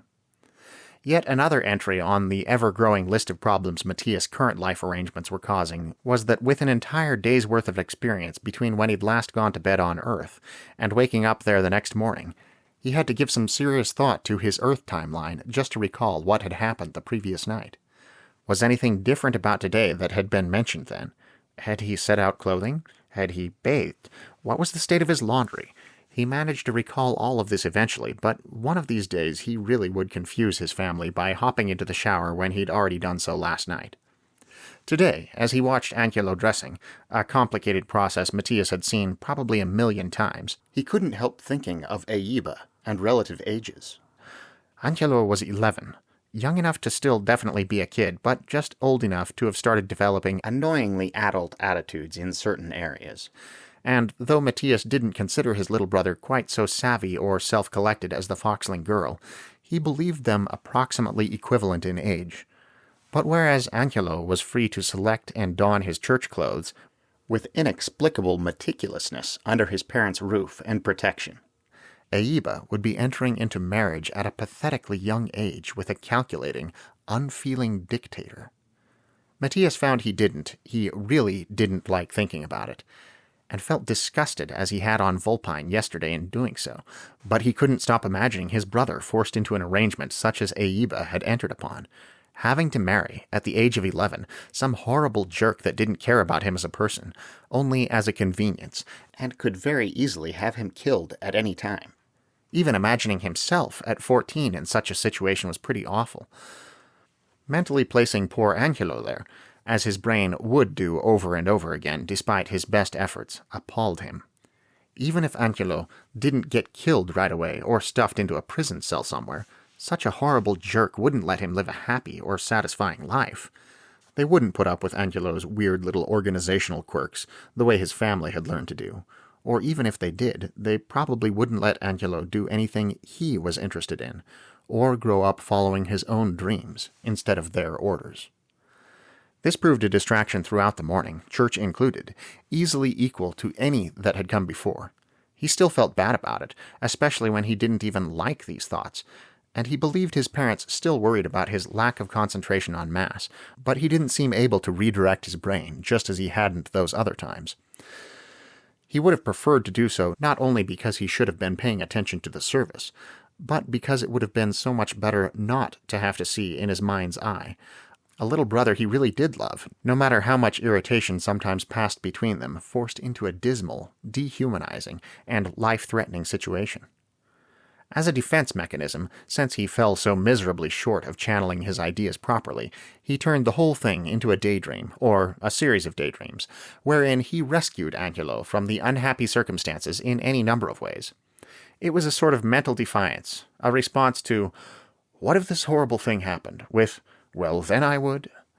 And it did actually make him feel a little better, at least at first. But after a while, even that form of coping flagged, because there was a logical part of him insisting that his daydreams were only that, dreams, and that in reality, a reality such as he lived every night in place of dreams, He was and would be powerless to prevent or reverse such unhappy circumstances. What, after all, could he do for Eiba in her current situation? If Angelo, in some weird way, were to get into a similar situation, what could Matías possibly do to help him? Probably nothing. At home, clothing changed but mind unaltered, he tried to decide what pastime would be the most conducive to thoughts about anything besides the hypothetical suffering of his brother. This evening they would go to see the family, which would provide further avenues to freedom, but that was hours away. He did have some homework that needed finishing, but he feared attempting to concentrate on that would be the same old story, distraction much more prevalent in his head than the work he was trying to do. Video games would be ideal, but his parents didn't much like seeing him stuck to the TV in the middle of a nice day. The weekend movies had already been returned, and in fact Papa had informed him regretfully that the place they always rented stuff from was going out of business pretty soon, and they would have to find a different way to entertain themselves on Friday nights. So the best option at the moment seemed to be riding his bike. Of course, that wasn't as mentally engrossing as some of the other choices, but maybe if he focused really hard on his manhole cover game. He stood from where he'd been sitting at his desk and called out to the house in general, "I'm going to go ride my bike." Confirmation from parental voices came from 2 different places outside his bedroom, followed immediately by a grumbling statement from Angelo, who was sitting up on his bunk with a book. "It's not fair you get a bike and I don't." "You'll probably get one when you start high school, too," Matías reassured him, but he paused before leaving the room. Of course, Angelo represented exactly what he didn't want to be thinking about, but just looking at his brother made Matías feel irrationally sorry for him, not to mention reiterating the fact he'd considered earlier, that he really did like him, no matter what kind of spats they might have from time to time. And though it might not technically be unfair that Matías had a bike and Angelo didn't, he could certainly see why it bothered him. At last he said, "Do you want to come ride my bike? It might be a little big for you, but you could try." "Yeah!" Angelo scrambled down the ladder so quickly Matías thought he must fall. Of course, then he felt the need to reshelve his book in its precisely correct place, and took probably 10 minutes deciding what socks and shoes would be best for this venture, but even these delays didn't deter Matías from his purpose.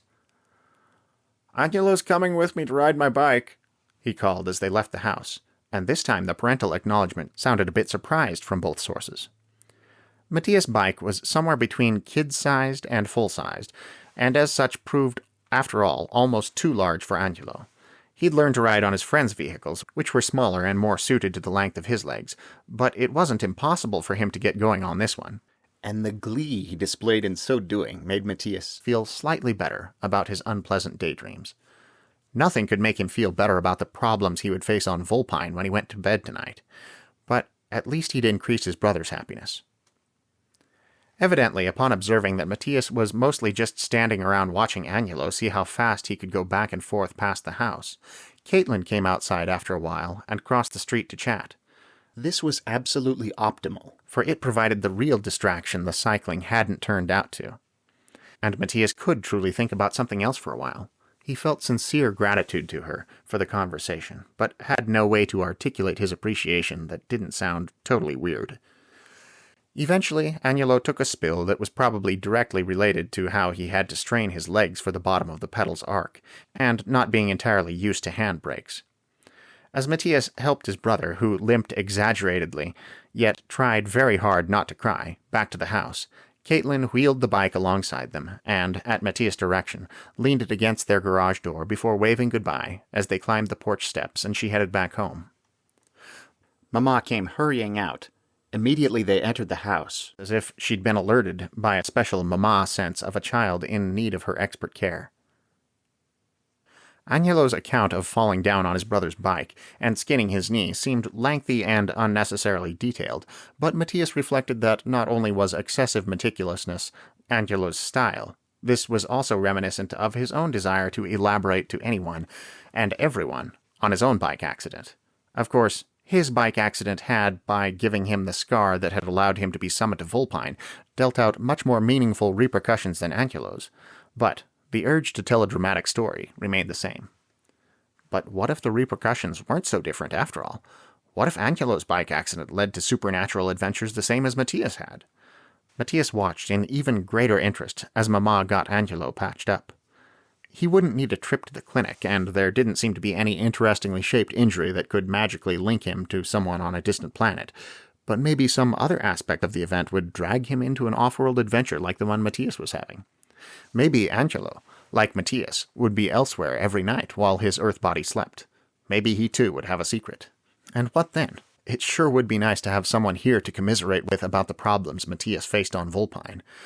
And if that person were his own brother in the top bunk, that would be more convenient than pretty much anyone else. But Matías couldn't help expanding mentally on what Angelo might be getting himself into on whatever other world he ended up visiting at night.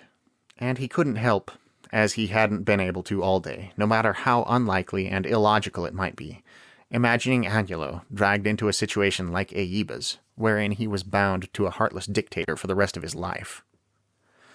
The scene had drawn Mr. Perez to the kitchen as well, and now, after watching for a while and listening to Angelo's narration, he gestured for Matías to come with him. Matías struggled not to laugh as he imitated his father's exaggerated, sneaking walk as he followed him into the living room, but he definitely was laughing as he asked, "What?" in a hushed tone when they'd reached their destination.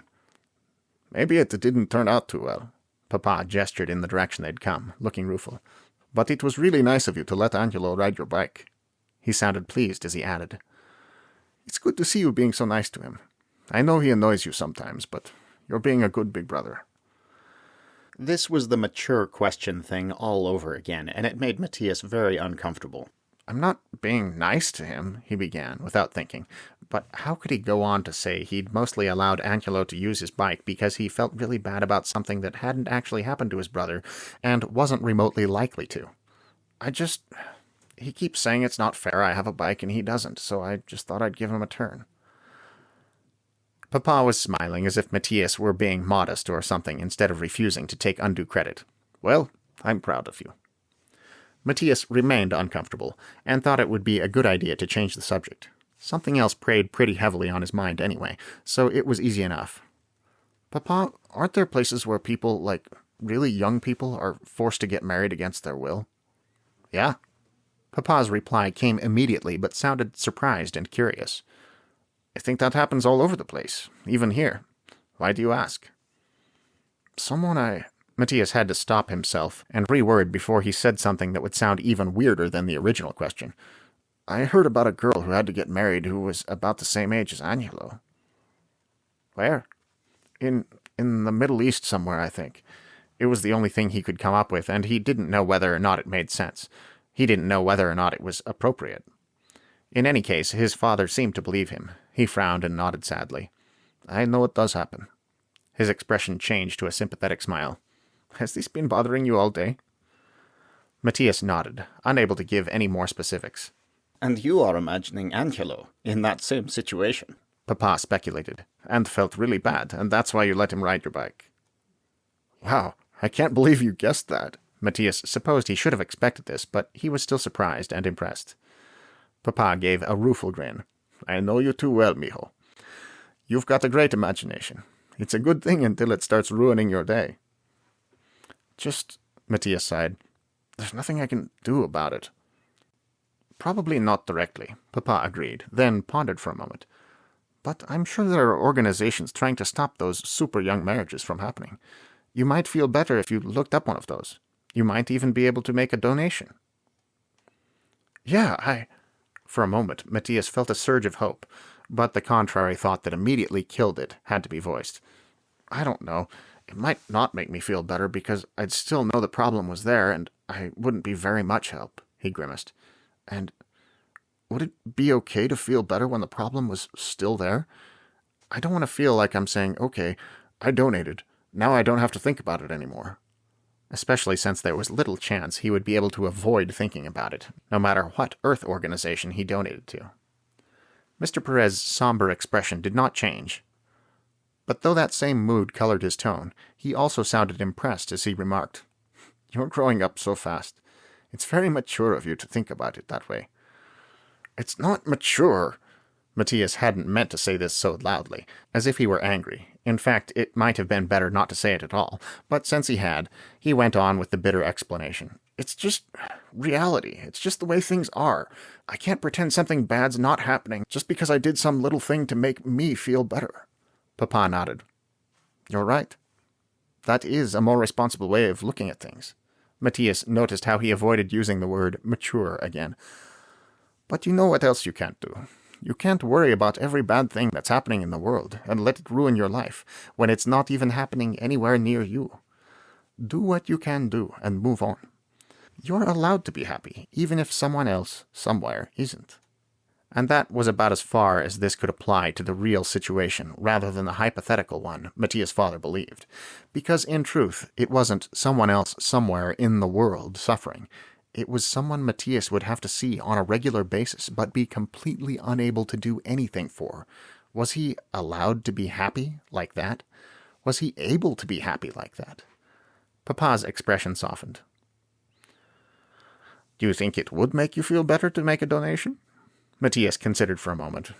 Yeah, actually, he allowed, a little. But I only have $25 right now. I'll match that, said Papa immediately, and we can donate 50. Let's go see what we can find online. Okay, Matías said, and followed him. Though he'd changed sleep schedules since the march, Matías believed he no longer needed Enclarca's services as a leg-biter to get him up in the mornings, but Enclarca did it anyway. She found it funny, and though it still kind of freaked him out, which was why she found it funny, he didn't want to take that away from her. Anything they could straightforwardly enjoy in this environment, right? So tell us all about the little princess, was her predictable morning greeting. Enclarca, the two birdmen, and Shinzaron hadn't been present yesterday for Aiba's introduction into the den, and must be desperately curious. Even Zeebe, where she floated curled up asleep nearby just in Matías' field of vision, might be somewhat interested in whatever she could understand. Matías sat up and stretched. His bed had developed a lump beneath his rib cage during the night. The straw under the leather would need to be rearranged. Such discomforts didn't seem to affect the depth of his sleep any more than the cramped position he had to assume in order to fit entirely on the undersized bed in the first place. But his side was a bit sore upon awakening. It blended with the continued pain of the numerous injuries across his upper body.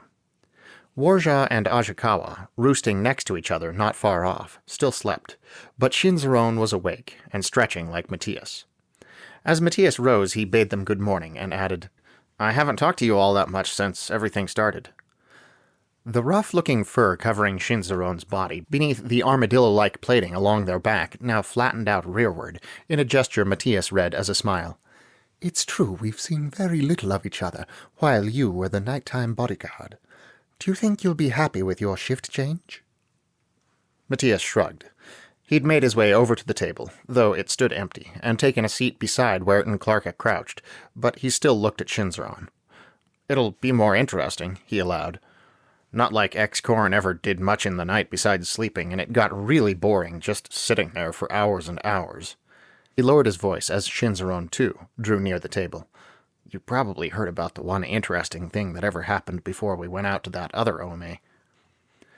Shinzaron made a gesture that seemed to translate as a nod, with one of their oversized front claws, but said nothing. They'd begun stretching, and though Matías thought it was probably okay to look, he tried not to stare and make them feel like a spectacle.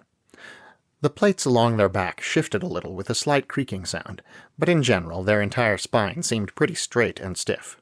Their long legs, on the other hand, stuck out like those of a dog, some scrawny kind, such as a greyhound, and the overall effect struck Matías very oddly. I might actually not forget you exist during the day sometimes from now on, Enclarca put in at this point. She sounded impatient and probably wanted to be discussing Aiba rather than shifts and duties and whatnot, but was still willing to contribute on this subject first. If X-Corn goes out to play, he might take both of us with him. Matías slumped his head onto his hands, elbows resting on the table, and complained, But it's so hard to talk when X-Corn's there. Plus, I heard Sowain say X-Corn never goes out into the rest of the Ome. Shinzaron made their claw gesture again, and Matías remembered they'd been guarding Sowain up until recently. That always bothered him. They agreed as, finished stretching, they came to settle on the floor near Enclarca. We weren't able to get much news in the prison room, but it does seem clear that Excoran has been attempting to run the Ome from inside this den, using his loyal followers to carry his will outside and enforce his rule. Does that actually work? Clarka wondered. Or do things just kind of go their own way outside? And inside the den is a little separate world, and Excoran doesn't actually know it? I believe it does work, Shinzaron replied. It seems Excoran has bought the loyalty of many strong members of the Ome by giving them authority they never had before, so he's able to maintain his power without too much trouble. But his method certainly doesn't allow him any feel for the people's needs and desires. That's what bothered Sowain. Excoran is determined to do whatever he wants without reference to how his people feel about it, and Sowain was evidently a much more empathetic ruler. I bet Excoran plans on going out more when things have calmed down and people are used to him, Matías guessed.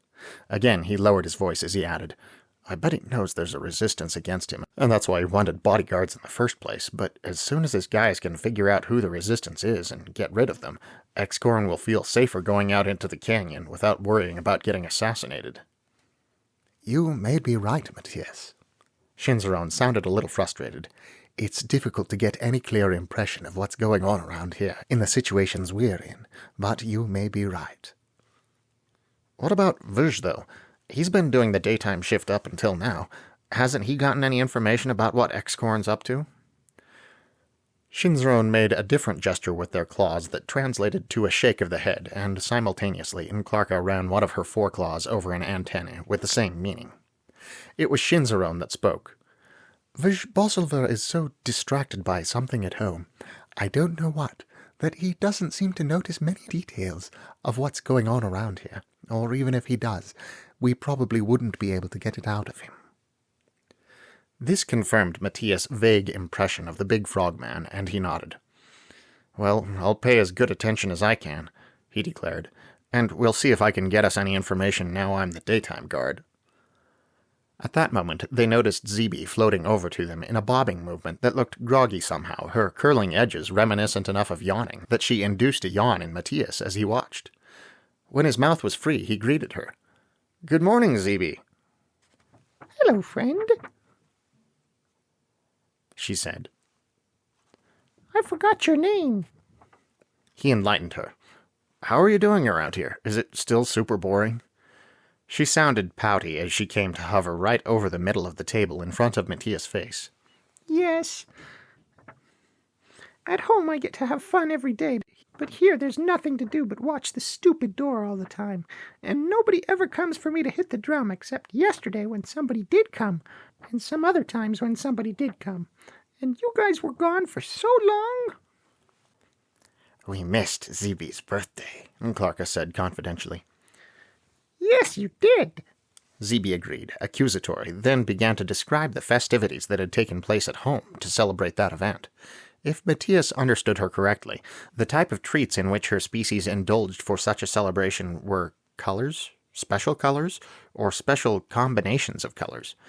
He wasn't sure he could be understanding her correctly. The conversation and movement in the room had awakened the two birdmen, who now busied themselves with their own stretching and preening process before joining the others at the table. Zeebe continued speaking as they came to stand nearby, but presently arrived at a good stopping point. At least Clarka seemed to consider it a good stopping point, for she jumped into the gap. "We've all dragged ourselves out of our other lives," she said, gesturing around at the group. "And we've had our gossip appetizers, so let's get on to the main course. Matías, tell us about the girl."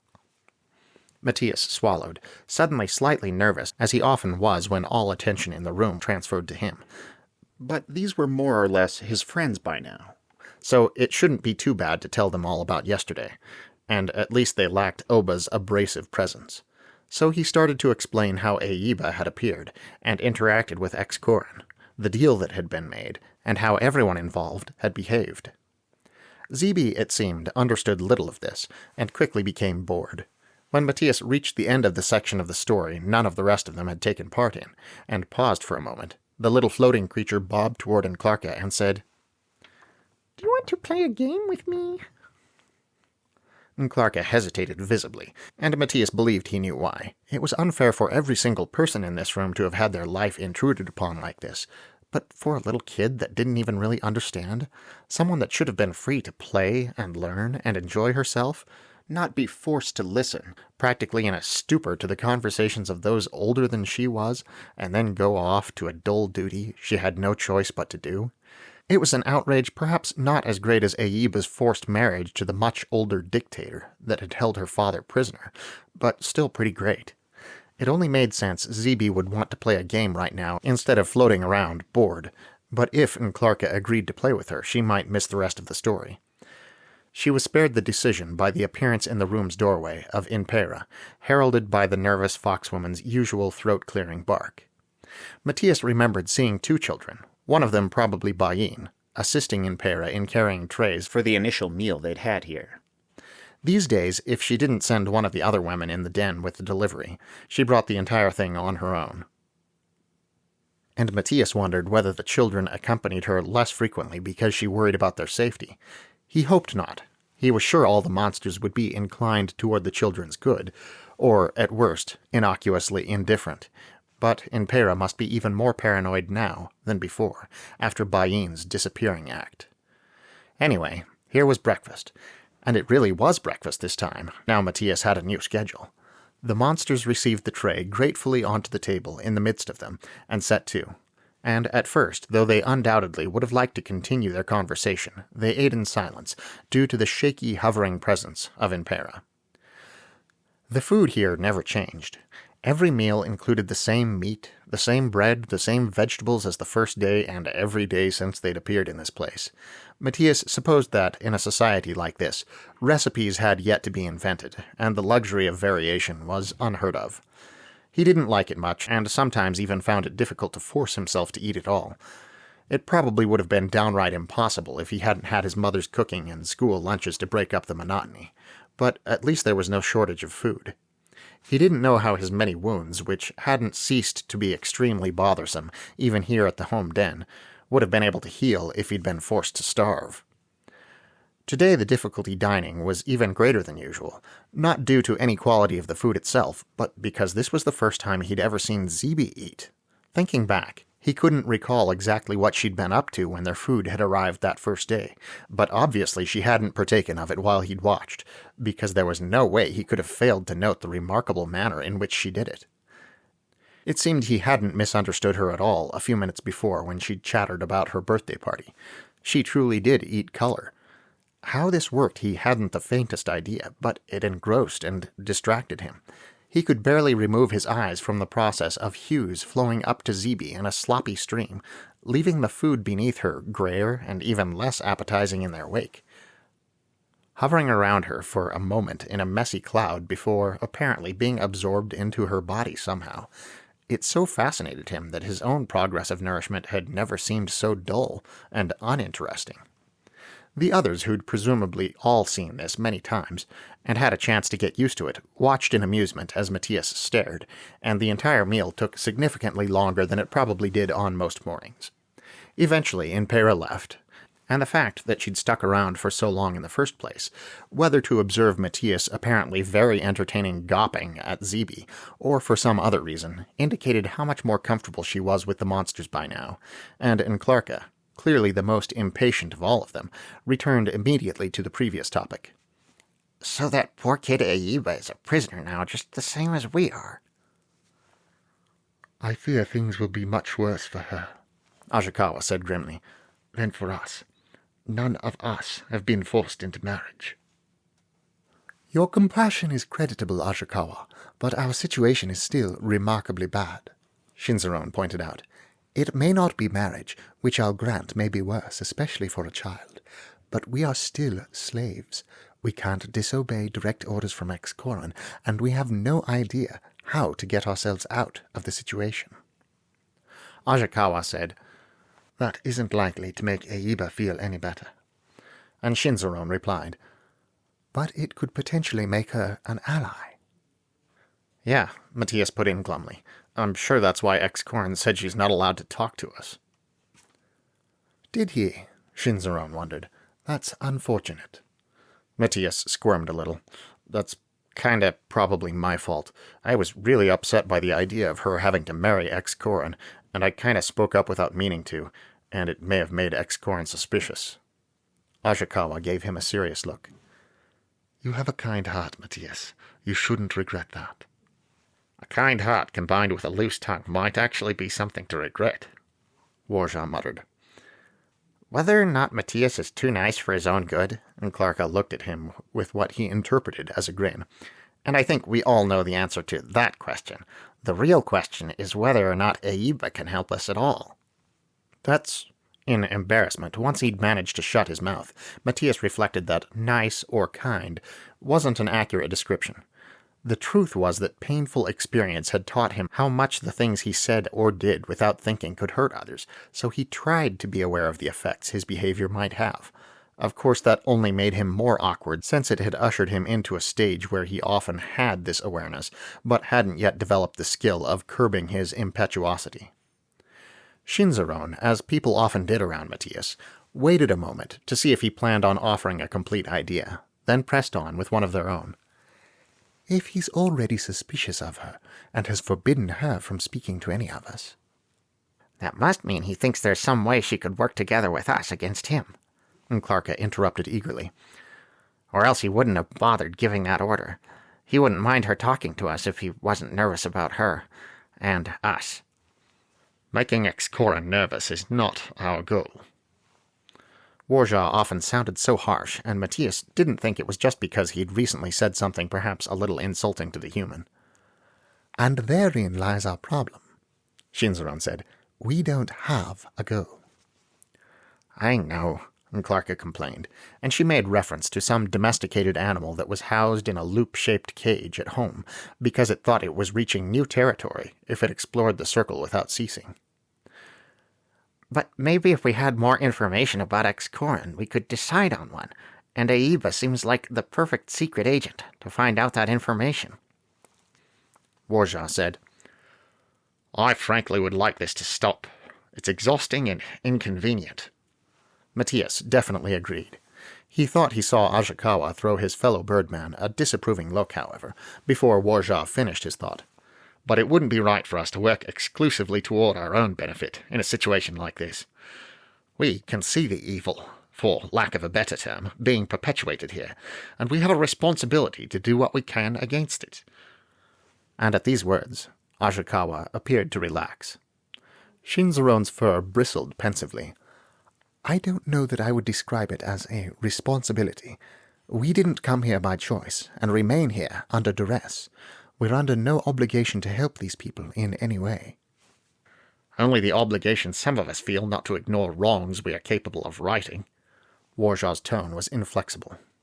I understand your excellent sense of responsibility, Warja, but if there's some opportunity to get ourselves out of this situation, it would be foolish not to take it because we were still trying to do something for these people who have no real claim on us.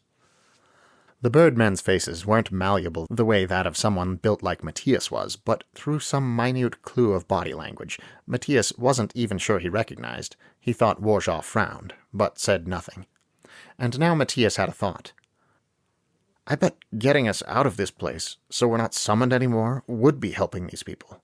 If ex-Corin doesn't have us to order around, he won't have as much power, and anyone against him will have a better chance. Shinzaron said, I agree that seems likely, Matías, but we don't know how to get ourselves out of this situation. I'm telling you, and Clarka said insistently, Aiba's going to be our go-to for more information on this. She may be able to figure out a way for us to stop being summoned by ex-Corin, and she can definitely tell us how not having us around would affect his level of power. And in working with her, Ashikawa murmured, we may be able to help her as well. Except we can't work with her. Matías was reluctant to reiterate this point, but he felt he had to. She's not even allowed to say a single word to us, and if ex-Corin hasn't already given an order for us not to talk to her, and we won't be able to disobey that, even if she wants to try to disobey hers, he'll probably order it pretty soon. Again, Shinzaron gave their nodding claw gesture. So we're back to counting on you, Matías, to find out everything you can during your bodyguard shift and report back to us. Then hopefully we can figure out a way to get ourselves out of this mess, as well as— Here they shot the birdmen a look of acknowledgement. what help we may be able to give these unfortunate people along the way. Among the entire group spread a sort of sigh, in various forms, as everyone went silent for a moment. Little remained to say. They simply needed more information, and it seemed it really was up to Matías to get it for them. Into the quiet, Zeeby, far more cheerful than the rest, said once again to Enclarca, Do you want to play a game with me? Matías watched Enclarca give in with good grace. He thought she was frustrated by the conversation, but not showing it to little Zeeby, and perhaps even indulging in the game as a way of distracting herself from the lack of progress they'd all just made. Matías picked at the last of his breakfast — he certainly wouldn't be finishing this meal — and half-watched them as they played. They must have done this game before, since no explanation of how it worked was required. But he would have appreciated one. It made absolutely no sense to him, watching from the outside. Of course, a lot of what Enclarca did with her 8 legs, and Zeeby with her lack of any, made 0 sense to him. Eventually, Matías experienced a sensation he'd had occasionally before, the feeling that he had lost track of time and would soon be tardy for the job he'd been magically ordered by X-Corn to do. Despite being almost as reluctant now as he had been on the first day to get up and go to his dictatorial employer's service, still he rose. At the same time, Zeeby had begun squirming oddly in the middle of her play, and Matías thought she probably felt the same thing. Shinzaron, too, got to their overlarge feet. Besides usually escorting Zeeby to her post in the mornings, the armadillo-like creature had also been ordered yesterday to continue the general patrols of the den they and Oba had been assigned before the trip to the other Ome, which seemed a good use of resources now in the absence of the most important prisoner they had previously guarded. Soon, Shinzaron, Zeeby, and Matías headed toward the door of the monster's room, saying their goodbyes for the day as they walked. Outside in the corridor, Matías, exiting first, was startled by immediate nearby motion and soft sound, and more startled in being unable to locate its source. He speculated that someone, it must have been a foxling, had dashed away down the hall as he emerged, barely avoiding being identified by him, and it made him nervous. How long had the stranger stood there? What might they have overheard? The monsters had spoken quietly, yes, but it had all been pretty seditious talk. Might they now be in serious trouble? But there was no time to discuss this with the others at the moment. He already planned on keeping his eyes open today. He would simply have to expand that to include any sign of snitches to X-Corn. Not that he could do much, if anything, if someone did approach his boss with the news that the monsters were trying to figure out some way to escape his control. And honestly, not that X-Corn didn't undoubtedly already know the monsters would like to escape his control. Matías probably shouldn't worry too much about this. He parted with Shinzaron and Zeeby at the doorway into the den entry, and moved on toward X-Corn's private chamber. And as he walked, he took deep breaths in preparation for the new secret mission ahead of him. Finding out everything he could, now that he would be around X-Corn while the little dictator was both awake and in his home setting. As Shinzaron had said, they couldn't count on Verge, so Matías might be their only hope. He wasn't sure how up to the task he was, but did he have any choice? It was either figure something out, or remain a slave on this alien planet, doing the bidding of a cold-hearted tyrant, his entire Earth existence disrupted continually, for the rest of the life of this constructed body. Just as it had been surprisingly dull to watch X-Corn set things up at the other Ome, giving orders and making arrangements that might not have held any interest even had X-Corn been more personable, the following week passed in extreme tedium. Matías tried to tell himself this was still better than the Night Watch, but he couldn't help answering himself that on the Night Watch he'd at least foiled an assassination attempt. Now all he did was stand around looking intimidating while X-Corn gave orders. It seemed the dictator still had no intention of going out into the canyon and moving among the people, and continued to conduct all of his business from within the chieftain's den. Matías tried to force himself to take some interest in what X-Corn did. Surely he could learn something here about leadership or politics or something. But he couldn't bring himself to care about the methods of braiding ropes he never saw used to create walkways his feet would never touch, the restrictions on how far the grazing beasts could stray from the unknown borders of the Ome's territory, or the punishment inflicted for breaking this rule, or the settlement from afar of a dispute between some foxlings he would never meet. Excorn conducted the same type of management in absentia, from an even greater distance, via messenger in this case, for the other Ome he'd taken over, but if Matías thought that might be slightly more interesting than the doings around here, he was gravely mistaken. As he'd determined before, the two Ome were very similar, and the questions that arose in the leadership of each nearly identical. He did feel a little sorry for the messenger, though, traveling back and forth between the two locations day after day. But maybe the guy enjoyed it. Matías had no opportunity to ask him. And in addition to extremely tedious, this period was also extremely frustrating. No information that seemed even remotely useful ever arose, and the other monster's expectant looks became increasingly nerve-wracking. It particularly embarrassed Matías because he knew his mind wandered during the day, so it wasn't entirely impossible some useful information had been presented while he'd been daydreaming, and had gone in one ear and out the other. Everything just bored him so much, though. Another source of frustration came from the continued presence of Aiba.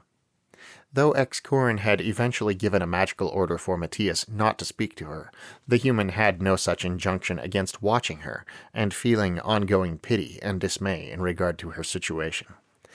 It didn't seem to get any worse, but how it already was must be bad enough, and though he didn't think she was happy, she remained so quiet and self-contained.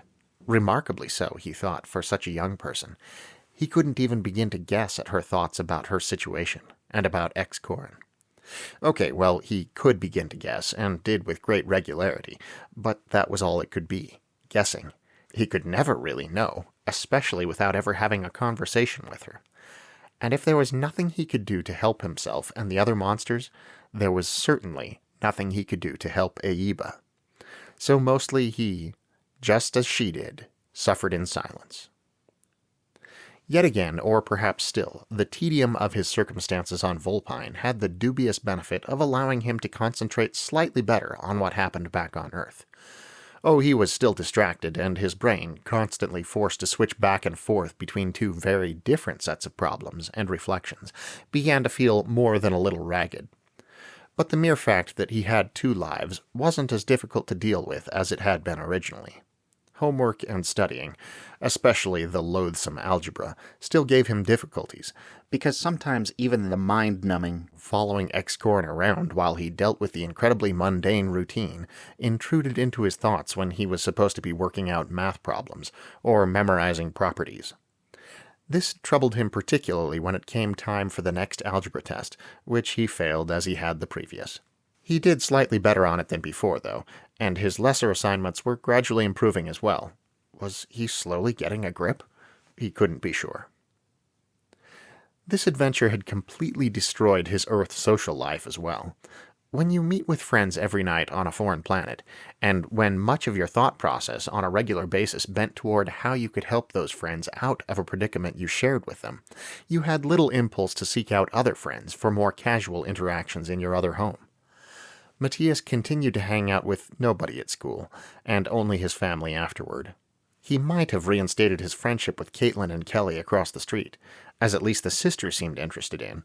He might have made an effort to become closer to the acquaintances he ate lunch with in the cafeteria every weekday, and especially on weekends, it would have been easy enough to seek out the middle school friends he hadn't entirely lost touch with, to do something fun, or at least study together, but he found he simply didn't have the energy. And then things started to get interesting on Volpine again. The Foxlings had no calendar as humans on Earth did, so it was hard to pinpoint what day it might be on Volpine, but Matías had just made it through a rented DVD with what was becoming his usual level of distraction on the evening of Saturday, September 15th.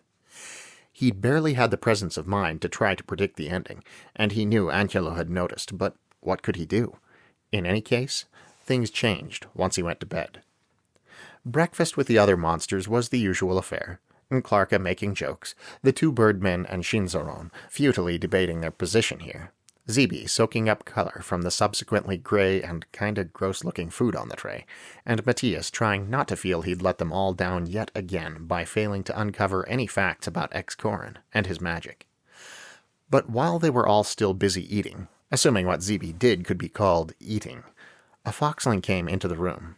Matías thought it was Paila, the lighter and distributor of lamps, to announce that this morning Excorin required the presence of Ashikawa and Warja in addition to his daytime bodyguard. The monsters all seemed apprehensive after the foxwoman had gone, and the first thing anyone said was, "Do you think this means another attack on some place?" Everyone but Zeeby looked at Matías, who had asked the question, with pity. They knew how much he'd suffered during the first attack. Indeed, how much he still suffered from the wounds that were slow to heal in this unhygienic environment. Unfortunately, none of them had an answer, and the ominous awareness that Excorin had some new task for his flying slaves kept them all silent as they finished their breakfast.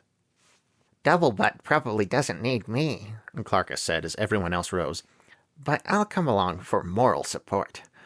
Not to where he could see me, of course. I don't want to remind him I exist in case he's forgotten. But at least down the hall. Matías was grateful for this, and perhaps some of the others were too, as they all set off in the direction of Excorin's chambers.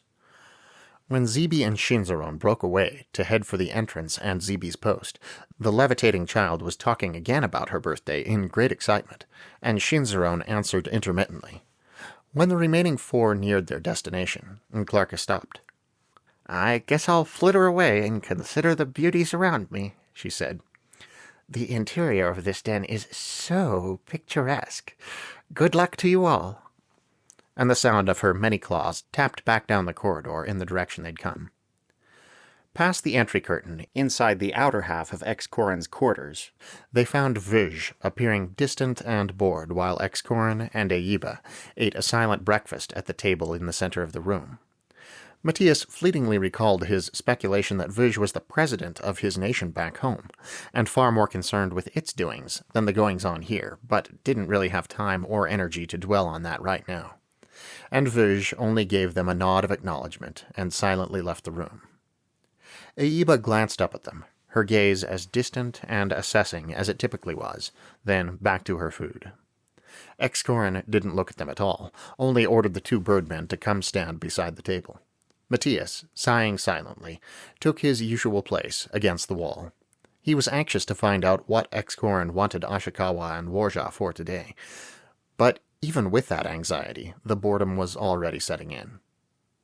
"I need an area of land completely cleared," Excorin said at last, between whatever he was eating. "It will be your task to map out the area for me. How much flying will be required, I don't know, but you two are still best suited to the task." Ashikawa's shoulder feathers rippled evenly in assent. He was undoubtedly relieved.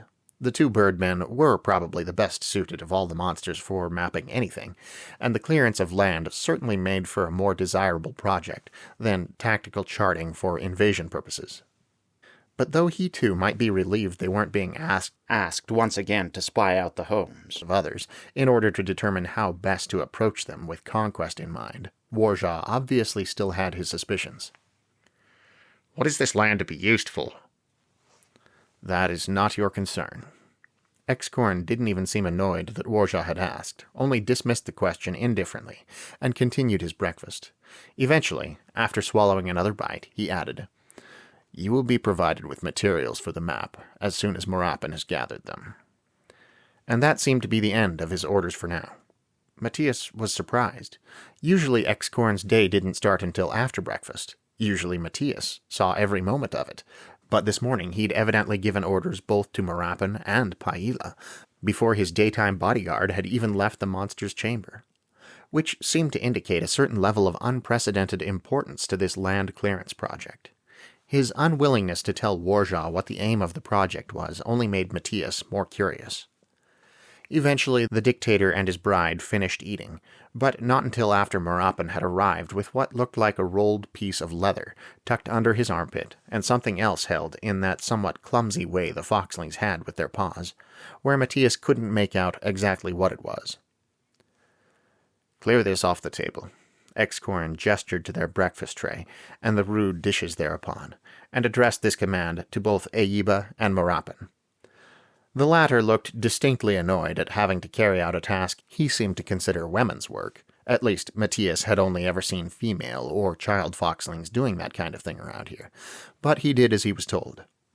Setting down his other burdens on the ground, so the roll of leather immediately unfurled and lay flat, he assisted Eiba in removing the tray to a spot not far off on that same stony floor. Then, at another gesture from his master, he brought his previous small burdens to the table and handed them over to Excorin. An interesting point about Eiba's position within the chieftain's den was that, although she was never allowed any input into matters that concerned Excorin, neither was she ever dismissed from his presence or forbidden to keep quietly near, observing what went on. Matías thought it came back to Excorin's indifference toward many of those around him. Though she was his wife, or maybe his fiancée, there hadn't been a ceremony, but did they need one in this society? Excorin cared so little about her intelligence and awareness of situations that it made no difference to him what she did or didn't overhear. Now Excorin spread the leather out on the table, set gently down on top of it what turned out to be 2 of the short charcoal-like sticks the foxlings used for drawing, and turned his gaze on the 2 birdmen again. The cleared space is to be 70 paces in one direction, and 50 in another. You will explore the surface within grazing distance of the upper entrance to my den, to find the most convenient location for such a space. What is grazing distance? Warjaw asked stonily. Matías could have told him, since grazing distance was one of the incredibly dull details they'd been discussing all week, but he kept his silence. Not least because he wasn't entirely sure he could get the numbers right, even if he tried. So it was Marapin, with the disdain Matías constantly expected but never got from Excorin, that answered, 100 score paces. Warjaw met disdain with disdain, as he asked even more coldly, And how far is a pace? Here Matías was willing to step in with his own dubious expertise, since the translation magic only indicated that a pace was a sort of average-length stride of foxling legs. Not how long it actually was, but he'd gotten a pretty fair indication of that length during the boring discussions over this past week. Seems like it's a little less than 2 feet. He hoped the unit feet, which itself, he believed, had originated as something very much like the foxling's pace, would translate better than the less exact term. In case it didn't, he estimated as best he could, with his hands in the air. Warjaw rippled his feathers in irritated acknowledgement. Then Excorin, seemingly satisfied with his slave's understanding of the units of measure in which he was dealing, reiterated his main points. 70 paces one direction. 50 in another. Located within grazing distance of the upper entrance to this den. Do you understand? Ajakawa and Warjaw both indicated they did, so Excorin went on. What will make an area the most convenient for this is a greater presence of the multi-boled Korovin trees, which are easier to clear, and a lesser of the great Huoyi trees that require a great amount of effort to cut down.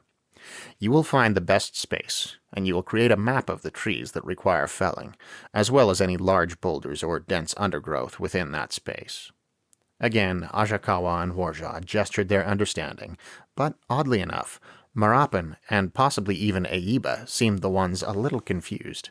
Of course, Eiba, as usual, offered no opinion, but Marapin spoke up in a tone almost surly with his lack of understanding. Master, this seems strange to me. Why not send men out to begin the clearance without spending time on such a map? Surely these efforts will not advance the work in any way. Work that is planned in advance will be more successful, Excorin told him. Very unusually, even he sounded a trifle uncertain as he said it, as if this concept were entirely new to him as well. And Matías realized abruptly that it probably was. The idea of planning for this kind of project, of making a written chart that workmen coming after could follow, was totally unfamiliar to this primitive society. As such, for his time, Excorin might actually be a slightly more visionary leader than Matías had believed. Looking at the 2 birdmen and finding them sharing a glance of surprise, he guessed they had the same thought. Very well, master, Marapin said dubiously. and once again Excorin turned back to his flying slaves and reiterated his instructions. In the last few days, Matías had come to the conclusion that the reason for Excorin's consistent repetition of commands was not so much that Excorin doubted the understanding of people around him, though he probably did, but that in a world where instructions couldn't be written down, certain practices like this were necessary to ensure full comprehension and memory. During this conversation, one of the foxlings from the kitchen had come in to retrieve the breakfast tray, and, though surprised to find it on the ground and the room full of monsters, she'd carried it away quietly enough. Matías had hardly been aware of her, and that seemed a little sad. When your life had gotten so boring that even talk of tree clearance could fascinate you so you barely noticed what went on around you, you knew you'd sunken pretty far. And what, Matías wondered, did Excorin want the cleared land for? Merely that he wondered so hard was another part of that sad boredom, but he did wonder. More grazing area for the Kova? Matías had thought there was plenty of room up there for the beasts associated with the chieftain's den, but perhaps Excorin either wanted more or wanted to expand his herd. Though the fact that Ajakawa and Warja had been instructed to find the most easily clearable space, rather than one adjacent to existing cleared spaces used by Excorin's animals, seemed to point in some other direction. And to what? New surface buildings? Matías couldn't begin to guess with any kind of surety, but his speculating was likely to go on all day, and that struck him as actually pretty pleasant.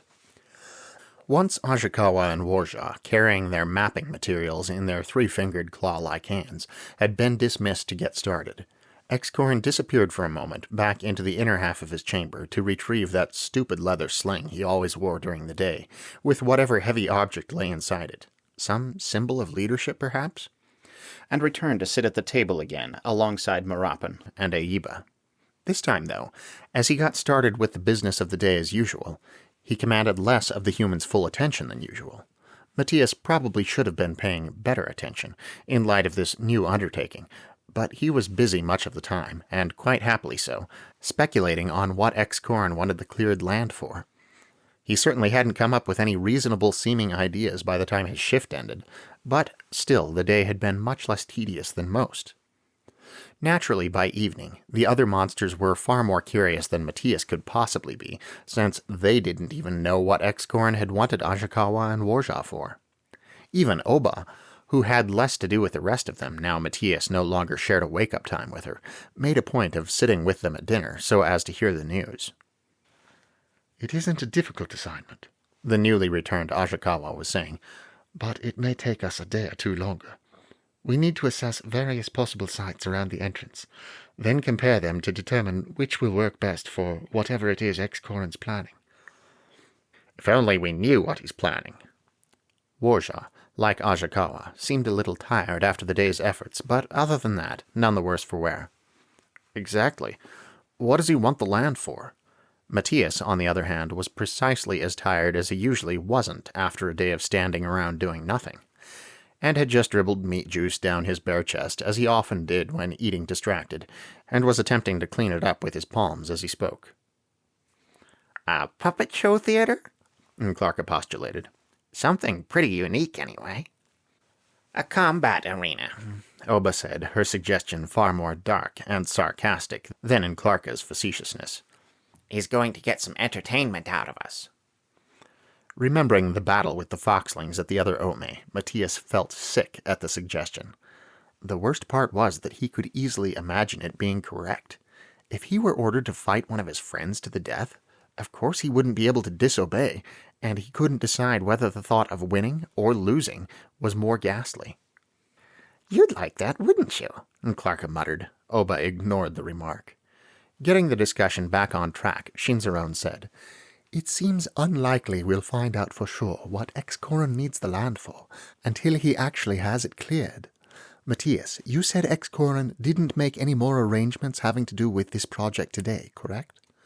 Matías, his mouth full, nodded. "So there's no use wondering about it for now. If it turns out he intends some evil with this, something against which we need to take action, we'll deal with that once we know what it is." Bluntly, Oba asked, "How? Has taking action against Excorin and his plans ever worked before?" We will do whatever we can. As often, Warjaw sounded grim.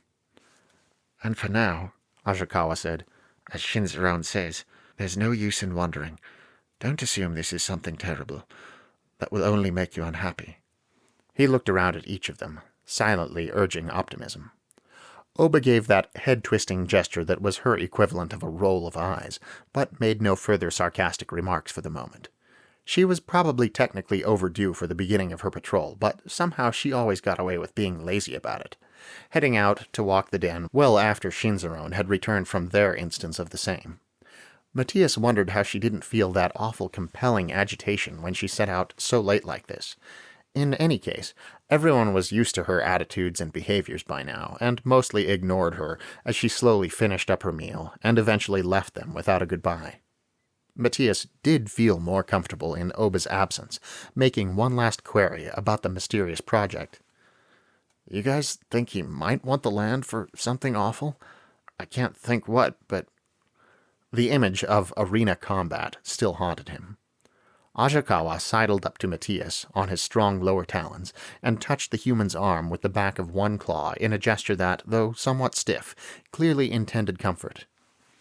We have no way of knowing yet, he said firmly, and shouldn't be worrying about it. Get some sleep and try not to think about it at home. Yeah, but there's algebra at home.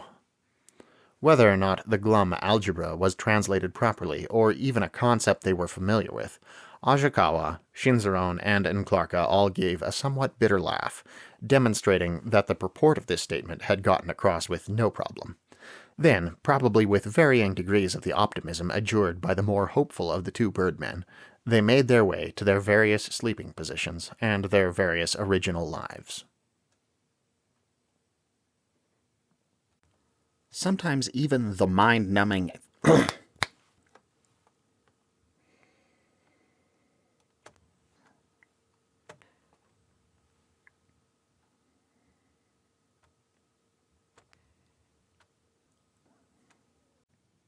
A few years back, when Matías had been much more of a kid than he was now, and long before he'd gotten involved in any extraterrestrial shenanigans, his father had feared he might lose his job.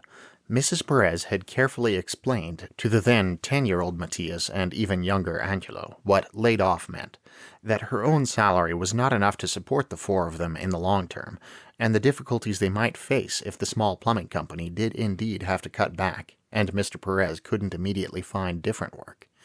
She'd asked them to pray for father, family, and finances, and for some reason the possible crisis had rooted itself in Matías' brain with unexpected tenacity. He had prayed, but his mother probably hadn't expected his prayers to be quite as desperate as they'd turned out to be. He'd lain awake that night with his mind churning, worrying and worrying about the future, and what they might do if they suddenly had no money, and had to go live on the street with no shoes and beg on the corners with cardboard signs like those people he sometimes saw on the way to school. Such the misconceptions of a 10-year-old. He worked himself into a kind of frenzy. It had been like scratching at a healing cut that itched, scratching and scratching at it until it bled again, and felt even worse than it originally had, agitating and hurting himself endlessly to no purpose, accomplishing nothing but unable to stop. His life had become a little like that now, on a larger scale. Earth life was followed by Vulpine life was followed by Earth life, over and over and over, in endless succession, and he never got to stop. No matter how profoundly engaged he was or wasn't, he thought about one thing, then he thought about another thing, then it was back to the first thing again, with never any rest, never any pause. It agitated, wearied, and almost pained him, again exactly like scratching an itching cut and reopening it, but being unable to desist in the motion. And unlike back when he'd feared irrationally what might happen to their family without the income of one of his parents, sleep never came to soothe with its oblivion, because sleep only took him back to his other set of concerns. Beyond this, while being X-Corn's nighttime bodyguard hadn't given Matías much actual exposure to Vulpine nights, it had given him a stand-in for the Earth nights he didn't see much of, providing him with a day-night transition that, though it allowed him little rest, at least made some kind of sense. Having switched shifts with Vujbasilver, however, and now entering daytime Vulpine after his day on Earth, everything felt confused and surreal. It became harder and harder to keep things straight without giving some serious and pointed thought to them, and Matías began to fear for his sanity if this all continued much longer. No surprise, then, that when he awoke on Tuesday in his Earth bed, he started the morning with a weary and dismayed, "Now this again." It was a normal day like any other, with nothing particular to be dreaded or loathed about it. Yet he almost couldn't believe he had to get up and go about his business when he'd only just finished going about his other business on Vulpine.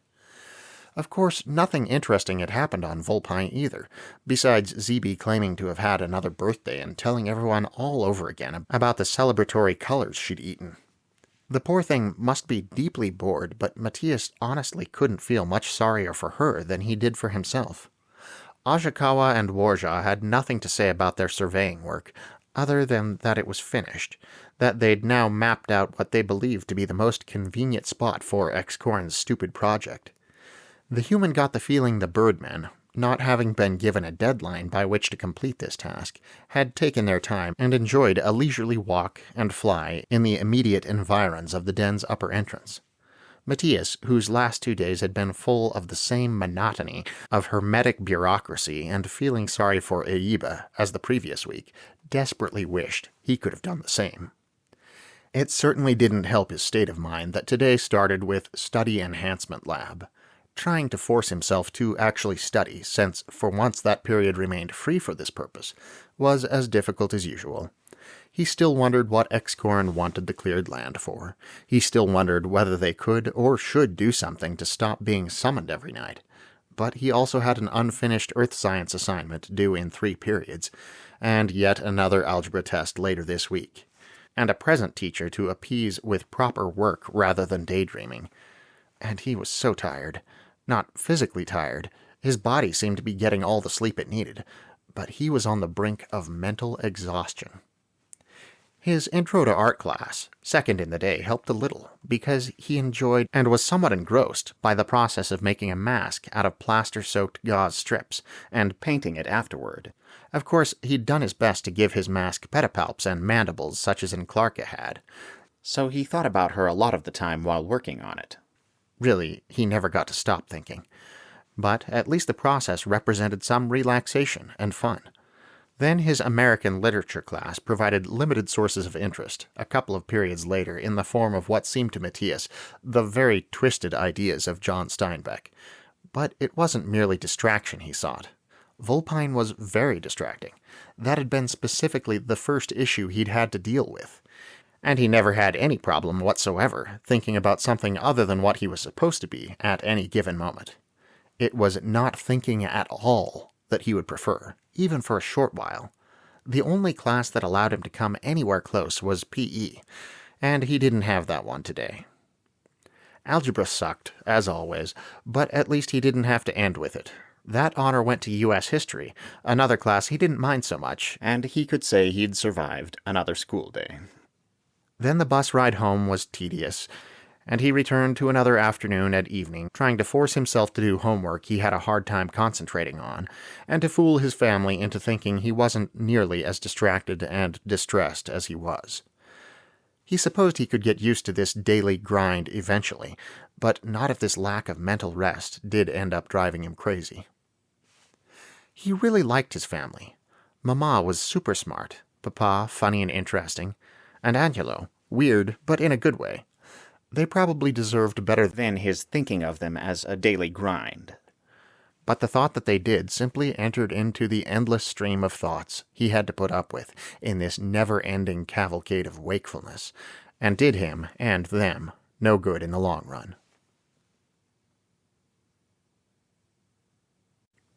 When he awoke that night/morning on Vulpine, to the usual pressure of Clarka biting his legs, his immediate thought was much the same as it had been on Earth. Oh, here I am, here again. Even though he knew the mysterious project might begin its second stage today, once again, simply being distracted by something somewhat interesting wasn't enough. He wanted to stop for a while. But he couldn't, and he was hungry, so he got out of bed, for the usual local definition of that term, and headed over to the table to wait for breakfast. Despite Ajakawa's admonishment that they not think about it too much or waste energy making themselves unhappy by speculating, they had been speculating on and off over the last 2 days about what X-Corn wanted the land for. And Clarka had topped her puppet show theater suggestion with the idea that X-Corn wanted a mud pit to roll in, but nobody, thankfully, had come up with anything worse than the already distressing combat arena Oba had originally postulated. And today, hopefully, Matías might find more information when he headed out for his shift. He didn't necessarily fear that any of their guesses might be accurate. His life abounded with guesses, and though many were far less important and serious than this business, it was perfectly normal for a story to turn out completely differently than he'd anticipated. So when he did make his way to X-Corn's chambers that day, his mind remained, for all practical purposes, a blank slate. The only difference between this morning and most mornings was the presence of the newly drawn map beside the breakfast table, as if ready for immediate use. It lay open on the floor, and Matías wondered, as he often had, at what seemed a carelessly primitive style of life. One of these generations, the Foxlings would really have to develop some more, and more portable, furniture. In any case, none of the people in the room surveyed the map at the moment. X-Corn and Aiba were eating their breakfast in silence, and Vujbasilver stood still as usual, lost in thoughts of his own. At first, Matías believed the frogman waited, as he always did, for his human relief, and would take off for dinner and bed the instant Matías appeared, as was his habit. But Vuj made no move to depart, and barely acknowledged Matías' presence. Perhaps X-Corn wanted him around longer today for whatever reason. Either that, or Vuj's preoccupation with his own concerns had finally grown so great as to override all other normal thought. X-Corn and Aiba never spoke to each other. Of course, it seemed likely nothing the girl could say would make even the slightest bit of difference to her situation, and Matías certainly couldn't envision any topic she would want to converse casually with him on, and X-Corn wasn't exactly the chattiest person Matías had ever met. But their complete lack of communication seemed uncanny. He wondered if they ever spoke at night when he wasn't around. This morning they broke their fast in silence as usual, while Matías stood by, bored and impatient, and also feeling perhaps a touch more uncomfortable than he normally did, due to the equally silent presence of Vuj nearby. Eventually Morapan joined them, whereupon he and Aiba were ordered to clear the table as they had been in the previous instance. Matías wondered whether this wasn't a subtle way for X-Corn to punish Morapan for something. In Pera's supposed insolence or whatever, for Morapan sure did hate it. But then silence resumed as the map was retrieved from the floor and spread out on the table in place of the late breakfast tray, and everyone stared at it. Since it seemed these people had no written language yet, there was no key, and the whole thing looked like little more than a collection of squiggly lines to Matías. But he knew Warja and Ajakawa had explained it carefully to X-Corn when they'd brought it to him, so evidently the Foxling dictator knew what all the images meant. And he seemed to be studying it now with a certain degree of calculation, undoubtedly envisioning the area in question and determining in his head what orders he would give to begin the clearance of the land. The real question was whether he would explain his motivations as he did so. Morapan evidently still doubted the wisdom of this procedure, but didn't feel inclined to say so again. Like Aiba and the bodyguards, a few paces away, he merely looked on without offering any comment, though he did appear somewhat agitated and maybe even a little surly. Matías wondered exactly what they were all waiting for. Finally, X-Corn seemed to shake himself as if his analysis of the map had been so interesting it required physical effort to tear away from. He turned to Morapan and commanded, "Go to the monsters' chambers and bring Nklarka and the 2 flying men to the council chamber." Without bothering to look at them, he added, "The rest of you come with me." Matías had never seen the so-called council chamber actually used. He remembered speculating, back when he'd very first arrived on Volpine, that X-Corn wasn't much the type of ruler to hold councils. That they headed there this morning, and would be meeting some of the other monsters, interested Matías greatly. Nklarka, Ajakawa, and Warja appeared before it could become clear exactly what they were doing here, and X-Corn arranged where each was to stand almost fussily, presumably to achieve the best effect when whomever they awaited eventually showed up. Matías guessed this must be someone from out in the Ome that hadn't yet seen the monsters, and he had to admit, Excorn probably knew what he was doing. This would essentially be the monster's group debut to the people he wanted to continue ruling, and to make absolutely certain the latter had a clear idea exactly how intimidating the former were, and that an excellent report found its way back to those not present today, this first impression would be crucial. Eventually, rather as Matías had expected this time, the thudding of the drum from the distant entryway broke what had become yet another awkward silence. It seemed Zeeby had mastered the technique of spacing out the beats somewhat, for Marapin had nothing to complain of this time. Marapin never seemed wholly satisfied with anything, however, and still shifted impatiently when he heard the sound. In this instance he didn't hurry off to usher the visitors to their appropriate place. This must be an expected call, with all arrangements made. The human suffered some disappointment at the 5 newcomers to the council chamber, though he hadn't had any particular expectations. These foxlings were so normal-looking. They were difficult to distinguish from the den guards that escorted them in. Only a demeanor of uncertainty differentiated them from Excorn's loyalists. Matías saw every single day. Their shocked, disbelieving, and increasingly fearful reaction to the monsters arrayed in front of them might have satisfied Matías' desire for something striking, but he would have preferred not to be viewed as a source of intimidation and terror, and he didn't like Excorn's power being so blatantly reinforced. He also didn't like the message they must inevitably take from the presence of Aiba, wordless and quiescent, at Excorn's side. Unfortunately, as always, there was nothing to be done about any of this. Matías could only follow the orders he'd been given. He guessed Enclarca too would have liked to make some sassy remark, but Excorn had commanded silence. Well, at least now they might get more information about the mysterious project. In this hope, frustratingly, Matías was also disappointed. Some information about foxling land clearance techniques, which seemed as primitive as everything else around here. Further examples of how strange everyone in this society considered it that Excorn had bothered to have a map drawn up of the area in question. A faint idea of the cautious optimism with which the average citizen of the Ome, for such these newcomers appeared to be, viewed Excorn and his takeover. A general concept of how the mysterious project would progress from here up to a certain point. All this was forthcoming during an uncomfortable meeting in which the foxling foremen, or whatever they were, had a hard time removing their eyes from the lineup of monsters, but not one small piece of information about the purpose of the cleared land. Excorn's instructions ended abruptly every time with the completion of the clearance, and Matías speculated that these foxlings must be, at least after not too long, every bit as curious as the monsters were. Once all the planning was finished, and when the baffled workers had dutifully examined the unexpected map and had its features showcased, Excorn announced they would all be heading out to the plot, so the foreman could memorize its location and bring their subordinates there as needed without entering the chieftain's den again. At this point he dismissed Verge for the day, and mounted Enclarca's thorax as he'd done before. This riding motion still appeared amateurish and disagreeable. Matías hoped it was very much so for stupid Excorn. The chance of rain that seemed always to be at 90% or higher around here was borne out when they emerged from the den onto the surface, and Matías didn't even try to hide the fact that he was scrubbing with his hands in the falling water at his still aching wounds. Best to take advantage of this opportunity while he had the chance. They set out in what he supposed was the direction of the land in question. Ajakawa and Warja in the lead, but Excorn on Enclarca's back just behind them, seeming pretty confident he knew the way.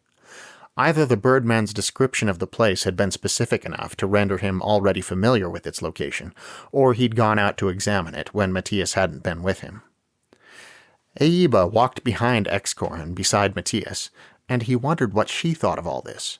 It seemed unlikely her husband had opened up to her in private about this project's function. Most likely, she was as curious as everyone else. Or perhaps she simply didn't care. That would make sense, too. Matías also wondered whether Marapin, placed behind Excorn's bodyguard and wife with the 5 guest foxlings, knew any more about all this than anyone else did. However many facts he had, he evidently didn't like it much. The sight formed another disappointment in a day destined to be full of them, for it looked absolutely no different than any other patch of forest. Presumably, it would look different after not too long, but for now its location and aspect told Matías nothing and even suggested nothing to his still busy imagination. And yet here, apparently, Excorn proposed to spend the day. They explored the area somewhat haphazardly, Excorn far more interested than anyone else in comparing what he saw before him with what he saw on the map, before eventually the foremen were either satisfied with the amount of information they'd gathered, or simply wanted a break from Excorn's, to them, inexplicable charting and planning endeavors, for they headed back to the canyon to retrieve however many workmen they thought they would need for the project. It was interesting, Matías had to admit, to observe the tools the Foxling workers brought with them when they appeared, as well as their subsequent usage. Their axes reminded him so much of something out of a cartoon about cavemen, short wooden shafts attached by tightly wound leather strips to sharpened stone heads, that Matías was almost inclined to laugh at them, yet they proved surprisingly effective. The shovels dislodging a large stone from the near center of the clearance space, so it could be rolled off the premises, were much the same.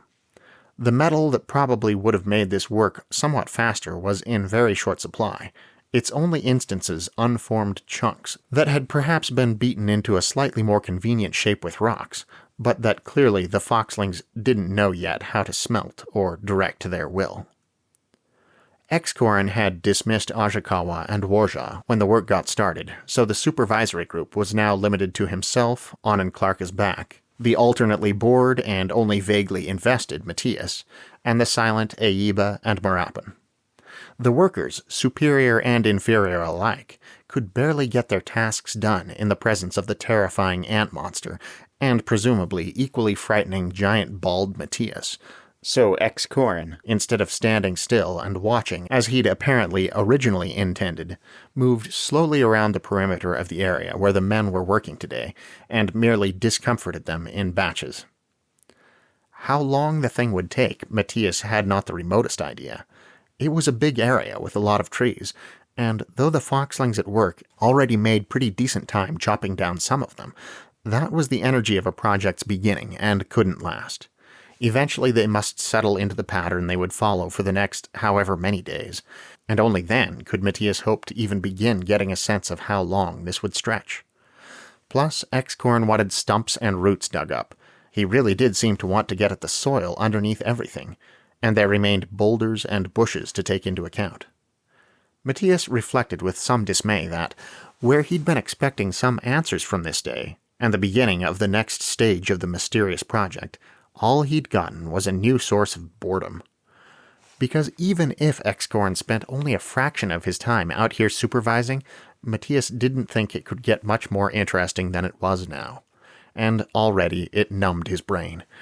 Of course, the interior alternative, all the petty policy changes and reinforcements and remote dispute settlements they'd been dealing with recently, was every bit as tedious and didn't even have the benefit of offering Matías a bath of sorts.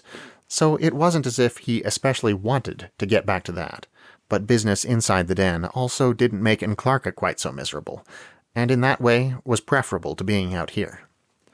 Whatever they ended up doing, Matías didn't look on these new developments with much sense of success or any eagerness about the future. He feared he'd merely swapped old boredom for new, retained the discomfort of watching Aiba's suffering merely in a slightly altered context, and gained a fresh discomfort in having to watch Clarka treated poorly all over again. In a day when he'd thought to gain, he considered dejectedly that he and his friends had rather come out of things the losers. Of course, the new boredom having replaced the old only meant Matías returned to the same problem as before, that he was as weary as ever of this constant transitioning back and forth from one life to another, that he wanted rest every bit as badly and had just as little hope now as ever of attaining it. He'd thought he might be able to get used to this in time, and after a few more days at school and home juxtaposed with a few more days of tree clearance on Vulpine, a pursuit which, at least at first, Excorn was every bit as assiduous about supervising as Matías had rather feared he would be, he felt he'd been correct in that assessment. This new dreadful problem was something he could assimilate, precisely as he dealt with other problematic aspects of this adventure. But something inside him balked at the idea. Why should he have to get used to this?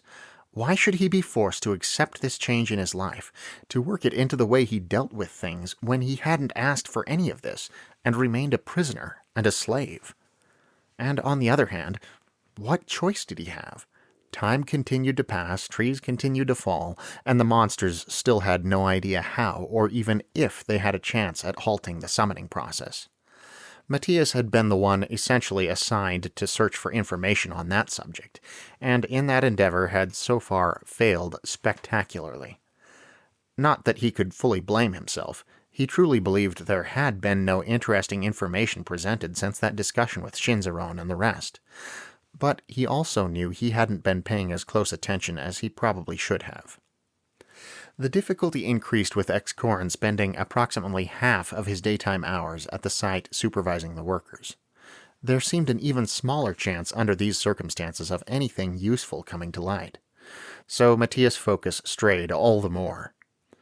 Even had the possibility of learning something significant struck him as greater, he might yet have paid less attention, given how engrossing it proved to be outside in the rain so often.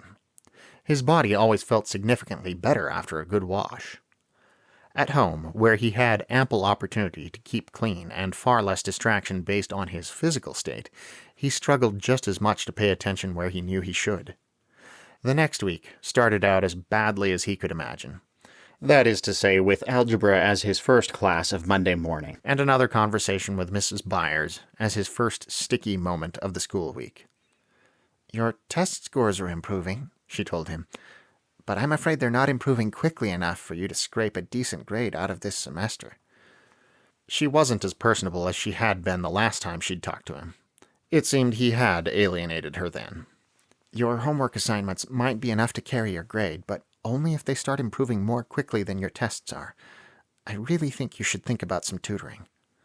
Matías simply couldn't imagine getting a tutor right now.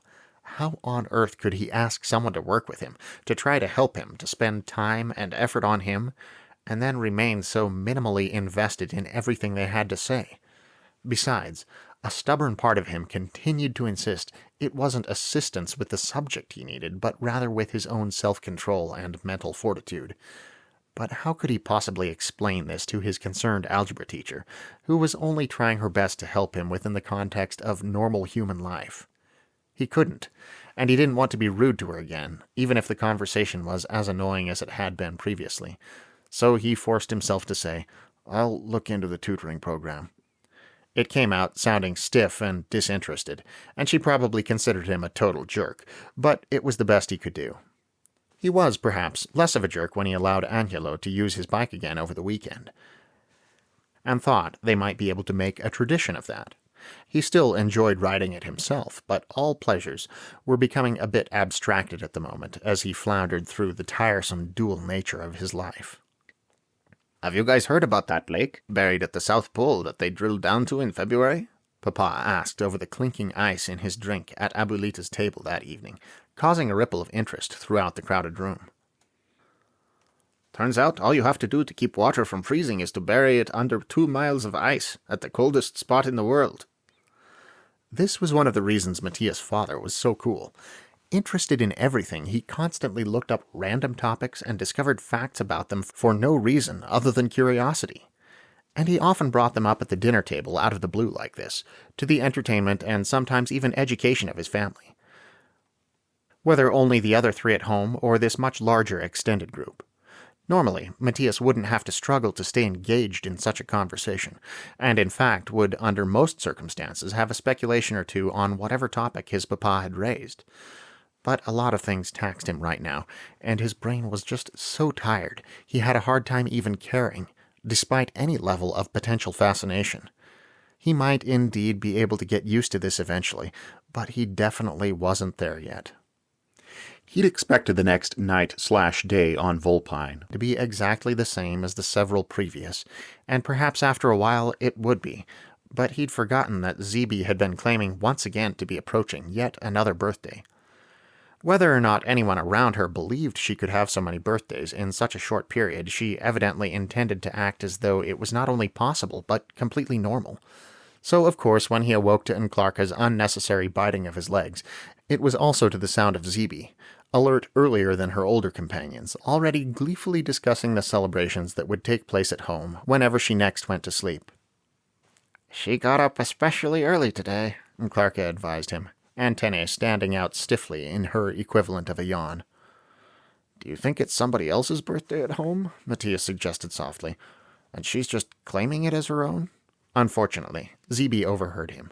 She sounded almost affronted, and Matías supposed he couldn't blame her, as she replied, It's my birthday. Don't you know what a birthday is? Jokingly, Enclarka took Zeeby's side as they walked from Matías' bed to the breakfast table. Yeah, Matías, don't you know what a birthday is? I guess not, Matías said with a grin. Is it something you eat? Zeeby giggled, and hovered excitedly near his face as he sat down with the other monsters. Currently, only Enclarka and Shinzaron at the table. You eat things on your birthday, but you don't eat your birthday. So, what is it then? And as Zeeby began to describe birthdays and their importance, fairly coherently, he had to admit, for someone her age, though how old was she? Matías was reminded of his family's dinner discussion last night. It wasn't as if this conversation lacked the power to immerse him. It was just that, in his mental exhaustion, caring seemed a far heavier burden than simply getting on with breakfast, and then the inevitably boring remaining tasks of the day in silence. The birdmen awakened eventually, inevitably, thanks to Zeeby's chatter, and soon the usual morning group gathered at the table. Some questioning of the little floating monster ensued, mostly on the topic of how she could have as many birthdays as she claimed to. But she didn't seem to understand the question, so eventually they gave up and let her continue on the same enthusiastic topic as before. When Impera showed up with breakfast, her apparent lateness this morning was explained by the extra dishes on the large tray, and the housekeeper's words regarding them. I understand that today is the, birthday of Mistress Zeeby? She said birthday like a foreign word, and Matías felt no surprise.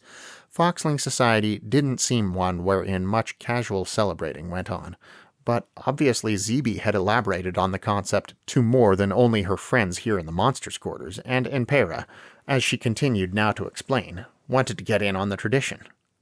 To honor her on this important day, I have, attempted to make some of the food she's told me is used for birthdays in her own home. If Impera had been human, she would, Matías believed, have been blushing fiercely.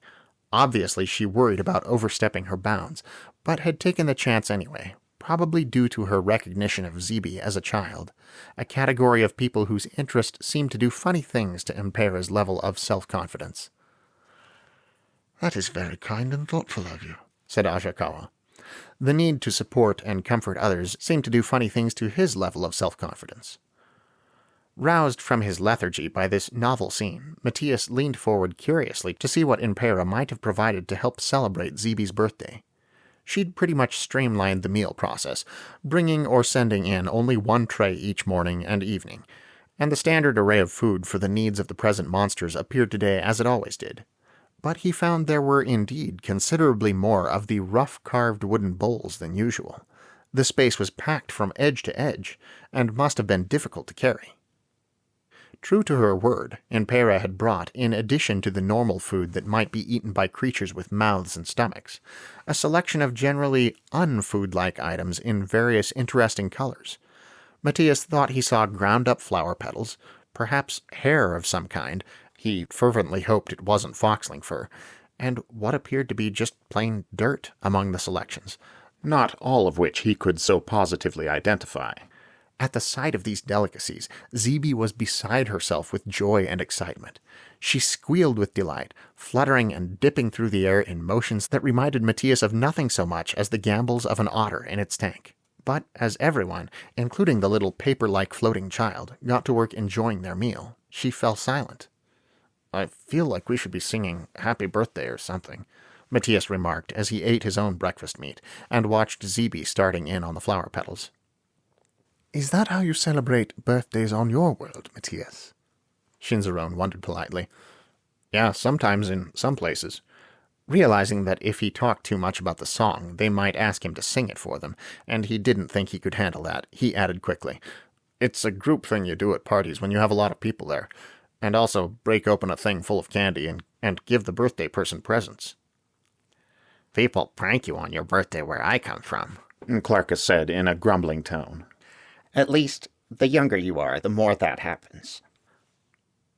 "Well, and kids try to prank people older than them, though it doesn't always work very well, because kids are stupid. I guess it's just a childish tradition in general, but I'm not old enough yet for it to not keep happening to me." "But you love jokes," Matías protested. "Jokes, sure, but not pranks. Getting stuff dumped on you or getting your food replaced with rubber, things like that. It sounds like you and ZB have the right idea about what to do on that day. Eat treats and sing songs and have fun." "Well, and we do sometimes smash people's faces into their birthday cakes," Matías admitted, thinking back with a grin to how they'd had to discontinue the tradition in his family because Angelo so passionately couldn't stand it. "In my society," said Warjaw in that serious tone of his that was almost too grim for such a discussion, "your birthday is a day to make resolutions of improvement for the upcoming year. I've always thought it was an appropriate tradition." Matías just bet he had. "I believe," Ashikawa said interestedly, "that tradition has been abandoned in my hemisphere for about 2 generations. That it was Impera speaking. Really, just the fact that she remained in the room and hadn't effaced herself out of their presence yet grabbed everyone's attention, And probably made it more difficult for her to continue. I like this idea. It seems good to celebrate the day someone was born, to celebrate the coming of a child." "That sounds just like this one Matías cut himself off. So unusual was it for Impera to take part in any conversation like this, he felt it behooved him to be especially careful about what he said and how he said it. And bringing a lengthy explanation of Christianity into things must be considered a derailment rather than a contribution. Ashikawa spoke next, as soon as he saw Matías didn't plan to finish his statement. Not that Matías planned much of what he said. "Yes, I agree it's a nice tradition." Seeming to take courage from the lack of condemnation of her entrance into the conversation, Impera made a second remark. "I don't know how you are all able to recall the exact day on which something happened, though. I couldn't tell you, the specific day on which Bain was born." "Our peoples all have methods for doing so," said Warjaw, not unencouragingly. "Your people will learn to do so someday." When Impera only did her tooth-snapping nod, Shinzaron said in an even more encouraging tone than Warjaw's. "Or you could have celebrations like my people do in Pera, a special day each season for all those who were born during that season of the year." "That's interesting," Matías said. "It's an old tradition," Shinzaron allowed. "A lot of people have gone to the specific date system instead." Shyly, Impera commented, "I would like to have this tradition here. It seems a good way to celebrate the children and make them happy."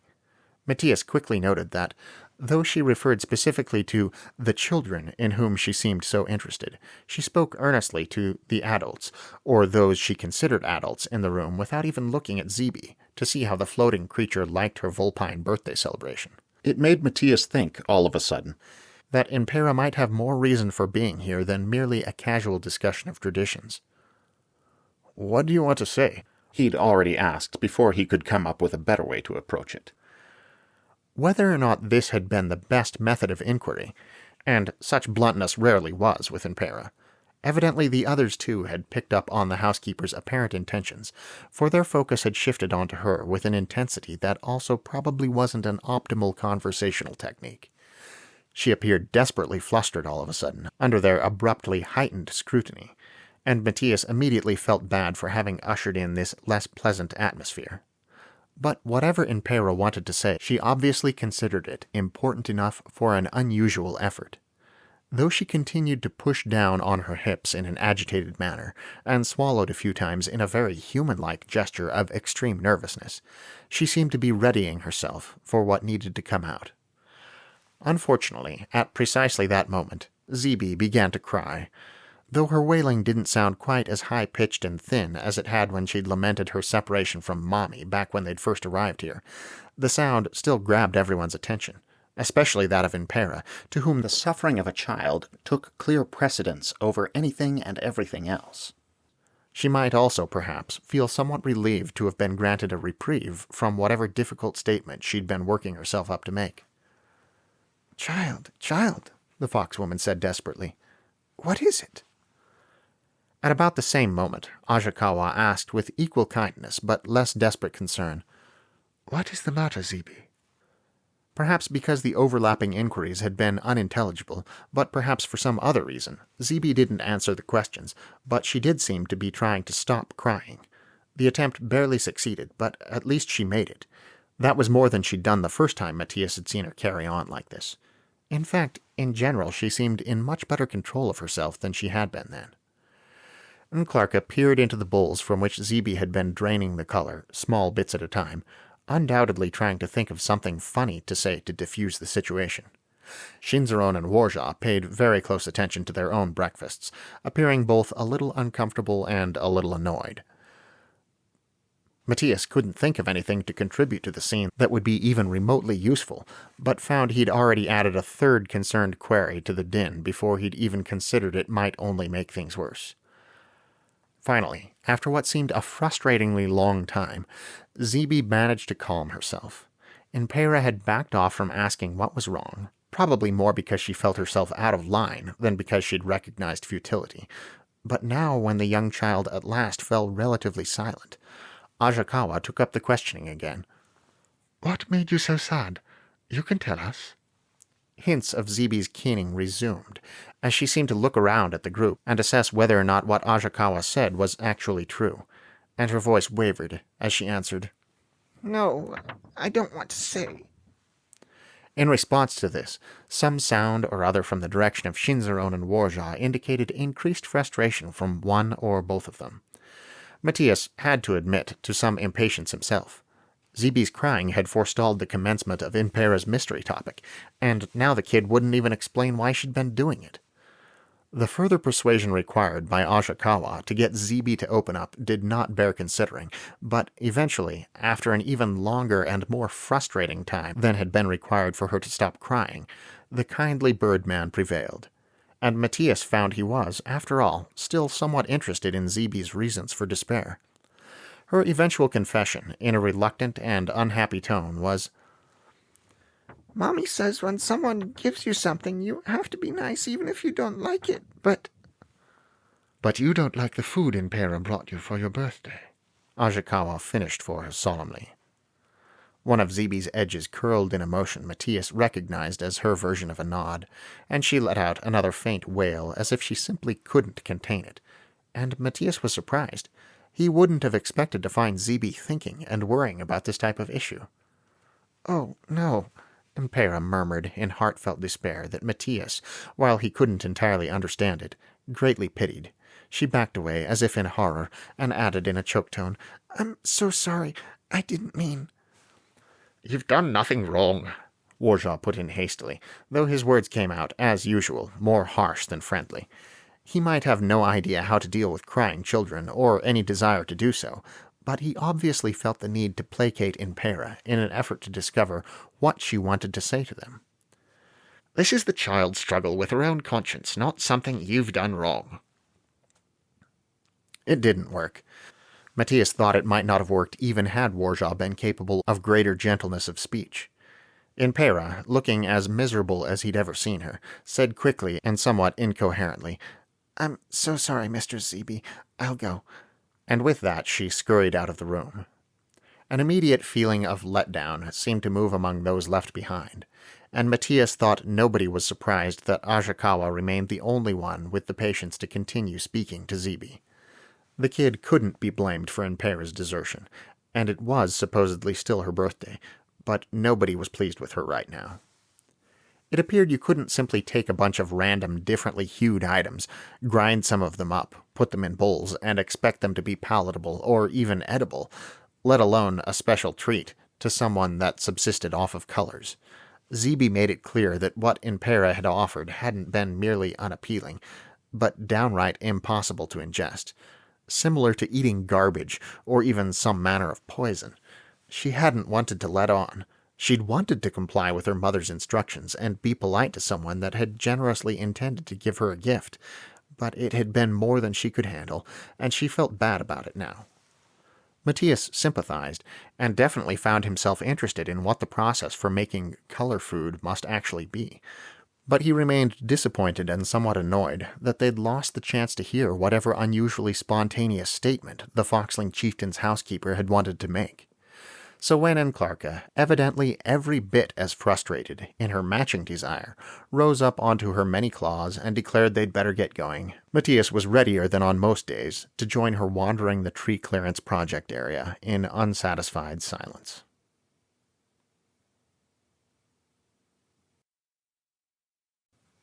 Don't you guys have birthdays? Somehow Zeeby's floating motions seemed huffy and annoyed as she asked this. Why do you always get so surprised when it's my birthday? Because everybody has a birthday. Naturally, we all have birthdays. Ashikawa always spoke so kindly, but often so shyly and formally as well. It sounded as if he'd worked out and scheduled his kindness, and now presented it with solemn ceremony. We simply don't have them as often as you seem to. So you mean I have more birthdays than you? Zeeby sounded justifiably confused, though she did grasp the concept better than the last time they'd discussed it. How? That's a good question. And Warjaw, in contrast with his fellow birdman, usually sounded harsh and sardonic, no matter what type of statement he made. It was my birthday that started all this, Matías said, thinking back. When the statement won him a number of startled looks, he elaborated in some embarrassment. I mean, started all this for me. I got a bike for my birthday. And when I crashed it one time, that was what put the mark on me that let me get summoned here. Observing several of the others giving him their equivalent of a blank stare, probably not having understood half of that last statement, he first explained briefly. We give each other presents for our birthdays. Then tried to decide what would be the best way to describe a bicycle. He'd considered this conundrum before, but not very seriously. Now it seemed time to figure it out for real.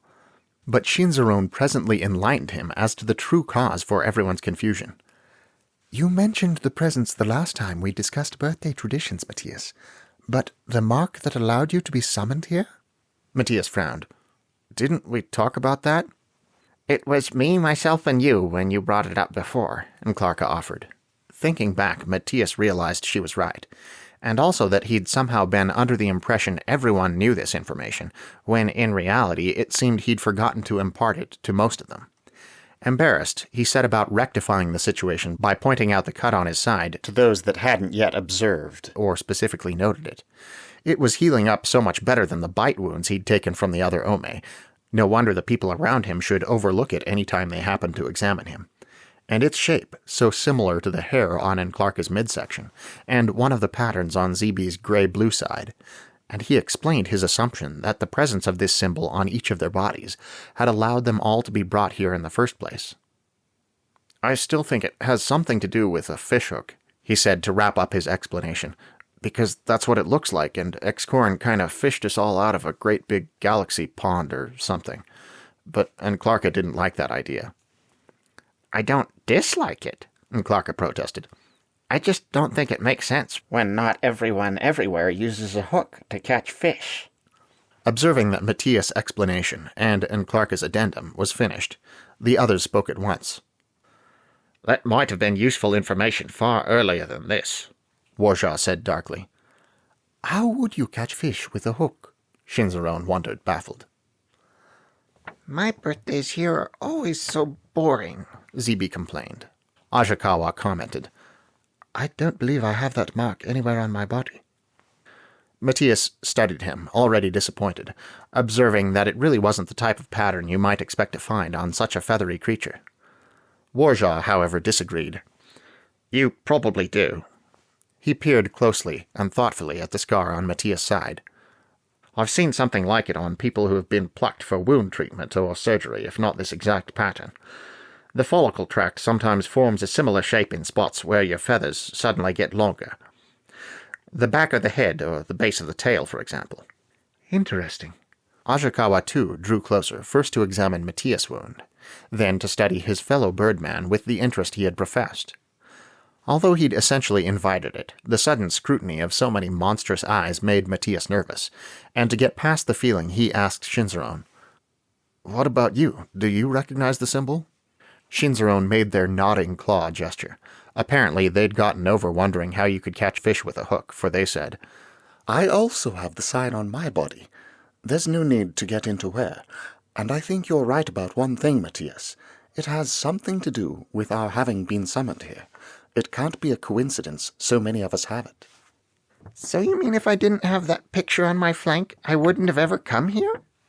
Zeeby, too, hovered close, gazing at the same thing everyone else did, as far as Matías could tell.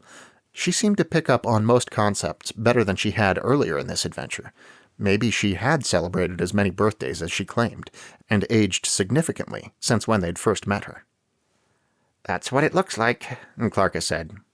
Zeeby dipped away a certain distance, and Matías thought her movements appeared pensive. She didn't mention whether she was happy or unhappy having learned this, nor what potential alternatives she might be considering. "Unfortunately," said Warja reluctantly, undoubtedly because he'd been the one to suggest this might have been useful to know far earlier, "I can't think of anything we can do with this information." It contributes to our overall knowledge, Ashikawa said, but he didn't sound very optimistic. Shinzaron rose to their shovel-like feet and stretched. It may help if Aiba manages to figure out anything about Excorin's magic, since this is clearly related to that. Oh, how is she, by the way? Matías, too, felt the restless tugging sensation that indicated he would soon be late for his bodyguard shift, and also stood in preparation for leaving the monster's quarters, but this question popped out before he considered he had insufficient time to hear its answer in the detail he wanted. I don't know that she's likely to pass along any useful information to us from what she's doing now, Shinzaron said dryly, as Matías and Zeeby joined in walking, and floating, toward the door, the human waving goodbye to the others as he went. But she seems to be doing all right. She rides her Kova around and helps with the clearance, and seems not to be too unhappy. But at night, maybe Verge can... Matías didn't dare finish his sentences now he'd left the privacy of the monster's room, and hoped Shinzaron would understand. The rat creature made a brief claw gesture, like a shake of the head. Verge is no use to us, they replied briefly.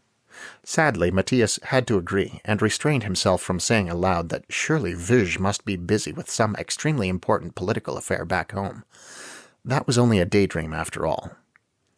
I never get to see Verge, Zeeby remarked. Good luck today, Shinzaron bade them at this point, and split away to head outside toward the clearance site and guard duty. Not 2 corridors later, Zeeby too broke off with a sigh, and received with obvious skepticism Matías' wish that her day wouldn't be too boring. Though glad to have shared his theory, Matías feared Warja was right. Little could be done with the information at present. Of course, he reflected on it that day, wondering where Vizbasilver and Oba might carry the symbol, as he stood around, drumming his mental fingers as usual, while Excorin did his standard thing. But eventually his mind wandered even from that, and he lost track of it again. He thought no more of it over the next several days as well, on Volpine and especially on Earth. It was almost a week later, in fact, before the issue came up again, and came up in a way that might turn out slightly more useful than before. Evidently, Impera felt comfortable conversing only with the morning group of monsters, and no wonder, for though she'd personally brought their dinner the night before rather than sending one of her assistants, and appeared somewhat agitated at that time as if she had information to relate, she hadn't seemed able to speak in front of Oba. They'd been forced to wait overnight, which in Matías' case meant trying to enjoy movies and some bike riding with Angelo over the course of a long, long Saturday, before discovering what findings she had to present. There's a group of people, was how she began the relevant discussion, looking around in agitation at the entryway into the room as she had before, who wish to see Master Excorin, removed from power and Master Sowain reinstated as chieftain of this Ome. The implication that Sowain retained a position from which he could resume control of the Ome, that is to say that he had been released to safety, just as Excorin had promised, was like an electric shock to Matías, who'd largely forgotten about Aiba's father, but was nonetheless extremely pleased at the news. He might have questioned Impera further on the subject, but for the moment, satisfied with the basic information, picked up on her other topic instead, with an eager nod. "The Resistance. I talked to a guy from it one night, back when I was doing the overnight shift." Impera snapped her teeth to confirm these words. "Because you spoke to him, this, Resistance, as you call it, is aware that all of you must obey Master Excorin's commands. They've been trying to determine a way to, reach Master Excorin in spite of your presence. They, too, value any information Mistress Aiba can unearth about him and his magic." "So, you're in contact with them," Warja commented, in surprise. Before Impera had any chance to answer, Matías wondered, "But how? Nobody's allowed out of the den except Excorin's messengers, and I can't believe they're not loyal to him." Quietly, Clarka suggested Impera had trained a contingent of small animals. Matías got the impression of something vaguely similar to a squirrel, to carry messages for her out into the rest of the community. "Excorin isn't running a very tight ship here," Shinzaron said critically. Actually, the idiom was something about digging too near a water source and allowing leaks, surprisingly close to what it translated as. "But it's probably best not to ask about Impera's channels." "Yes, it's dangerous enough for Impera that we know she's in touch with them in the first place." Ajakawa agreed. Impera gave that teeth-snapping nod again, and observing they'd all finished talking over her, managed to continue. "The information Mistress Aiba has given me so far may not be useful to you or to the Resistance, but here it is. Master Excorin carries with him during every waking hour a strange piece of stone unlike anything Mistress Aiba has ever seen before." "So that's what's in that pouch she always wears." Matías should have allowed her to continue uninterrupted, but had made this excited comment without thinking.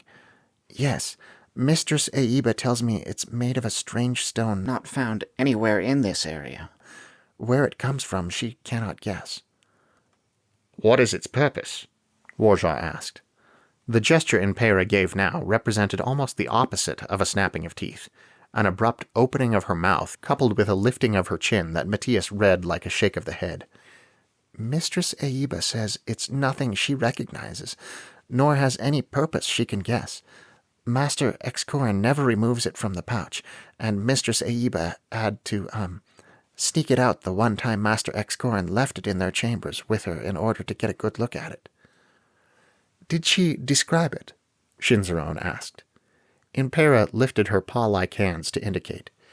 "She showed me that it's, about this big. She said it's irregular in shape, but closest to an oval. It has rough edges as if hewn from a stone surface, but its two faces have a marvelous smoothness beyond any craft known to our people. It is of a deep gray in color, and bears on one face a shape, etched into the stone." From a little frustrated at how useless this information struck them as, and perhaps somewhat impressed at Impera's ability to convey detail like this second-hand, most of the monsters abruptly went to being very curious and interested. The sudden change in demeanor of nearly all of them seemed to startle the foxling woman, for she broke off and shied back. "What shape?" Matías was already demanding. "Did Aiba tell you what it looked like?" Even as he asked, he scanned the room frantically for something for her to draw on or with. Zeeby had gotten hold of one of the chalk-like sticks the foxlings used to decorate the walls and, to a lesser extent, to create what few documents they used on Kovahide. But he feared Sheehan and Clarka had exhausted it in adorning the monsters' chambers with hilarious pictures of all of them. Thus, there was no immediately available method of confirming the suspicion they all suddenly harbored about the shape on the mysterious stone Excorin carried around with him every day. "She only said it was, some kind of curve," Impera said helplessly, making it evident that, even had they been able to provide her with drawing materials, she couldn't have reproduced what Aiba had described. Nor would it do them any good to show her the instance of the fishhook symbol on any of them, since she wouldn't be able to agree or disagree that this was what Aiba had seen. However, Matías was sure none of them had any doubt what it looked like. "It doesn't matter," he said firmly, and thought he voiced everyone's opinion. "Obviously, whatever the stone is has something to do with us being summoned here. It's probably some kind of magical tool that let him do it, and I bet it's what lets him order us around, too. In addition to her usual timidity, Impera looked specifically surprised. You must know more about the ways of magic than I do, she said diffidently. We know nothing about it, Ashikawa corrected. We've simply noticed that a particular symbol seems to have something to do with our being summoned here. We're speculating it's the same symbol that's etched into the stone you're describing. If we could get it away from Excorin, Shinzaron mused. We might no longer be forced to follow his orders, Warjaw finished the idea. which would be a start. But I don't see how we'd get it, Matías said, heart falling from the unusual excitement that had rocked it for the last minute or two. Impera, didn't you just say Aiba was only able to sneak a look at it the one time? Excor never leaves it alone, pretty much, and if one of us tried to take it, he'd just order us to stop before we could get anywhere. Way to decide it can't be done before we've even thought of a single idea. And Clarka was laughing at his pessimism. Aiba may be able to do something, or somebody else who's on our side. You're right, Matías admitted. It's stupid to not at least hope. Impera snapped her teeth, seeming relatively pleased with what she'd conveyed, and what she'd learned here. I will pass this along to Mistress Aiba and, the people outside. They would like nothing better than to see you no longer forced to follow Master Excorin's orders. Then the matter of restoring the Ome to Sowain's care would be much easier. Perhaps someone among them can think of a plan. Warjaw gave the ripple of shoulder feathers that was his nod. It seems unlikely we'll be in a position to assist any plan that involves going against Excorin's wishes. However, if there is anything Aiba or the Resistance believes we can do to help, tell us. Yes, Master, Impera said formally. And after that, it was time once again for everyone to disperse.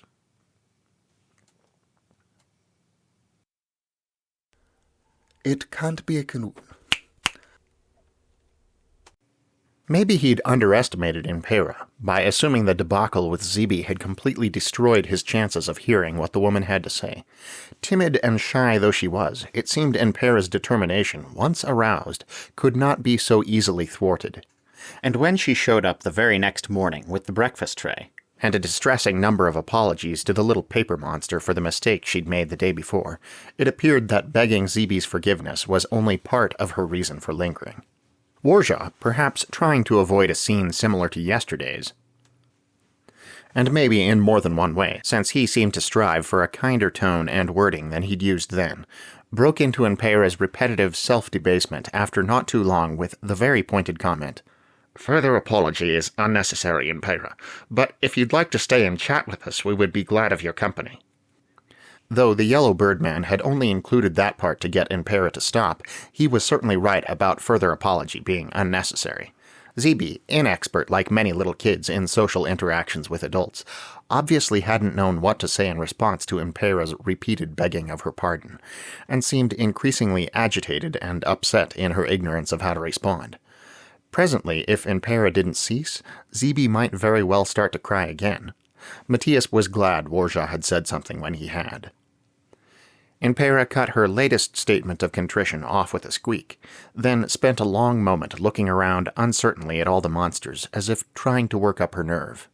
Matías watched her intensely for a moment, wondering how successful she would be, then realized that staring at her so fixedly was probably specifically self-defeating. Hastily he turned his attention to the table before him, and noticed most of the other monsters mimicking the movement. Evidently they were all eager to hear what Impera wanted to bring up, and taking whatever steps they could think of to make it easier on her. Thank you, Impera said at last, in her usual hesitant tone. I would like to stay and, talk a little. She shifted in discomfort, and when Matías looked at her again surreptitiously, he saw her throwing a worried glance over at the entrance to the room. Observing no one there, she turned back in a motion that seemed almost like a squaring of shoulders in preparation for some task. Still, for a long moment, she said nothing. What are you interested in talking about? Said Ashikawa. Impera took a deep breath, and also a step closer to the table where the monsters sat or stood. Finally, in a low and almost clandestine tone, she said all in a rush, It's about Mistress Aiba. I know you are forbidden to speak to her, and she to you, but I'm not forbidden to speak to you about her, and that's what I wish to do. This wasn't at all what Matías had been expecting, and he'd already voiced a surprised, "Oh, wow," before he could stop himself. Impera's frightened eyes flicked toward him, as if she didn't entirely understand his outburst, but feared it portended nothing good. Wishing he could mend these situations as quickly and easily as he was able to shove his foot into his mouth, Matías hastily attempted to reassure her. "I'm glad you want to talk about Aiba, because I'm always feeling bad about her, and like you said, I'm not allowed to talk to her, and even if I was, I'm only around her when she's with ex-Corin, because I have to stay close to him, so even if I could talk to her, I'd only be able to say things that were safe to say around him." "Thank you, Matías," Shinzaron offered gently when the human, realizing he was babbling, finally shut up.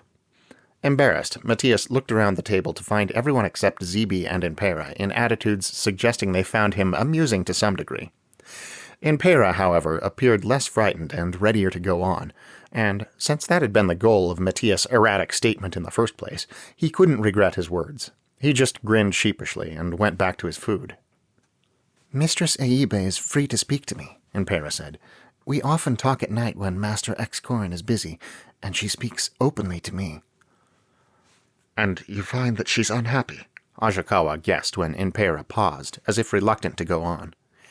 Dejectedly, Impera confirmed this with a teeth-snapping gesture. "When a woman marries, especially at so young an age, it's not right for her to be removed so far from her mother and father, though she must live in loyalty to her, husband. She should also be free to go to her parents for advice and comfort when she needs to. Mistress Aiba cannot go to her parents, so she comes to me, but I am not enough." "And as for loyalty to her husband," Warja said darkly, and everyone remained silent for a long moment, brooding. "She cannot feel it," Impera said in a near whisper. Evidently, this was the point her paranoia most wished she wouldn't make, for her wide eyes rolled toward the door again, as if someone might have appeared there since the last time she'd looked. Matías supposed that was possible, though Impera and the other foxlings under Impera's direction were the most common, practically the only visitors to the monster's chamber. "Of course she can't," and Clarka made an impatient gesture with her front claws. She added that Aiba feeling loyalty to ex-Corin would be like a Tanatan feeling loyalty to a certain creature after it had bitten them. The translation magic gave Matías the impression of a sort of venomous lizard that must be a type of pest on Clarka's planet. Impera seemed to agree, though she undoubtedly had as limited an impression of the animal referred to as Matías did. She said, "Mistress Aiba has more reason than anyone else to, wish Master ex-Corin gone, and many others have good reason." Matías nodded vigorously, while Clarka bobbed her antennae. Their companions, however, seemed less enthusiastic. "I'm sure she does, Impera," Shinzaron said carefully, "as I'm sure do many others." Warja was more blunt. "But in spite of her unhappy situation, she's in a much better position to help us than we are to help her. You must know we're magically compelled to do everything ex-Corin tells us, and we are even more slaves than she is. If you're looking for someone to rescue the child, look elsewhere." Impera appeared startled, even alarmed, but fortunately not as if she might leave the room in fear at any moment. She looked from one grim demeanor to the next and finally said, "How could Mistress Aiba help you?" Along with her usual hesitancy, she sounded genuinely curious. The monsters glanced at each other in much the same manner Impera had used to scan them all a moment before. Matías had to admit he couldn't think of any way in which Aiba might help them any more than Impera apparently could, but since Warja had been the one to bring it up, presumably he had a suggestion. Matías ended up watching him, and the yellow bird man said, "What we need most right now is information. We don't know how ex-Corin's magic works, or how we were brought here, and we have no idea how to get out of the situation. Aiba is with ex-Corin in private, so she probably has the best chance of anyone of finding out the things we need to know." "Oh, yeah." Matías was embarrassed he hadn't seen this super obvious idea himself. Now he embraced it enthusiastically. "If Aiba can figure anything out, she can tell you, Impera, and you can tell us." He wouldn't have thought a motion like snapping one's teeth together could be carried out indecisively, but Impera managed it. I will speak to Mistress Aiba about this, she said, but I cannot guess how much use it will be to you. Morapin has spoken to me in the past of his dissatisfaction that Master Excorn will never tell him about his magic. Matías always forgot Impera was married to Excorn's second-in-command, and therefore was always startled by reminders of it.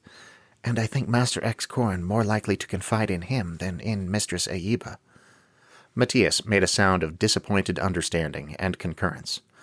Warjaw, however, did not relent, reiterating his earlier point. Information is what we need. We're powerless at the moment. If she can learn anything that might help us make a plan, it would be useful. Impera's snapping of teeth sounded more certain this time, and she too reiterated her earlier point. I will speak to her about it when I have the opportunity to do so safely. That's right. It's important that you remain safe, Ajakawa said earnestly. Don't put yourself in unnecessary danger by taking risks or moving too quickly. We would like to see the situation change, but not at the expense of your safety. Clarka agreed. And if we made our progress any more slowly, we'd be moving backwards. So it's not like you're going to slow us down any if you take your time. I understand, Impera said. She glanced at the door again. She seemed a good deal less frightened than she had when she'd started the discussion, but still distinctly uneasy. I will speak to you again when I, have something to tell you. Matías sighed. You're not the only one who better get going. I'm feeling that... He gestured in the air to indicate vaguely what he meant. It gets bad when he's told us to do something and we put it off. And Clarka made a grumbling sound as she too got to her feet. I just wish it weren't so boring. If we have to do demeaning slave labor, at least it could be something interesting, like running a spa or reenacting scenes from old TV shows or something. Matías thought Clarka had weird ideas of what besides being ridden on and depersonalized constituted demeaning slave labor. It was interesting to hear that her people had some equivalent of TV, though. But before he could make either point, Ajakawa asked Impera, That reminds me, do you know what the goal of this clearance project is? Undoubtedly disappointed that here was yet another thing she couldn't help them with. Impera answered sadly in the negative. Morapin believes it's a space for more surface buildings, but I believe that makes no sense. It doesn't, Warjaw agreed. I still think it must be a mud wallow, Clarka remarked wisely. Impera looked as if she didn't know what to say about this. Matías doubted there was a lot of humor in her life to give her a template for responding to Clarka's, and consequently very nervous. What with all the awkwardness in the room, it took longer than it should have for those with daylight duties to get out and away to work. And though the agitating feeling that he needed to be somewhere didn't improve with more delay, Matías was hardly concerned about getting the day's tasks started late. Not like anyone accomplished anything real around here in any case. Actually, it turned out to be a more useful day than he'd anticipated. When Excorn dismissed Clarka after the usual morning's ride around the clearance site, he told her he wouldn't be needing her on a regular basis until further notice, and that he would send for her when next her services were required. Matías guessed this to mean Excorn wouldn't be spending nearly so much time outside with the foxlings, still busy at chopping down trees and digging up boulders, and this guess was confirmed when Excorn sent for Shinzoron.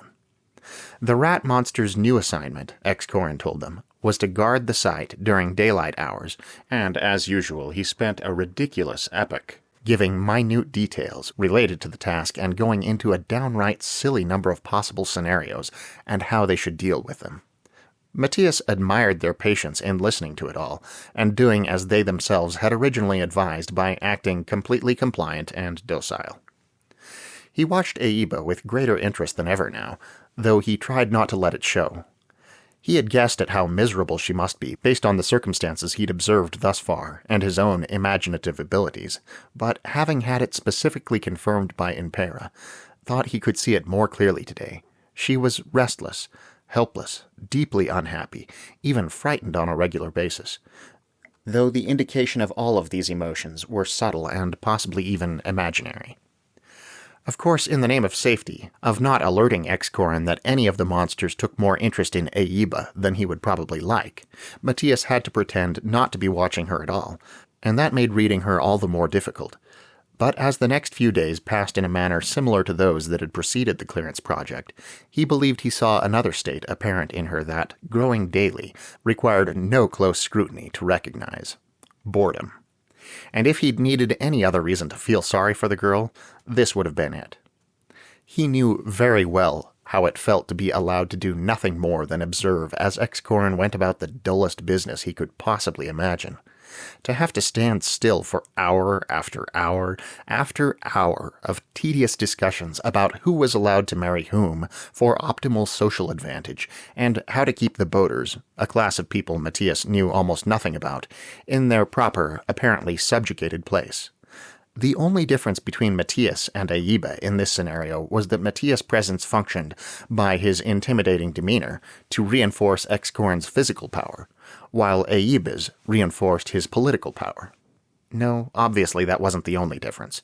Though bored out of his wits a lot of the time, curious about details he would probably never learn, worried about his part in all this, his contribution to hostile takeover and oppression, disquieted with what went on in front of his face and beyond his power to influence, and yes, a magical slave, Matías at least got to see his family every single day when he went to sleep, and during that half of his life could make his own choices and direct his own destiny.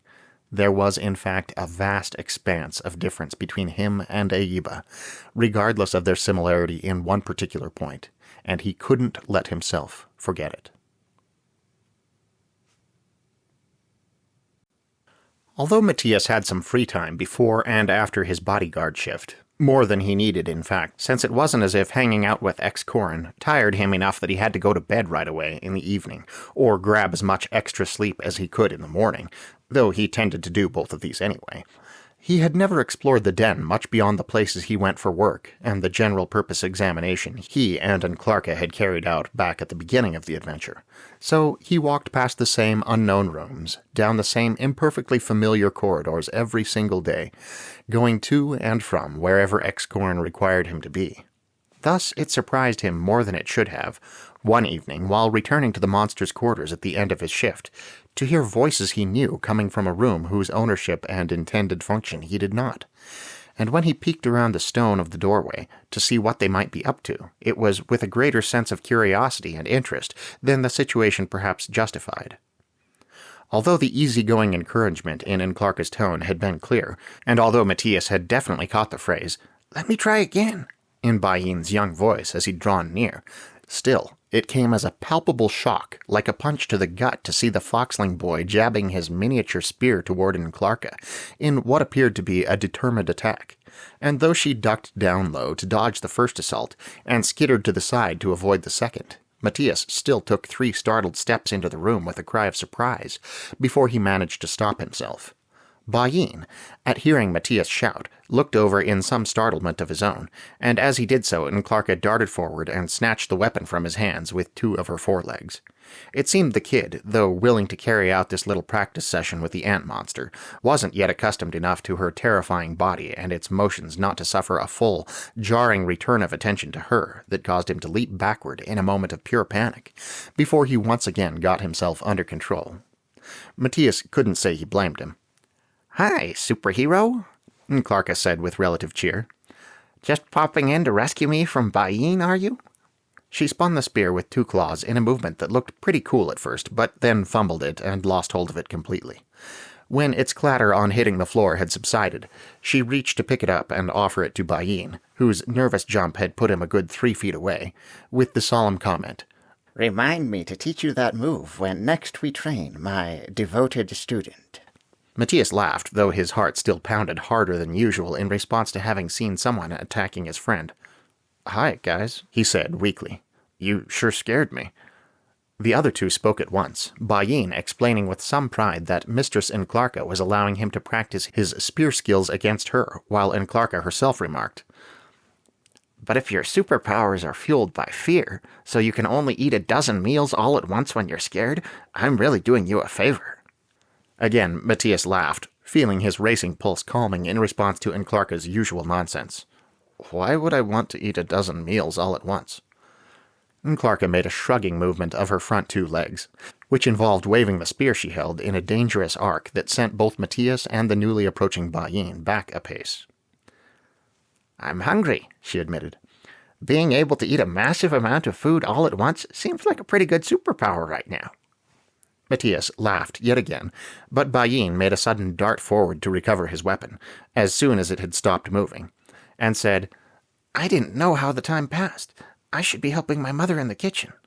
And without any further goodbye or word of thanks, he dashed from the room, fluffy tail held at a penitent angle behind him. Matías watched him go with a growing frown, then stood staring pensively out the doorway of the medium-sized chamber, which apart from the presence of friends within, was as empty and nondescript as most rooms round here, before turning back to Clarka. Is it really a good idea to be helping him learn how to attack people? Clarka looked uncomfortable, but she spoke sympathetically. You would rather hop around on one leg for the rest of your life than see any more attacking around here, wouldn't you? That would be so inconvenient, Matías grinned. And it would hurt after a while, too, he sobered. But yeah, even that would be better than more fighting. This time, a little helplessly, Clarka made her shrugging gesture again. I ran into him, and that was what he wanted to do. Practice his attacks. He had that spear with him the very first time we saw him. You remember? I think it's normal for kids around here.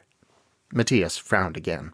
He didn't know what to say or think about the complicated mess that was the normality of an 8-year-old learning to use a spear. For a moment, his mind filled once again with the chaos of that brief but eye-opening fight at the other Ome. And at the same time, he heard once again Ashikawa's words. Assuming we know better than the people in a place like this, just because we believe we come from more advanced civilizations than theirs, seems very dangerous. Is it safe or appropriate to meddle? The recollection didn't help him decide how he felt about this, and he remained in no fit state much of the time, including now, to ponder deeply on most subjects.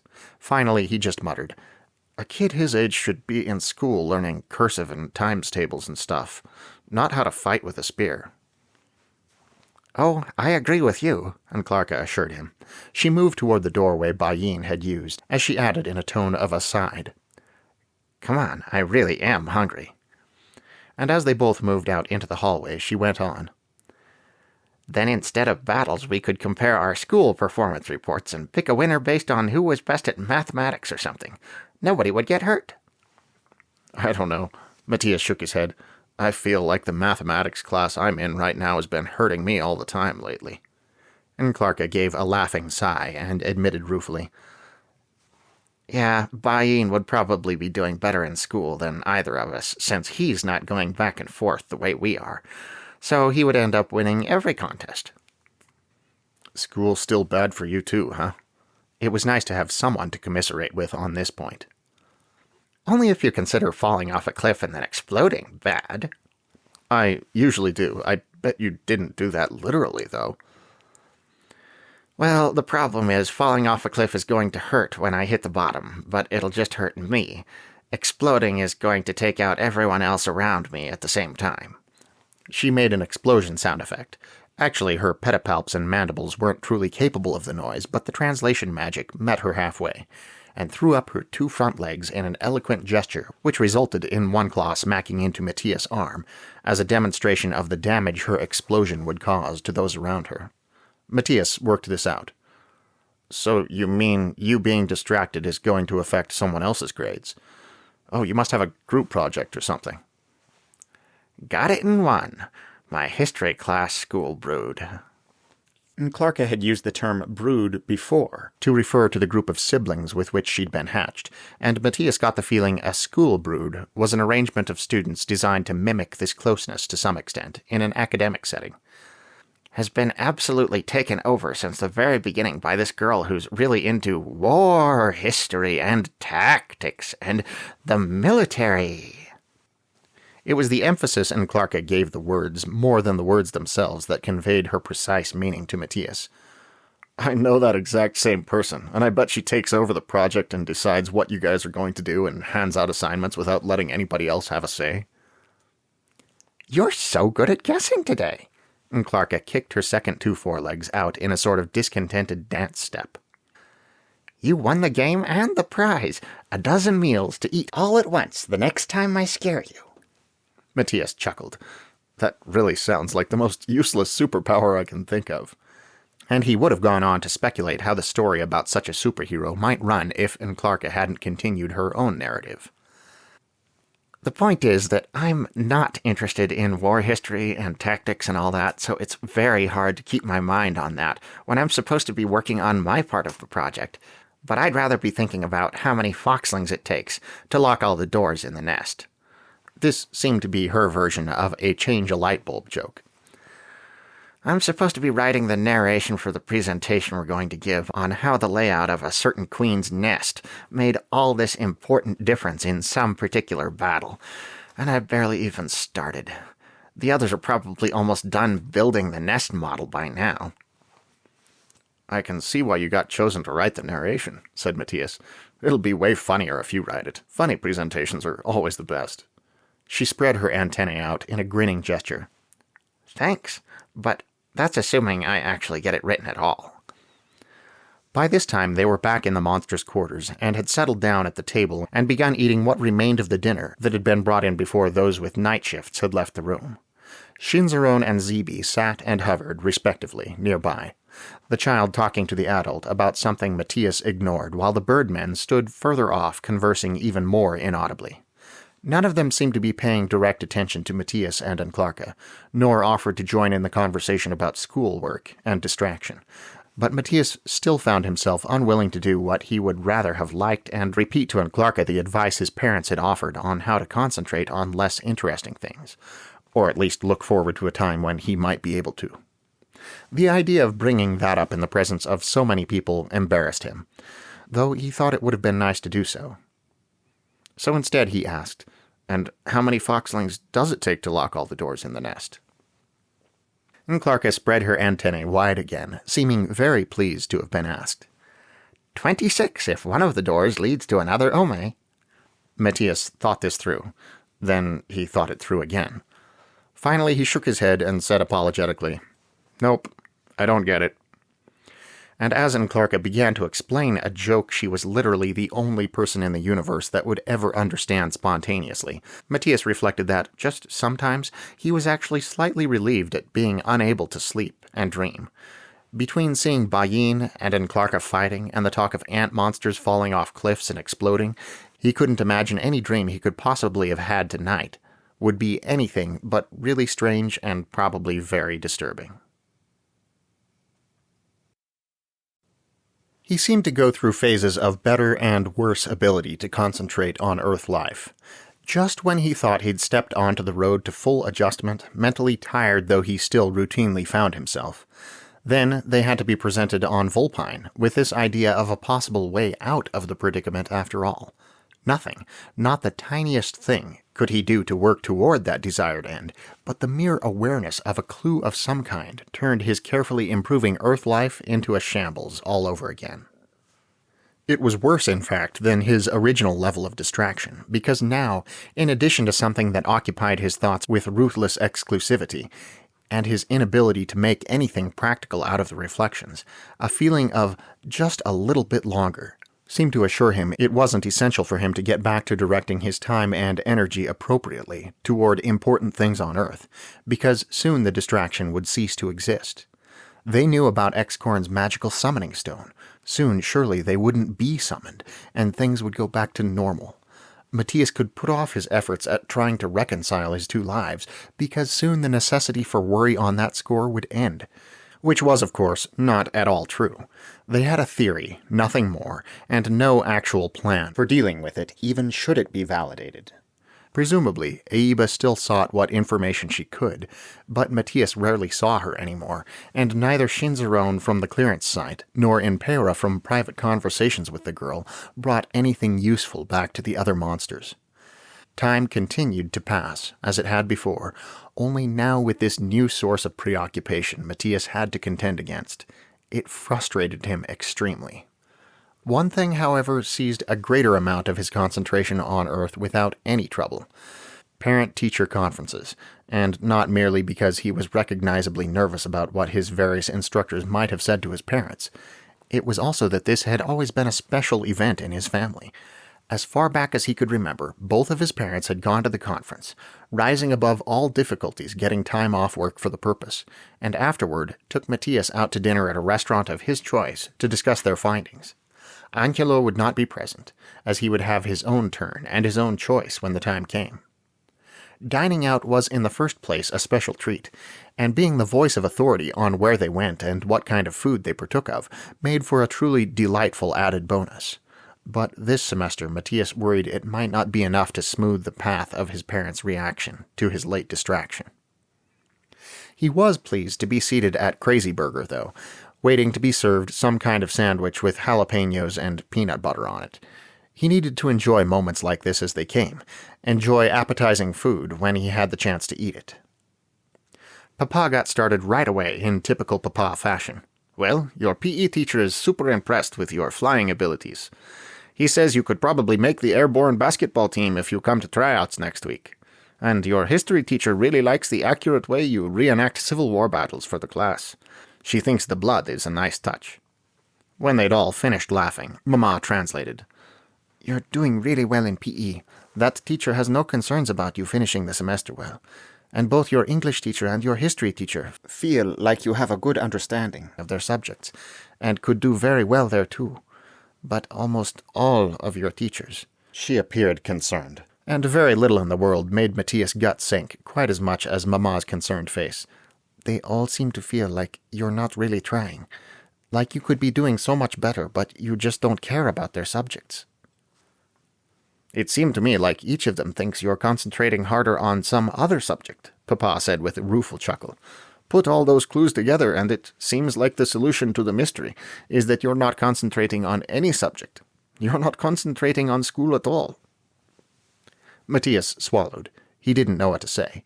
He'd spent several days worrying about this, off and on. Earth days. He never thought about this type of thing on Vulpine, and hadn't come up with a single response idea. His creativity rarely failed him, but it was also rarely a practical creativity, reasonable or applicable to real life. In actuality, he had thought of a number of things he could say that were completely over the top and unhelpful. Fortunately, he wasn't required to speak quite yet, as his parents hadn't finished making their case. "I know a while back," Mama was saying, "you were asking how to keep your focus on school instead of being distracted by other things. So I know you know about this problem already. And maybe we didn't help you enough then, so I'd like to see if we can help you more now. Maybe you can help us help you. Do you know what it is that distracts you most from thinking about your homework the way you should?" "It's this whole—" Looking into their earnest, sympathetic faces and perceiving their genuine desire to assist, Matías almost broke down right then and there and told them everything. He struggled mightily not to, and the 3 words he'd already blurted out before cutting himself short were in fact aimed at disclosing the entire adventure. But the same considerations as ever still applied. If he told them he took part in an ongoing second life on an alien world while he slept at night, and this was what distracted him from school concerns as well as from everything else on Earth, first they wouldn't believe he was making a straightforward statement, and not a joke, and would be disappointed in him for apparently dodging the question and trying to get them off track with imaginative nonsense. And then, when he persisted in declaring himself completely straightforward and honest about this, they would consider him sick and delusional, and that they'd found the answer to the question, "Why is Matías doing poorly in school?" a far more serious and undesirable answer, requiring any number of unpleasant and expensive steps to be taken, than they had expected. He hated it. It wasn't fair. But so it must be. So he took a deep breath and rerouted the statement he'd started to make, and then cut off so abruptly. "It's pretty much everything." And this was basically what he'd said before when he'd brought this up. At least his story would be consistent. "It's not like school's terrible or really hard to concentrate on, or like I don't know how important it is. It's just that everything else in the world is way more interesting than school and homework. So everything I do all the time, my brain kind of feels like it's higher priority than school, even if I'm trying to do homework at the same time." And it still didn't make a bad analogy for the truth. He just hoped his parents would get it. He tried not to appear too anxious as he finished speaking and stared at them again. It seemed they too were attempting not to appear too anxious as they stared right back. It was funny in a frustrating and maybe ironic way. They wanted to assist him and he wanted assistance, but a barrier of the unbelievable stood between them, and Matías was trying his best to work around it while his parents did much the same, only more blindly. "We really want to help you with this, hijo," Papa said, sounding devoid of suggestions. "But you've got to help us help you." "I know you want to help," Matías broke in before he could stop himself. "Sorry," he added in regard to his interruption. "It's really great that you want to help. You guys are really great," he finished somewhat awkwardly, as was probably inevitable when you were 14 and tried to tell your parents they were great parents. They both grinned, silently and gently teasing him for his embarrassment, forgiving the interruption and accepting the compliment with the same gesture. Mama's smile faded first, but he thought her tone yet held a touch of pleasure as she said, "So what can we do to help you be less distracted? Any ideas?" Matías had no ideas. How pathetic it was to have no ideas when his own great parents were the ones asking. He took another deep breath and spoke. I don't think anybody but me can figure this out. It's a problem inside my own head, after all. Inside his own head or on a different planet. So I'm just going to have to keep working on it." He was essentially telling them, "Stay out of this, I'll deal with it on my own." It was the same thing he'd told Mrs. Byers, though at least this time he'd managed, he hoped, not to put his listeners quite so much on edge. It seemed a sad and uncooperative thing to have to say to his mother and father, and he already regretted it, but what choice did he have? They watched him now with even greater anxiety than before, but that they didn't argue seemed to indicate their recognition of the truth of his statement.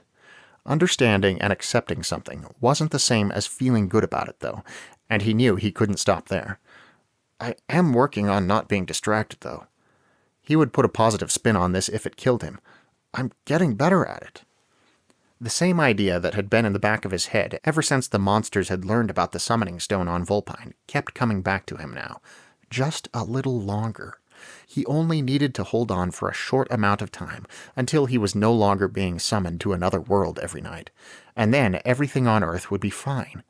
And though he'd already reminded himself, many times in fact, that this was a ridiculous and probably harmful attitude to espouse, it came on him so strongly right then that he couldn't help working it into what he said to his parents. "I definitely think I'm getting it. I just need to keep practicing. Just a little longer and this won't be a problem anymore." It felt cowardly in a way to fall back on something untrue he'd specifically told himself he should stop thinking in order to smooth over this conversation with kind-hearted people who were only trying to do what was best for him. But he'd said it now. This was the road he would take in this matter, at least for the moment. Watching his parents' faces, however, continually observing their concern and desire for his well-being, and the "I just hope you can figure it out before you fail all your classes," they were too kind to say aloud, a concern Matías absolutely shared, he fervently hoped he knew what he was doing.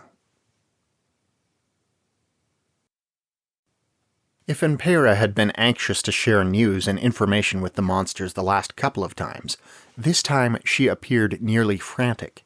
Having just spent yet another shift full of X-Corn talking about nothing remotely interesting, with Marapin and others he didn't care about, Matías was particularly attuned to tension, interest, impatience, and any other active emotional state so completely the opposite of what he'd been feeling all day, so he spotted Impera's with ease.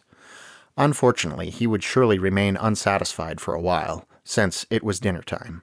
Oba, who still patrolled the den at night, and lackadaisically wandered out to perform this task only once the day shift monsters had returned from their various stations and everyone had eaten, crouched as she often did at the table, making the meal more bellicose and less pleasant for everyone.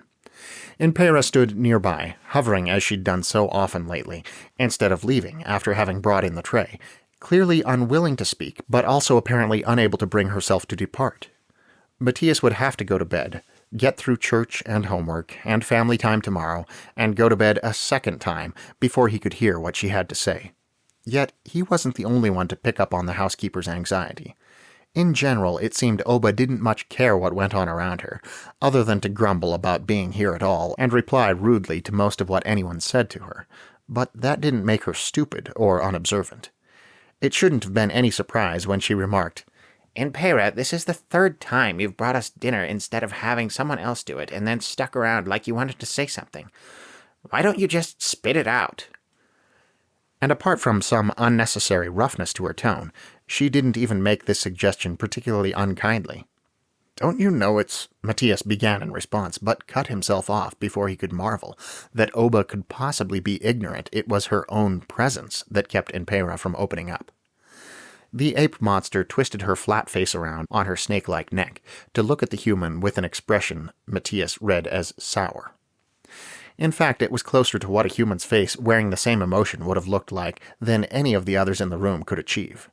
She seemed to have misinterpreted his abortive statement, as demonstrated by her next profanity-sprinkled remarks. I don't know a thing around here because nobody tells me anything. You think I don't know you all have little conferences in the mornings before I get back from my patrols? Yes, we magically keep you from coming back here in time to hear our conversations, Clarka muttered in an eye-rolling tone.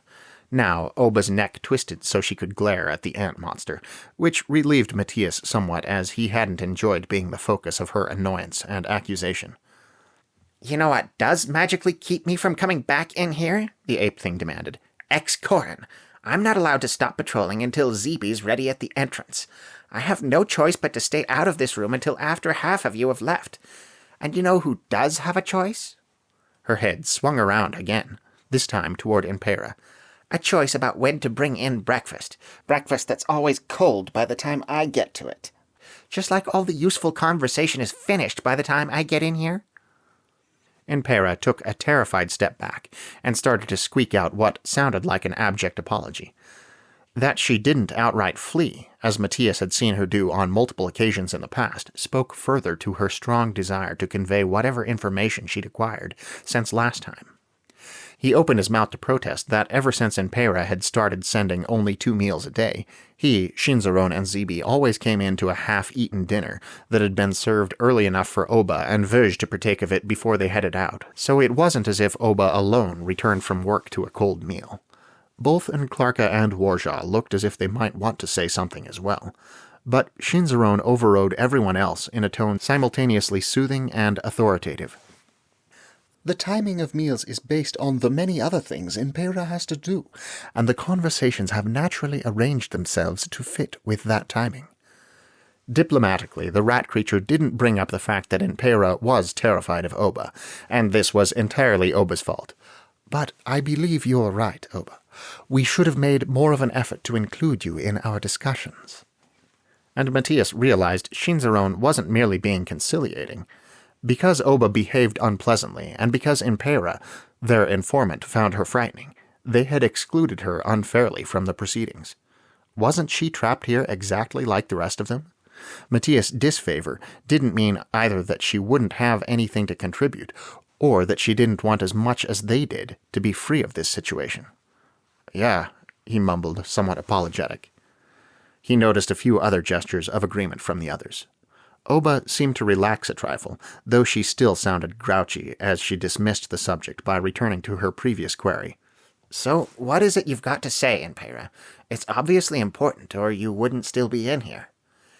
Impera, however, remained incapable of more than abortive peeps, and it was painfully obvious that shifting the room's focus onto her would not help her recover. In fact, the tendency toward retreat showed ever more plainly in every little twitch of her body, and Matías expected to see her run away at any moment. So he jumped in to help, and as usual landed flailing. "I don't think," he began loudly, with no clue in the world what he would say next. Again, Shinzaron took charge and smoothed things out by interrupting him. "Let's bring Oba up to speed on what we know so far. Matías, since you're the one who noticed it, why don't you tell her about the symbol?" "Oh, yeah." Abashed, he shut his mouth, opened it again, took a deep breath, and did as they bade him. It was the 3rd time he'd related his findings in this area, and the tale had become pretty streamlined, though he did falter a bit as he reached the fishhook theory part of his dissertation. Oba appeared bored and skeptical most of the time, and not as if she would much appreciate his random guesses. To his surprise, however, she didn't ask how you could catch fish with a hook, only stared at his healing wound for a few moments, as if it were something both mildly interesting and slightly more disgusting, then wordlessly held out a hand toward him, with the lengthy fingers splayed, so the palm stretched taut. And Matías could see there, in the spot where his own hand bore a series of curved diagonal creases, similar indentations in her darker brown skin. The set that caught his eye were those that formed a shape like a hook, with a single short dash or point inside its fat curve. "I knew it!" Impetuously, Matías reached for the leathery hand in front of him, but Oba drew it back before he could touch it, and Matías jerked his own hand away in embarrassment. "Don't get so excited about it," Oba replied with a touch of sneer to her tone. "Knowing this doesn't help us at all." "It could," Warja reproved. "You haven't heard everything yet." "Oh, great, there's more?" Oba twisted her head around to regard what remained of dinner, and began picking at the last of the food left on the tray, almost as if she weren't listening, as Warja proceeded to explain about the stone in Excorn's possession, the theory that it bore the same symbol they all did, and the idea that if it could be confiscated or destroyed, they might be able to shrug off Excorn's influence, or even cease coming here. Matías, watching the ape monster carefully as she listened, thought he saw signs that she wasn't as indifferent as she deliberately indicated. She did truly want out of this situation, and ate up these facts that might help her toward that end more avidly than she did the last of the food on the dinner tray. When Warja finished, it wasn't Oba that spoke next to give whatever sarcastic reaction she had planned, probably to complain that they didn't really know any of what they speculated, from the identification of the symbol on the stone, to the stone's purpose and powers, to the effects of removing or destroying it. Rather, Impera had obviously, as they had all intended, calmed somewhat during the previous conversation, and worked up her courage to talk again. "It's on this subject that I have news." For some reason, she stared at Matías as she said this. Obviously, she didn't want to meet the big round eyes of Oba, who now turned sharply toward her and undoubtedly would have scared her all over again with her harsh, demanding look. But why Matías was the substitute, he couldn't guess. It made him uncomfortable, but he managed to emit an encouraging noise in response to her halting beginning. Whether actually encouraged or not, she did go on. "The members of the group, the, Resistance, they believe that the monsters under Master Excorn's control are, the greatest threat to their goals, so they're going to focus on getting that stone away from him." "That does seem like the best idea," Matías agreed. Impera looked troubled, now in a different way than her fear and agitation of before, and did not immediately continue. This time it was Oba that insisted. "I have to go patrol the den soon. That's not all you came to say, is it?" Impera yet gazed at Matías, and he tried to maintain a supportive expression in response. She gave her chin-lifting headshake and spoke again. "The most difficult thing for them to deal with in making their plans is, you all. Particularly you, Master Matías, since you are at Master Excorn's side throughout the day, and Mistress Enclarca his steed when he leaves the den." She glanced at Enclarca next, and the gesture seemed to contain desperation and unhappiness. Matías felt his heart sink, though he wasn't sure where this was going.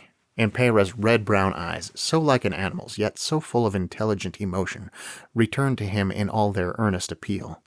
She took another deep breath.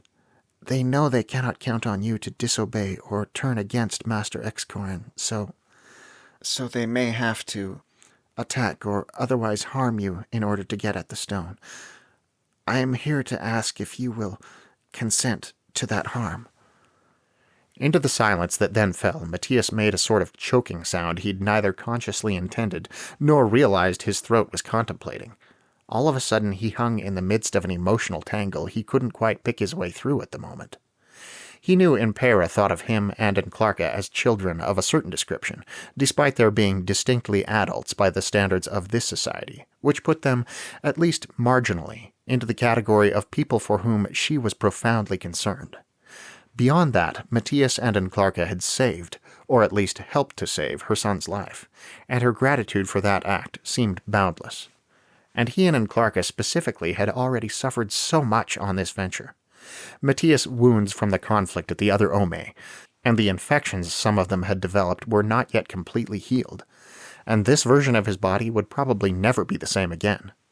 And Clarka had been consistently demeaned and animalized by someone she couldn't disobey in any particular, only treated better than the Kova in that she wasn't forced to live in her own filth. And that merely because she was considered a special, elite type of beast intended for the private use of the dictator, inflicting this dehumanization, if that word could apply. How much of this Impera knew precisely, Matías couldn't be certain, but she was definitely aware of some parts, and felt pity and anger at the way they'd been treated. Yet here she was, asking them if they would agree to be hurt more again, this time for a larger goal. What a personal stab that must be to her, and what she must believe it would make them think of her, he couldn't begin to grasp.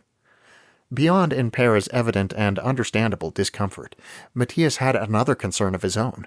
He might well consent, once he worked through everything he currently felt, to being attacked and hurt for the sake of defeating Corin, and possibly ending this process for good. But would he ever, could he ever, consent to attacking and hurting again? For so it would be if he replied, yes, give the resistance permission to attack me. He would defend Corin, he would follow Corin's orders, and that would mean fighting back against any assault to the best of his ability. It might mean he would be forced to try to kill Corin's enemies. He might be consenting to murder. The same sick feeling he'd become so sadly accustomed to when killing had come up before arose again all at once in his stomach and throat, and he didn't know what to think or say. Then the silence fell abruptly apart. "You're asking us to sacrifice our own people for this," Warja pointed out seriously, though he neglected to elaborate on whether or not he considered this an appropriate request, or even a feasible option. "Are we talking like tickling or brain damage?" Clarka wondered, her tone light. "Because I hate being tickled." "I don't want to get hurt." It was the first thing Zeeby had contributed to the conversation, and she sounded equal parts intrigued and horrified. Ashikawa and Oba seemed to be thinking, predictably, on opposite ends of a spectrum. "Who cares if we consent? Everyone has to do what they have to do. Anything to get us out of here." Disregarding, of course, the fact that she wasn't in much danger of being hurt, and therefore her consent didn't mean a lot. It's admirably humane of you to ask for consent. It's a sign that you and the people you're working with are better than their enemies. He sounded deeply touched. All of these statements occurred at more or less the same moment, and in the following moment everyone started either expanding on their thoughts or replying to those of the others. Oba began to point out, rather callously, Matías thought, that nothing that happened to her body here seemed to affect her body at home, so even if they allowed themselves to be killed for the cause, it probably wouldn't matter. Warja went on to say that this was a decision disproportionately split among them, still without offering his opinion yet on the morality of the question. Ashikawa speculated that perhaps asking for permission had been Impera's idea. Impera's insistence, rather, given how she must feel about all of this, instead of something the resistance members had come up with on their own. Matías thought this seemed more than likely, especially given the attitudes the one resistance member he'd met had displayed. And once again, Shinzaron took charge and gradually silenced the chaos with calls to order. Friends and colleagues, please, let's consider this, one at a time. And when they'd all ceased speaking, some more grudgingly than others, the rat creature organized everyone's thoughts for them. As Warja says, this is not a decision all of us are equally qualified to make, since some of us are less likely than others to be attacked during the course of whatever the resistance is planning. Our flying companions, they gestured at Warja, Ashikawa, and Zeeby, aren't guards of any type and probably won't be attacked. Mistress Zeeby will not be attacked under any circumstances, Impera interjected in the surprisingly straightforward and unfrightened tone she used to defend children. Shinzaron acknowledged this with a movement of claw. The rest of us, as patrols, bodyguards, and a steed— They made another, almost apologetic gesture this time at Clarka, who clacked her mandibles irritably. are more susceptible to attack. Probably Matías and Vizbasovo the most, being assigned to protect Excoran specifically.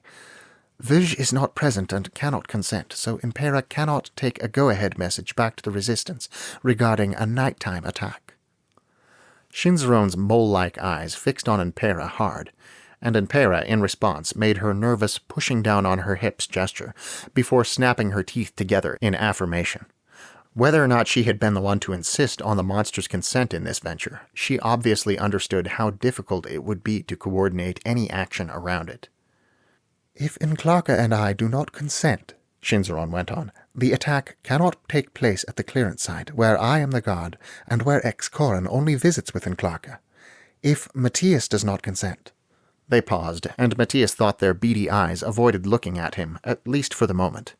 If Matías did not consent, there would be no time the Resistance could make their move and have any humane hope of keeping Excoran's bodyguard occupied.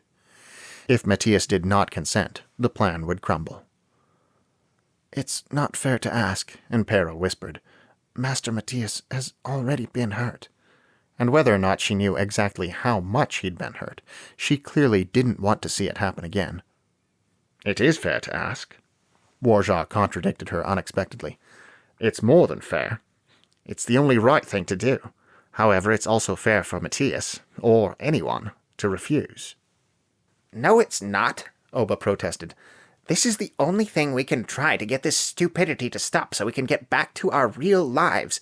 If somebody, and here she glared fiercely at Matías as if he had been the one to make the suggestion anyone might not consent to be hurt in the assault on Excoran, refuses to go along with the only plan we have, that person is taking away everyone's chance at escape. That's not what I call fair. And Matías wondered whether he saw her point because it was valid, or only because she made it so adamantly. It is immoral to force harm on another person for her own benefit, Warja pronounced. That's right. Ajakawa seemed more than a little horrified at Oba's words. We'll never agree to it. Then, unless the Resistance has the guts to go ahead without this precious consent, Oba snarled, we'd be ditching our only plan before we've even tried it. We can't know if it will work, Ajakawa replied. We don't know anything about the magic, or the stone, or... We'll never know if we don't try. And Oba had the right idea again. Clarka said, We could have a fake fight with the Resistance and scream really loud to startle Excoran. It was weak humor under the circumstances. But what will we become if we hurt an ally, a friend, against his will merely to try something? Warja's stern tone didn't seem to make much of an impression on Oba. What kind of monsters would we truly be then? The splayed fingers of two of Oba's hands as they gestured wildly around demonstrated the passion in her point of view. What kind of monster would condemn a group of people to a life like this when there was something they could try to save them? A tension and anxiety was building inside Matías like rising heat. He had nothing to contribute to this debate, except most probably a lot of incoherence, should he open his mouth, because he very distinctly saw both sides. Of course you couldn't demand a sacrifice of someone that didn't want to make it, but could you demand a group of suffering people to accept that someone's refusal, no matter how understandable it was? And that was looking at it on a much larger scale. On a personal level, they would all recognize the logic if he said he didn't want to be hurt again. Though would they understand if he said he didn't want to hurt again? But would he be able to live with himself, knowing his refusal condemned them, for all they knew, to continue this difficult, distressing process of coming to this world every night? Could he look Enclarca in the numerous eyes, after having refused to agree, to whatever would help get her out of her demeaning, miserable situation? The room had devolved into chaos that even Shinzaron could no longer calm, and it seemed to swirl around him and beat against him like a wild rainstorm. Impera, despite requiring an answer, looked more than ever as if she might bolt out the door at any moment, while Zibi, drooping tiredly, appeared frustrated at the adult discussion and her inability either to fully comprehend or to sleep through it. Matías' head spun, and his heart pounded, and after several more rapid-fire comments, mostly between Oba and Warja, the two poles of the moral debate, Something snapped. "I consent!" he shouted. The argument subsided at once, and Oba stood straight from her crouch and stared at him. Her eyes were brown, just like his, almost human-looking, and very expressive. "You mean it?" she demanded. Yeah, he said shakily. like you said, we have to try. Sharply, she gave a shoulder-rolling movement he'd never seen from her before, but was surprised to recognize as her version of a nod. "You're a good guy," she said gruffly. Matías wasn't sure about that, and was more shocked to hear her say it than anything. Next, she fixed those brown eyes on Shinzaron. "And what about you?" Mildly, Shinzaron replied, I have no problem consenting, Oba. I might have said so earlier if there'd been a good moment for it. Oba made a grunting sound and turned to Enclarka, the monster with whom she got along least. Before she could reiterate her question, Enclarka said in a grinning tone, "I'm up for anything you are, except tickling." "Good." Knuckles to the floor, Oba started making her way toward the door out of the monster's quarters with the air of one absolutely finished with discussion. As she passed Enpera, she ordered belligerently, "Tell your people to get ready for a fight." Enpera, joining the others in watching Oba leave the room, gave only a nervous squeak in reply. Matías' eyes soon strayed from the ape creature's retreating figure to those of his friends, first Shinzaron's and then Enclarka's. Had those easy answers been genuine, or had they only agreed because he had? And should he have said it even for his own part? Had he given in to Oba's bullying demeanor rather than the truth in her arguments? Would it have been better for him to hold out against the possibility of being forced to fight, trying to kill resistance members, no matter what else was at stake? Too late to take it back now. He must go forward, knowing he and his friends might be hurt, that worse, innocents might be hurt or even murdered at his own hands in the coming conflict, whatever that turned out to be, and that it might very well be his own fault.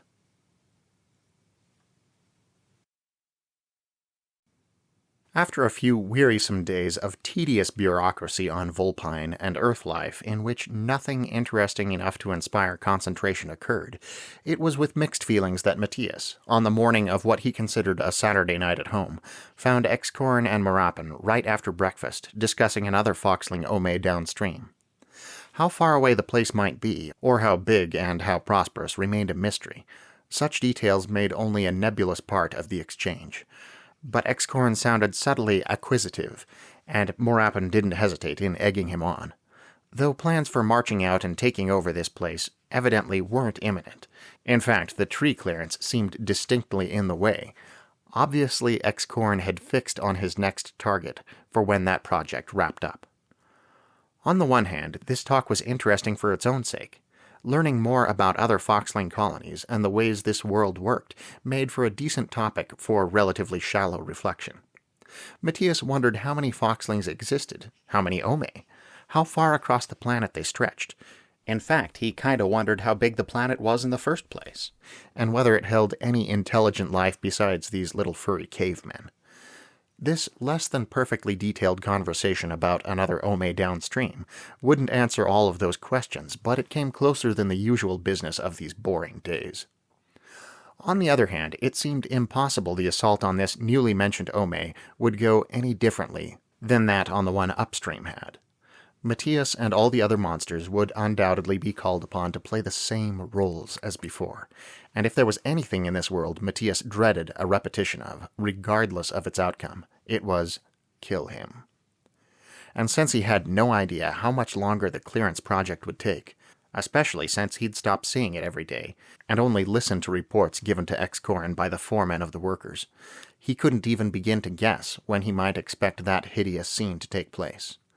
As such, he was agitated just hearing about it. To his surprise, unprecedentedly, it was Aiba that broke into the ambivalent discussion, and spared Matías having to listen further to plans for his own personal corruption. Whether the talk agitated her too, whether her boredom had exploded, or whether she had some other motive, Matías didn't know, but during only the briefest of pauses in the discussion between the dictator and his assistant, she said clearly, "Excorn, I have a request to make." The two foxlings and the human all turned their eyes toward her, and the arrangement of emotions in their responses typified them perfectly. Excorn appeared to calculate without caring.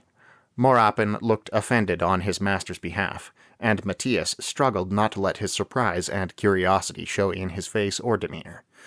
Not for the first time, he felt a sort of bitter gratitude that he was forbidden to speak to Aiba, since he might otherwise have burst out with some inappropriate question directed at her, or comment on her forthrightness. "What is your request?" Excorn asked. Aiba's tails flicked, but she seemed to be striving to control them. She spoke quickly, perhaps fearing that, if she didn't get her entire explanation out at once, she wouldn't be allowed to deliver its second half. "Since I was large enough to do so, I've done much riding of the Kova. I am skilled in their riding and their training.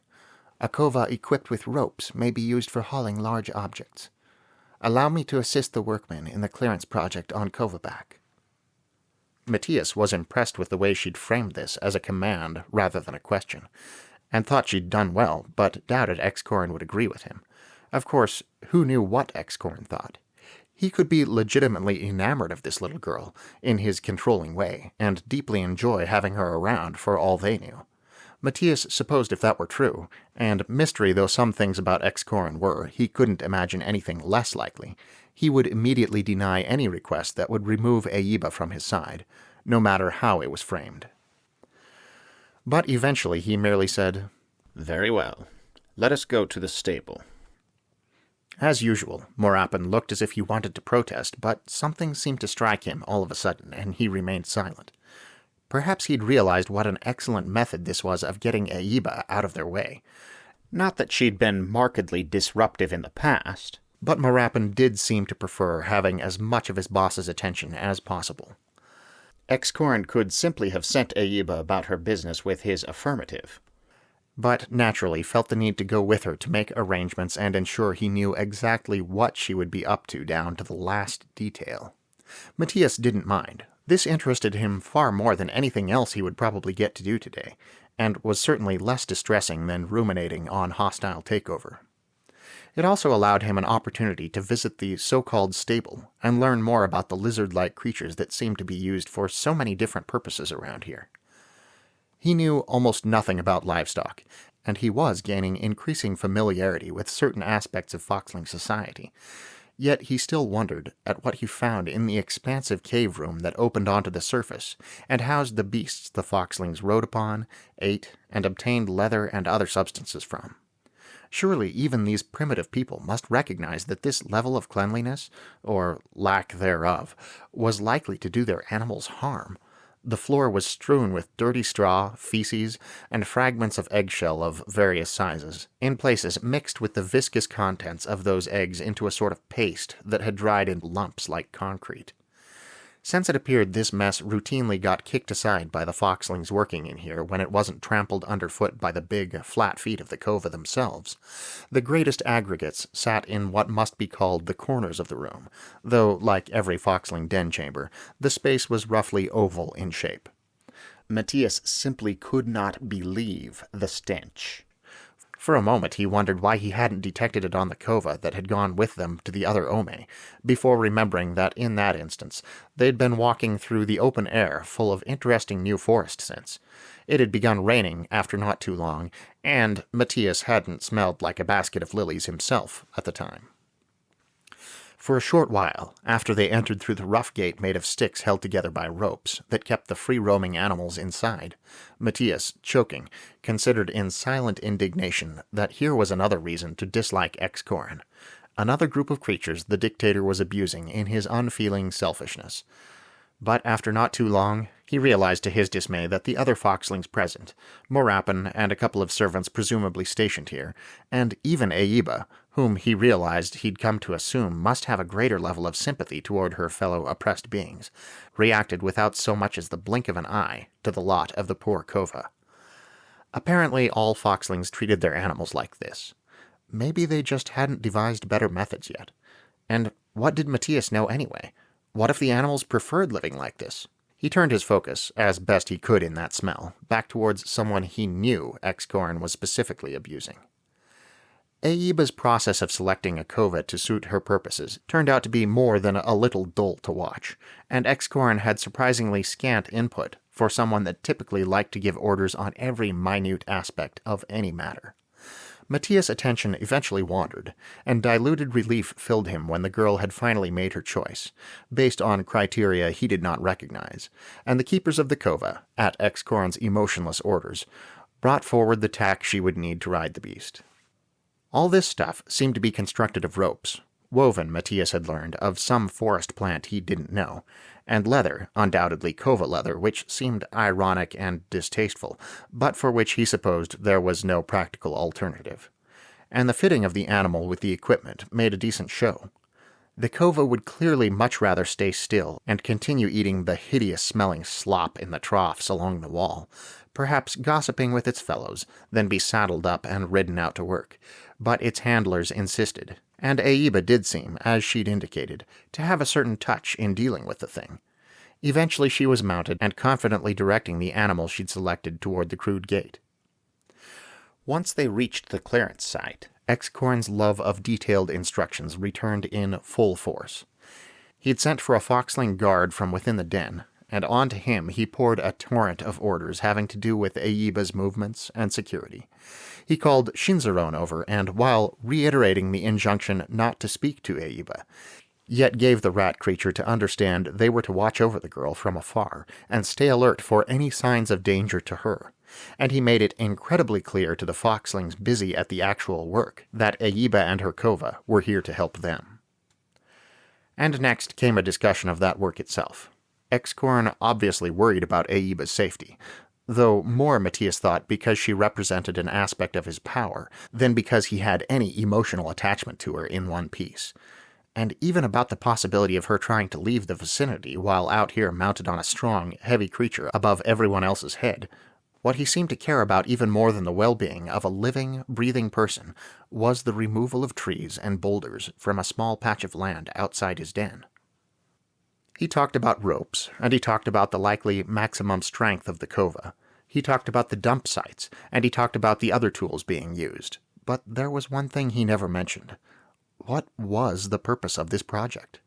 This question, as well as innumerable hypothetical answers to it, began to occupy Matías more and more. He had greater leisure now than ever before to think about it, since Aiba and his distraction regarding her sad situation were no longer right in front of him on a regular basis. In fact, that situation was far closer to Shinzaron now, so the rat monster could be the one to keep their eyes open and see if any information that might help could be got from that quarter. Matías would definitely need to have a talk with them later.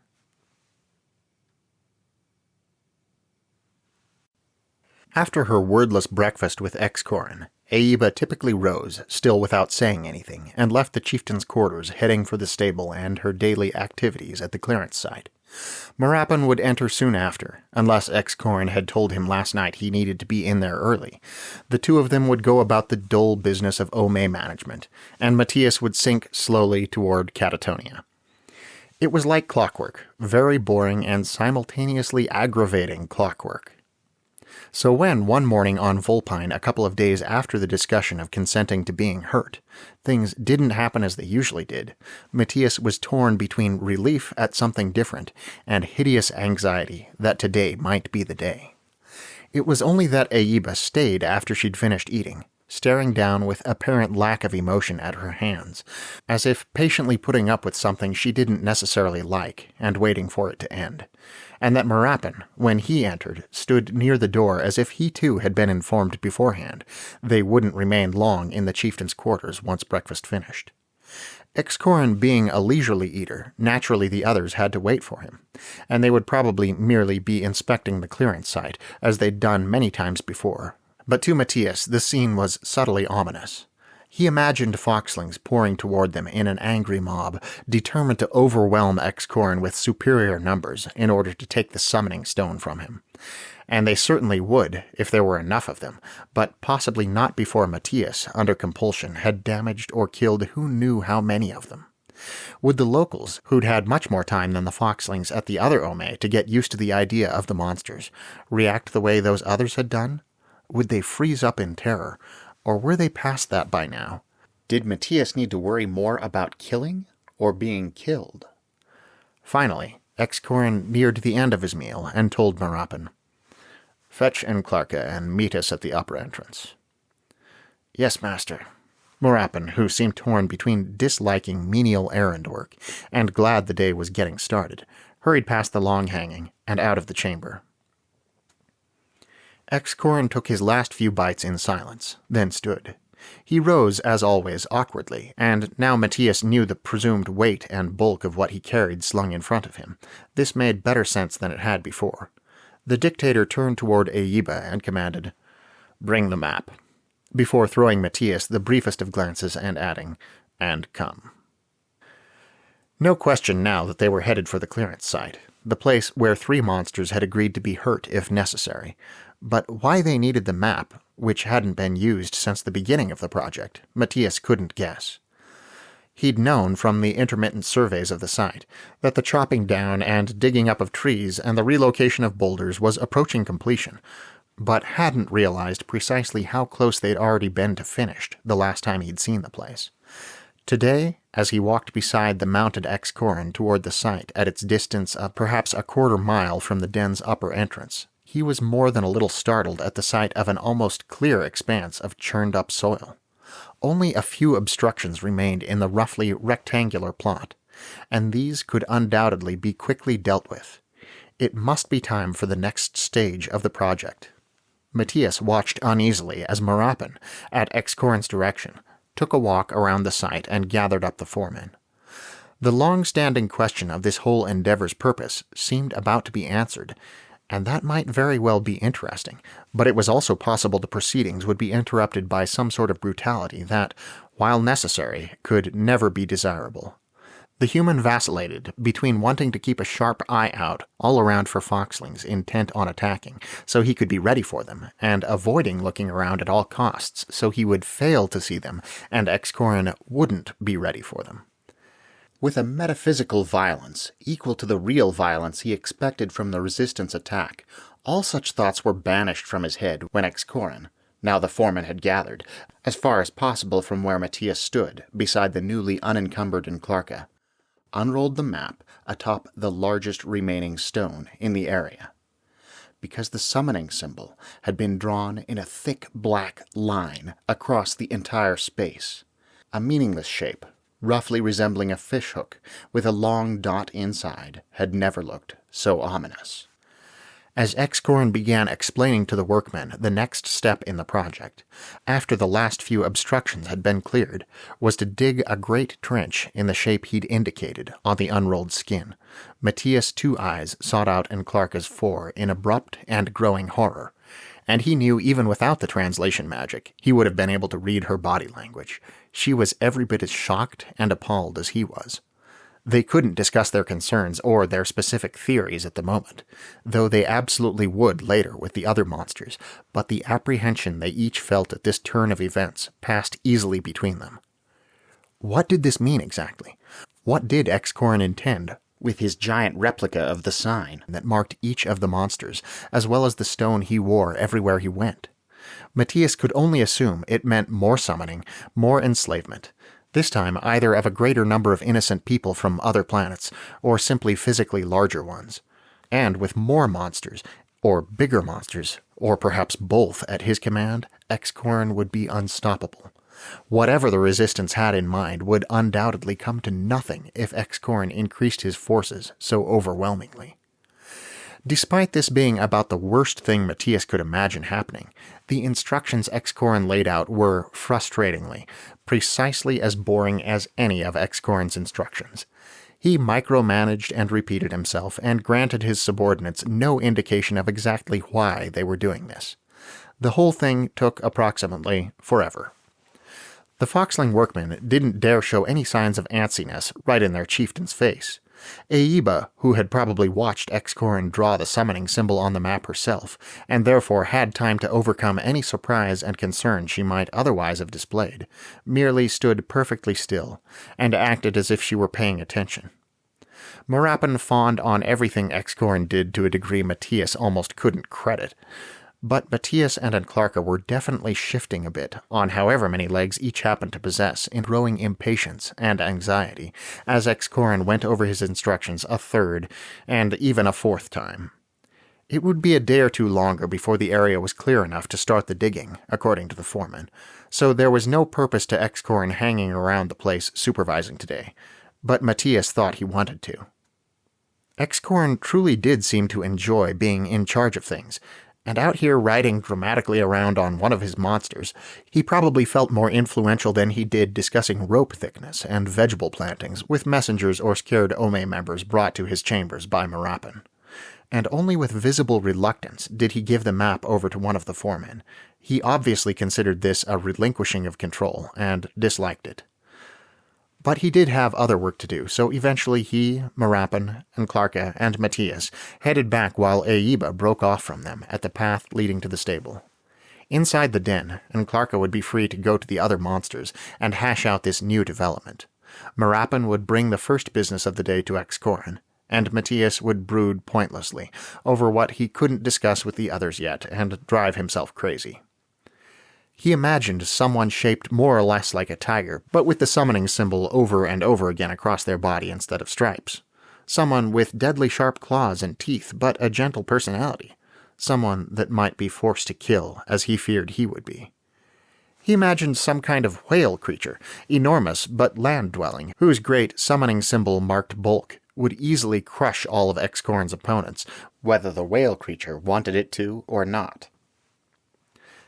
Or what if Excorin brought over 1,000 more humans? It didn't seem difficult to imagine that many more people with the summoning symbol on them somewhere. Some would be adults, bigger than Matías, stronger and able to do more harm. Overwhelming numbers would make up for it, even if they weren't. Or what about 1,000 more people from Vizha's world? That would be similarly terrifying and dangerous, and carry the added problem of allowing Vizha's people to see their president in a position of degrading slavery. Or what about 1,000 people from Oba's world? 1,000 tiger people? 1,000 whale people? No matter what Matías imagined, it was always a disaster. The other monsters had similar concerns, but the human felt they mostly weren't taking this as seriously as he was. Of course, they worried, and naturally recognized how much worse the situation here could become if Excorin got his paws on a whole new set, more numerous this time, of bigger and more powerful monsters. But not having seen the summoning symbol unroll on that map, not having felt in person the shock of the unveiling of this next stage in the plan, and frankly not having suffered as much during their time here, no one else besides Clarka truly seemed to understand. She definitely got it, though. Both the grimness of the situation and the fact that she and Matías had a pretty specific connection in this area. It was undoubtedly the reason she sought him out at the end of his shift the next day and ambled slowly down the hall away from Excorin's chamber with him, as if walking him home at the end of a long night. She started the conversation with, "So who do you think is coming to the party with us next?" Of course, they'd discussed this yesterday with everyone that happened to be present, but since that had included Oba, who, despite having proclaimed Matías a good guy, still rendered conversations more disagreeable than they really needed to be, and perhaps also due to that sense of a lack of understanding among the others, Matías hadn't voiced his notions in much detail. And Clarka had made a few silly suggestions, but seemed to have thoughts similar to Matías on the level of connection with their friends on this matter, and she hadn't offered much by way of legitimate theories either. Now, alone for a moment, each with the only other person that properly comprehended, they were freer to express their doubts. "I couldn't stop thinking about it all day at school," Matías admitted, "which really sucked for the history test I had to take. I've got all sorts of ideas, and they're all pretty terrible." "Me too," Clarka sighed. Her sighing tone had nothing to do with breath, and quite a lot to do with a certain pitch to the whine of her stridulating palps. "We were supposed to be working on our project yesterday, and since I'm the hermit in the tower writing the narration, all by myself, the others left me completely alone. Which means I didn't have anything pushing me to actually work on what I was supposed to be working on, instead of thinking about what other types of monsters might be floating in space just waiting for Excorin to summon them." "Exactly. Matías felt he said this too loudly, and after looking around to make sure they weren't being listened in on, lowered his tone. I keep thinking, what if the tiger person he envisioned, though it had become painfully detailed and clear in his imagination over the last 24 hours, took some effort to convey to Enclarca, to whom he had to explain in the first place what a tiger was and how dangerous they were to other animals on his planet, and then his probably very wild musings about someone with a similar shape and abilities coming to Vulpine for purposes of conquest and destruction. You're getting worked up over something you invented in your own head, as usual, Clarka commented, not unkindly. But I can see why the idea bothers you so much. Someone like that would be scary, at least to all you squishy people with internal skeletons. But maybe it'll be less bad than we think? Maybe the next monster he summons will wind up being made of water and just splash around harmlessly. Or gelatin, and it'll just fill whatever space it enters and take its shape. But a gelatinous blob is a thing where I come from, Matías protested in despair. They'd reached the monster's quarters, but tacitly agreeing not to go in yet, held a two-person milling about outside its door. Matías slapped the wall beside him in frustration as he added, "It's an actual monster." Clarka asked in some interest, Is it? You have actual monsters? Well, I mean, it's fictional, Matías admitted, but the point is that someone made out of gelatin might not be as harmless as you think. Better than your thing with muscles and stripes and claws. Yeah, Matías said doubtfully, I guess. And hey, he could end up summoning 100 more people like Zeeby. She might as well be made of gelatin for how useful she is at conquering and stuff. He got the feeling Enclarca, with this conversation, was trying to convince herself of the existence of a bright side to be looked on. It wasn't a bad idea, but Matías couldn't help protesting what she'd said. Or 100 more people like me. Excorin wouldn't even need to look for anything in particular. There are lots of people like me at home, totally normal people who aren't really strong or good at fighting or anything, and it doesn't matter that we're nothing special on Earth. When we're all bigger and stronger than pretty much any foxling, it's... He paused as a thought struck him. Actually, it's just like Superman. The translation magic must have given Enclarca the literal definition of that term, or at least something short of a full explanation of the character, for she cocked her head curiously and remarked, I thought you said you weren't superhuman. No, said Matías, getting somewhat, irrelevantly excited now. There's this guy, and he has all these powers. He's the original superhero, but really, it's just that he's an alien and happens to be able to do things humans can't that makes him a superhero. If he were on his own planet, he wouldn't be anything special. He went on with a few more details about Superman that were neither entirely necessary nor entirely coherent, and finally wound down. So that means you literally are a superhero, Clarka said, and though she used the mock-serious tone she sometimes did for making jokes, Matías thought she meant it, and that was nice, a nice thought. Then you are too, he replied. We're a team of superheroes trying to figure out how to save the day without making things worse. Whether or not she'd succeeded in comforting herself, or drawing a comforting statement or two out of him, she sounded more cheerful as she agreed with his assessment. And superheroes should be able to do that, right? Save the day, stop the summoning, write the narration, give the presentation? Matías fell into her cadence. Pass the math test, do the homework, get some sleep like a normal person? Clarka chuckled. And maybe every superhero has some weakness, like the kryptonite stuff you mentioned. Ours is obviously something to do with school. But maybe the tiger persons would be trees or canyons or something, and they wouldn't be able to use their powers around here at all. At the thought of someone's super weakness being canyons, Matías leaned back against the stone wall behind him and laughed out loud. And Clarka might have set out to cheer herself up with this conversation, but she'd done a pretty good job of cheering him as well, and he wasn't complaining. Nothing had changed, really, but she always managed to put a positive spin on things. Appearing pleased that she'd made him laugh so hard, and Clarka said, Come on, I'm hungry, and moved through the doorway that would lead them into the monster's quarters. Matías, still laughing, agreed and followed. So tell me more about your project, he requested. Something about a famous battle, wasn't it? On what he considered a Wednesday night, though, of course, the sun had risen on Vulpine, Matías found his agitation and impatience coming to a sort of head. According to a foreman yesterday, the last of the obstructions would be gone by this morning. Tree-cutting and object-dragging tools could be put away, and digging could commence. Of course, this provided no real reason for Matías to chafe so intensely, since the trench would undoubtedly require at least several more days to complete, and nothing wonderful would happen on this one, but impatience listens very rarely to reason, and he could barely stand still while he waited for the current delay in the proceedings to be dealt with and out of the way. This delay came in the form of a couple of foxlings from what Matías must consider the town, with a dispute that had evidently gotten so bad they were willing to brave the austere new chieftain and his terrifying monsters to have it resolved. And Excorin, instead of dismissing them temporarily or permanently, or even reprimanding them for interrupting his private business, heard both sides of the conflict with unexpected patience. He'd allowed Eiba to go out to the site ahead of him, and Matías had believed he wouldn't give much of his day to this argument. But even only the 15 or 20 minutes he'd spent so far listening to the outraged accounts of whose cave house expansion had encroached upon whose space, and which of them needed to replace the wall where one home had broken through into another, already felt like 15 or 20 years. Perhaps it was for the best, though. Perhaps some supernatural force was taking a hand in all of this, and such interruptions would continually arise and forestall the start of digging indefinitely.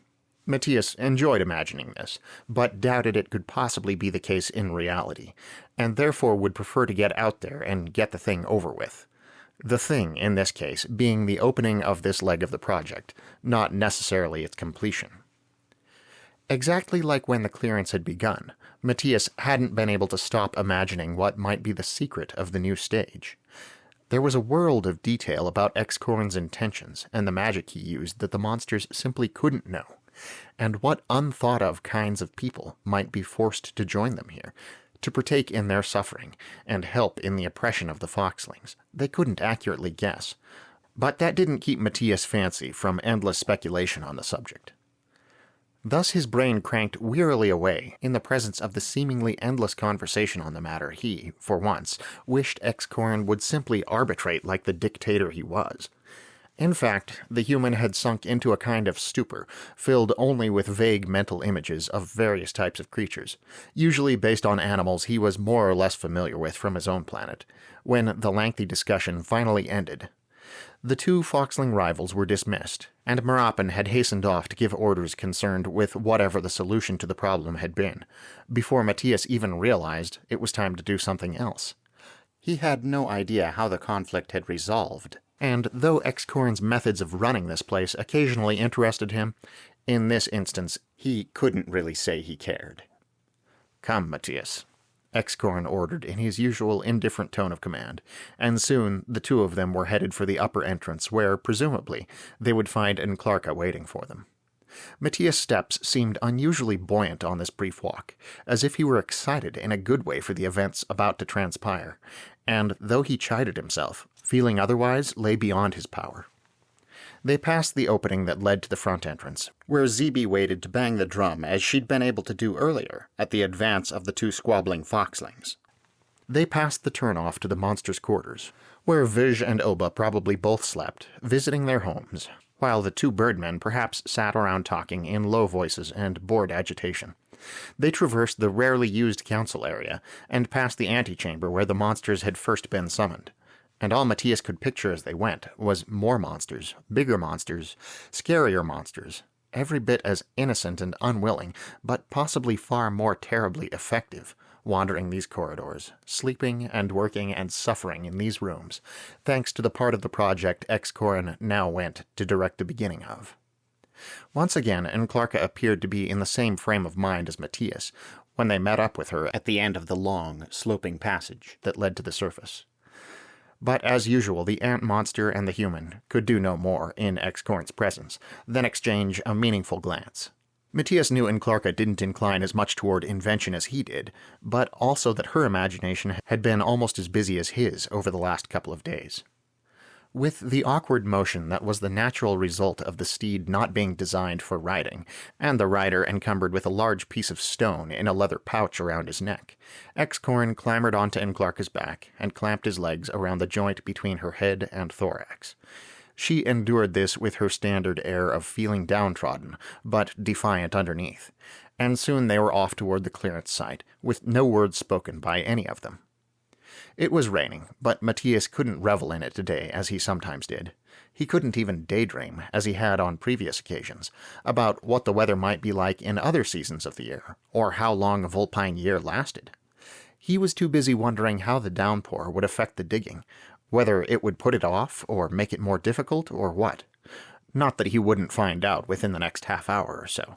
It just seemed he excelled at coming up with subject after subject to be impatient and curious about around here. The one immediate good effect of the weather was that little Bayin, who'd followed them at a slight distance since he'd observed them pass by inside, threw in the towel, which, had it been literal, would have helped. Not far from the den's upper entrance, and already dripping wet, turned back.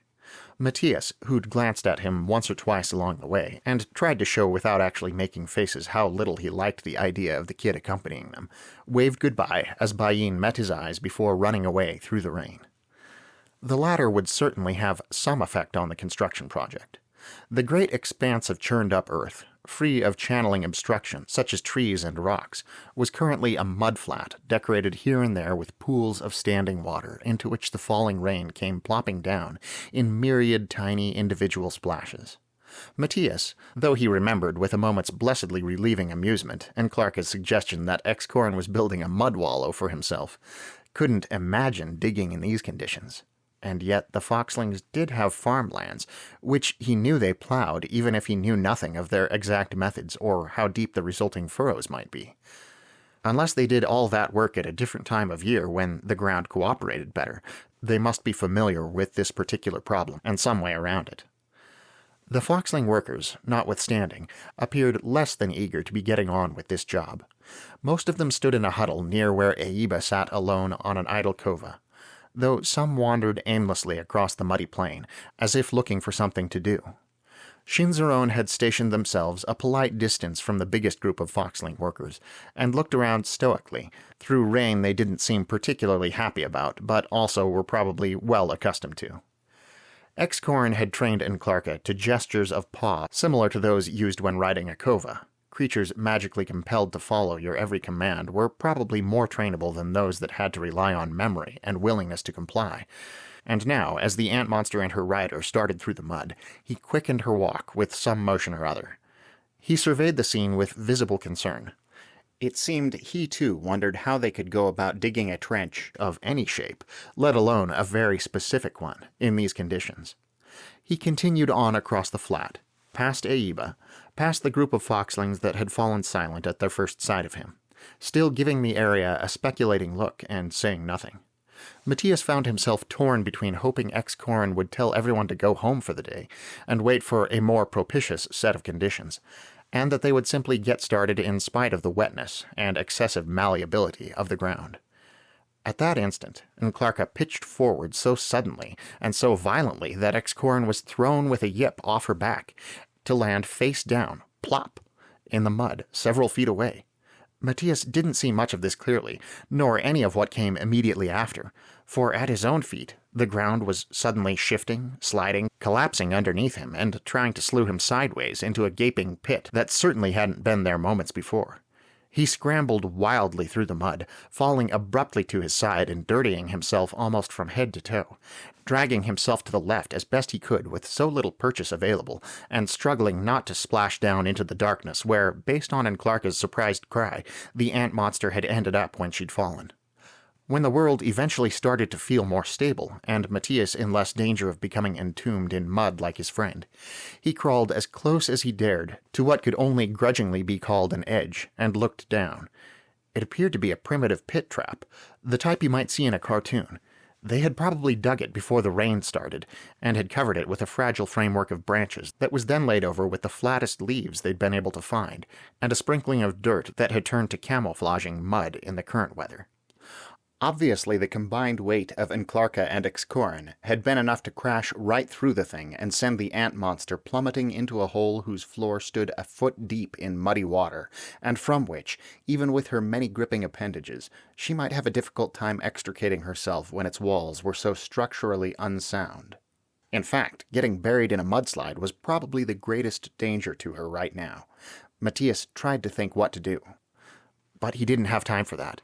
Excorin had picked himself up from where he'd fallen, and, evidently recognizing the implications of the event quicker than Matías, also apparently understood the current situation better. "Matías!" His voice rang out over the rain. "There, by the trees."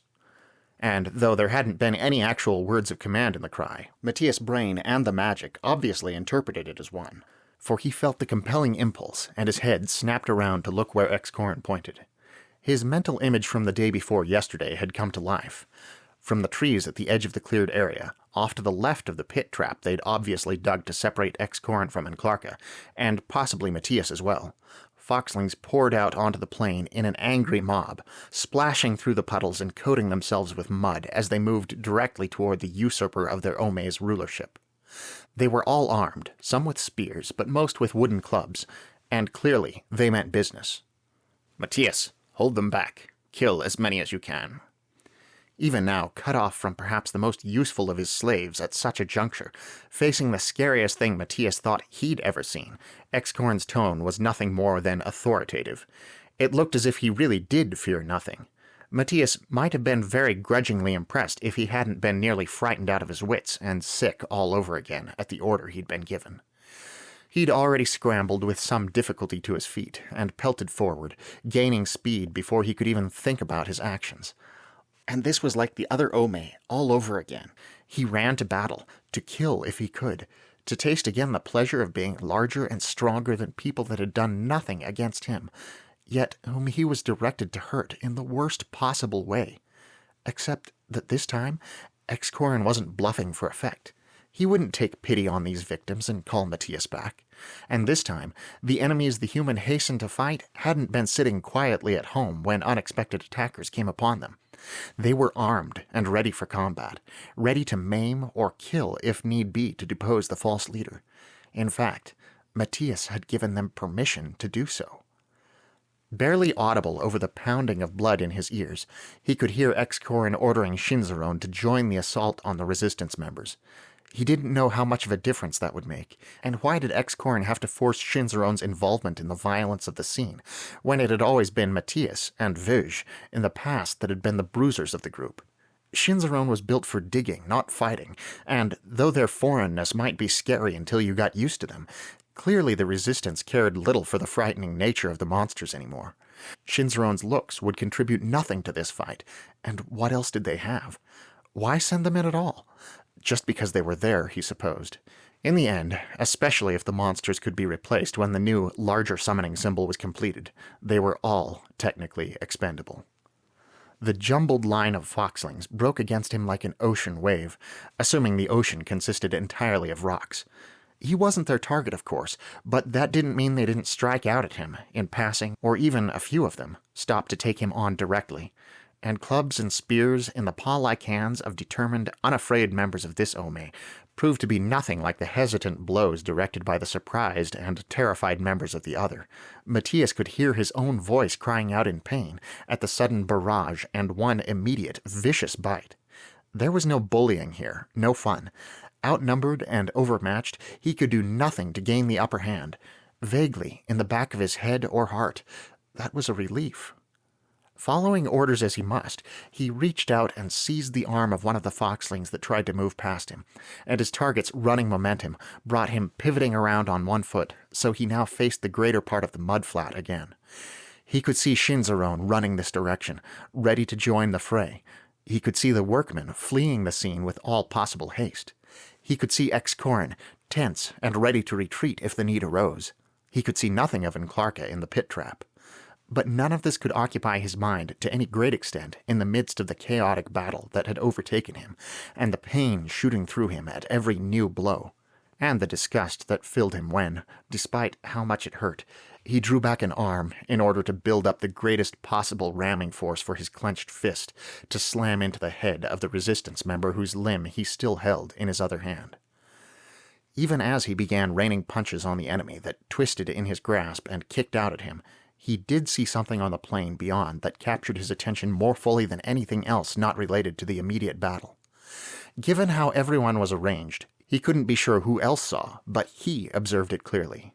Aiba, still astride the cova she'd been using to assist in the work all along, urged it to an increasing speed as it kicked up mud and splashes of water in its run straight at Excorin. She was too far away, at least at first, and the rain too thick to make out the expression on her young fox-like face, but something indescribably grim hung about her bearing, something suggesting she was nearing the bitter point of a purpose long honed.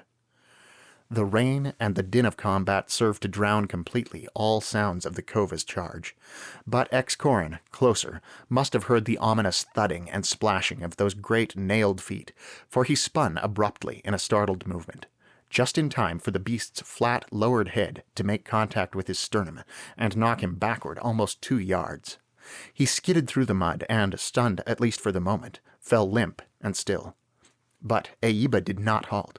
Stern and inexorable, she kicked again at her mount, so its pace became even greater than before as it bore down on the helpless dictator where he lay.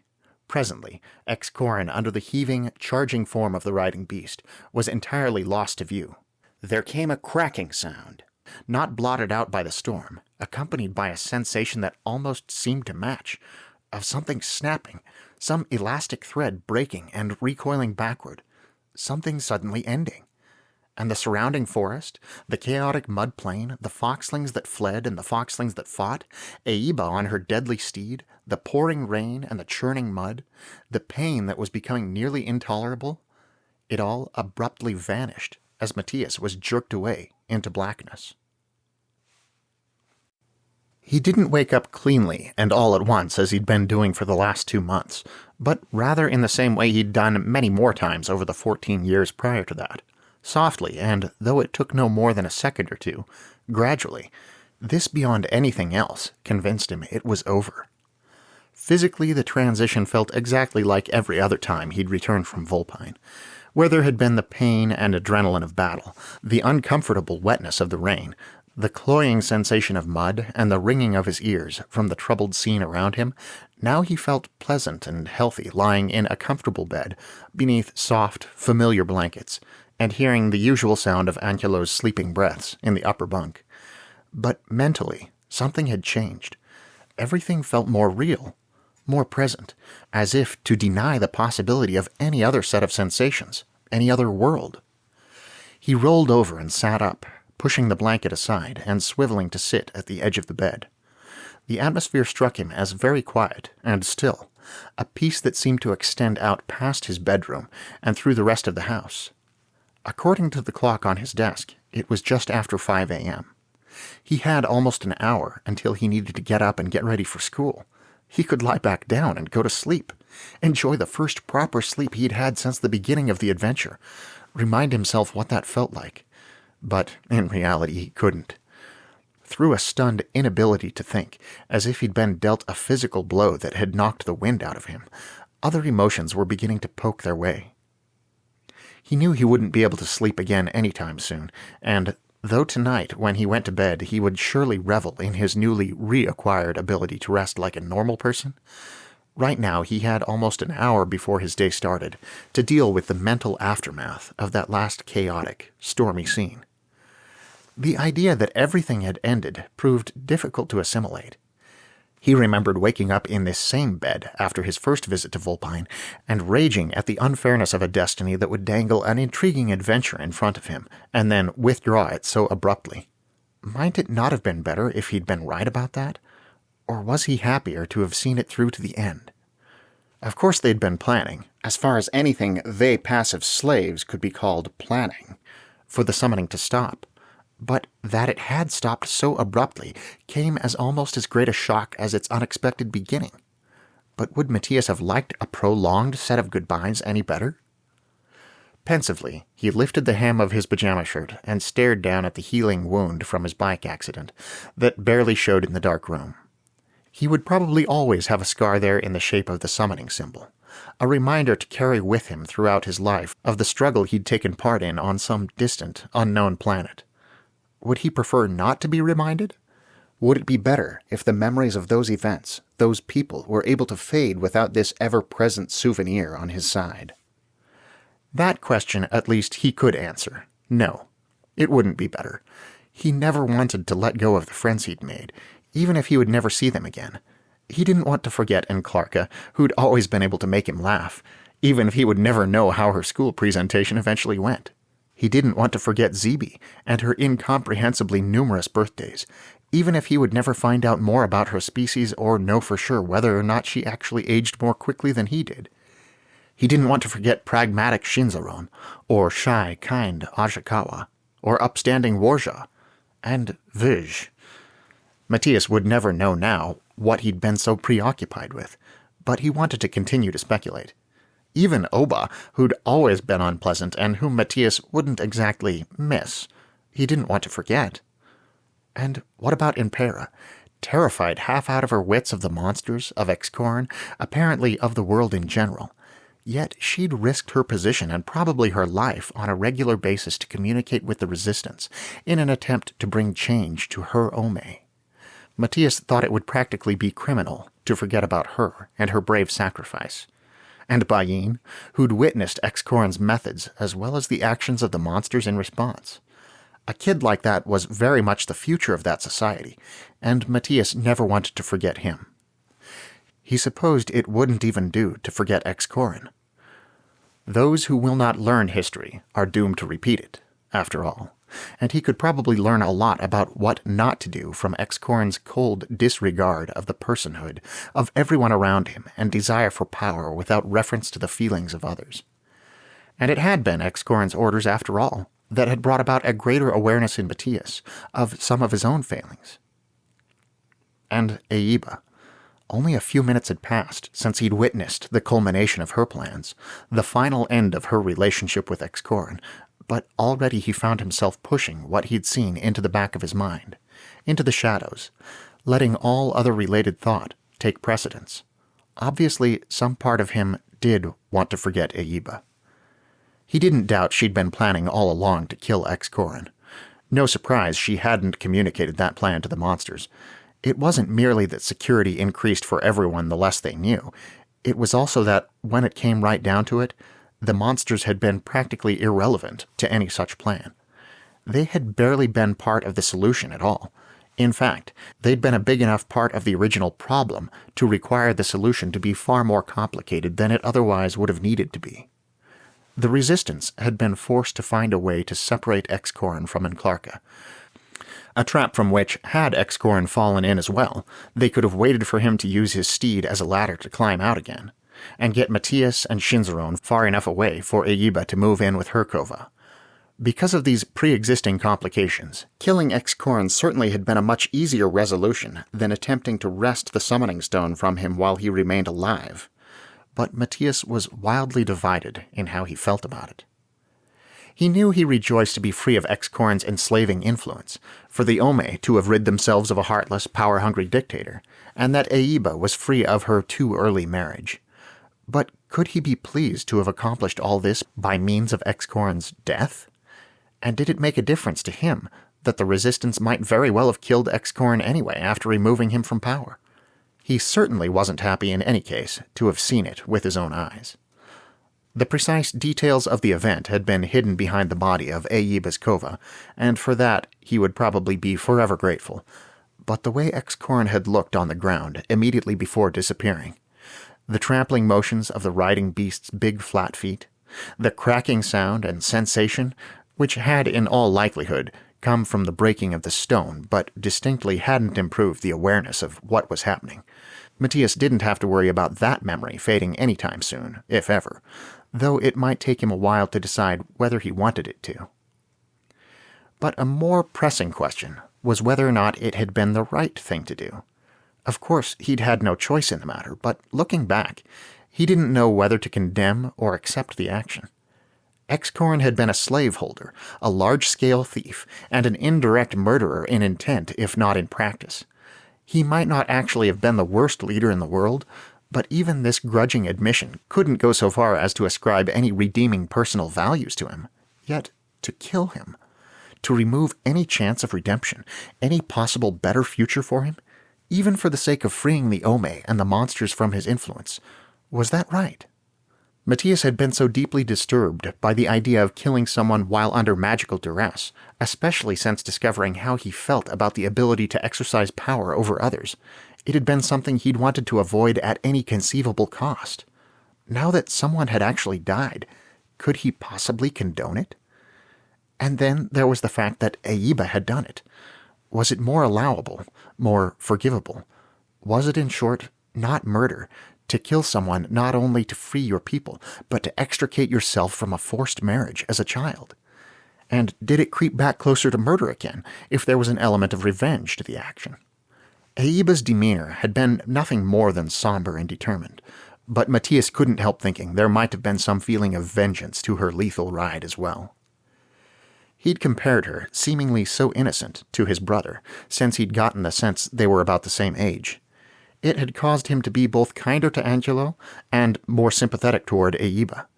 It had made him think seriously about things that had never crossed his mind in the past. And yet it seemed children grew up much more quickly on Volpine, and now Aiba was a killer. But whether villain or hero, murderer or martyr, Matías didn't know. Had it been wrong to kill Excorin, and she'd taken the burden upon herself to spare everyone else? Or had it been right, and she'd considered herself the correct person to do it? Or had it merely been a necessity, somehow separate from morality, and she the most convenient person to carry out the task? How many questions had been raised by the recent events on Volpine? He had already lost count. If he'd tried to list them on paper, he was sure it would have filled both sides. So many questions, and not a lot of answers. So many emotions, many of them conflicting, and not a lot of organized channels to send them down. He had one answer, however, about which there was no doubt, that raised no further questions. He had now the opportunity to figure this all out. He had the freedom to ponder and come up with all the other answers, even if, as he rather suspected they might, years and years passed before he managed to. Sure, it would be distracting, and it might still take him a while to get his life back under control, but sorting through memories and trying to decide how he felt about them was very different from dwelling impotently on an ongoing situation he desired futilely to change.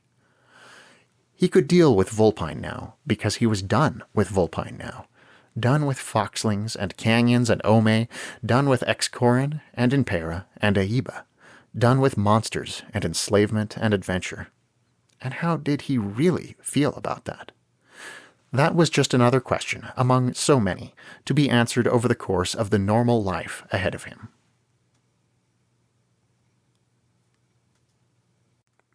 This has been The Longest Year, Book 1, Monsters Like Me, by J. Robin DeFord.